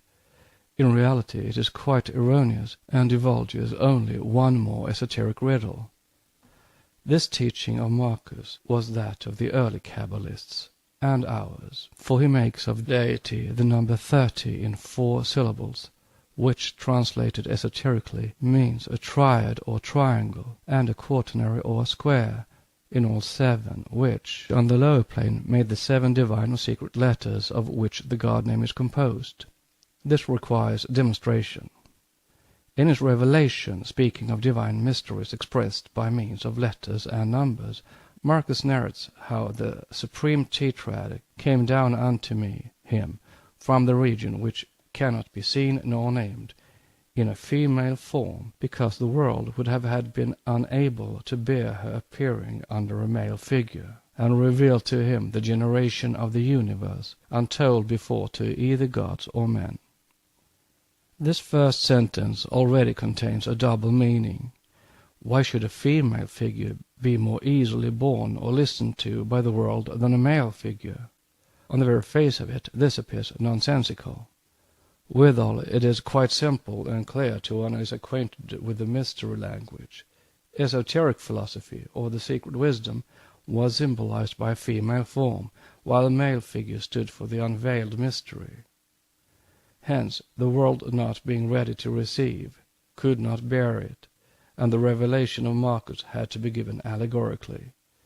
Then he writes, when first the inconceivable, the beingless and sexless, the Kabbalistic Ein Sof, began to be in labor, that is, when the hour of manifesting itself had struck, and decided that its ineffable should be born, the first Logos, or Aeon, or Ion, and its invisible should be clothed with form, its mouth opened and uttered the word like unto itself. This word, Logos, manifested itself in the form of the invisible one. The uttering of the ineffable name, through the word, came to pass in this manner. He, the Supreme Logos, uttered the first word of his name, which is a syllable of 4 letters. Then the second syllable was added, also of 4 letters. Then the third, composed of 10 letters. And after this the fourth, which contains 12 letters. The whole name consists thus of 30 letters and of 4 syllables. Each letter has its own accent and the way of writing, but neither understands nor ever beholds that form of the whole name, no, not even the power of the letter that stands next to itself, to the beingless and the inconceivable. Note: Ishvara, or the Logos, cannot see Parabrahmam, but only Mula Prakriti, says the lecturer in the 4 lectures on Bhagavad Gita. See Theosophist, February 1887, end of note. All these sounds, when united, are the collective beingless, unbegotten, Aeon. And these are the angels that are ever beholding the face of the Father, the Logos, the second God, who stands next God, the inconceivable, according to Philo. Note on the face of the Father, the 7 angels of the face, with the Christians. End of note. This is as plain as ancient esoteric secrecy would make it. It is as Kabbalistic, but less veiled than the Zohar, in which the mystic names or attributes are also 4-syllabled, 12, 42, and even 72-syllabled words. The tetrad shows to Marcus the truth in the shape of a naked woman, and letters every limb of that figure, calling her head Omega, her neck Phi, shoulders and hands Iota and Chi, etc., etc. In this Sephara is easily recognized the crown, Kether, or head, being numbered 1, the brain, or Chokhmah, 2, the heart or intelligence, Bina, 3, and the other 7 Sephiroth representing the limbs of the body. The Sephirothal tree is the universe, and Adam Kadmon represents it as Brahma represents it in India. Throughout, the 10 Sephiroth are represented as divided into the 3 higher, or the spiritual triad, and the lower septenary. The true esoteric meaning of the sacred number 7 is cleverly veiled in the Zohar. It was betrayed by the double way of writing in the beginning, or Bereshit, and Beresith, the latter in the higher or upper wisdom. As shown by Mr. MacGregor Mathers in his Kabbalah, page 47, and in the Kabbalah of Mr. T. Meyer, page 233, both of these Kabbalists being supported by the best ancient authorities, these words have a dual and secret meaning. Bereshith bara Elohim means that the 6, over which stands the 7th Sephiroth, belong to the lower material class, or, as the Anther says, 7 are applied to the lower creation and 3 to the spiritual man, the heavenly prototypic or first Adam. When the Theosophists and occultists say that God is no being, for it is nothing, no thing, they are more reverential and religiously respectful to the deity than those who call God a he, and thus make of him a gigantic male. He who studies the Kabbalah will soon find the same idea in the ultimate thought of its authors, the earlier and great Hebrew initiates, who got this secret wisdom at Babylonia from the Chaldean hierophants, while Moses got his in Egypt. The Zohar cannot well be judged by its after translations in Latin and other tongues, as all those ideas were, of course, softened and made to fit in with the views and policy of its Christian arrangers, but in truth its ideas are identical with those of all other religious systems. The various cosmogonies show that the archaic universal soul was held by every nation as the mind of the demiurgic creator, and that it was called the Mother, Sophia, with the Gnostics, or the female wisdom, the Sephira with the Jews, Sarasvati or Vach with the Hindus, the Holy Ghost being a female principle. Hence, born from it, the Kurios, or Logos, was, with the Greeks, the God-mind, nous. Now Koros, Kurios, signifies the pure and unmixed nature of intellect, wisdom, says Plato in Critylus. And Kurios is Mercury, the divine wisdom, and Mercury is the Soul, sun, Arnubius 6 and 12, from whom taught Hermes received this divine wisdom. Why then the logoi of all countries and religions are correlative in the sexual aspects with the female soul of the world, or the great deep, the deity from which these two in one have their being, is ever concealed and called the hidden one, connected only indirectly with creation, as it can act only through the dual force emanating from the eternal essence. Note on creation. We use the term as one accepted and sanctioned by use, and therefore more comprehensible to the reader. End of note. Even Aesculapius, called the Saviour of all, is identical, according to the ancient classics, with Phta, the Egyptian creative intellect or divine wisdom, and with Apollo, Baal, Adonis, and Hercules. See Dunlap's Mystery of Adonis, pages 23 and 95. And Phta is, in one of its aspects, the anima mundi, the universal soul of Plato, the divine spirit of the Egyptians, the Holy Ghost of the early Christians and Gnostics, and the Akasha of the Hindus, and even, in slow aspect, the astral light. For Phta was originally the god of the dead, he in whose bosom they were received, hence the limbus of the Greek Christians, or the astral light. It is far later that Phta was classed with the sun god, his name signifying he who opens, as he is shown to be the first to unveil the face of the dead mummy, to call the soul to life in his bosom. See Masperos, Bulak Museum. Kneph, the eternal unrevealed, is represented by the snake emblem of eternity encircling a water urn, with its head hovering over the waters, which it incubates with its breath, another form of one and the same idea of darkness, its ray moving on the waters, etc. As Logos soul, this permutation is called Phta. As Logos creator, he becomes Imhotpu, his son, the god of the handsome face. In their primitive characters, these two were the first cosmic duad, Nut, space or sky, and Nu, the primordial waters, the androgyne unity, above whom was the concealed breath of Kneph, and all of them had the aquatic animals and plants sacred to them, the ibis, the swan, the goose, the crocodile, and the lotus. Returning to the Kabbalistic deity, this concealed unity is then Hebrew expression which equals the Greek topan, which equals aiperos, endless, boundless, non-existent. So long as the Absolute is within Ulum, the boundless and termless time, as such, Ein Sof cannot be the creator or even the modeler of the universe, nor can he be Aur, light. Note on Ulum. With the ancient Jews, as shown by Leclerc, the word Ulum meant only a time whose beginning or end is not known. The term eternity, properly speaking, did not exist in the Hebrew tongue, with the meaning, for instance, applied by the Vedantins to Parabrahm. End of note. Therefore Ein Sof is also darkness. The immutably infinite and the absolutely boundless can neither will, think, nor act.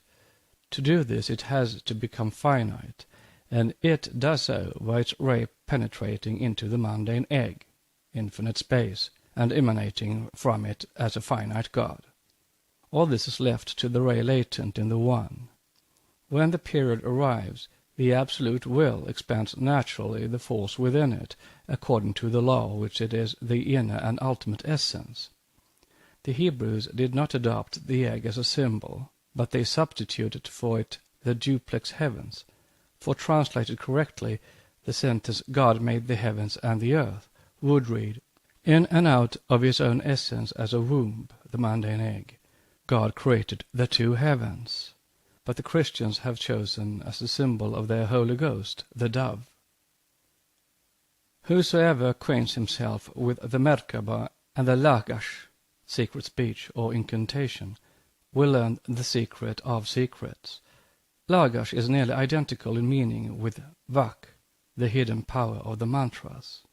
When the active period has arrived, from within the eternal essence of Ein Sof comes forth Sephira, the active power, called the primordial point, and the crown, Kether. It is only through her that the unbounded wisdom could give a concrete form to the abstract thought. The two sides of the upper triangle by which the ineffable essence and the universe, its manifested body, are symbolized. The right side and the base are composed of unbroken lines. The third, the left side, is dotted. It is through the latter that emerges Sephira.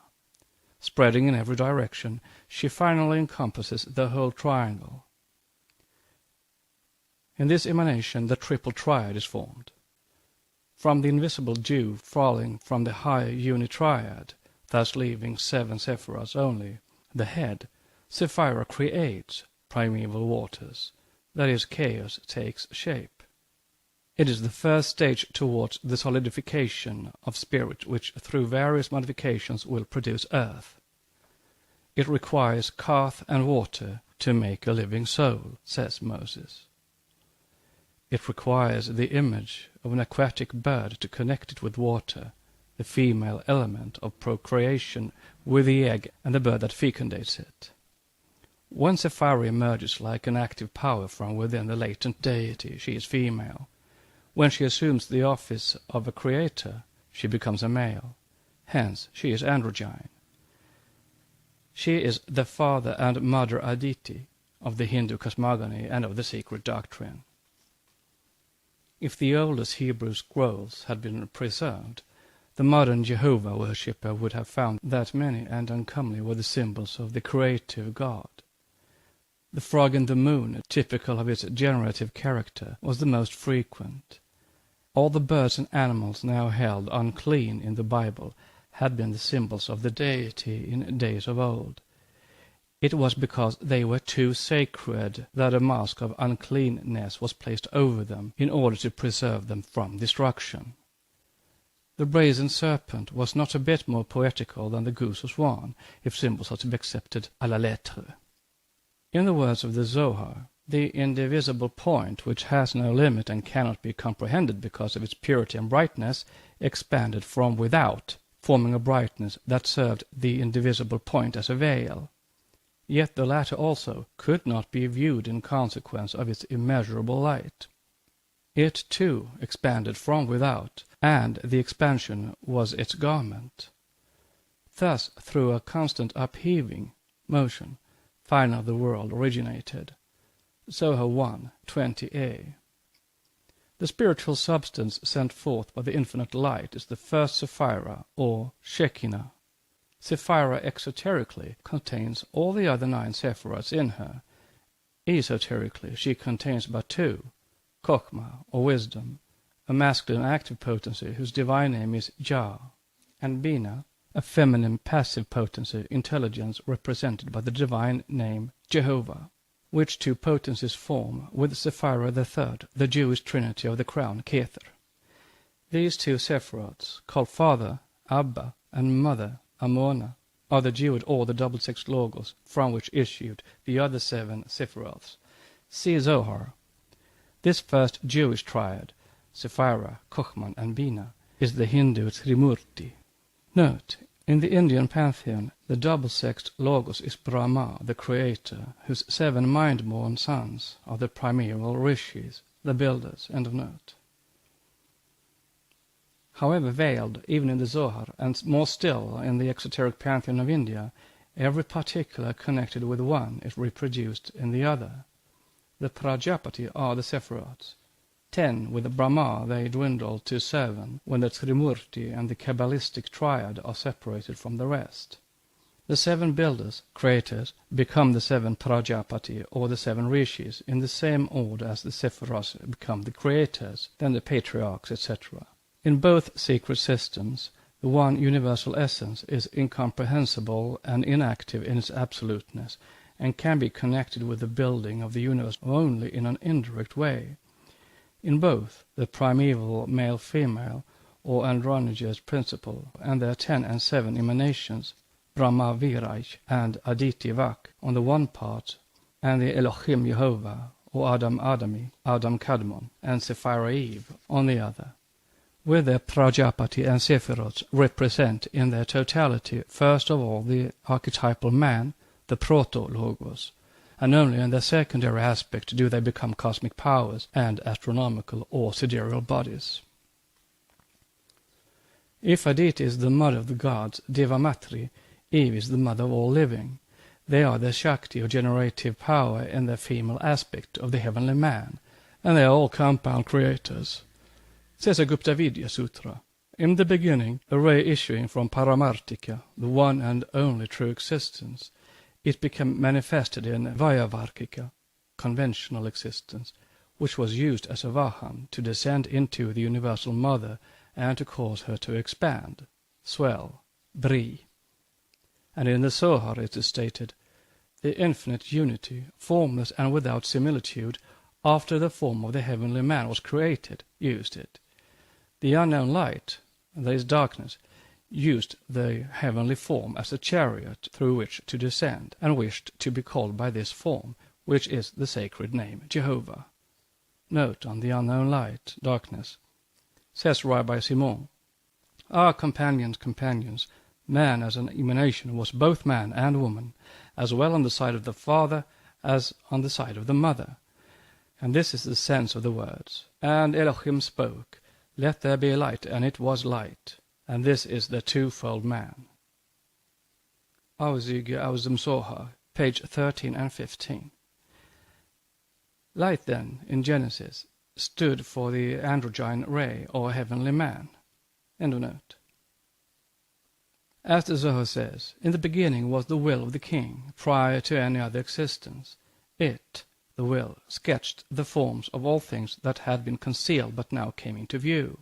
And there went forth a sealed secret from the head of Ein Sof, a nebulous spark of matter without shape or form. Life is drawn from below, and from above the source renews itself. The sea is always full and spreads its waters everywhere. Thus the deity is compared to a shoreless sea, to water which is the fountain of life, in Zohar 3, 290. The seventh palace, the fountain of life, is the first in the order from above. Hence the Kabbalistic tenet on the lips of the very Kabbalistic Solomon, who says in Proverbs 9:1, wisdom hath builded her house, it hath hewn out its 7 pillars. Whence, then, all this identity of ideas, if there was no primeval universal revelation? The few points shown are like a few straws in a hayrick in comparison to that which will be shown as the work proceeds. If we turn to the most hazy of all cosmogonies, the Chinese, even there the same idea is found. Tsi-tsai, the self-existent, is the unknown darkness, the root of the Wuliang Shu, boundless age. Amitabha and Tien, heaven, come later on.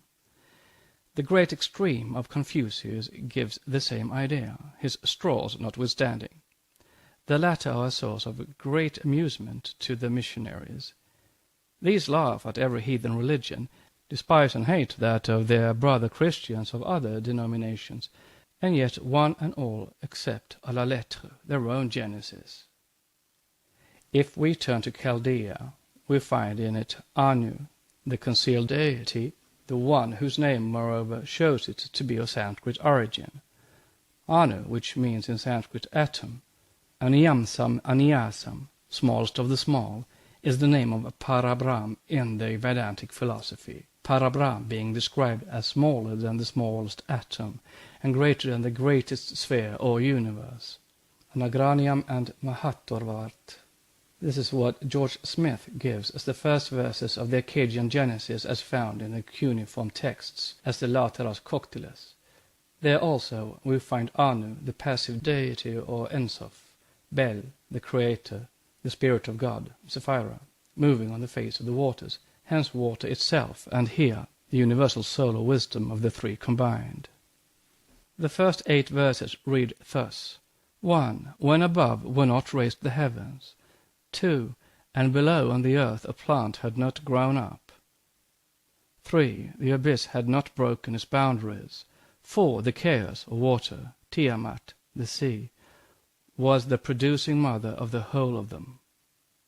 This is the cosmical Aditi and Sapphira. 5. Those waters at the beginning were ordained, but 6. A tree had not grown, a flower had not unfolded. 7. When the gods had not sprung up, any one of them. 8. A plant had not grown, and order did not exist. This was the chaotic or anti-generic period, the double swan and the dark swan, which becomes white when light is created. Note: the 7 swans that are believed to land from heaven into Lake Mansarovar are in the popular fancy the 7 rishis of the Great Bear, who assume that form to visit the locality where the Vedas were written. End of note. The symbol chosen for the majestic ideal of the universal principle will seem little calculated to answer its sacred character. A goose, or even a swan, may appear unfit, no doubt, to represent the grandeur of the spirit. Nevertheless, it must have had some deep occult meaning, since it figures not only in every cosmogony and world religion, but even was chosen by the medieval Christians, the Crusaders, as the vehicle of the Holy Ghost, supposed to lead the army to Palestine, to wrench the tomb of the Saviour from the hands of the Saracen. If we are to credit Professor Draper's statement in his intellectual development of Europe, the Crusaders, led on by Peter the Hermit, were preceded at the head of the army by the Holy Ghost under the shape of a white gander in company of a goat. The Egyptian god of time, Seb, carries a goose on his head. Jupiter assumes the form of a swan, and Brahma also, because the root of all this is that mystery of mysteries, the mundane egg. See preceding section. One has to learn the reason of a symbol before one deprecates it. The dual element of air and water is that of the ibis, swan, goose, and pelican, of crocodiles and frogs, lotus flowers and water lilies, etc. And the result is the choice of the most unseemly symbols among the modern as much as the ancient mystics. Pan, the great god of nature, was generally figured in connection with aquatic birds, geese especially, and so were other gods. If later on, with the gradual degeneration of religion, the gods to whom geese were sacred became priapic deities, it does not stand to reason that waterfowls were made sacred to Pan and other phallic deities, as some scoffers even of antiquity would have it. See Petoni Satirica, 136.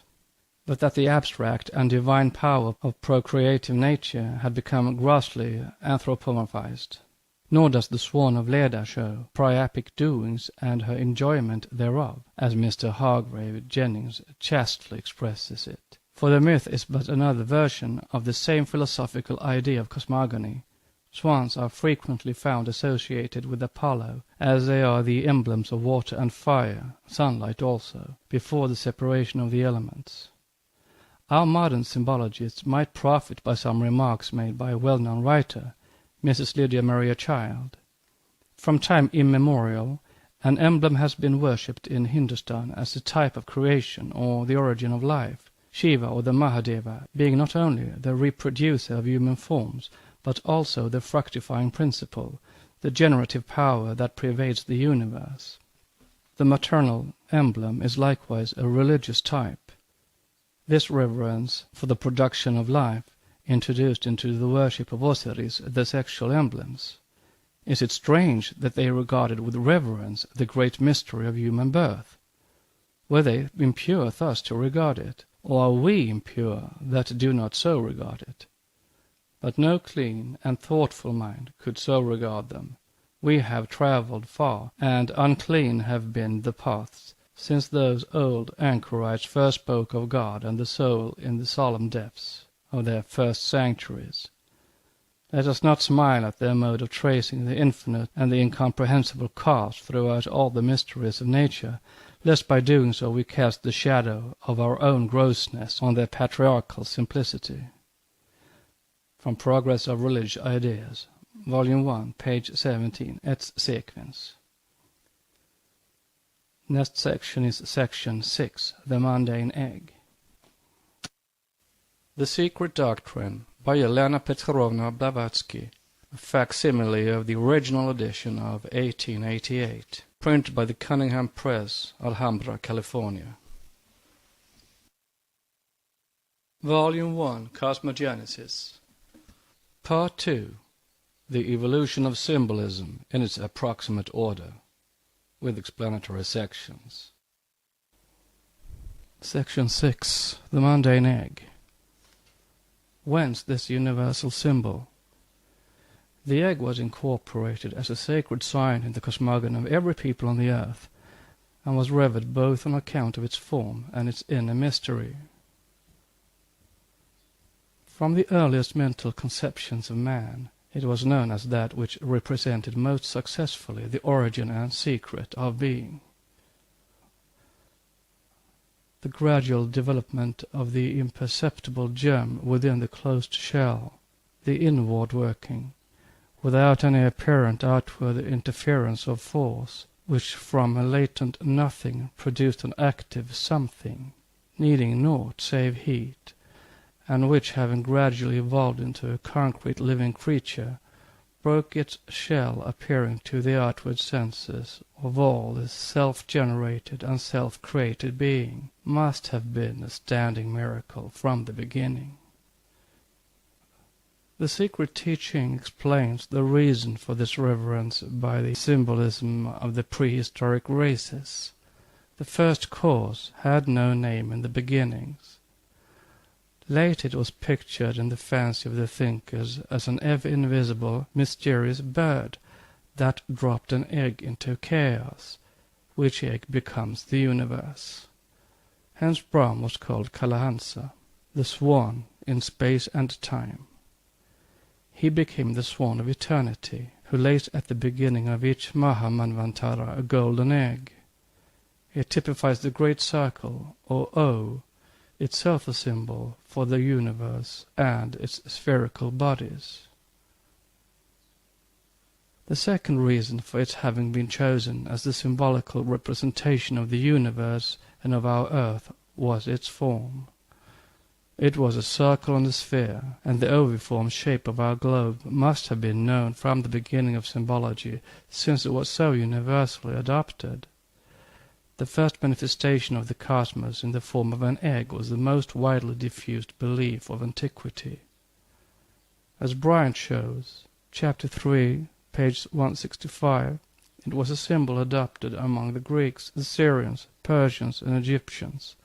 In Chapter 65 of the Egyptian ritual, Seb, the god of time and of the earth, is spoken of as having laid an egg, or the universe, an egg conceived at the hour the great one of the dual force, section 5, 2, 3, etc.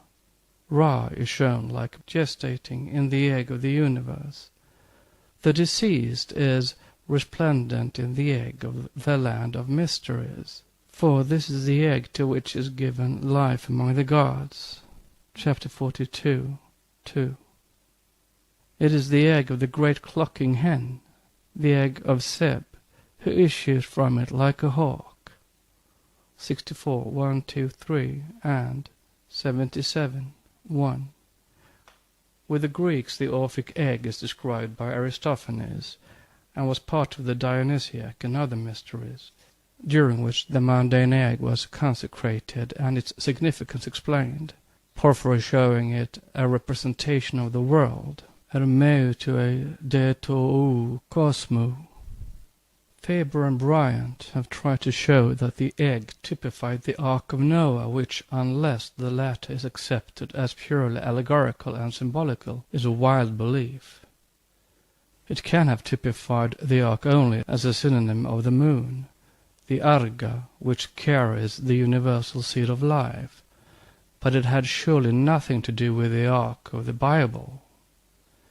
Anyhow, the belief that the universe existed in the beginning in the shape of an egg was general, and as Wilson has it, a similar account of the first aggregation of the elements in the form of an egg is given in all the Indian Puranas, with the usual epithet Haima or Hiranya, golden, as it occurs in Manu. Hiranya, however, means resplendent, shining, rather than golden, as proven by the great Indian scholar the late Swami Dyanand Saraswati in his unpublished polemics with Professor Max Miller. As said in the Vishnu Purana, intellect, Mahat, the unmanifested gross elements inclusive, formed an egg, and the Lord of the universe himself abided in it, in the character of Brahma. In that egg, the circle, Brahman, were the continents, and seas and mountains, the planets and divisions of the universe, the gods, the demons, and mankind. Book 1, Chapter 2. Both in Greece and in India, the first visible male being, who united in himself the nature of either sex, abode in the egg and issued from it. This firstborn of the world was Dionysius with some Greeks, the god who sprang from the mundane egg, and from whom the mortals and immortals were derived. The god Ra is shown in the ritual Book of the Dead, chapter 1750, beaming in his egg, the sun, and he starts off as soon as the god Shu, the solar energy, awakens and gives him the impulse. He is in the solar egg, the egg to which is given life among the gods. Same source, chapter 42, verse 13. The solar god exclaims, "I am the creative soul of the celestial abyss. None sees my nest, none can break my egg. I am the Lord." Same source, chapter 85. In view of this circle of form, the vertical line issuing from the circle, or the egg, or the male from the female in the androgyne, it is strange to find scholars saying on the ground that the most ancient Indian manuscripts show no trace of it, that the ancient Aryans were ignorant of the decimal notation. The 10, being the sacred number of the universe, was secret and esoteric, both as the unit and cipher, or 0, the circle. Moreover, Professor Max Miller says that the two words cipher and 0, which are but one, are sufficient to prove that our figures are borrowed from the Arabs. Note, see Max Miller's Our Figures, end of note.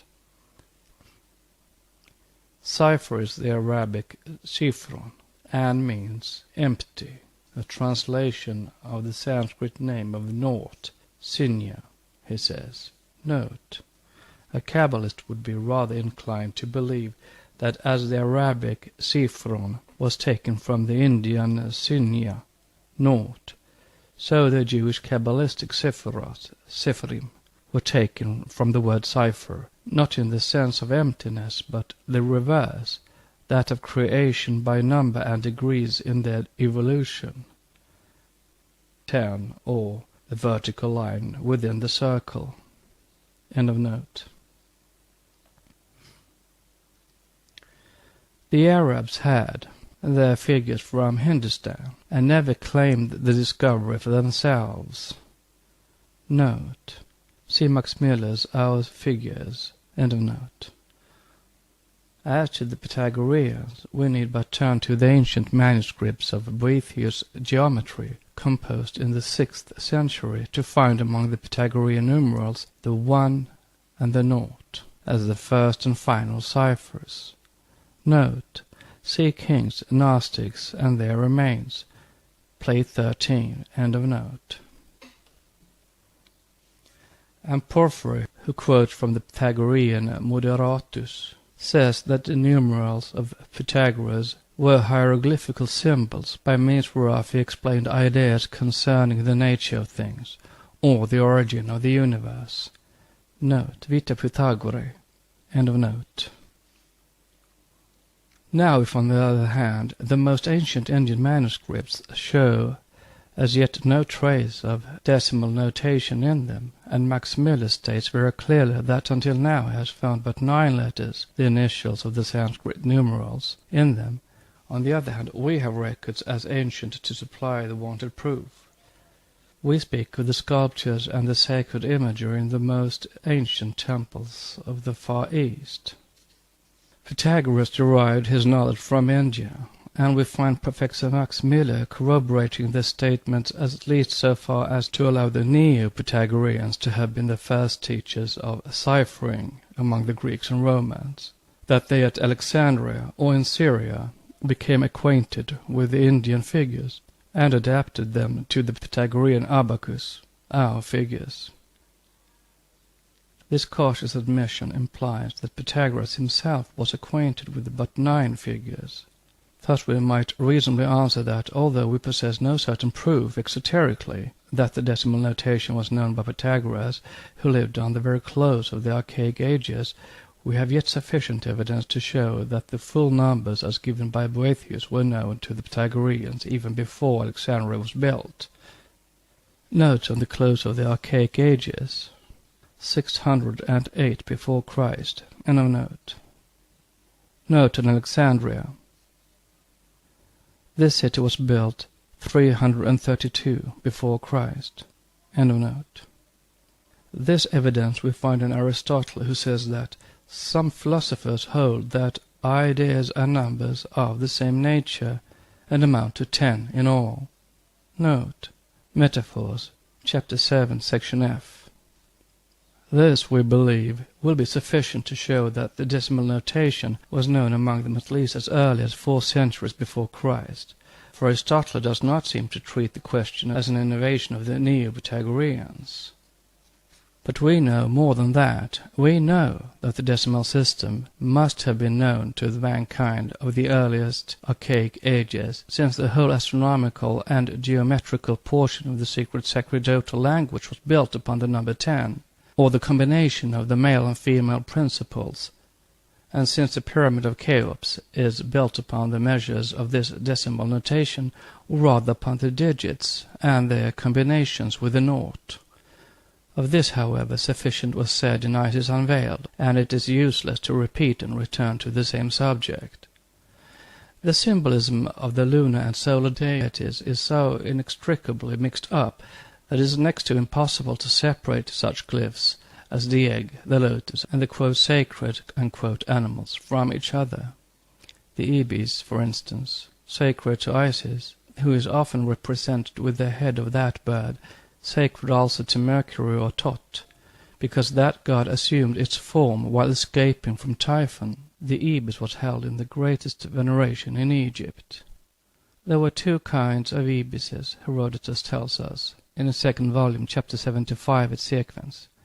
In that country, one quite black, the other black and white. The form is credited with fighting and exterminating the winged serpents, which came every spring from Arabia and infested the country. The other was sacred to the moon, because the latter planet is white and brilliant on her external side, dark and black on that side which she never turns to the earth. Moreover, the ibis kills land serpents, and makes the most terrible havoc amongst the eggs of the crocodile, and thus saves Egypt from having the Nile infested by those horrible saurians. The bird is credited with doing so in the moonlight, and thus being helped by Isis as the moon, her sidereal symbol. But the near esoteric truth underlying these popular myths is that Hermes, as shown by Abenafius, de culte Egypte, watched under the form of that bird of the Egyptians and taught them the occult arts and sciences. This means simply that the ibis religiosa had and has quote, magical unquote, properties in common with many other birds, the albatross preeminently, and the mythical white swan, the swan of eternity or time, the Kalahansa. Were it otherwise indeed, why should all the ancient peoples, who were no more fools than we are, have had such a superstitious dread of killing certain birds? In Egypt, he who killed an ibis, or the golden hawk, the symbol of the sun and Osiris, risked and could hardly escape death. The veneration of some nations for birds was such that Zoroaster, in his precepts, forbids their slaughter as a heinous crime. We laugh in our age at every kind of divination. Yet why should so many generations have believed in divination by birds, and even in zoomancy, said by Suidas to have been imparted by Orpheus, who taught how to perceive in the yolk and white of the egg, under certain conditions, that which the bird born from it would have seen round it during its short life. This occult art, which demanded 3,000 years ago the greatest learning and the most abstruse mathematical calculations, has now fallen into the depths of degradation. It is old cooks and fortune-tellers who read their future to servant girls in search of husbands by means of the white of an egg in a glass. Nevertheless, even Christians have to this day their sacred birds, for instance the dove, the symbol of the Holy Ghost. Nor have they neglected the sacred animals. The evangelical zolatry, the bull, the eagle, the lion and the angel, in reality the cherub or seraph, the fire-winged serpent, is as much pagan as that of the Egyptians or the Chaldeans. These four animals are in reality the symbols of the four elements and of the four lower principles in man. Nevertheless, they correspond physically and materially to the four constellations that form, so to speak, the suite or cortege of the solar god, and occupy during the winter solstice the four cardinal points of the zodiacal circle. These four, quote, animals, unquote, may be seen in many of the Roman Catholic New Testaments where the portraits of the evangelists are given. They are the animals of Ezekiel's Merkabah. As truly stated by Ragon, the ancient hierophants have combined so cleverly the dogmas and symbols of their religious philosophies that these symbols can be fully explained only by the combination and knowledge of all the keys. They can be only approximately interpreted, even if one finds out 3 out of these 7 systems, the anthropological, the psychic, and the astronomical. The 2 chief interpretations, the highest and the lowest, the spiritual and the physiological, they preserved in the greatest secrecy until the latter fell into the dominion of the profane. Thus far we regard only to the prehistoric hierophants, with whom that which has now become purely or impurely phallic was a science as profound and as mysterious as biology and physiology are now. This was their exclusive property, the fruit of their studies and discoveries. The other 2 were those which dealt with the creative gods, theogony, and with creative man, that is, the ideal and the practical mysteries. These interpretations were so cleverly veiled and combined that many were those who, while arriving at the discovery of one meaning, were baffled in understanding the significance of the others, and could never unriddle them sufficiently to commit dangerous indiscretions. The highest, the first and the fourth, theogony in relation to anthropogony, were almost impossible to fathom. We find the proofs of this in the Jewish Holy Writ. It is owing to the serpent being oviparous that it became a symbol of wisdom and an emblem of the logoi, or the self-born. In the temple of Philae, in Upper Egypt, an egg was artificially prepared of clay, made of various incenses, and it was made to hatch by a peculiar process when a cerastes, the horned viper, was born. The same was done in antiquity for the cobra in the Indian temples. The creative god emerges from the egg that issues from the mouth of Kneph as a winged serpent, because the serpent is the symbol of the all-wisdom. With the Hebrews he is glyphed by the flying of fiery serpents of the wilderness and Moses, and with the Alexandrian mystics he becomes the Orpheo Christos, the Logos of the Gnostics. The Protestants try to show that the allegory of the brazen serpent and the fiery serpents has a direct reference to the mystery of Christ and crucifixion, but it has a far nearer relation in truth to the mystery of generation when dissociated from the egg with the central germ, or the circle with its central point. Note on Christ and crucifixion. And this only because the brazen serpent was lifted on a pole. It had rather a reference to Miku, the Egyptian egg standing upright supported by the sacred Tau, since the egg and the serpent are inseparable in the old worshipper and symbology of Egypt, and since both the brazen and fiery serpents were seraphs, the burning fiery messengers, or the serpent gods, the Nagas of India. It was a purely phallic symbol without the egg, while when associated with it, it related to cosmic creation. End of note. The brazen serpent had no such holy meaning as that, nor was it in fact glorified above the fiery serpents, for the bite of which it was only a natural remedy, the symbological meaning of the word brazen being the feminine principle, and that of the fiery or gold the male one. Note: brass was the metal symbolizing the netherworld, that of the womb where life should be given. The word for serpent was in Hebrew nachash, but this is the same term for brass. It is said in Numbers 21 that the Jews complained of the wilderness where there was no water, verse 5, after which the Lord sent a fiery serpent to bite them when, to oblige Moses, he gives him as a remedy the brazen serpent on a pole to look at, after which any man, when he beheld the serpent of brass, lived, in brackets question mark. After that, the quote Lord, unquote, gathering the people together at the well of Beer, gives them water, 14-16, and grateful Israel sang this song. Spring up, O well, spring up, O well, verse 17.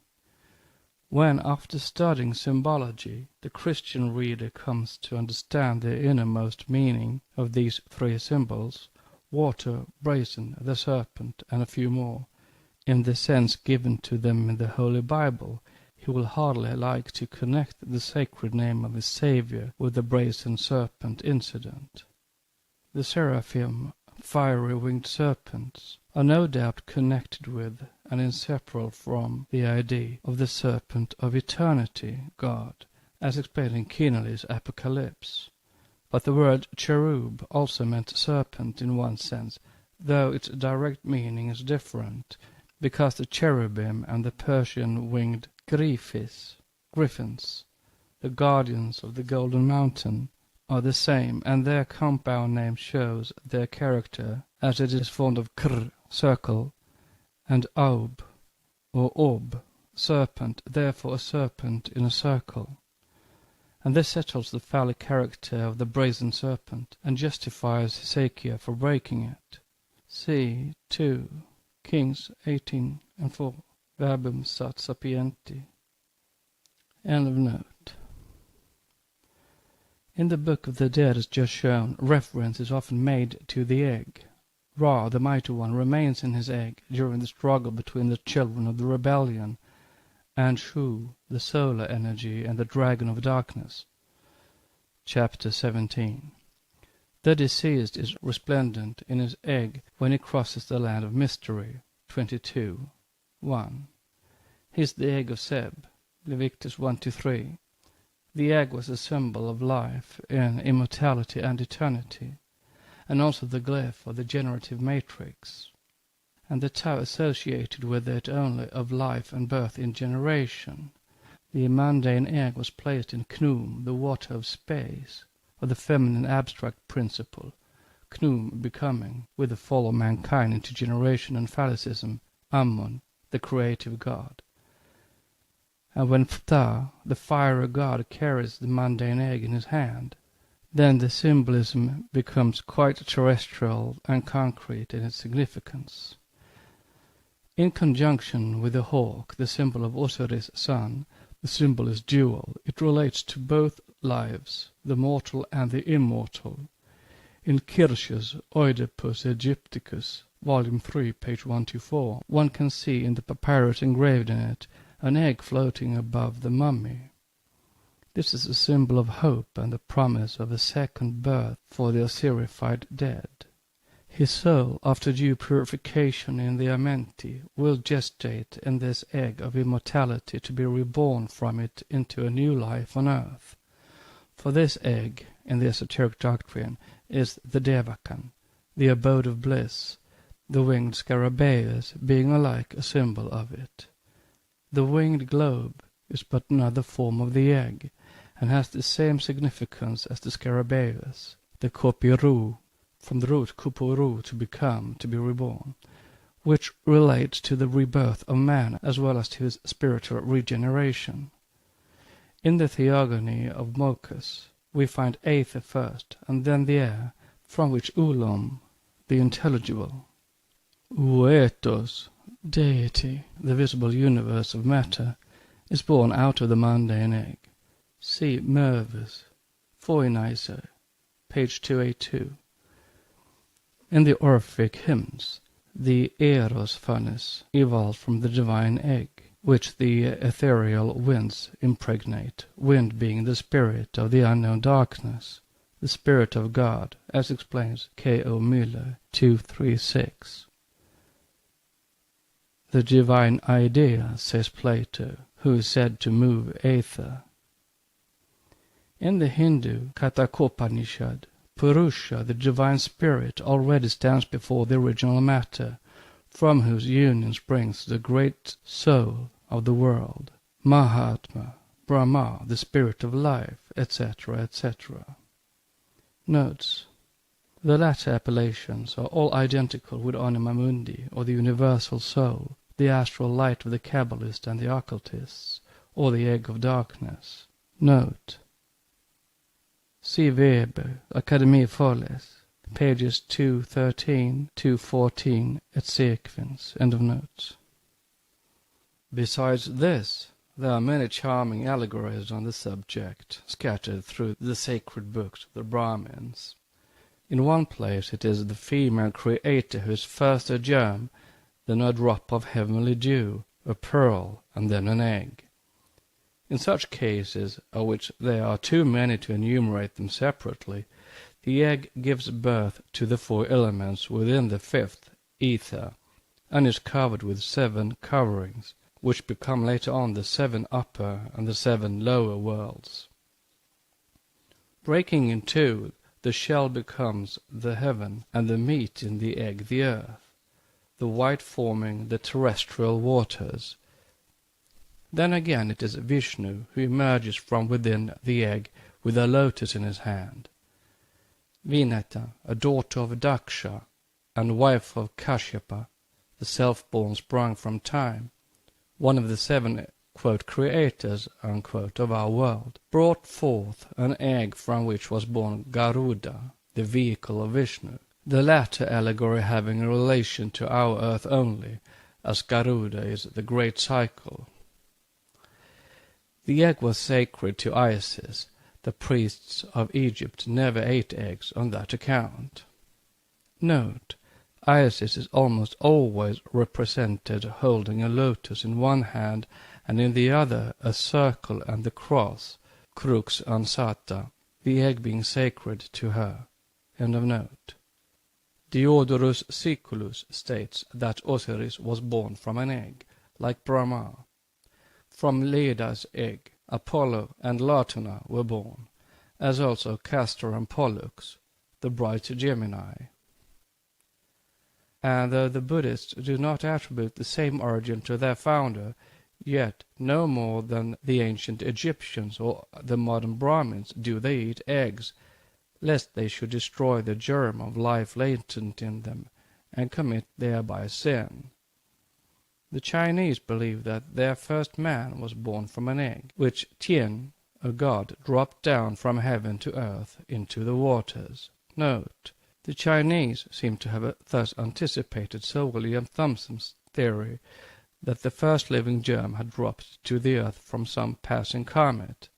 Query. Why should this be called scientific, and the Chinese idea a superstitious, foolish theory? End of note. This symbol is still regarded by some as representing the idea of the origin of life, which is a scientific truth, though the human ovum is invisible to the naked eye. Therefore we see respect shown to it from the remotest past by the Greeks, Phoenicians, Romans, the Japanese, and the Siamese, the North and South American tribes, and even the savages of the remotest islands. With the Egyptians, the concealed god was Ammon, Mon. All their gods were dual. the scientific reality for the sanctuary. It's double the fabulous and mythical entity for the masses. For instance, as observed in Chaos Theos Cosmos, the older Horus was the idea of the world remaining in the demiurgic mind, born in darkness, before the creation of the world. The second Horus was the same idea going forth from the Logos, becoming clothed with matter and assuming an actual existence. Compare Mervis, Phoenizer, page 268. Note, Horus the older, or Haroiri, is an ancient aspect of the solar god, contemporary with Ra and Shu. Haroiri is often mistaken for Horus, son of Osiris and Isis. The Egyptians very often represented the rising sun under the form of Hor the older, rising from a full-blown lotus, the universe, when the solar disk is always found on the hawk head of that god. Haroiri is Khnum. End of note. The same with Khnum and Amun. Both are represented ram-headed, and both often confused, though their functions are different. Khnum is the modeler of men, fashioning men and things out of the mundane egg on a potter's wheel. Amun-Ra, the generator, is the secondary aspect of the concealed deity. Khnum was adored at Elephanta and Philae, Amun at Thebes. Note, his triadic goddesses are Sati and Anuki. End of note. But it is Imfit, the one supreme planetary principle, who blows the egg out of his mouth and who is therefore Brahma, the shadow of the deity, cosmic and universal, of that which broods over and permeates the egg with its vivifying spirit until the germ contained in it is ripe, was the mystery god whose name was unpronounceable. It is Tha, however, he who opens, the opener of life and death, who proceeds from the egg of the world to begin his dual work. Book of Numbers. Note, Ptah was originally the god of death, of destruction, like Shiva. He is a solar god only by virtue of the sun's fire killing as well as vivifying. He was the national god of Memphis, the radiant and fair-faced god. See Saqqara, Bronzes, Saitic Epoch. End of note. According to the Greeks, the phantom form of the Chemis, Chemi, ancient Egypt, which floats on the ethereal waves of the Empyrean sphere, was called into being by Horus Apollo, the sun god, who caused it to evolve out of the mundane egg. Note, the Brahmanda Purana contains the mystery about Brahma's golden egg fully, and this is why perhaps it is inaccessible to the Orientalists, who say that this Purana, like the Skanda, is no longer procurable in a collective body, but is represented by a variety of khandas and mahatmyas professing to be derived from it. The Brahmanda Purana is described as that which is declared in 12,200 verses, the magnificence of the egg of Brahma, and in which an account of the future kalpas is contained as revealed by Brahma. Quite so, and much more perchance. End of note. In the Scandinavian cosmogony, placed by Professor Max Müller in point of time as far anterior to the Vedas, in the poem of Voluspa, the song of the prophetess, the mundane egg is again discovered in the phantom germ of the universe, which is represented as lying in the Ginu Nagop, the cup of illusion, Maya, the boundless and void abyss. In this world's matrix, formerly a region of night and desolation, Nebelheim, the mist place, the nebula as it's called now, in the astral light, dropped a ray of cold light which overflowed this cup and froze in it. Then the invisible blew a scorching wind which dissolved the frozen waters and cleared the mist. These waters, chaos, call the streams of Elivagar, distilling in vivifying drops, fell down and created the earth and the giant Ymir, who only had the semblance of a man, the heavenly man, and the cow, Ord Humbla, the mother of astral light, cosmic soul, from whose udder flowed 4 streams of milk, the 4 cardinal points, the 4 heads of the 4 rivers of Eden, etc., etc., and which 4 allegorically are symbolized by the cube in all its various and mystical meanings. The Christians, especially the Greek and Latin churches, have fully adopted the symbol and seen it a commemoration of life eternal, of salvation, and of resurrection. This is found in and corroborated by the time-honored custom of exchanging Easter eggs, from the anguinum, the egg of the pagan druid, whose name alone made Rome tremble with fear, to the red Easter egg of the Slavonian peasant. A cycle has passed. And yet, whether in civilized Europe or among the abject savages of Central America, we find the same archaic, primitive thought, if we only search for it and do not disfigure, in the haughtiness of our fancied mental and physical superiority, the original idea of the symbol. Next section is section 7. The Days and Nights, or Brahma. The Secret Doctrine, by Helena Petrovna Blavatsky, a facsimile of the original edition of 1888, printed by the Cunningham Press, Alhambra, California. Volume 1, Cosmogenesis. Part 2, The Evolution of Symbolism in its approximate order, with explanatory sections.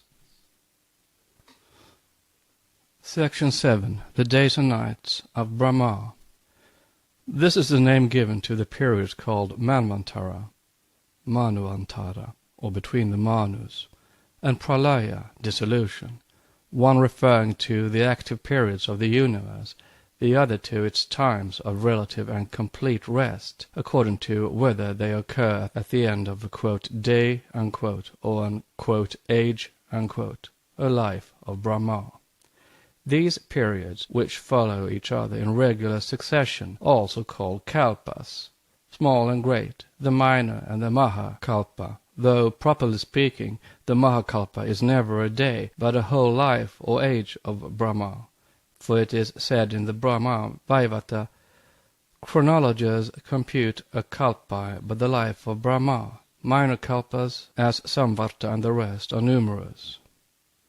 In sober truth they are infinite, as they have never had a commencement. That is, there never was a first kalpa, nor will there ever be a last one in eternity. One pararda, in the ordinary acceptation of this measure of time, or half of the existence of Brahma in the present Mahakalpa, has already expired. The last kalpa was the Padma, or that of the golden lotus, the present one being Varaha, the boar incarnation or avatar. Note: there is a curious piece of information in the Buddhist esoteric traditions. The exoteric or allegorical biography of Gautama Buddha shows this great sage dying of indigestion of pork and rice, a very prosaic end indeed, having little of the solemn element in it. This is explained as an allegorical reference to his having been born in the boar, or Varaha-kalpa, when Brahma assumed the form of that animal to raise the earth out of the waters of space, and as the Brahmins descend direct from Brahma and are, so to speak, identified with him, and as they are at the same time the mortal enemies of Buddha and Buddhism, we have the curious allegorical hint and combination. Brahminism of the boar, or Varaha-kalpa, has slaughtered the religion of Buddha in India, swept it away from its face. Therefore Buddha, identified with his philosophy, is said to have died from the effects of eating of the flesh of a wild hog. The idea alone of one who established the most rigorous vegetarianism and respect for animal life, even to refusing to eat eggs as vehicles of a latent future life, dying of a meat indigestion, is absurdly contradictory and has puzzled more than one Orientalist. But this explanation, unveiling the allegory, explains all the rest. The Varhava, however, is no simple boar, and seems to have meant at first some antediluvian lacustrine animal, delighting to sport in water. Vidyu Purana. End of note. By the scholar who studies the Hindu religion from the Puranas, one thing is to be especially noted. He must not take literally, and in one sense only, the statements therein found, since those which especially concern the Manvantaras or Kalpas have to be understood in their several references.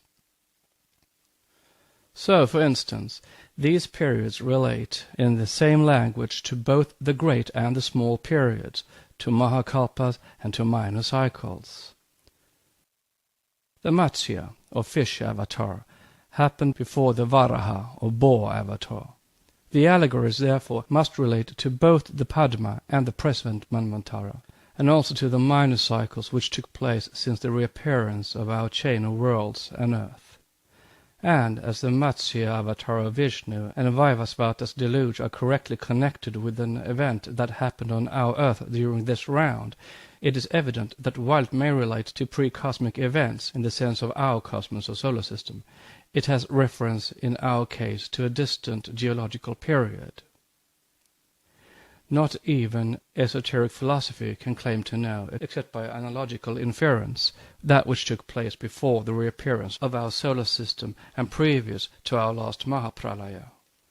But it teaches distinctly that after the first geological disturbance in the Earth's axis, which ended in the sweeping down to the bottom of the seas of the whole second continent, with its primeval races, of which successive "Earths" or continents, Atlantis was the fourth, there came another disturbance by the axis, resuming as rapidly its previous degree of inclination, when the earth was indeed raised once more out of the waters, and as above so it is below, and vice versa. There were "gods" on earth in those days, gods and not men, as we know them now, says the tradition.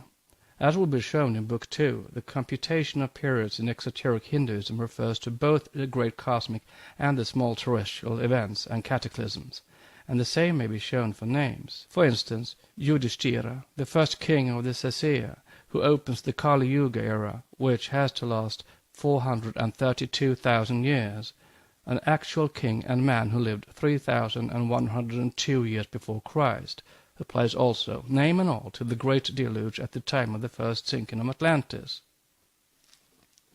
He is the Yudhishthira, born on the mountain of the 100 peaks, at the extremity of the world beyond which nobody can go, and immediately after the flood. See Royal Asiatic Society, Volume 9, page 364.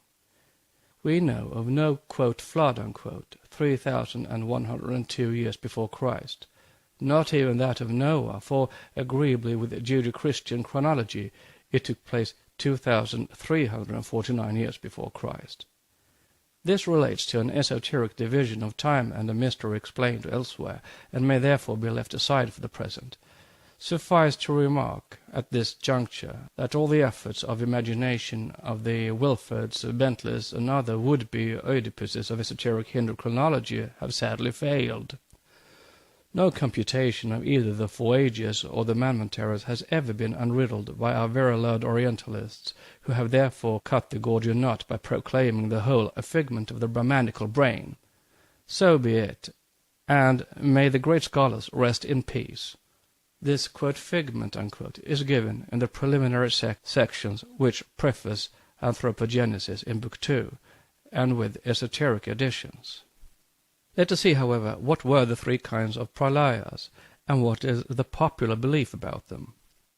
For once it agrees with esotericism.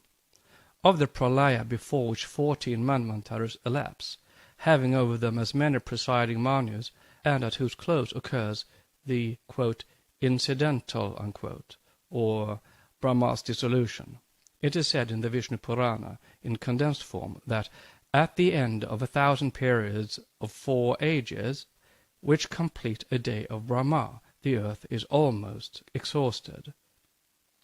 The eternal Avyaya, Vishnu, assumes then the character of Rudra, the destroyer, Shiva, and reunites all his creatures to himself. He enters the 7 rays of the sun and drinks up all the waters of the globe. He causes the moisture to evaporate, thus drying up the whole earth.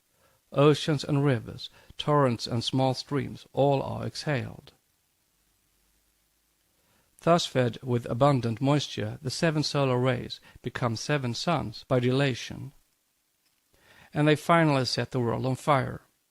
Hari, the destroyer of all things, who is the flame of time, Kalagni, finally consumes the earth. Then Rudra, becoming Janaranda, breathes clouds and rain. There are many kinds of pralaya, but 3 chief ones are specially mentioned in old Hindu books, and of these, as Wilson shows, the first is called Naimitika, occasional or incidental, caused by the intervals of Brahma's days. It is the destruction of creatures, of all that lives and has a form, but not of the substance which remains in status quo till the new dawn in that, quote, night, unquote.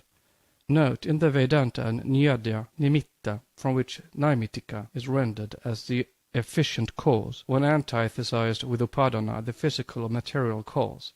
The Sankhya Pradhana is a cause of inferior to Brahma, or rather Brahma being himself a cause, is superior to Pradhana. Hence incidental is wrongly translated and ought to be translated as shown by some scholars ideal cause, and even real cause would have been better. End of note. The other is called Prakritika, and occurs at the end of the age or life of Brahma, when everything that exists is resolved into the primal element, to be remodeled at the end of that longer night. But the third, Atyantika, does not concern the worlds of the universe, but only the individualities of some people. It is thus individual pralaya, or nirvana, after having reached which there is no more future existence possible, no rebirth till after the Mahapralaya. The latter night, lasting as it does 311,040,000,000,000 years, and having the possibility of being almost doubled in case the lucky Jivanmukti reaches nirvana at an early period of a Manvantara, is long enough to be regarded as eternal, if not endless. The Bhagavata 12, chapter 4, verse 35, speaks of a fourth kind of pralaya, the nitya, or constant dissolution, and explains it as the change which takes place imperceptibly in everything in this universe, from the globe down to the atom, without cessation. It is growth and decay, life and death. When the Mahapralaya arrives, the inhabitants of Svarloka, the upper sphere, distributed by the conflagration, seek refuge with the Pitris, their progenitors, the Manus, the 7 Rishis, the various orders of celestial spirits, and the gods, in Maharloka. When the latter is reached also, the whole of the above enumerated beings migrate in their turn from Maharloka and repair to Janaloka in their subtile forms, destined to become re-embodied in similar capacities as their former, when the world is renewed at the beginning of the succeeding Kalpa. Vayu Purana. These clouds, mighty in size and loud in thunder, fill up all space, Nabashthala. Goes on Vishnu Purana, Book 6, Chapter 3. Showering down torrents of water, these clouds quench the dreadful fires, and then they rain uninterruptedly for 100 divine years, and deluge the whole world solar system.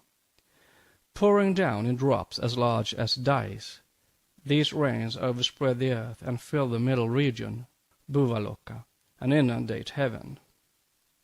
The world is now enveloped in darkness, and all things animate or inanimate having perished, the clouds continue to pour down their waters, and the night of Brahma reigns supreme over the scene of desolation. This is what we call in the esoteric doctrine a solar pralaya. When the waters have reached the region of the 7 Rishis, and the world, our solar system, is one ocean, they stop. The breath of Vishnu becomes a strong wind, which blows for another 100 divine years until all clouds are dispersed. The wind is then reabsorbed, and that of which all things are made, the Lord by whom all things exist, he who is inconceivable, without beginning, the beginning of the universe, reposes, sleeping upon Sesha, the serpent of infinity, in the midst of the deep. The Adrikit, in brackets creator, Hari, sleeps upon the ocean of space in the form of Brahma, glorified by Sanaka and the Siddha, the saints of Janaloka, and contemplated by the holy denizens of Brahmaloka, anxious of final liberation, involved in mystic slumber, the celestial personification of his own illusions. Note on Sanaka, the chief Kundra or virgin god, Adrian Kochan, who refuses to create, a prototype of Saint Michael who refuses to do the same. End of note. This is the Pratisankara, in brackets dissolution question mark, termed incidental because Hari is its incidental ideal cause. Note. See concluding lines in section Chaos, Theos, Cosmos. End of note. When the universal spirit wakes, the world revives. When it closes his eyes, all things fall upon the bed of mystic slumber. In like manner, as 1,000 great ages constitute a day of Brahma, in the original it is Padma Yoni, the same as Abhya Yoni, lotus-born, not Brahma. So his night consists of the same period. Awaking at the end of his night, the unborn creates the universe anew. From Vishnu Purana. This is, quote, incidental, unquote, pralaya. What is the elemental dissolution?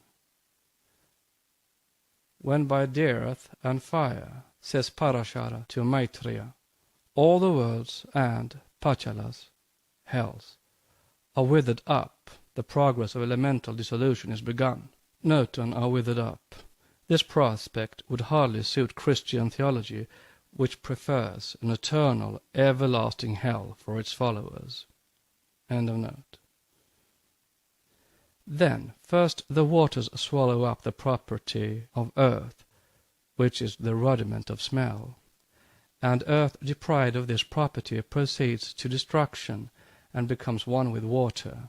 When the universe is thus pervaded by the waves of the watery element, its rudimentary flavor is locked up by the elements of fire, on account of which the waters themselves are destroyed and become one with fire, and the universe is therefore entirely filled with flame, ethereal, which gradually overspreads the whole world. While space is one flame, the element of wind seizes up the rudimentary property of form, which is the cause of light, and that being withdrawn, pralina, all becomes of the nature of air. The rudiment of form being destroyed, and vibhashvasu, in brackets fire, question mark, deprived of its rudiment, air extinguishes fire and spreads over space, which is deprived of light when fire merges into air. Air then, accompanied by sound, which is the source of ether, extends everywhere throughout the 10 regions, until ether seizes upon cohesion, sparsha, in brackets touch, question mark, its rudimental property, by the loss of which air is destroyed, and ka remains unmodified, devoid of form, flavor, touch, spasa, and smell. It exists embodied, murtimat, and vast, and pervades the whole space. Akasha, whose characteristic property and rudiment is sound, in brackets the word, occupies the whole continent of space. Then the origin, in brackets noumenon, question mark, of the elements, butadi, devours sound, collective demergers, and the hosts of Dayankochans, and all the existing elements are at once merged into their original. Note, the term elements must be understood here to mean not only the visible and physical elements, but also that which St. Paul calls elements, the spiritual intelligent potencies, angels and demons in their manvantaric form. End of note. The primary element, consciousness, combined with the tamasa, spiritual darkness, is itself disintegrated by Mahat, the universal intellect, whose characteristic property is buddhi, and earth and Mahat are the inner and outer boundaries of the universe. Thus as in the beginning were the 7 forms for prakriti, nature, reckoned from Mahat to earth, so these 7 successively re-enter into each other.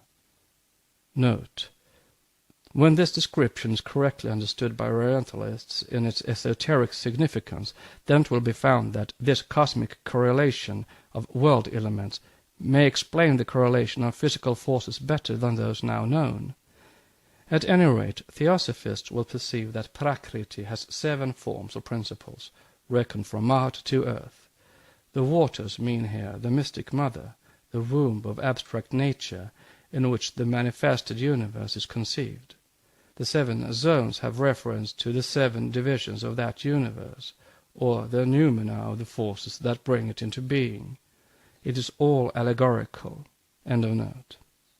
The egg of Brahma, Sarva Mandala, is dissolved in the waters that surround it, with its 7 zones, dvipas, 7 oceans, 7 regions, and their mountains. The investiture water is drunk by the fire. The stratum of fire is absorbed by that of air. Air blends itself with ether, akasha.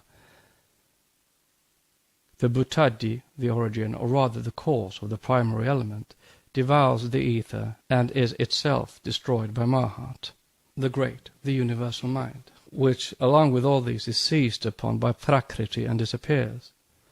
The Prakriti is essentially the same, whether discrete or indiscrete, only that which is discrete is finally absorbed by and lost in the indiscrete.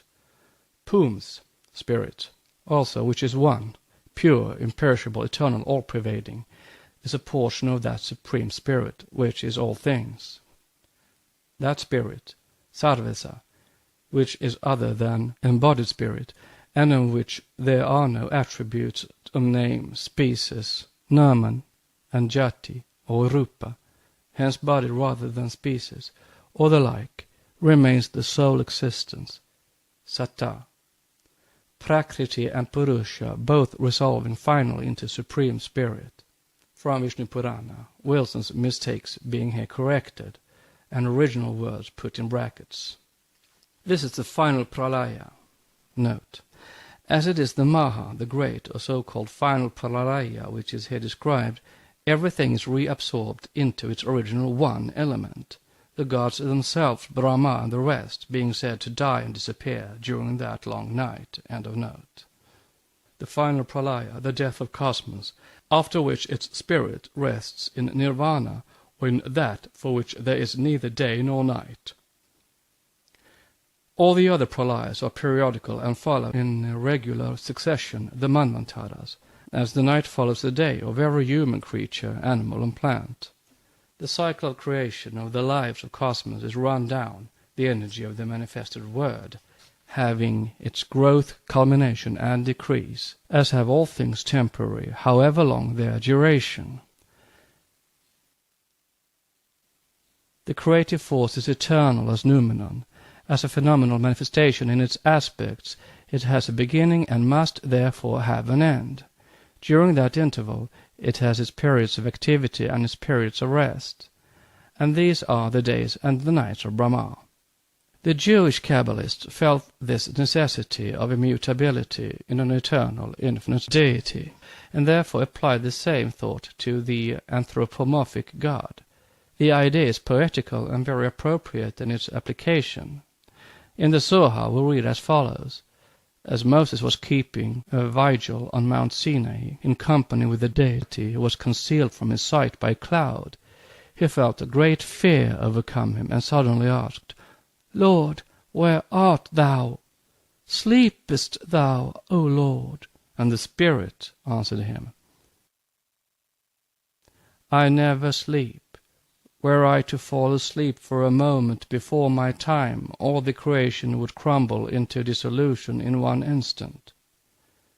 "Before my time" is very suggestive. It shows the God of Moses to be only a temporary substitute, like Brahma the male, a substitute and an aspect of that which is immutable, and which therefore can take no part in the days or in the nights, nor have any concern whatever with reaction or dissolution. While the Eastern occultists have 7 modes of interpretation, the Jews have only 4, namely the real mystical, the allegorical, the moral, and the literal or pashut. The latter is the key of the exoteric churches and not worth discussion. Read in the first or mystical key, here are several sentences which show the identity of the foundations of construction in every scripture. It is given in Mr. T. Meyer's excellent book on the Kabbalistic works he seems to have well studied. I quote verbatim. Bereshit bara Elohim achashamayim vatharech. That is, in the beginning of the gods created the heavens and the earth. The meaning of which is the 6 Sephiroth of construction, of which Bereshit stands, all belong below.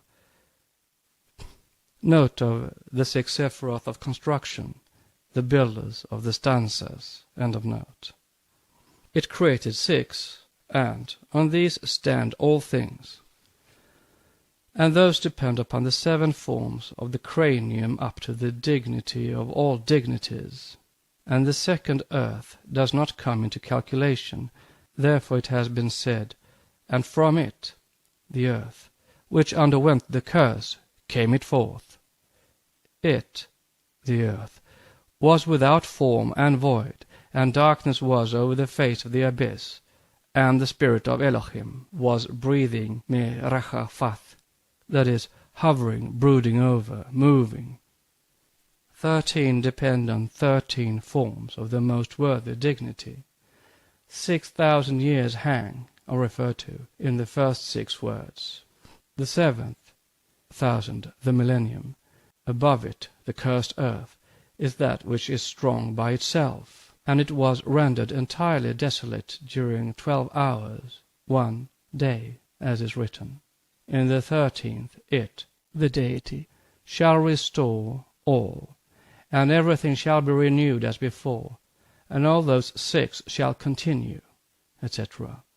Kabbalah, page 233, from Sifra Zeniuta, 101, paragraph 16, 9.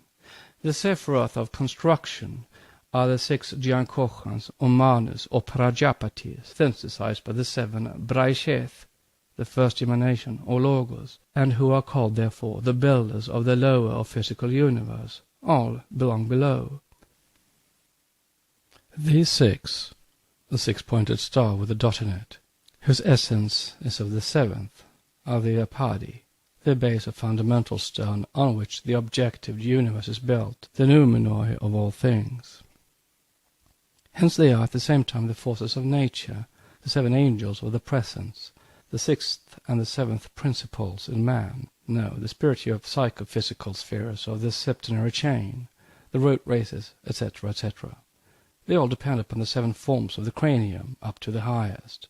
The second earth does not come into calculation, because it is no earth, but the chaos or abyss of space in which rested the paradigmatic or model universe in ideation of the oversoul brooding over it. The term curse is here very misleading, for it means simply doom or destiny, or that fatality which sent it forth into the objective state. This is shown by that earth under the curse being described as without form and void, in whose abyssal depths the breath of the Elohim, collective logoi, produced or photographed the first divine ideation of the things to be. This process was repeated after every pralaya before the beginnings of a new manvantara, or period of sentient individual being. 13 depend on 13 forms, refers to the 13 periods personified by the 13 Manus, with Swayambhuva the 14th, 13 instead of 14 being an additional veil. Those 14 Manus who reign within the term of a Mahayuga, a day of Brahma, these 13-14 of the objective universe depend on the 13-14 paradigmatic ideal forms. The meaning of the 6,000 years, which hang in the first 6 words, has again to be sought in the Indian wisdom. They refer to the primordial 6, or 7, kings of Edom, who typify the world or spheres of our chain during the first round, as well as the primordial men of this round. They are the septenary pre-Adamic, or before the third separated race, the first root race. As they were shadows and senseless, they had not eaten yet of the fruit of the tree of knowledge. They could not see the pargufim, or face could not see face. Primeval men were unconscious. Therefore the primordial 7 kings died, that is, were destroyed. Vide Sephira Dzeniuta. Now, who are they? They are the kings who are the 7 rishis, certain secondary divinities, Sakra, Indra, Manu, and the kings, his sons, who are created and perish at one period, as said in Vishnu Purana, Book 1, Chapter 3. For the 7,000, not the millennium of exoteric Christianity, but that of anthropogenesis, represents both the 7th period of creation, that of physical man, Vishnu Purana, and the 7th principle, both macroscopic and microscopic, as also the pralaya after the 7th period, the night which has the same duration as the day of Brahma. It was rendered entirely desolate during 12 hours, as is written. It is in the 13th, twice 6, and the synthesis, that everything shall be restored, and the 6 will continue.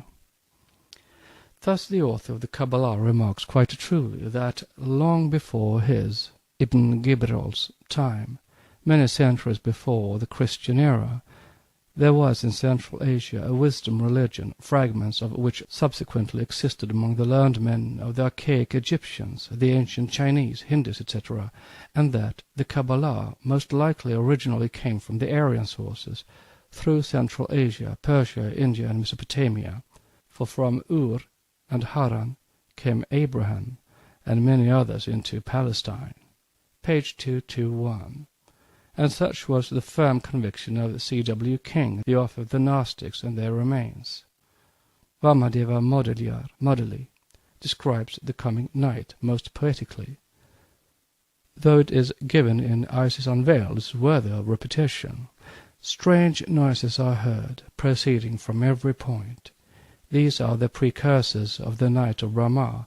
Dusk rises at the horizon, and the sun passes away behind the 13th degree of Makara, sign of the zodiac, and will reach no more the sign of the Minas, zodiac of Pisces, or fish. The gurus of the pagodas appointed to watch the Rasi Chakra, zodiac, may now break their circle and instruments, for they are henceforth useless. Gradually light pales, heat diminishes, and uninhabited spots multiply on the earth. The air becomes more and more rarefied. The springs of waters dry up. The great rivers see their waves exhausted. The ocean shows its sandy bottom, and plants die. Men and animals decrease in size daily.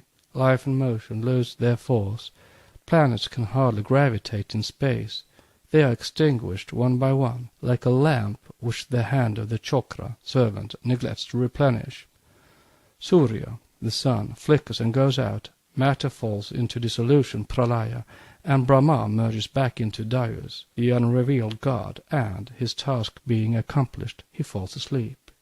Another day is past, night sets in, and continues until the future dawn.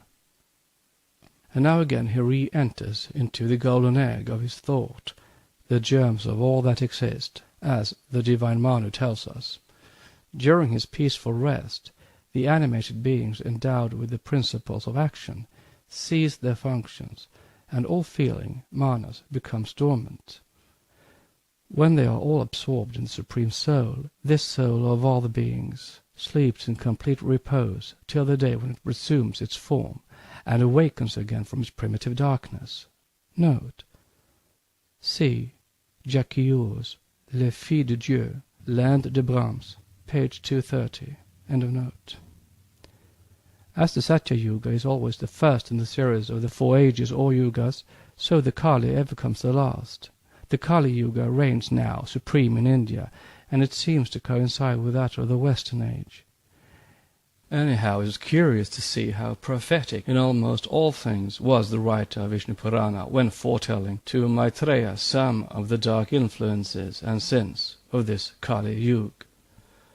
For after saying that the, quote, barbarians, unquote, will be masters of the banks of the Indus, of Chandrabhaga and Kashmir, he adds, there will be contemporary monarchs reigning over earth, kings of churlish spirit, violent temper, and even addicted to falsehood and wickedness. They will inflict death on women, children, and cows. They will seize upon the property of their subjects, and be intent upon the wives of others. They will be of unlimited power. Their lives will be short, their desires insatiable.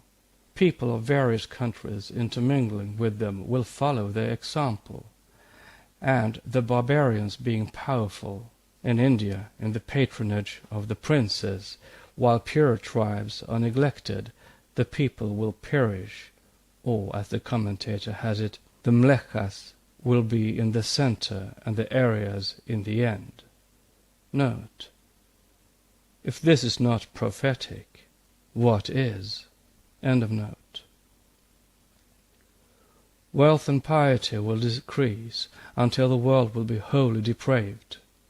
Poverty alone will confer rank. Wealth will be the only source of devotion. Passion will be the sole bond of union between the sexes. Falsehood will be the only means of success in legitation, and women will be objects merely of sensual gratification. External types will be the only distinction of the several orders of life. A man, if rich, will be reputed pure. Dishonesty, anyaya, will be the universal means of subsistence. Weakness, the cause of dependence. Menace and presumption will be substituted for learning. Liberality will be devotion, mutual assent, marriage. Fine clothes, dignity.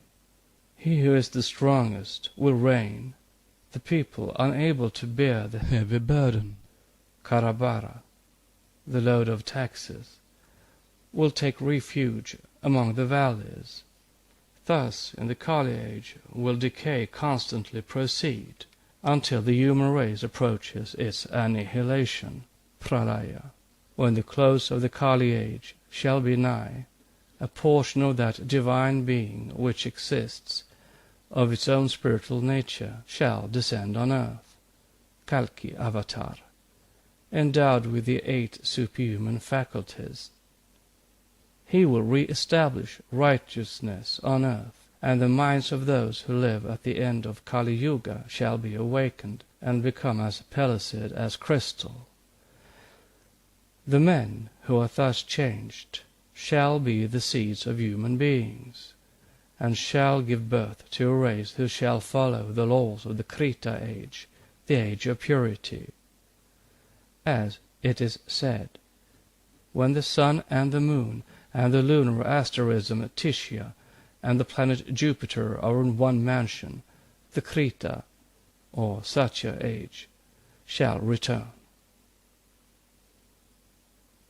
2 persons, Devapi, of the race of Kuru and Moru, of the family of Ikshvaku, continue alive throughout the 4 ages, residing at Kalapa. Note: Matsya Purana gives Katapa. End of note. They will return hither in the beginning of the Krita age.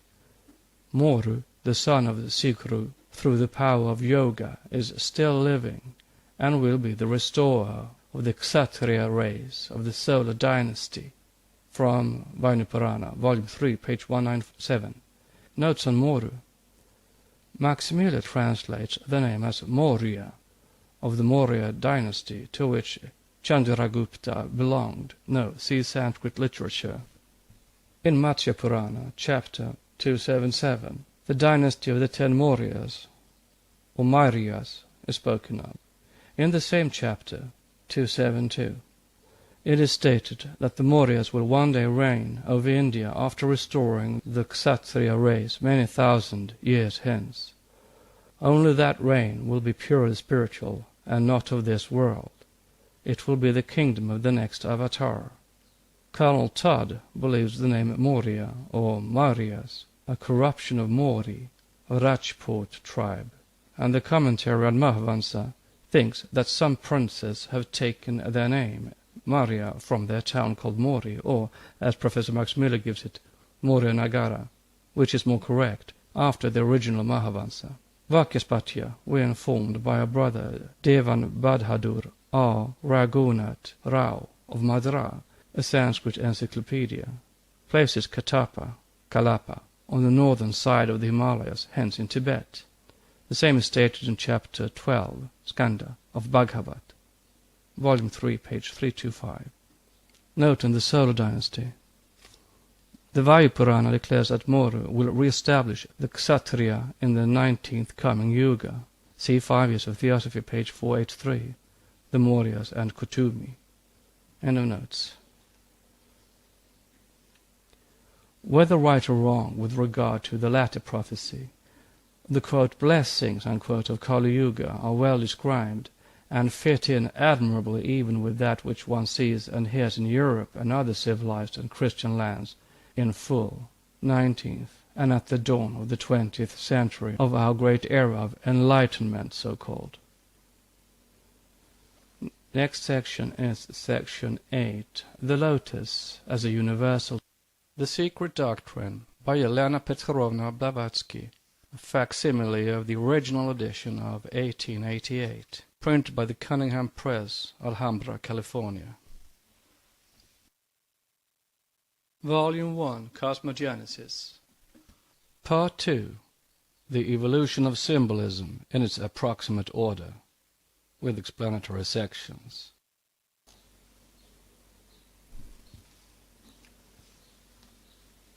Section 8, The Lotus as a Universal Symbol. There are no ancient symbols without a deep and philosophical meaning attached to them, their importance and significance increasing with their antiquity. Such is the lotus. It is the flower sacred to nature and her gods, and represents the abstract and the concrete universes, standing as the emblem of the productive powers of both spiritual and physical nature. It was held sacred from the remotest antiquity by the Aryan Hindus, the Egyptians, and the Buddhists after them, revered in China and Japan, and adopted as a Christian emblem by the Greek and Latin churches, who made of it a messenger, as the Christians do now, who replace it with the water lily. Note: in the Christian religion, Gabriel, the archangel, holding in his hand a spray of water lilies, appears to the Virgin Mary in every picture of the Annunciation.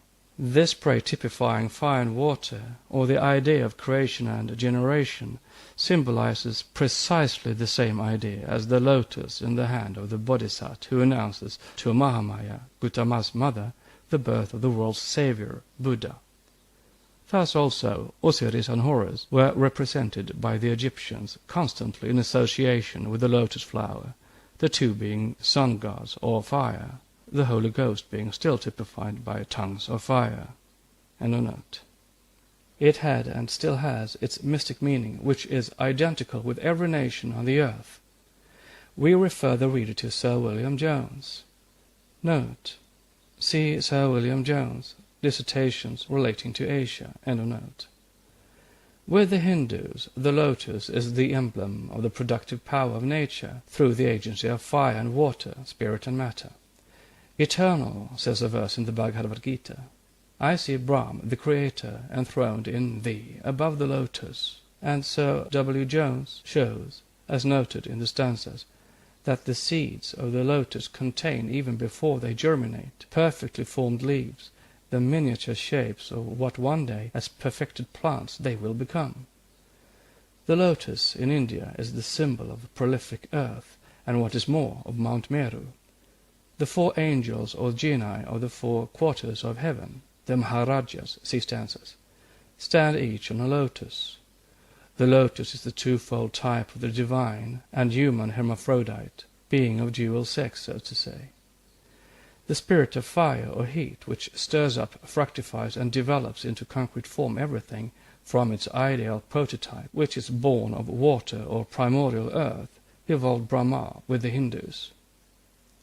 The lotus flower, represented as growing out of Vishnu's navel, that god resting on the waters of space on his serpent of infinity, is the most graphic allegory ever made, the universe evolving from the central sun, the point, the ever-concealed germ. Lakshmi, who is the female aspect of Vishnu, and who is also called Padma, the lotus, is likewise shown floating at creation on a lotus flower, and during the churning of the ocean of space, springing from the sea of milk, like Venus from the froth. Note on Lakshmi.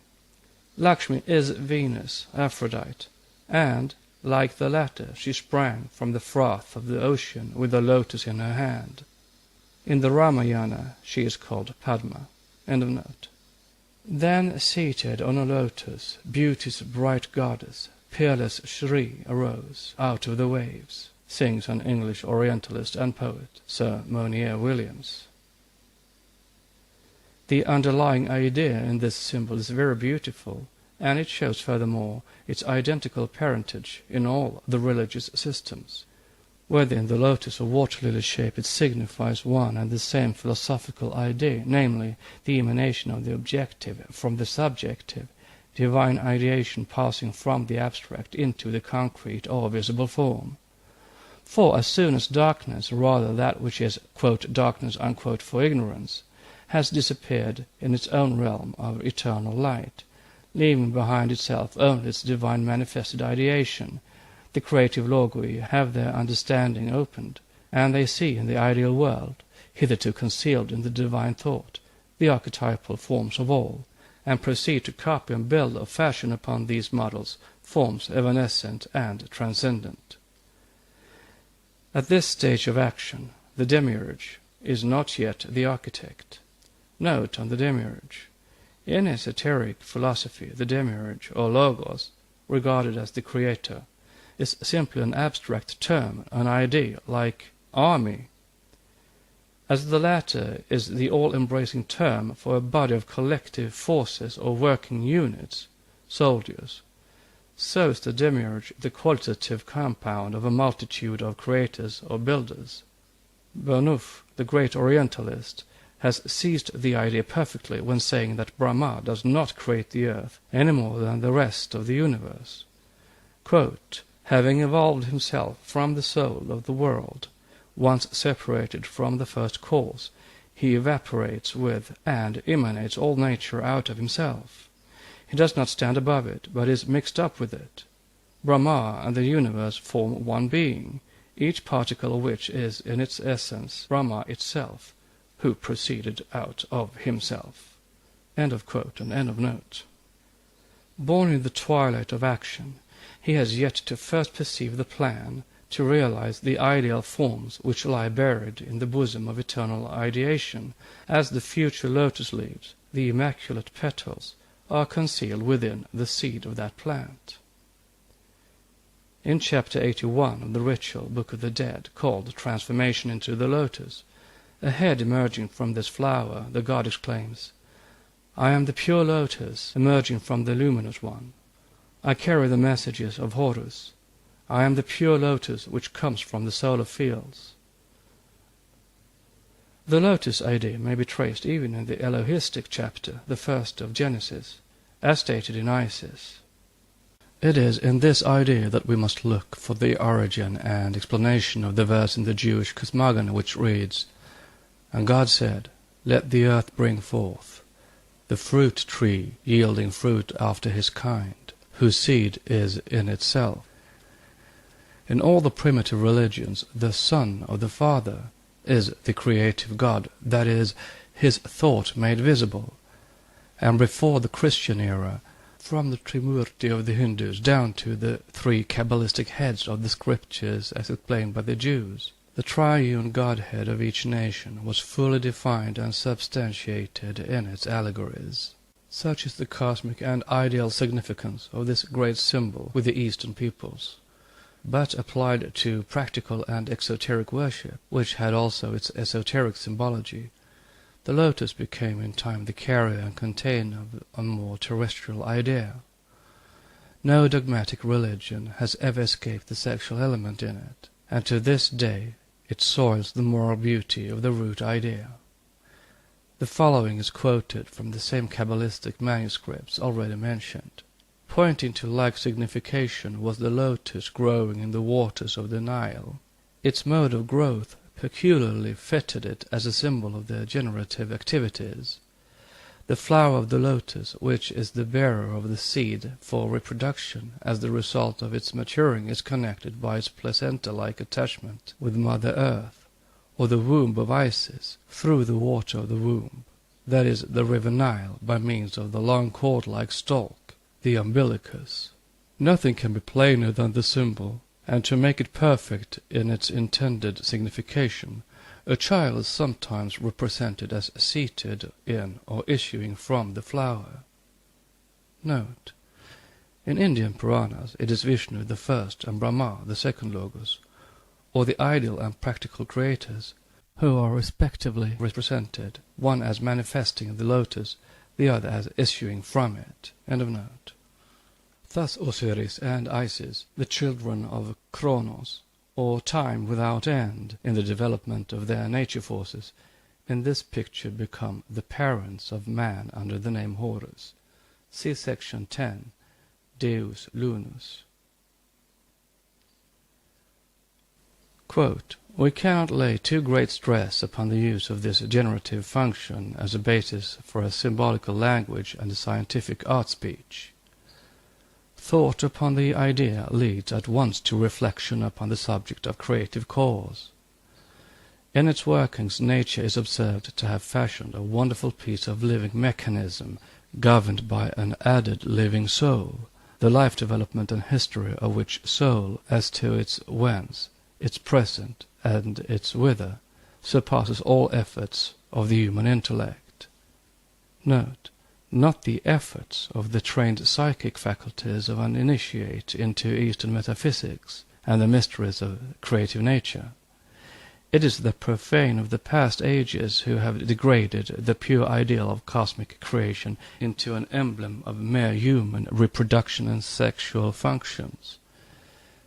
It is the esoteric teachings and the initiates of the future whose mission it is and will be to redeem and ennoble once more the primitive conception, so sadly profaned by its crude and gross application to exoteric dogmas and personations by theological and ecclesiastical religionists. The silent worship of abstract or noumenal nature, the only divine manifestation, is the one ennobling religion of humanity. End of note. The newborn is an ever-recurring miracle, an evidence that, within the worship of the womb, an intelligent creative power has intervened to fasten a living soul to a physical machine.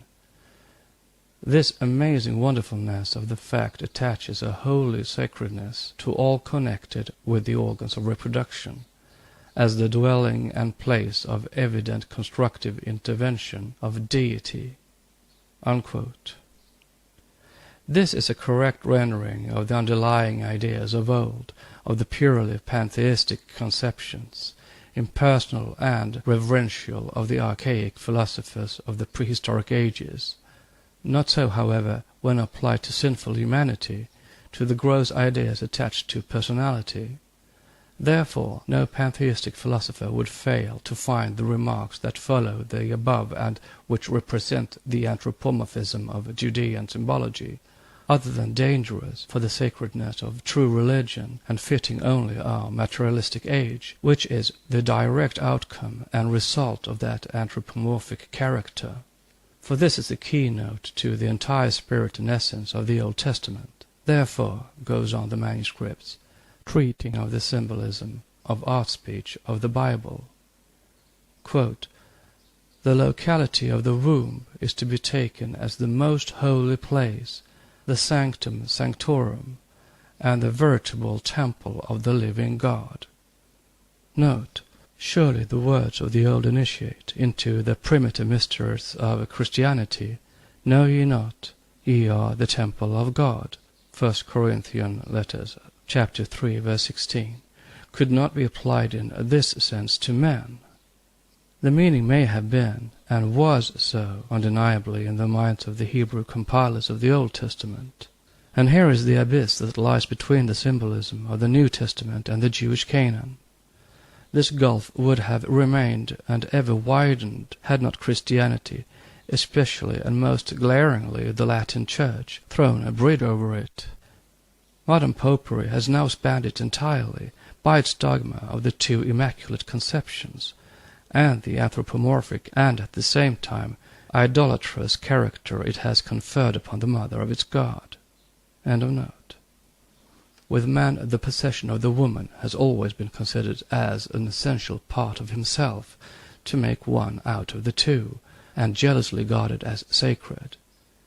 Even the part of the ordinary house or home consecrated to the dwelling of the wife was called the penetralia, the secret or sacred, and hence the metaphor of the Holy of Holies, of sacred constructions, taken from the idea of the sacredness of the organs of generation. Carried to the extreme of description by metaphor, this part of the house is described in the sacred books as the, quote, between the thighs of the house, unquote, and sometimes the idea is carried out constructively in the great door opening of churches, placed inward between flanking buttresses, unquote. Note on the extreme of description.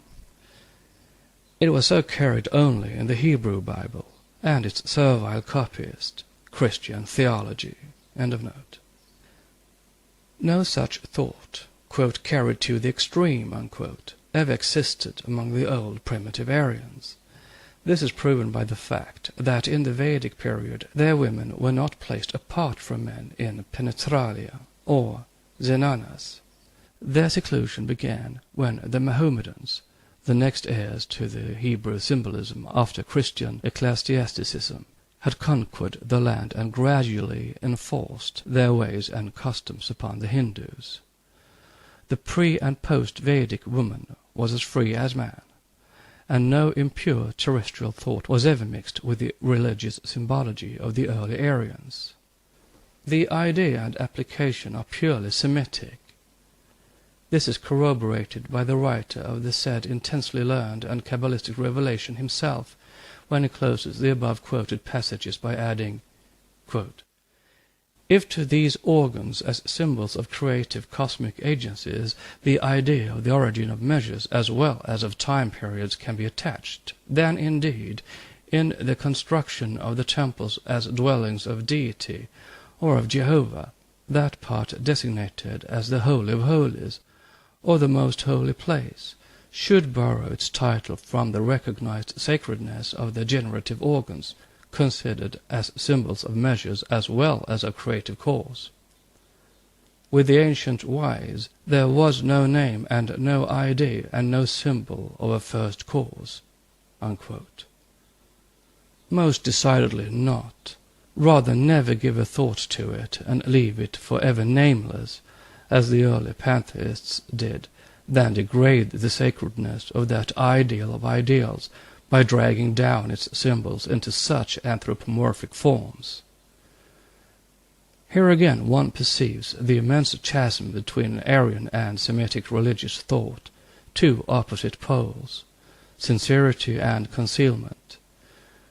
With the Brahmins, who have never invested with an original sin element the natural provocative functions of mankind, it is a religious duty to have a son. A Brahmin, in days of old, having accomplished his mission of human creator, retired to the jungle and passed the rest of his days in religious meditations. He had accomplished his duty to nature as mortal man and its co-worker, and henceforth gave all his thoughts to the spiritual, immortal portion in himself, regarding the terrestrial as mere illusion, an evanescent dream, which it is. With the Semite it was different. He invented a temptation of flesh in a Garden of Eden, showing his God, esoterically the tempter and the ruler of nature, cursing for ever an act which was in the logical program of that nature.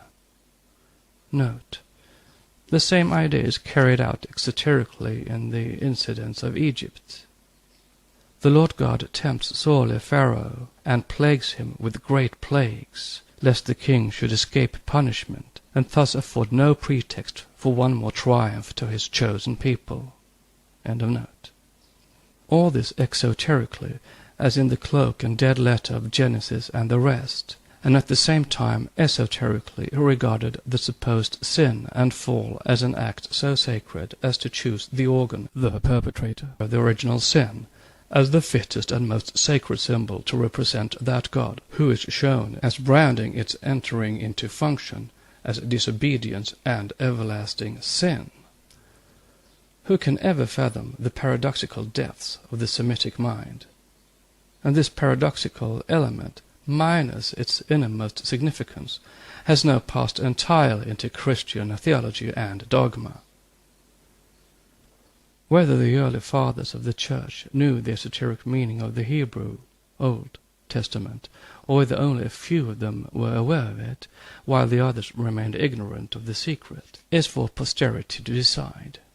One thing is certain, at any rate, as the esotericism of the New Testament agrees perfectly with that of the Hebrew Mosaic books, and since, at the same time, a number of purely Egyptian symbols and pagan dogmas in general, the Trinity, for example, have been copied by and incorporated into the Synoptics and St. John, it becomes evident that the identity of those symbols was known to the writers of the New Testament, whoever they were. They must have been aware also of the priority of the Egyptian esotericism, since they have adopted several such symbols that typify purely Egyptian conceptions and beliefs in their outward and inward meaning, and which are not to be found in the Jewish canon. One of such is the water lily in the hands of the archangel in the early representations of his appearance to the Virgin Mary, and these symbolical images are preserved to this day in the iconography of the Greek and Roman churches. Thus water, fire, the cross, as well as the dove, the lamb, and other sacred animals, with all their combinations, yield esoterically an identical meaning, and must have been accepted as an improvement upon Judaism pure and simple. For the lotus and water are among the oldest symbols, and in their origin are purely Aryan, though they became common property during the branching off of the fifth race. Let us give an example. Letters, as much as numbers, were all mystic, whether in combination or each taken separately. The most sacred of all is the letter M. It is both feminine and masculine or androgyne, and is made to symbolize water, the great deep in its origin. It is mystic in all the languages, Eastern and Western, and stands as a glyph for the waves. In the Aryan esotericism, as in the Semitic, this letter has always stood for the waters. For example, in Sanskrit, Makara, the 10th sign of the zodiac, means a crocodile, or rather an aquatic monster associated always with water.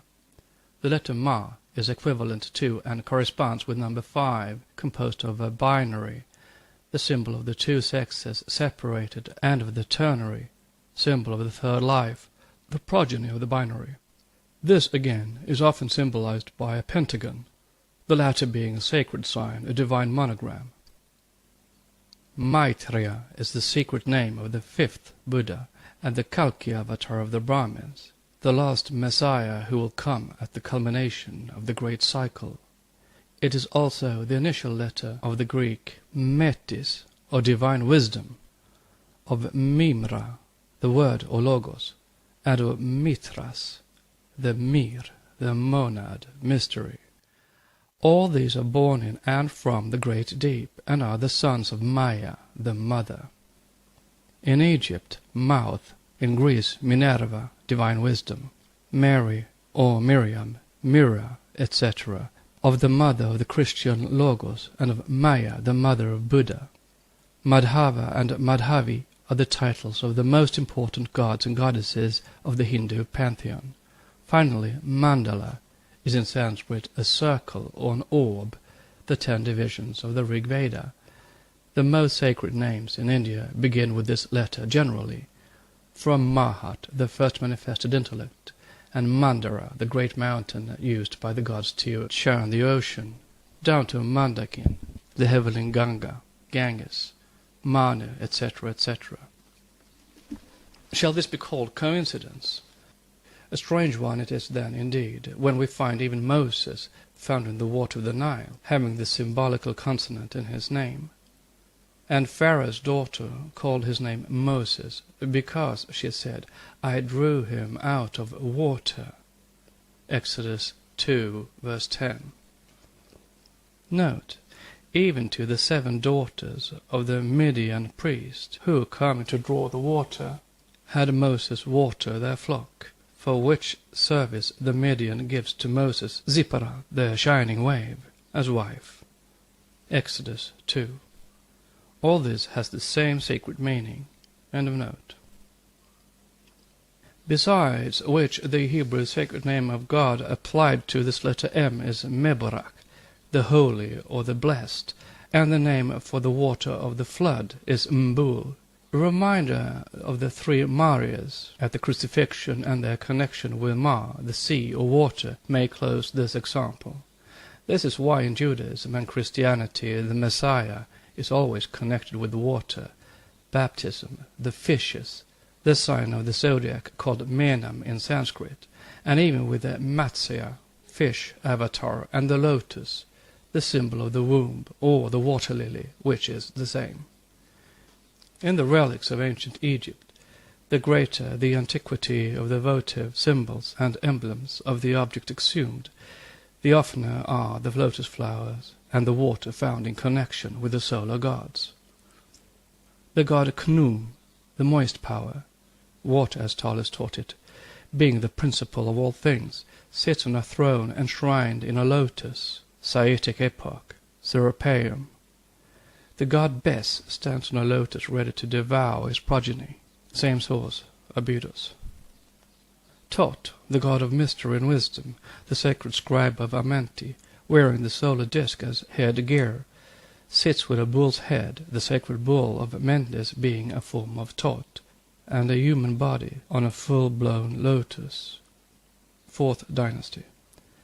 Finally, it is the goddess Hiket, under her shape of a frog, who rests on the lotus, thus showing her connection with water.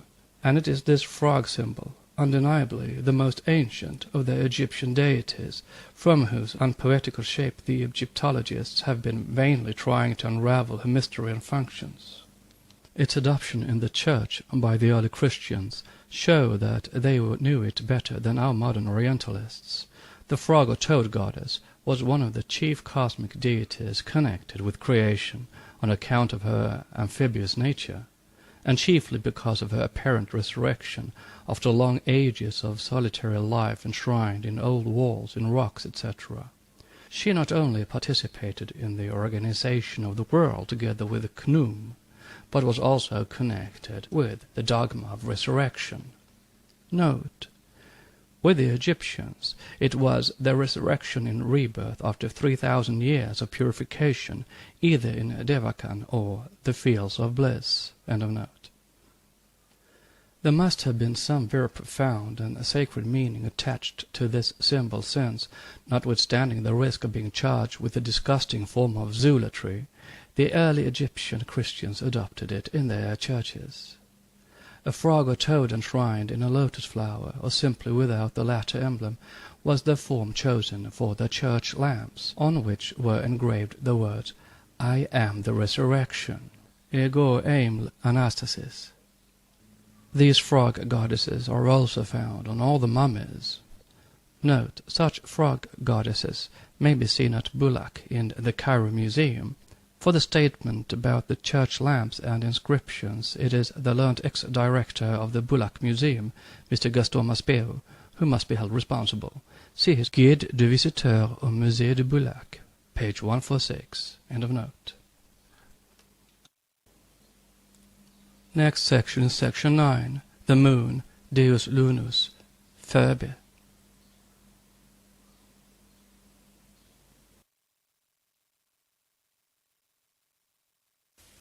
The Secret Doctrine by Helena Petrovna Blavatsky, a facsimile of the original edition of 1888, printed by the Cunningham Press, Alhambra, California. Part 2. The Evolution of Symbolism in its approximate order, with explanatory sections. Section 11. Demon est Deus in versus.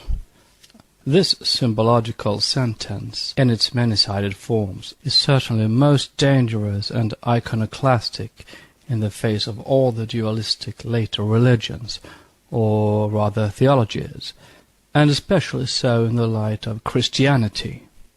Yet it is neither just nor correct to say that it is Christianity which has conceived and brought forth Satan.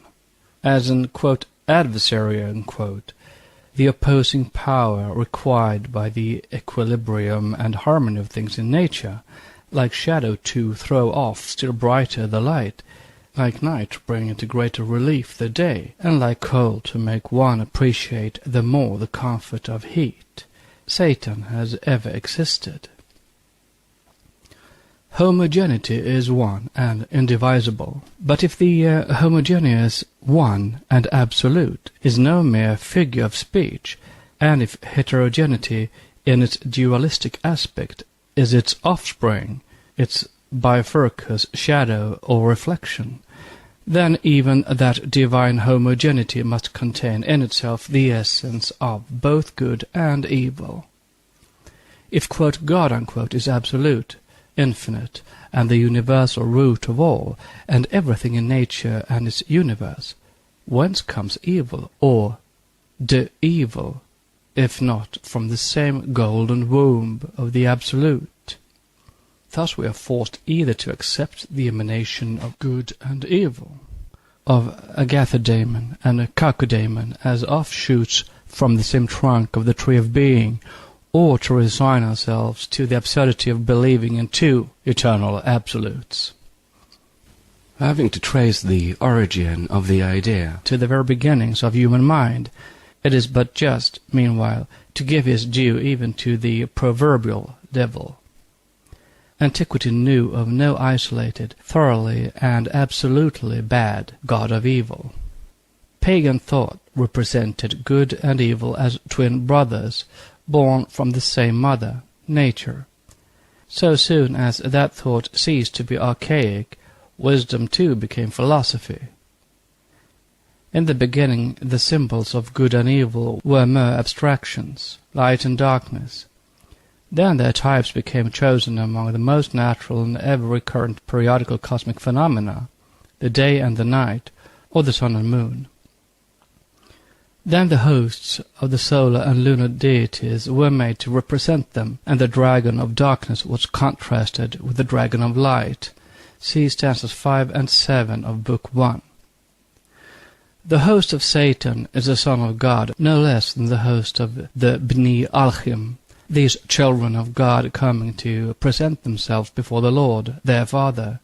See Job 2. The sons of God became the fallen angels only after perceiving that the daughters of men were fair. Genesis chapter 6.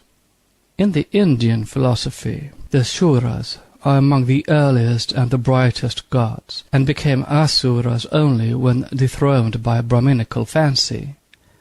Satan never assumed an anthropomorphic, individualized shape until the creation by man of a one living, personal God had been accomplished, and then merely as a matter of prime necessity. A screen was needed, a scapegoat to explain the cruelty, blunders, and but too evident injustice perpetrated by him for whom absolute perfection, mercy, and goodness were claimed. This was the first karmic effect of abandoning a philosophical and logical pantheism to build as a prop for lazy man, quote, a merciful Father in heaven, unquote, whose daily and hourly actions as natura naturans, the comely mother but stone cold, belie the assumption. This led to the primal twins, Osiris Typhon, Ormuzd Ahriman, and finally Cain Abel and the tutti quanti of contraries. Having commenced by being synonymous with nature, quote, God, unquote, the creator, ended by being made its author. Pascal settles the difficulty very cunningly. Nature has perfections in order to show that she is the image of God, and defects in order to show that she is only his image, he says.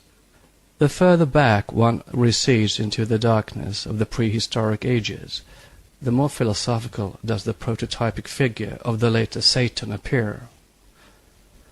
The first, quote, adversary, unquote, in individual human form that one meets with in the old Puranic literature is one of her greatest rishis and yogis, Narada, surnamed the Strife-maker, and he is a Brahmaputra, a son of Brahma the male. But of him later on. Who the great deceiver really is, one can ascertain by searching for him with open eyes and an unprejudiced mind in every old cosmogony and scripture. It is the anthropomorphized demiurge, the creator of heaven and earth when separated from the collective hosts of his fellow creators, whom, so to speak, he represents and synthesizes. It is now the god of theologies. The thought is father to the wish. Once upon a time a philosophical symbol left to perverse human fancy, afterwards fashioned into a fiendish, deceiving, cunning, and jealous god. Dragons and other fallen angels being described in other parts of this work, a few words upon the much slandered Satan will be sufficient. That which the student will do well to remember is that, with every people except the Christian nations, the devil is to this day no worse an entity than the opposite aspect in the dual nature of the so-called Creator. This is only natural. One cannot claim God as the synthesis of the whole universe, as omnipresent and omniscient and infinite, and then divorce him from evil. As there is far more evil than good in the world, it follows on logical grounds that either God must include evil, or stand as the direct cause of it, or else surrender his claims to absoluteness.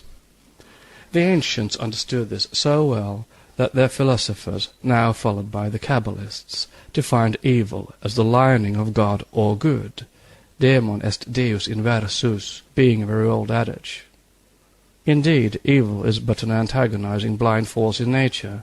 It is reaction, opposition, and contrast.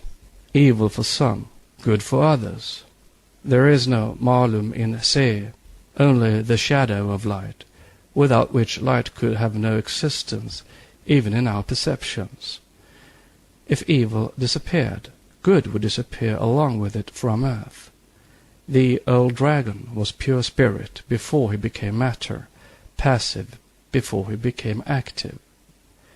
In the Syro-Chaldean magic, both Ophis and Ophiomorphos are joined in the zodiac, at the sign of the androgyne Virgo Scorpio. Before its fall on earth, the quote, serpent unquote, was Ophis Christos, and after its fall it became Ophiomorphos Christos. Everywhere the speculations of the Kabbalists treat of evil as a force, which is antagonistic, but at the same time essential to good, as giving it vitality and existence, which it could never have otherwise.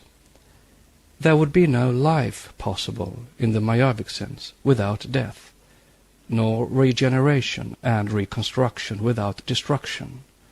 Plants would perish in eternal sunlight, and so would man, who would become an automaton without the exercise of his free will and aspirations after that sunlight, which would lose its being and value for him had he nothing but light. Good is infinite and eternal only in the eternally concealed from us, and this is why we imagine it eternal. On the manifested planes, one equilibrates the other. Few are those theists and believers in a personal God who do not make of Satan the shadow of God, or who, confounding both, do not believe that they have a right to pray to that idol, asking its help and protection for the exercise and impunity of their evil and cruel deeds. Lead us not into temptation is addressed daily to our Father which art in heaven, and not to the devil by millions of human Christian hearts. They do so, repeating the very words put in the mouth of their Saviour, and do not give one thought to the fact that their meaning is contradicted point-blank by James, the brother of the Lord. Let no man say, when he is tempted, I am tempted of God, for God cannot be tempted with evil, neither tempteth he any man. From James 1:13. Why then say that it is the devil who tempts us, when the Church teaches us on the authority of Christ that it is God who does so? Open any pious volume in which the word temptation is defined in its theological sense, and forthwith you find two definitions. 1. Those afflictions and troubles whereby God tries his people. 2. Those means and enticements which the devil makes use of to ensnare and allure mankind. St. James 1, verse 2, 12, and Matthew 6, verse 13. If accepted literally, the two teachings of Christ and James contradict each other, and what dogma can reconcile the two if the occult meaning is rejected? Between the alternative allurements, wise will be that philosopher who will be able to decide where God disappears to make room for the devil. Therefore, when we read that the devil is a liar and the father of it, that is, incarnate lie, and are told in the same breath that Satan, the devil, was a son of God and the most beautiful of his archangels, rather than believe that Father and Son are a gigantic, personified, and eternal lie, we prefer to turn to pantheism and to pagan philosophy for information. Once that the key to Genesis is in our hands, it is the scientific and symbolical Kabbalah which unveils the secret. The great serpent of the Garden of Eden and the Lord God are identical, and so are Jehovah and Cain one. That Cain who is referred to in theology as the murderer and the liar to God. Jehovah tempts the king of Israel to number the people, and Satan tempts him to do the same in another place. Jehovah turns into the fiery serpents to bite those he is displeased with, and Jehovah informs the brazen serpent that heals them. These short and seemingly contradictory statements in the Old Testament, contradictory because the two powers are separated instead of being regarded as the two faces of one and the same thing, are the echoes distorted out of recognition by esotericism and theology of the universal and philosophical dogmas in nature, so well understood by the primitive sages. We find the same groundwork in several personifications in the Puranas, only far more ample and philosophically suggestive. Thus, Pulastya, a son of God, one of the first progeny, is made the progenitor of demons, the Rakshasas, the tempters and the devourers of men. Pisaka, female demon, is a daughter of Daksha, a son of God too, and the mother of all the Pisakas, Padma Purana. The demons, so called in the Puranas, are very extraordinary devils when judged from the standpoint of European and Orthodox views about these creatures, since all of them, Danavas, Daityas, Pisakas, and the Rakshasas, are represented as extremely pious, following the precepts of the Vedas, some of them even being great yogis. But they oppose the clergy and ritualism, sacrifices and forms, just what the full-blown yogins do to this day in India, and are no less respected for it, though they are allowed to follow neither caste nor ritual. Hence all those Puranic giants and titans are called devils. The missionaries, ever on the watch to show, if they can, the Hindu traditions no better than a reflection of the Jewish Bible, have evolved a whole romance on the alleged identity of Pulastya with Cain, and of the Rakshasas with the Cainites, the accursed, the cause of the Noachian deluge. See the work of Abbe Guaresio, who, quote, etymologizes, unquote, Pulastya's name as meaning the rejected, hence Cain, if you please. Pulastya dwells in Kedara, he says, which means a dug-up place, a mine, and Cain is shown in tradition and the Bible as the first worker in metals and a miner thereof.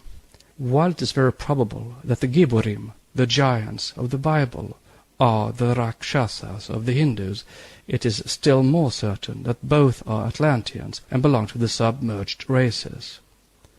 However it may be, no Satan could be more persistent in slandering his enemy or more spiteful in his hatred than the Christian theologians are in cursing him as the father of every evil. Compare their vituperations and opinions given about the devil with the philosophical views of the Puranic sages and their Christ-like mansuetude. When Parasara, whose father was devoured by Rakshasa, was preparing himself to destroy magically the whole race, his grandsire Vasishta says a few extremely suggestive words to him. He shows the irate sage, on his own confession, that there is evil and karma, but no evil spirits. Let thy wrath be appeased, he says. The Rakshasas are not culpable. Thy father's death was the work of karma. Anger is the passion of fools. It becometh not a wise man.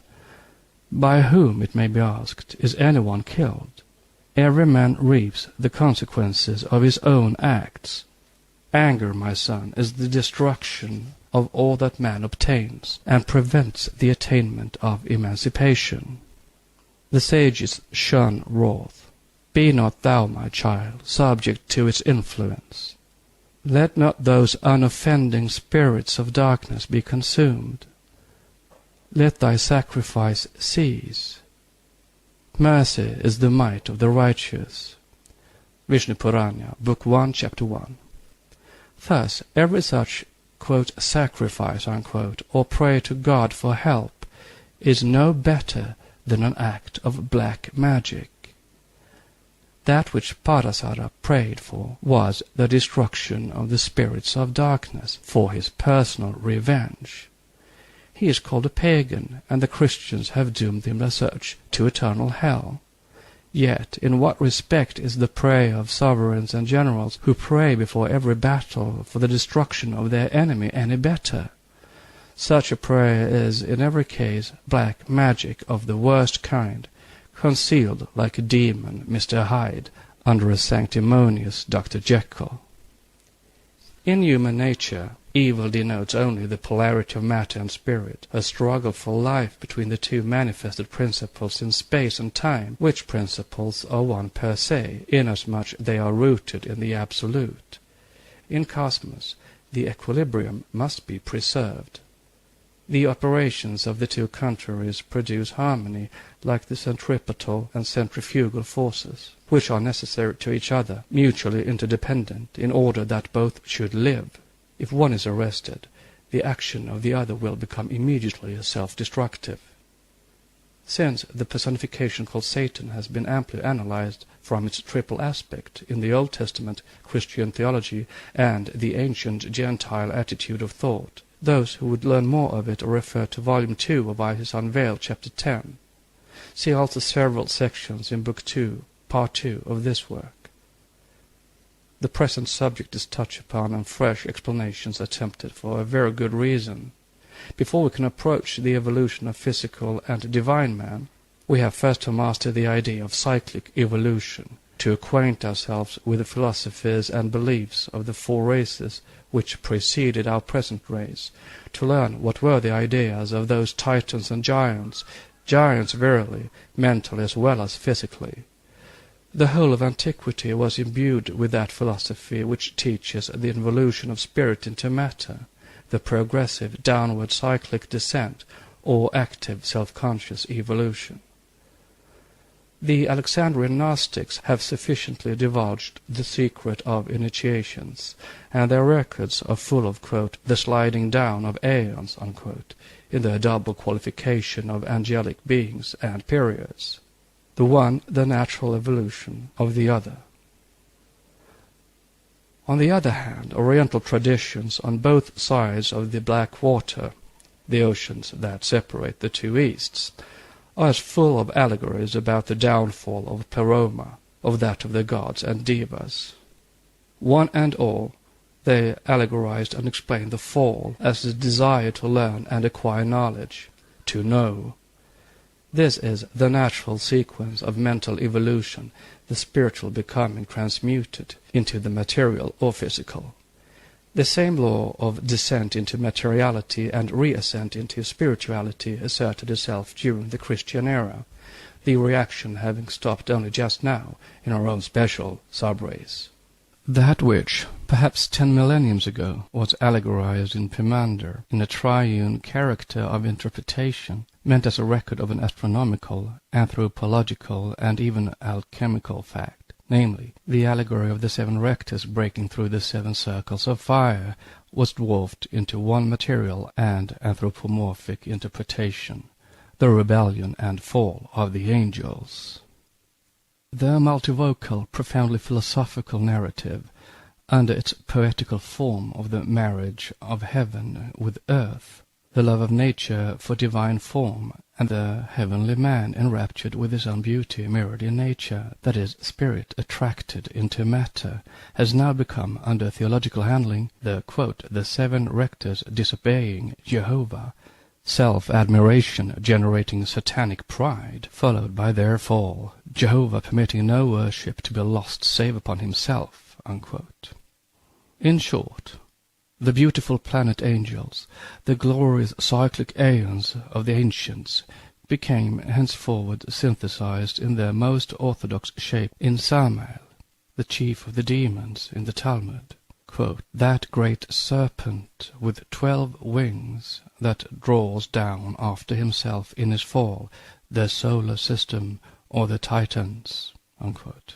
But Shkemal, the alter ego and the Sabaean type of Samael, meant, in its philosophical and esoteric aspect, the year, unquote, in its astrological evil aspect, its 12 months, or wings, of unavoidable evils in nature, and in esoteric theogony, see Trollson in Nabatean Agriculture, Volume 2, page 217, both Shkemal and Samael represented a particular divinity. With the Kabbalists, they are the spirit of the earth, the personal god that governs it, identical de facto with Jehovah. For the Talmudists admit themselves that Samael is a god name of one of the 7 Elohim. The Kabbalists, moreover, show the two, Shkemal and Samael, as a symbolical form of Saturn, Kronos, the 12 wings standing for the 12 months, and the symbol in its collectivity representing a racial cycle. Jehovah and Saturn are also glyphically identical. This leads, in its turn, to a very curious deduction from a Roman Catholic dogma.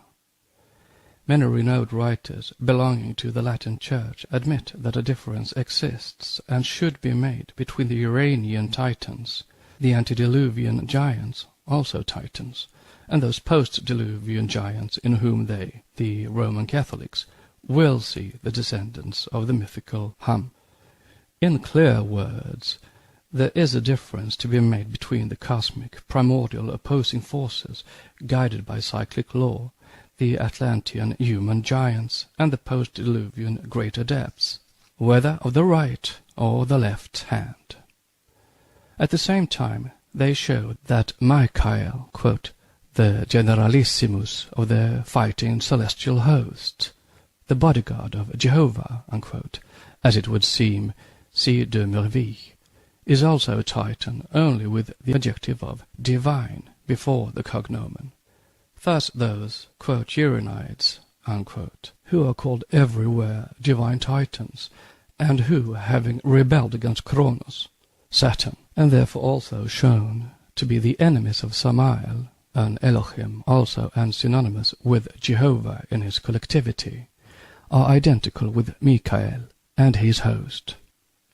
In short, the roles are reversed, all the combatants are confused, and no student is able to distinguish clearly which is which. Esoteric explanation may, however, bring some order into this confusion, in which Jehovah becomes Saturn, and Michael and his army, Satan and the rebellious angels, owing to the indiscreet endeavors of the 2 faithful zealots to see in every pagan god a devil. The true meaning is far more philosophical, and the legend of the first fall of the angels assumes a scientific coloring when correctly understood. Kronos stands for endless, hence immovable duration, without beginning, without an end, beyond divided time and beyond space. Those, quote, angels, unquote, genii or devas, who were born to act in space and time, that is, to break through the 7 circles of the super-spiritual planes into the phenomenal or circumscribed super-terrestrial regions, are said allegorically to have rebelled against Kronos and fought that then one living and highest god. In his turn, when Kronos is represented as mutilating Uranus, his father, the meaning of this mutilation is very simple. Absolute time is made to become the finite and the conditioned. A portion is robbed from the whole. thus showing that Saturn, the father of the gods, has been transformed from eternal duration into a limited period. Cronus cuts down with his scythe even the longest and to us seemingly endless cycles, yet for all that limited in eternity, and puts down with the same scythe the mightiest rebels. Nay, not one will escape the scythe of time. Praise the god or gods, or flout, one or both, and that scythe will not be made to tremble 1/1,000,000th of a second in its ascending or descending course. The Titans of Hesiod's Theogony were copied in Greece from the Suras and Asuras of India. These Hesiodic Titans, the Uranides, numbered once upon a time as only 6, having been recently discovered to be 7, the 7th being called Phoric, in an old fragment relating to the Greek myth. Thus their identity with the 7 rectors is fully demonstrated. The origin of the war in heaven and the fall has, in our mind, to be traced unavoidably to India, and perhaps far earlier than the Puranic accounts thereof. For Taramaya was in a later age, and there are 3 accounts, each of a distinct war, to be traced in almost every cosmogony. The first war happened in the night of time, between the gods, the Asuras, and lasted for the period of one divine year, unquote. Note, 1 day of Brahma lasting 4,320,000,000 years. Multiply this by 365. The Asuras here, no gods but demons, are still Suras, gods high in hierarchy than such secondary gods as are not even mentioned in the Vedas. The duration of the war shows its significance, and that they are only the personified cosmic powers. It is evidently for sectarian purposes and out of odium theologicum that the elusive form assumed by Vishnu Mayamura was attributed in later rearrangements of old texts to himself. He also fancied he found an allusion to Buddhism in Bhagavad Gita, whereas, as proven by K.T. Telank, he had only confused the Buddhists and the older Charvaka materialists. The version exists nowhere in other Puranas, if the inference does, as Professor Wilson claims, in the Vishnu Purana, the translation of which especially of Book 3, Chapter 18. Where the Reverend Orientalist arbitrarily introduces Buddha and shows him teaching Buddhism to Daityas, led to another, quote, great war, unquote, between himself and Colonel Fans Kennedy. The latter charged him publicly and willfully distorting Puranic texts. I affirm, wrote the Colonel at Bombay in 1840, that the Puranas do not contain what Professor Wilson has stated is contained in them.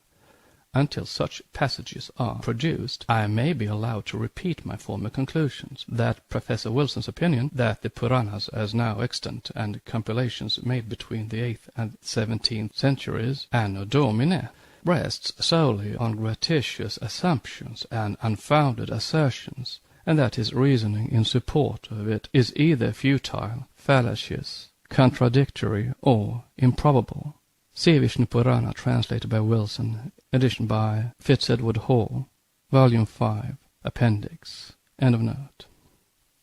On this occasion the deities were defeated by the Daityas, under the leadership of Hrada. After that, owing to a device of Vishnu, to whom the conquered gods applied for help, the latter defeated the Asuras. In the Vishnu Purana no interval is found between the 2 wars. In the esoteric doctrine, one war takes place before the building of the solar system, another on earth at the, quote, creation, unquote, of man, and a third, quote, war, unquote, is mentioned as taking place at the close of the 4th race, between its adepts and those of the 5th race, that is, between the initiates of the sacred island and the sorcerers of Atlantis. We shall notice the first contest as recounted by Parashara, while trying to separate the 2 accounts, purposely blended together. It is there stated that as the Daityas and Asuras were engaged in the duties of their respective orders, Varna, and followed the path prescribed by Holy Writ, practicing also religious penance, A queer employment for demons, if they are identical with our devils, as it is claimed. It was impossible for the gods to destroy them. The prayers addressed by the gods to Vishnu are curious as showing the ideas involved in an anthropomorphic deity.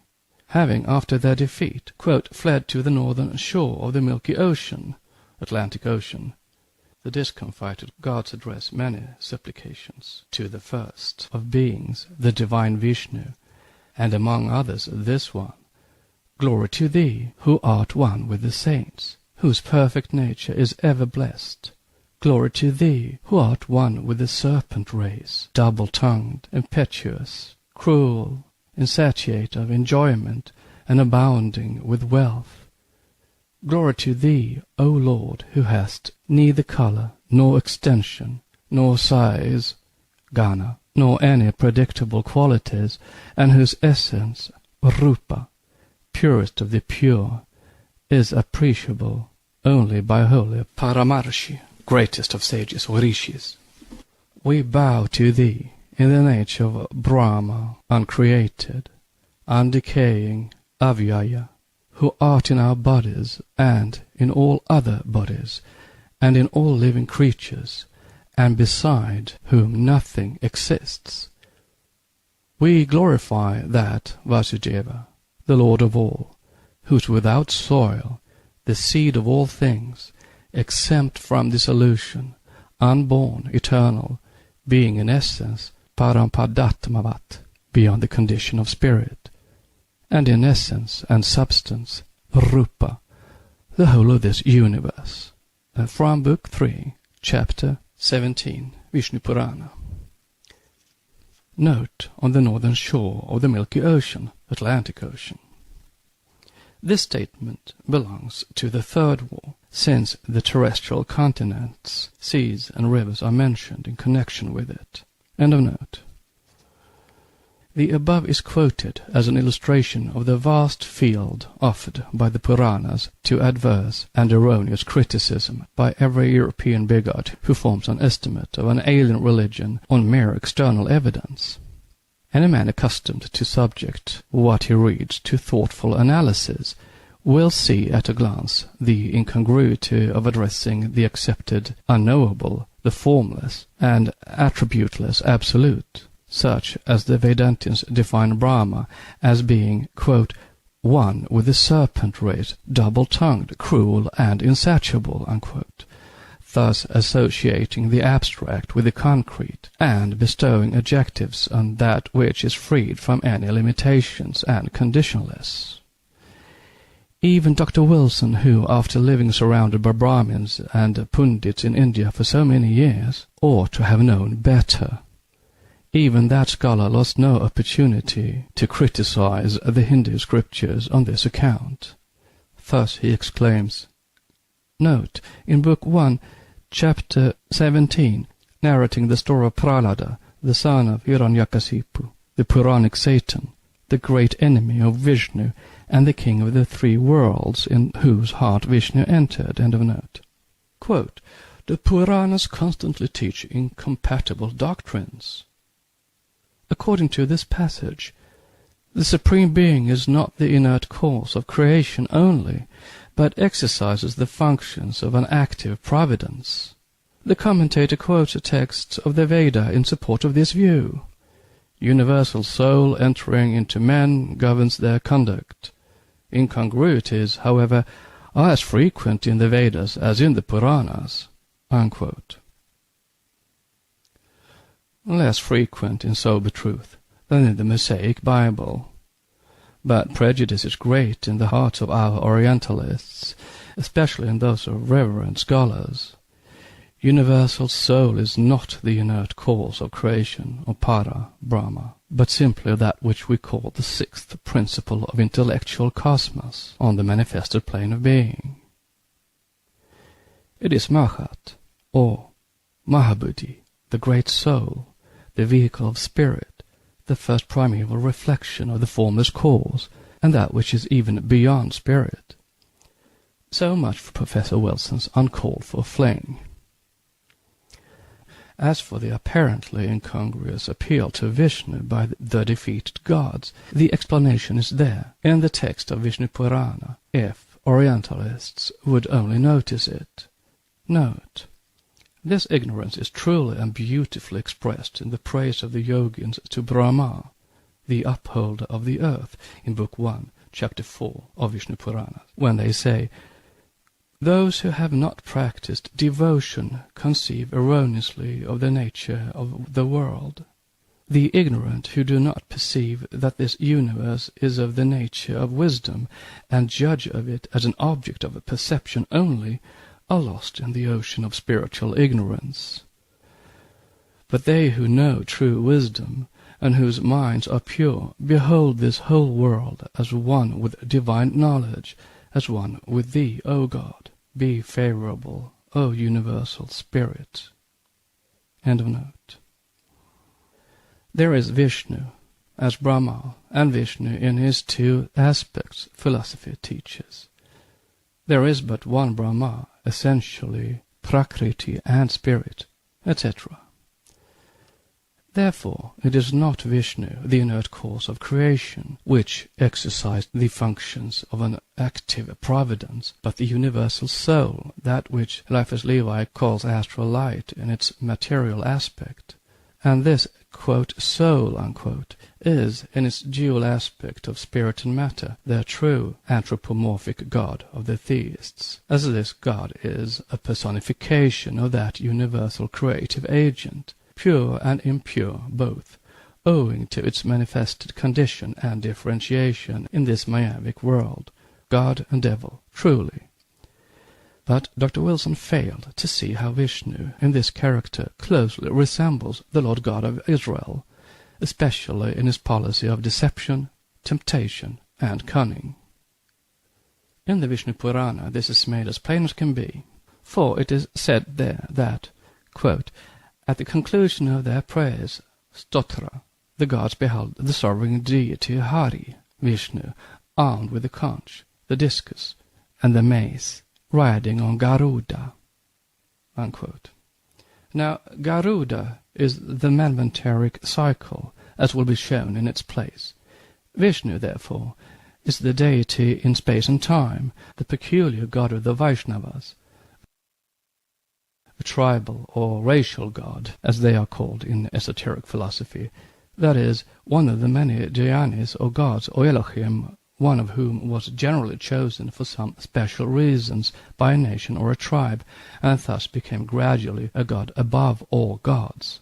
2 Chronicles, chapter 2, verse 5. The highest god as Jehovah, Osiris, Bel, or any other of the 7 regents.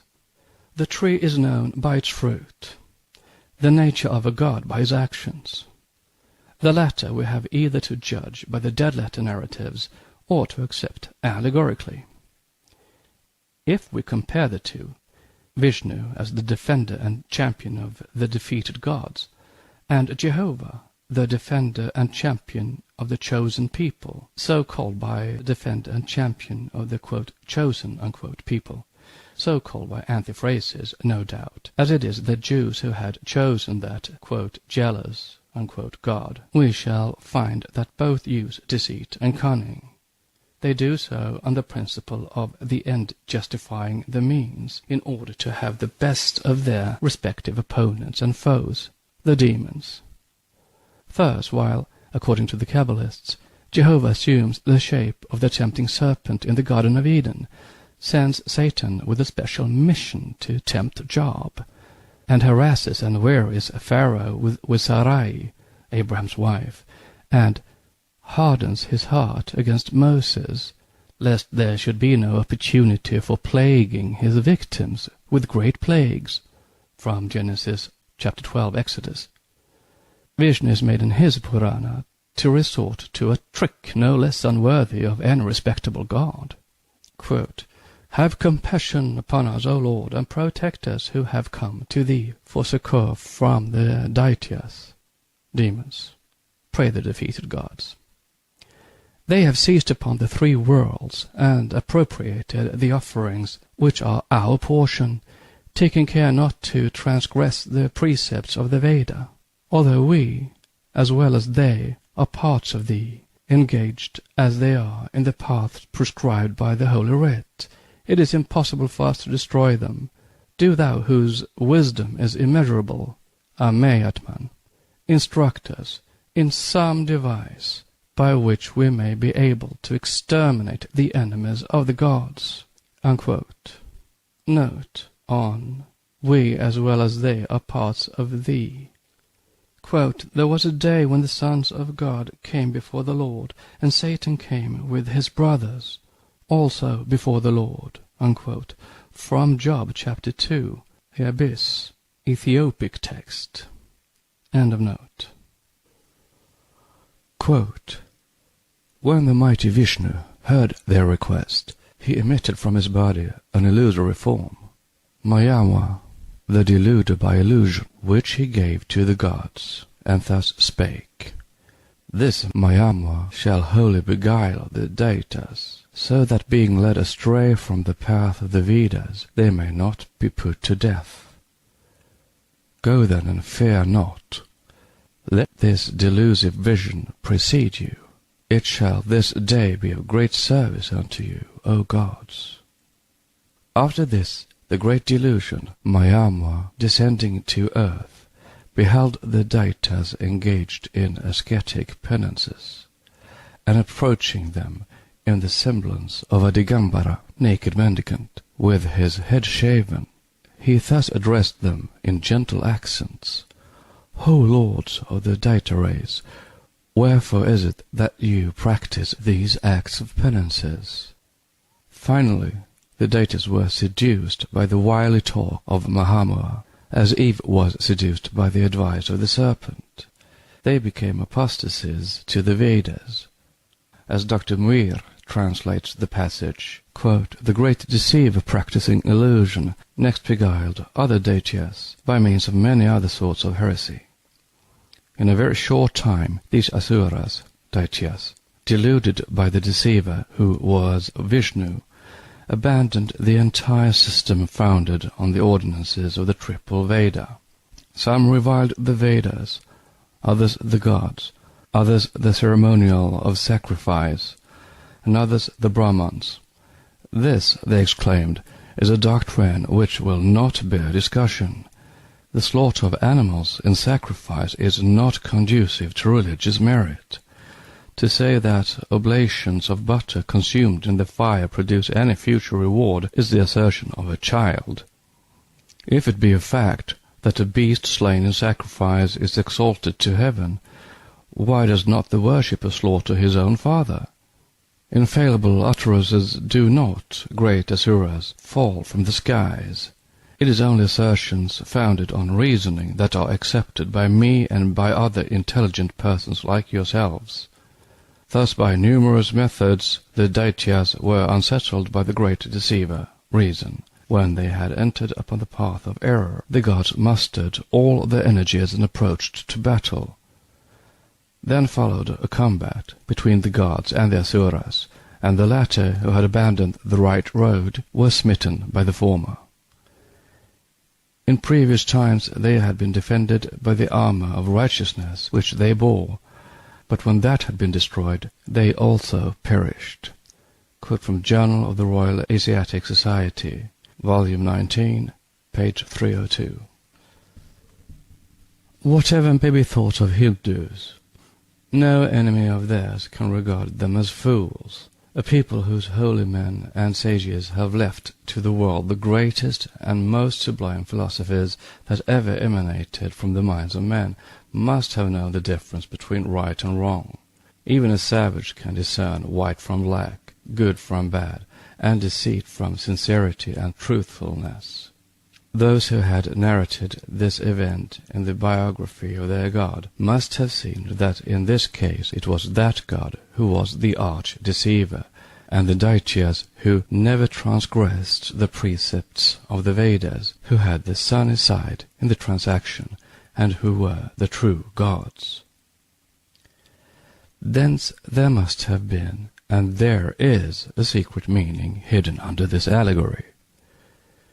In no class of society, in no nation, are deceit and craft considered as divine virtues, except perhaps in the clerical classes of theologians and modern Jesuitism.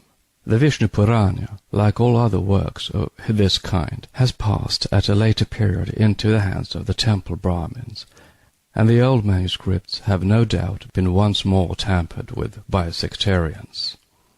Note in the Vishnu Purana.